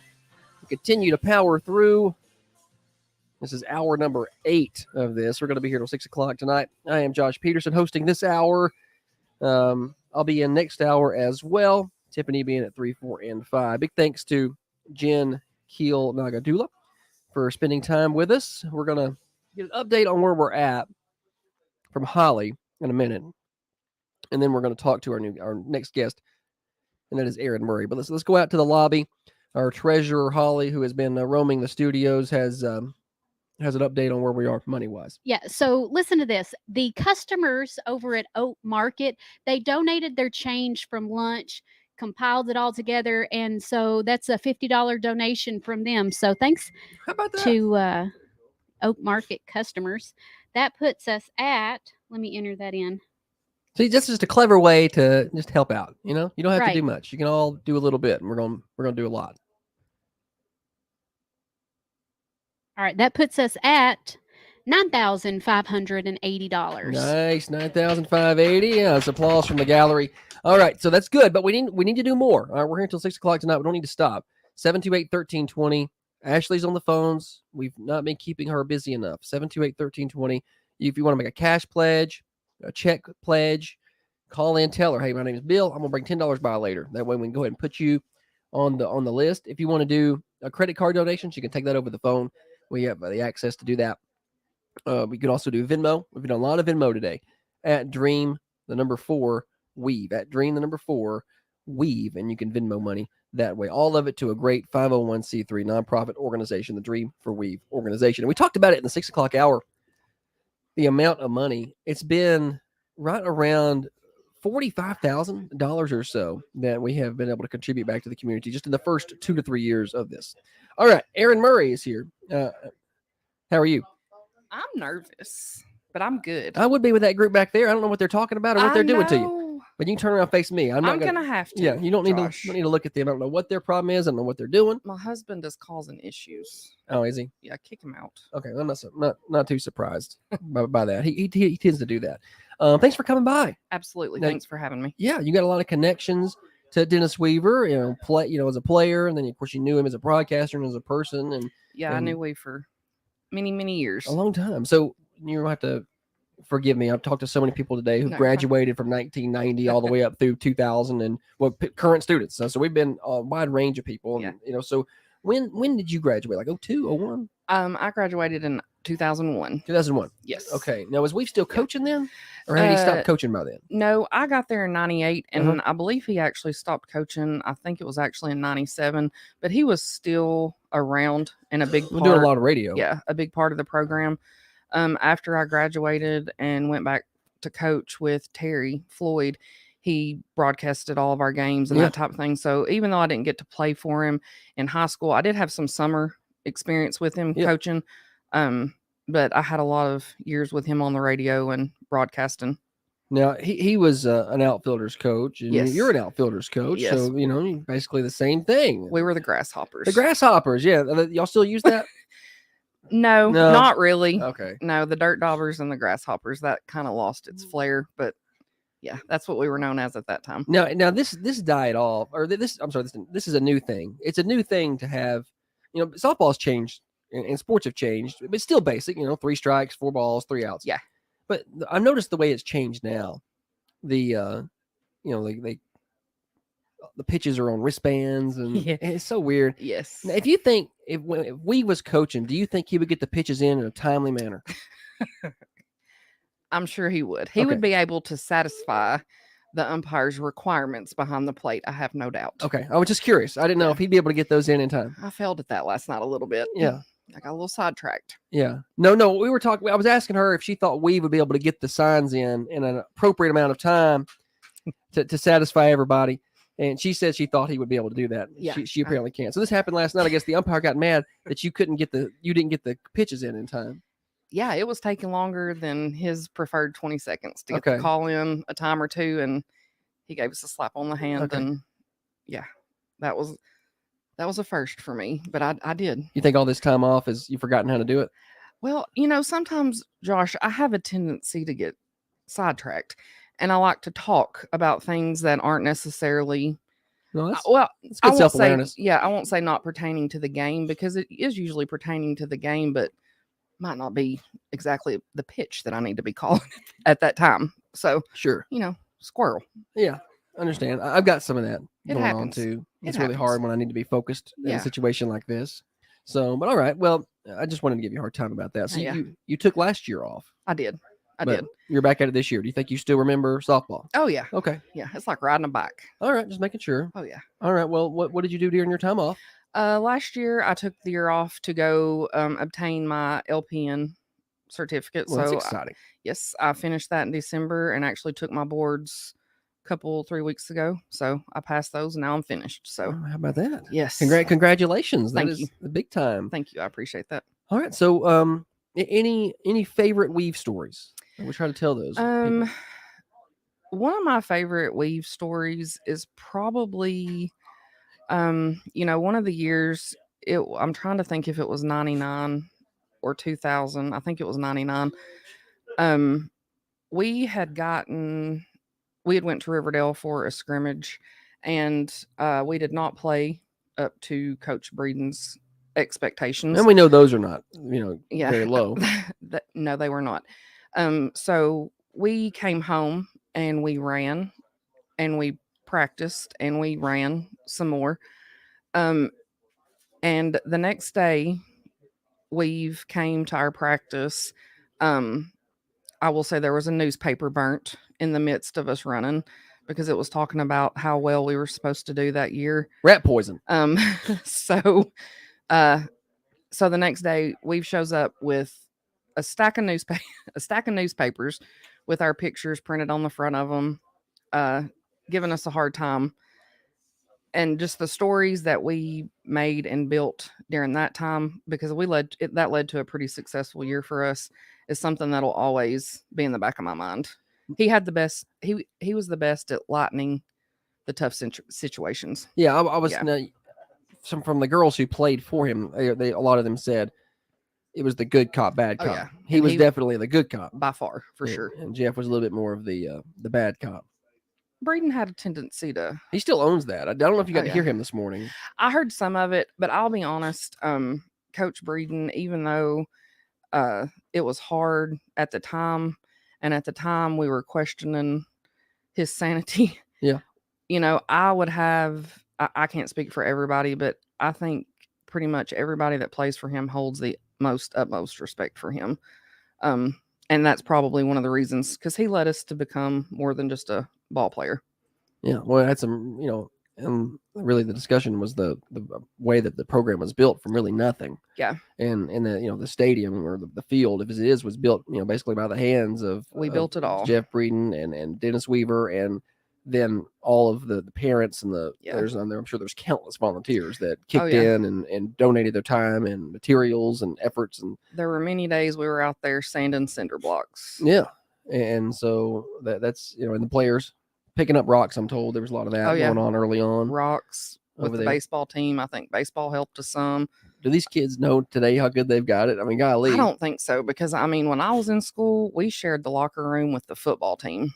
Right. And now they have an indoor facility that they in baseball can call their own. And there aren't a lot of, schools here in Middle Tennessee that can say that Yeah. for their athletes. Yeah. So they are definitely blessed. I think it's always kind of likened it to like an arms race, and everybody's trying to get new stuff. But when you look at Coffee County softball, I mean, any other softball complex I go to, I don't really see any that are as nice. Definitely not nicer. No, that's for sure. I mean, Breeden started a fantastic tradition and program here years ago, and that's something that this community has been able to hold on to throughout those years. So it definitely been a successful program. Yeah, for sure. And you've been a big part of that. And of course, Dennis Weaver, a big part of that as well. And that's the reason we're here today, trying to raise money for this great foundation at 728-1320. Get the phones going. It's been a busy day, but a slow hour. We're over, I think we're in the $9,500, $9,600 area. We've got some big hours coming up, but that doesn't mean you can have to wait. At 3 o'clock, I know your Rosu's matching $500, and they're up to $500. And then in the 3 o'clock hour, the 4 o'clock hour, Reese's Jeans Boutique is going to match up to $500. So just there's something going on the rest of the day. We're here until 6. So if you're getting off work or about to get off work or know someone who's getting, grab the kids and leave school, come on by, make those donations, or you can do it on the phone at 728-1320. Operator is standing by. Let's talk about this year's softball team. I know it's early, but a couple games in, a couple of wins, not the best competition in Cascade and Spring Hill, but it's who's on the schedule. Yeah.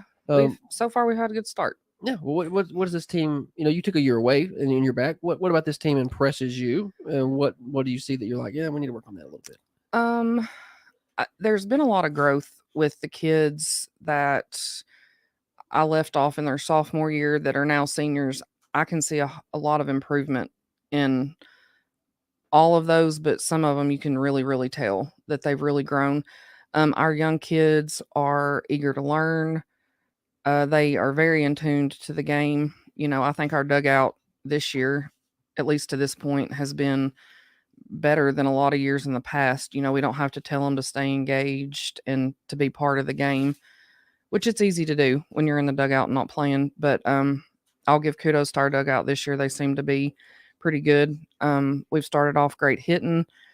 Defensively, we've played pretty well. And I think our defense is going to come into play later on down the road. So I'll turn my microphone off. Do you think you could figure out a way to bring back the grasshoppers and the dirt daubers? Could you make that happen? Oh, I think I could. Could you sneak that in? I'll try my best. best. Do it one day and see what they say. I'll try it today.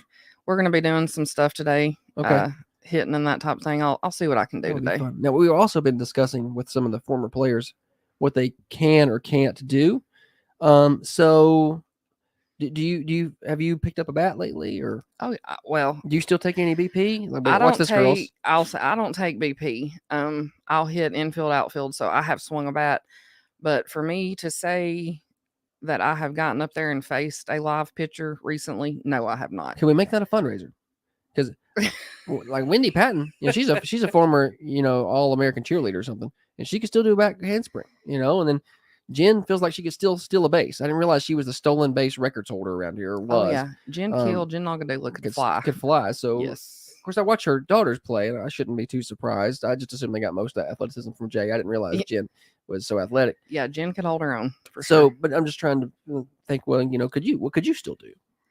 If you have one thing, if like hit or play defense or what like for an inning. Defensively, I think I'd be fine. I still got to know, because I played the outfield. You played the outfield? I played primarily I played right field. Okay. But I played some second base. But I definitely think I could still do that just based off of some things we've done in practice. The hitting, I feel like I probably could, but I'll be honest, even in high school, I could hit for power, but I was more of the base hitter. Now, if you need a bunt down, I'm your girl. You think you could get it down? I could do that. Okay. How frustrating is it when girls can't get a bunt down? Very. What's that about? I don't know, because to me, I feel like that should be one of the easiest parts of the essentials. Game. So, but sometimes kids prefer to just hit. They don't want to bunt. They want, they just prefer to hit the ball. So, but again, this year we've done really well starting off so far. When we've called for a bunt, I don't think we've missed very many. I know we missed one last night, but I don't think we've missed many. So that's a plus. Oh, well, how about that? All right. Well, I wanted to see what you could do. No. Defensively, I think I'd be fine. I do think some people would probably get some laughs if I stood up there and faced. You still play a little Lily slow Norman. pitch. Right? Yeah, I do. Yeah. I will. So It's you been play a little defense. It's been a few years, Okay. since I've done that. But yeah, defensively, I think I'd be fine. All right, but I would like to see you face Lily Norman. I would prefer that nobody is really around Yeah, for that. for that. Definitely don't need the microphones and the camera. Do pitchers throw harder now than they did when you played? Do you feel like the kids have developed? Like you see this in other sports, they're like, oh, the kids are faster now, they're stronger now. Do you feel like that's a thing in softball or not? As a whole, yes. Yeah. Yes, as a whole, for sure. We had some back in the day that could, but the consistency that you see from high school to high school, yeah, I would definitely say now Yeah. is probably stronger. Yeah, there's kids that can sling it. Yeah, for You sure. know? And you see that in baseball a lot. Used to a 90-mile-an-hour fastball was Yeah. a unicorn, and Yeah. now it's like, well, everybody's got at least one dude Right, running that up there in can the throw it. 90s, and I'm like, you know what? I mean, I faced guys that threw it that hard, but I get a couple a year. Right. Now it's like every game you run into that. And we were supposed to go to Eagleville tomorrow night, and if we do, their pitcher, she brings it pretty well, 67, 68. She can sling it. So Weather doesn't look too good for that one. no, it doesn't. And we've got some good games coming up next week. So Lincoln County, we do. That's Lincoln good. County. I'm glad we're comes back in to the district town. with them. Yes, Glad to make that always fun. a district rivalry again. Always fun time. Amanda Bryan says that she would show up to watch you play. I'm getting some comments over here. I think it's, We don't need to put that on air. well, we've done it. It's already on air, and I mean we can make a fundraiser out of it. Yeah. Every swing and miss is $1 or something. I don't know. I feel like we make a lot of money. I was gonna say that might make you some money right there. Holly's marching around here like she's got something to say. So let's bring Holly in. She's been busy collecting money. We've had some more come in during this Aaron interview. Go ahead, Holly. Okay, Amy Keel just donated $100. Natalie Brown, 50, and also Michael Barnes for $100. Perfect. Good job, Holly. Good. Thank you. That puts us at $9,680. 9680. So we need to keep running that number up. People can get on the phone at 728-1320 and get on the phone with Ashley. She's been kind of bored out there. I think those come in Venmo donations. So I don't know that she took those. So get on the phone with Ashley at 728-1320 if you can, and see if we can make some donations happen over the next few minutes. Next hour, before we get Aaron out of here, just a reminder of what we got going on next hour. It will be it's the 2:00 hour. So we have Luke Beachboard coming by. Luke Beachboard was a former scholarship recipient, and I think he's on spring break this week. So we're going to talk to him in person. Holly Johnson's going to be in. We'll talk to her in person as well. And looking forward to the 3:00 hour. KB Patton is going to be here.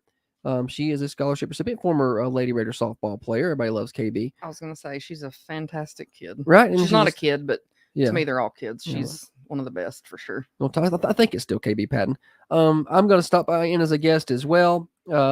Richard Skipper will be by in the 4:00 hour. Andrew Taylor in the 4:00 hour. So we got some heavy hitters coming up. And then in the 5:00 hour, Terry Weaver will be in. He is the vice president of the foundation, of course, the brother of Dennis. And then the last guest, if we have time, Carrie Munn's going to join us on the phone from Murfreesboro. She's having some success up there for middle. Of course, money. And not surprised to see her. How cool was it last year to see her throwing on TV and in the region?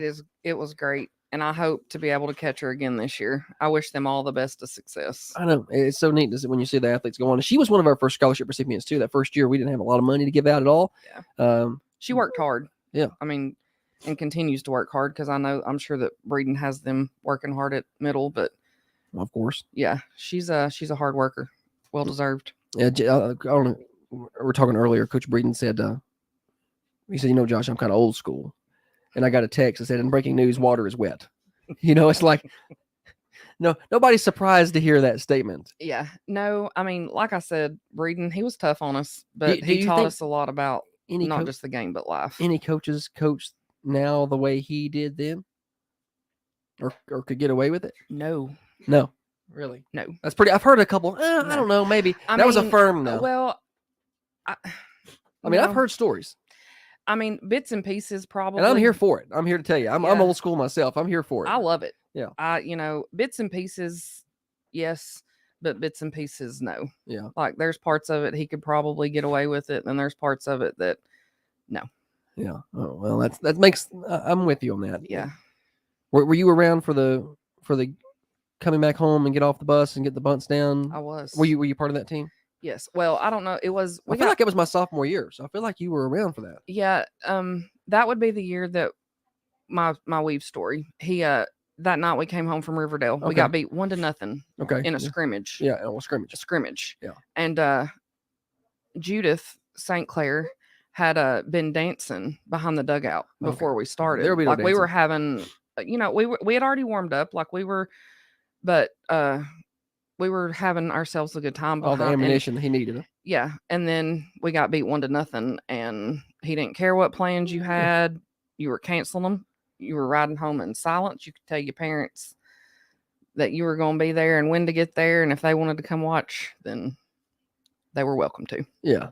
So we gonna do a little work. Yeah, we did. I think we worked longer than we played. Yeah, that's practice to do. But didn't like that. Didn't get enough done. But it led to a great season. Yeah. So well, and it's sometimes you need a little motivation. Yeah, and at the time we were all like, ugh. But now there's times that I'd like to be like, okay, no, we're not done. We're gonna keep going. Could you imagine that though? Could you imagine doing that though? No. Yeah. See, that's the thing. No, you just can't. And this was before everybody had cell phones, right? I mean, yeah. Like I think at that time my Maybe cell more. phone was like one of those car phones. Zach Morris phones? Yeah. I think that's what a cell The Zach phone Morris was at brick? that time. Yeah. Or we might have had flip phones, but they weren't fancy. Yeah, that was the 10 cents a text today. Yeah, You know, yeah. you didn't just send your parents a text and be like, Right. hey, I'm going to be out No. late. I mean, we had pagers and payphones. Do you have a pager at that time? I did not have a pager. Okay. I haven't heard that word used in a sentence in a long time. So Beeper, pager, beeper, whatever, either one. whatever it is. All right. Big thanks, Aaron, for coming by. Thanks for having me, Josh. All right, just a reminder for everybody out there, we are, we'll see, we got 2 o'clock, 3 o'clock, 4. We got 4 hours left. We're marching through the day. We're over, I think, $9,700 or something like that. Last update with Holly. 728-1320 to continue to make donations. We take credit cards over the phone. We'll take your cash and check pledges. You're welcome to come by and see us at 1030 Oakdale Street. Really wanting to drive to that. We'll push over 10,000, of course. Really like to drive to about that $12,000 range if we can. So let's keep that money going. All of it going to the Dennis Weaver Dream for Weave Foundation. Stay around. I'll be around next hour as well. And we got some good guests coming up. I'm not scared of many high schoolers, but she's one of them. She's one of them. I'm terrified of her right now. I have been forever. Even in middle school, I was terrified of her.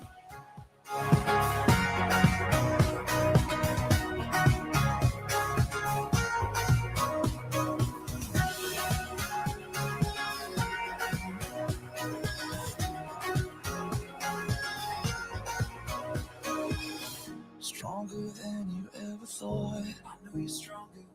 Braver than you were before. I know you're braver. Oh, no, you don't have to be afraid. Together we'll face it. So don't ever stop, no matter what, cause you're gonna make it. There's no middle ground on clowns, is there? No. You either okay with clowns are cool, or you hate clowns. Yeah. There's no me. A lot of people say that about me. You are listening to the Dream for Weave Foundation Radiothon on Thunder Radio. Dial to donate now. Every dollar helps. 931-728-1320.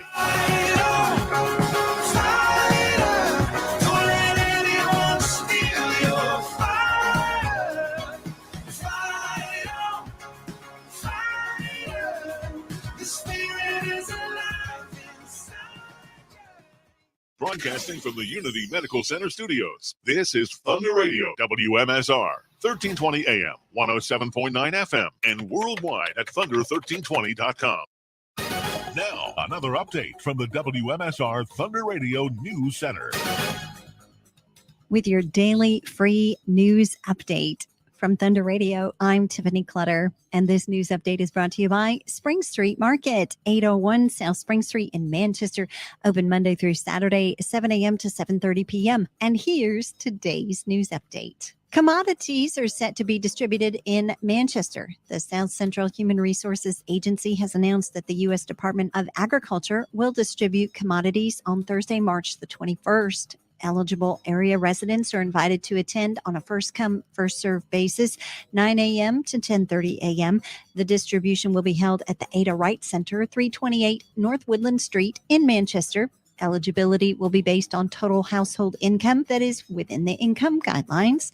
Anyone receiving aid from one of the following programs is eligible for USDA commodities: SNAP, Families First, SSI, LIHEAP, or proof of residency in public housing. There's an open house at TCAT McMinnville. The Tennessee College of Applied Technology, TCAT, in McMinnville is excited to announce an open house event at the McMinnville campus at 241 Votech Drive in McMinnville on March 19th from 4 to 6 p.m. Participants can take a tour of the campus, tour the programs, and meet the instructors. Learn more about the programs offered and enter to win door prizes. For additional information on the full range of programs, visit tcatmcminnville.edu. TCAT McMinnville offers 12 career and technical education programs in a broad range of high-demand, high-wage fields at affordable tuition rates. Many students attend tuition-free through Tennessee Promise for new high school graduates and TCAT Reconnect for adults with no college degree or other post-secondary credential. Tennessee Governor Bill Lee has sent National Guard to the U.S. southern border. The governor recently visited Tennessee National Guard soldiers at the Millington, Tennessee Army National Guard Armory ahead of their deployment to the nation's southern border in the wake of the most severe border crisis the United States has experienced in decades. The governor posted on social media, quote, "As America faces the most severe border crisis in decades, Tennessee is showing the rest of the country what it means to lead. Today, I join the Tennessee National Guard members who will soon deploy on a voluntary mission to secure the southern border as the federal government fails to act," end quote. Last month, Governor Lee committed to deploying 2 waves of state active duty soldiers to Texas to assist in their efforts as the Tennessee Department of Military continues to coordinate with Texas to determine areas of greatest need. This is the first deployment of approximately 50 Tennessee National Guard members who volunteered to join Operation Lone Star. Find out more about this story at our website. Go to thunder1320.com. Roger Chambers has been appointed to the Coffee County Commission seat number 2. At the March 12th Coffee County Commission meeting, a unanimous vote by the commission appointed Roger Chambers to the seat number 2 of the Coffee County Commission. The seat was vacated by the death of Coffee County Commissioner Claude Morse last fall. Commissioner Dennis Hunt had this to say. We addressed this issue at our last meeting, and we postponed the appointment to the vacancy because of the primary election process was such a short time away. We felt like the people in that community, in that district, would make their choice at the polls, and they did so. Mr. Chambers won the primary, which means he will be officially certified as a commissioner for that seat in August. But we are going ahead and appoint him tonight to fill the vacancy until which time the election commission certifies him so his position. Commissioner Chambers was sworn in and immediately took his seat on the commission. Find more details to these news stories and so much more by going to our website, thunder1320.com. Doritos extra large bag, Hawaiian slider roll tray, Hungry Man entrees. All these items are on sale this week at Spring Street Market. See the terrific sales ad at thunder1320.com. People's Bank of Trust in Manchester. Present your daily sports blast on Thunder Radio. I'm Josh Peterson. 2 Coffee County pitchers combined for a no-hitter, and the Lady Raider softball team easily dispatched of Spring Hill in their district opener on Wednesday, March the 13th. Game you heard live on Thunder Radio. Lily Norman was basically perfect in her 3 innings in the circle, striking out all 9 Spring Hill batters she saw. Caitlin Anderson tossed a clean inning in relief. Offensively, Coffee County pounded out 13 hits, including 6 extra base hits. High school boys tennis got a 6-1 win over Franklin County on Wednesday. Girls tennis falling 3-4. Coffee Middle School baseball falling to Stewart's Creek in non-conference action 11-6. And coming up Thursday night, Coffee County High School baseball will be at Middle Tennessee Christian at 7 o'clock. Coffee Middle School softball hosting Franklin County. Middle School tennis will be hosting Moore County. Westwood baseball will be hosting Winchester Christian. Westwood softball will be at Community. And high school soccer will be at Shelbyville. More sports at Thunder1320.com. If you're not listening to the Thunder Radio Morning Show, you're missing out on a lot of fun. Take a listen. I thought they put the sucker in there to get out the extra spit and water. But it was his finger, and so I closed down on it. I closed down on the finger, and it took me a minute to process that wasn't an instrument and that I needed to let it go. Like I had a good grip. I had a good grip on it. Oh boy. But they're just so patient, they just kind of wait for you to. He didn't like pull back or anything. He just kind of waited till I let go. This girl gonna stop sucking on my finger. I wasn't sucking on it. I just closed my mouth on it. The Thunder Radio Morning Show, weekdays from 6:30 to 8:30, brought to you by Dr. James Van Winkle and New Haven Mortgage. The Red Raiders play here. Lined into right field, Pruitt dives. Did she catch that? Yes, she did. Da-da-da, full extension from Madison Pruitt, and Alyssa Sherrill can't believe it. This is Thunder Radio. Now from Thunder Radio WMSR, your latest local weather. Sunny with a high in the upper 70s today. Overnight, a chance of showers and thunderstorms with increasing clouds and a low around 60 degrees. Being a better you isn't a New Year's resolution. It's a lifetime commitment. Nutritional meal planning available at Workout Anytime. $1 enrollment if you mention Thunder Radio at Workout Anytime behind Zaxby's in Manchester. I'm Jackson Ham from the Thunder Radio Weather Center. You are listening to the Dream for Weave Foundation Radiothon on Thunder Radio. Dial to donate now. Every dollar helps. 931-728-1320. That's 931-728-1320. Dream for Weave Foundation Radiothon continues as we hit hour number, I don't know what hour this is, 6, 7, 8, 9, 10, 6, 7, 8, 9, hour 9. I don't know. Luke, do you do math in school still? Depends. Okay. A little bit of math here and there. Yeah, I didn't know if vets did math. I don't know, but it's a lot. It's a lot of hours that we've been doing this today. We're going to get an update from Holly in a minute as soon as she starts paying attention, and we're going to remind you how you can get a hold of us on the phone. 728-1320. We've had a lot of money come in. I don't know that we had anything over the break, but we'll get the update from Holly anyway as we head out to the lobby. Holly, tell me what's going on. We've got a lobby full Hang on a out minute. there. No, go ahead. Okay. We've got a lobby full out there. No additional donations have come through. Shame on every one of you. Over the break. We're still at $9,680. You can call up here. We'll answer the phone, take your credit card information. You can swing by.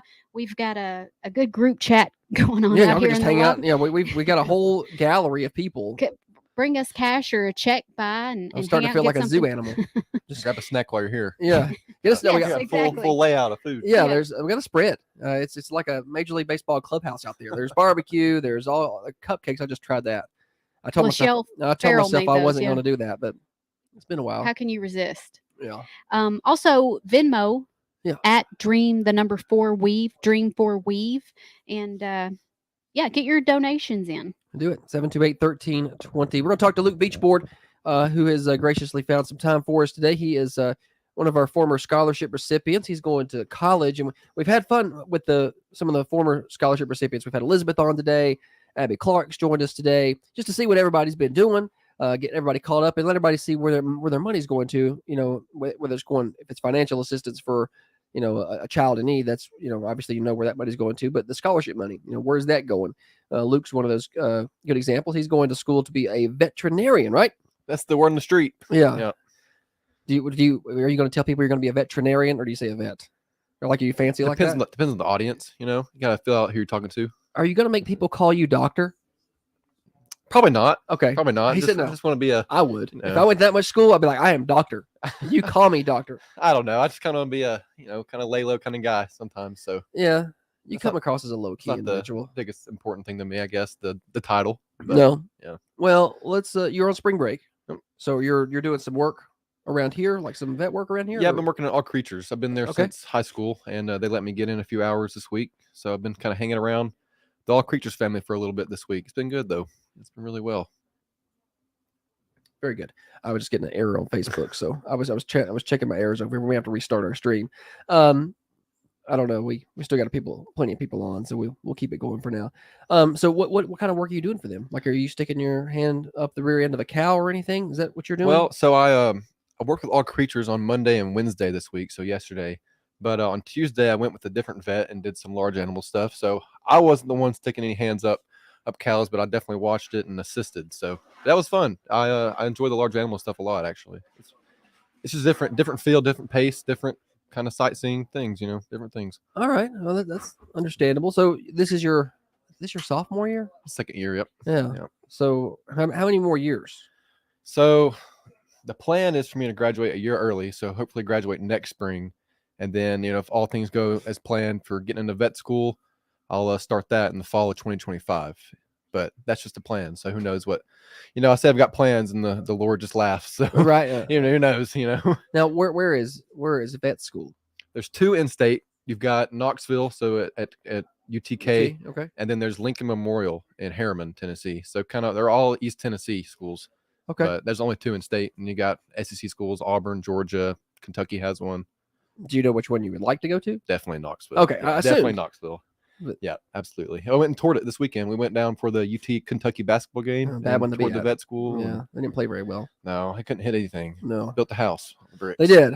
Now you said you were going to graduate a year early. Now that's it. You must be taking on a pretty heavy course load to do that. Are you doing summers too? Taking summer classes. Okay. Yeah, I try to take a little bit of a heavier load during the semesters, but summer courses definitely help with getting stuff out of the way and getting, ahead of schedule. How many hours do you take during a semester? Depends. I think this semester I'm at 16. It's pretty full. Yeah, and the labs only count for 1 hour, but you're in there for 5 hours a Isn't week. that some so crap? yeah, so it's 16 or 15, but it still feels like a lot more hours than that on most weeks. But Now, once you get, and you talked about this some last year, I think, but sometimes things change. Once you get your degree, once you're an official vet, like what would you prefer? Do you have a preference you want to specialize in, or do you know yet? yeah, that's kind of been a topic around my house, with doing large animal and small animal this week. But I think I kind of want to do the best of both worlds and mixed animal practice. Okay. So something about the small animal and the small animal surgery and stuff like that really, really interests me. But I got a really beautiful day on Tuesday to go out to some farms and do some farm calls. So doing a mixed animal practice, getting out of the office a little bit sounds really, really kind of up my alley, really. I'd like to get out of the building. Yeah, get out of the building, get outside. But then there's two sides of it. You get a really nasty day, right? And you might just want to stay inside. So I don't know. Well, I want it's to do 20 both. degrees. I want to do both. I don't want to go look at this cow. Yeah, That's probably when they get the sickest, right? Is in the winter. Yeah, spring and winter time. But I don't know. I think I get bored just staying with one thing for a while. So trying to mix it up might be right what I need to be doing. So, some kids get into school and change their mind. They're like, they get in a year or two, like, but you see me, you're dead set. This is what Gung-ho. you're doing. Yep, all the way. Ride or die, I guess. Well, no backup plan, but just gonna go for it. Well, you don't need a backup plan if you know what you want to do. Yeah. You seem to be moving right along. Now you're UTC. Is that where you're at? UTC, Chattanooga. Yep, go Mocs. Yeah, you get to do you get to come back home much, or are you down there pretty much all the time unless it's spring break? Yeah, it just depends. I definitely came home more last year. This year's been more busy. I've gotten really involved with a really good ministry group. It's called Crew Campus Crusade. Okay. So that takes up a lot of my weekends, but I try to come home at least once or twice a month, every other weekend or, at least once a month if it's a really busy month. Okay. But yeah, coming home this weekend, I've got. Sure, Mom appreciates you coming home. She does. Yep. And Kaylee's signing her contract to sign at Run State, so I've got to be home for that this That's week. right. That's tomorrow. I'll be there tomorrow. That's right. Girlfriend's going to be signing to go do a little running. Now, do you ever go running with her? I mean, you do a little running in your day. Okay, so I always say that we're going to go on a run, but it never really works out. And when we do run, I just can't, she can't keep up with me. So I'm sure it's that's not the even fun. It's not even like we're running together. Mhm. It's just me looking back and making sure she's still there. Yeah, you can't run off and leave her. Something Yeah, happened to her. so That's kind of you. it doesn't work out when we try to run, so we just kind of drop it. Yeah, that's kind of you to make sure that she's okay like that, and you don't want to hurt her feelings. Exactly. It's about the morality of it. You don't want to show her up. Yeah. You got to let her win. Yeah. Well, yeah. Let her have something. Yeah. Well, yeah. She signs tomorrow at 3, so we're excited about that. We'll be there. They're gonna have snacks. You know if they're gonna have snacks. They better have you snacks. Tell them to have some snacks. I mean, I don't know if they can beat our spread out here today. Yeah, we might just take this right over there for them. Yeah, tell them to come pick this up. I hope we don't have leftovers. Enough people come in to get some food and give some money, maybe. But yeah, we'll bring something over for leftovers. Yeah, for sure. if we have some left over here today. But yeah, I was wondering if you got to do any running with her. You still running? I don't run much anymore. I still do some, especially on good days. I'll get out. I ran a couple of days last week, but really about once a week is about it for me. I'm used to it. It's 5-6 days a week. I lift more now. And honestly, I don't even do that lately because we've been so busy. I could tell you're looking a little bulkier. You've been working that's out. Fat. That's the cookies. Which we've been so busy. The basketball got on the run they were on, and we've gotten so busy here trying to get ready for this and the Fundies coming up in May that we just I haven't had a lot of time. And today I won't get off the air till 6, and I'm sick. So I came home and the rec center's closed all week. I know. So I mean, just not Doesn't contributing Kaylee to work any. over at Snap? Could she not She's get a you in? Snap. Yeah, no, she's too good. Won't let me in for free. Shout out to her, I guess. Good employee. Huh? Give her a raise, I guess. Kim and Garrett. And I'll let you in. Tim and Misty. Yeah. So the Fundies, you were at that a couple years ago. Mhm. And of course, we're going to have it again this year. You were at our first one. Absolutely. This year will be year number 3.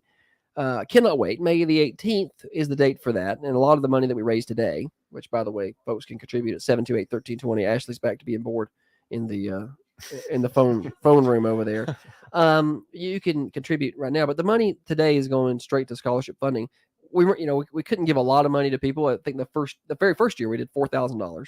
The second year it was $13,000, and last year was $23,000. And this year we're really hoping to get to that $35,000 mark. That's kind of my internal goal. I don't know if we're going to get there or not, but today's magic will kind of determine that. But to talk about just how much even $1,000 or $2,000 can help, a college kid trying to, get off the ground. Yeah, I mean, I don't want to get political or anything, but things do it. I love it. Things just cost more, right? They do. And $1,000 now is $1,000, you might have later on. So, $1,000 I can save on books or a class or something. Even taking summer classes is a few $1,000s. So something like that I can keep up, and then contribute on to, vet school or, anybody who wants to go into further things. It's just $1,000 that, could be spent on something else later on in your academic career or wherever you go. So it's more than helpful. I can't say enough words on how much, every little bit helps as a student for sure. Yeah. Every little bit does help. I mean, last year we were able to up that amount a little bit. I think we did some $2,000 and some $1,200 and Just this year more students, more athletes too, more money, more athletes. This year we ended up with, I think we got 34 applicants this year. I think the year that you applied, we had 16. Yeah. So we have more than doubled that in the last couple of years. That's only going to grow. And so we want to help as many as we can. But if the money demand can't keep up, then we cannot help as many athletes in terms of going to college. So we really hope to be able to bring in money. And to do that, people got to call and pledge that at 728-1320. We can take credit cards. We can do Venmo, Dream for Weave. That's Dream, the number 4, Weave. Or you can also, like I said, credit cards at 728-1320, cash or check pledges. You can call those in as well. Bring them by and see us at 1030 Oakdale Street. We've got plenty of food out there. How is the rest of the family? You got a little sister's about to be out of the house. How's your mom is she gonna be okay? I guess she's not out of the house. She's probably gonna stay there. Yeah, I think Ansley's gonna go to Motlow and figure out what she wants to do there. I think Motlow is a great option for everybody. I think it's great. I mean, why not take your 2 free years? 2 free years, 100%. I mean, there's times I really wish I would go to Motlow. Yeah, for sure. Those first 2 years. Yeah. But yeah, she's gonna go to Motlow. I think mom and dad are still kicking around doing their thing. Jack's in Nashville. Okay. He's in Belmont. So yeah, everybody's kind of spreading out a little bit. It's a different time. Is it hurting your mom's feelings? Yeah. Everybody's moving out. Is it getting to her? You can tell on some days. Yeah. But I think she always says it all the time that she would be more, upset if, if we couldn't go out and do what we wanted. So that's her viewpoint on it. I think she's happy for it. She loves it. Yeah. Good. Yeah. See, I needed to hear that because mine are getting to where they're getting, they'll, I got one that's a senior and one that's a junior in high school. So pretty soon they're going to be ready to move on. And I'm like, I don't know how I'm going to handle it. I like your approach. Are they ready to go? No, I don't think so.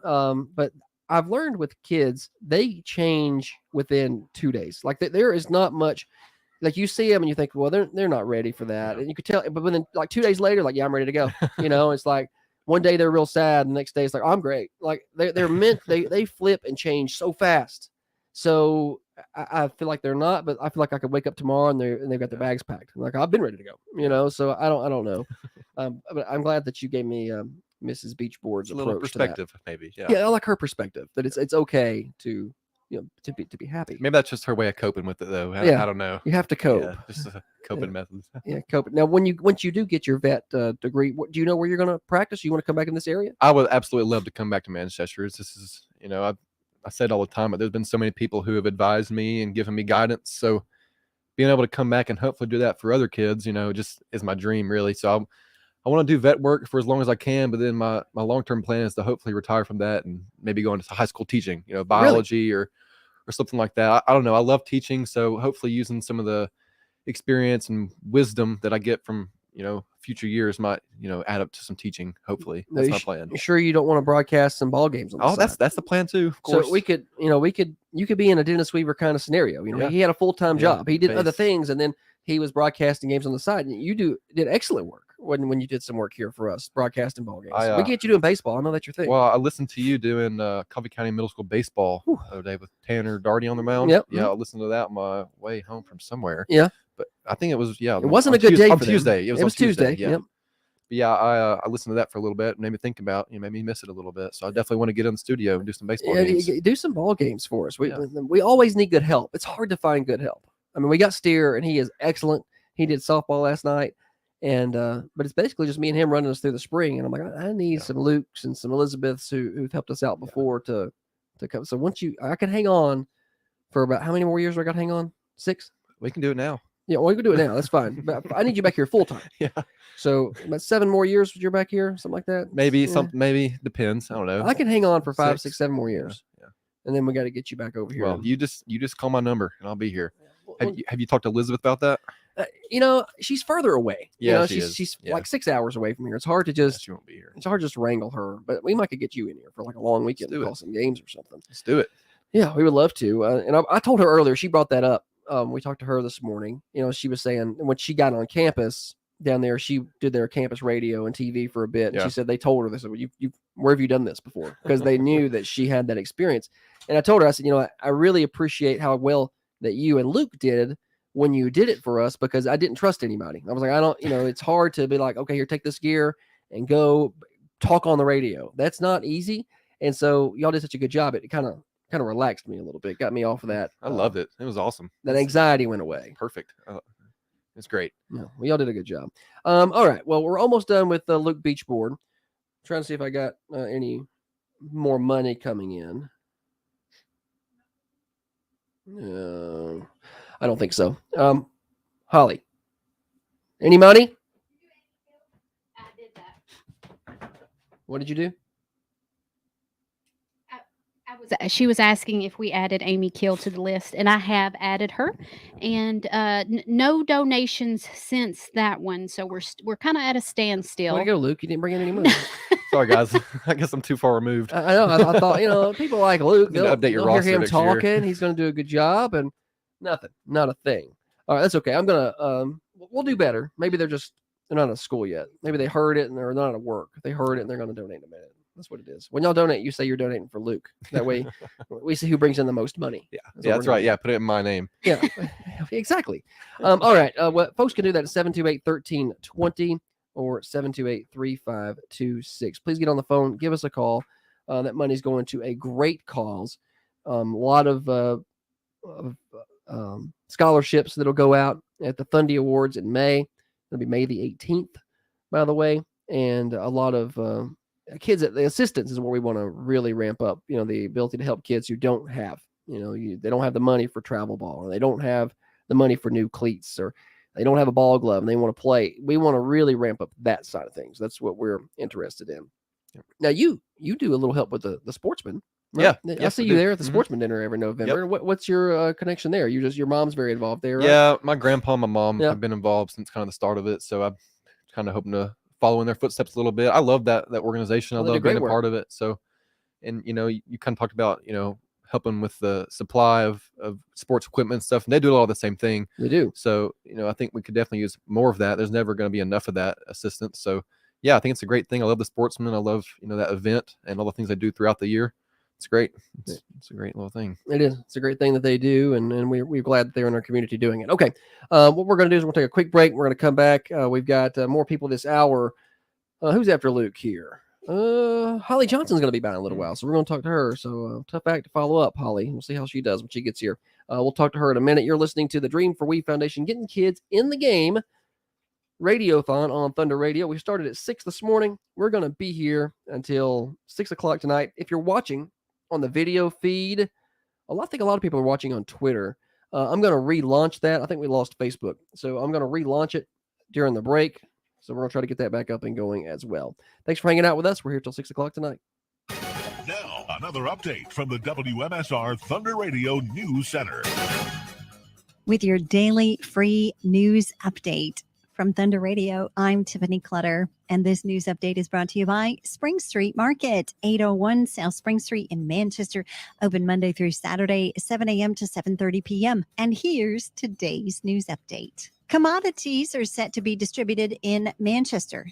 There's an open house at TCAT McMinnville. Tennessee Governor Bill Lee has sent National Guard to the U.S. southern border. Roger Chambers has been appointed to the Coffee County Commission seat number 2. Find more details to these news stories and so much more by going to our website, thunder1320.com. Doritos extra large bag, Hawaiian slider roll tray, Hungry Man entrees. All these items are on sale this week at Spring Street Market. See the terrific sales ad at thunder1320.com.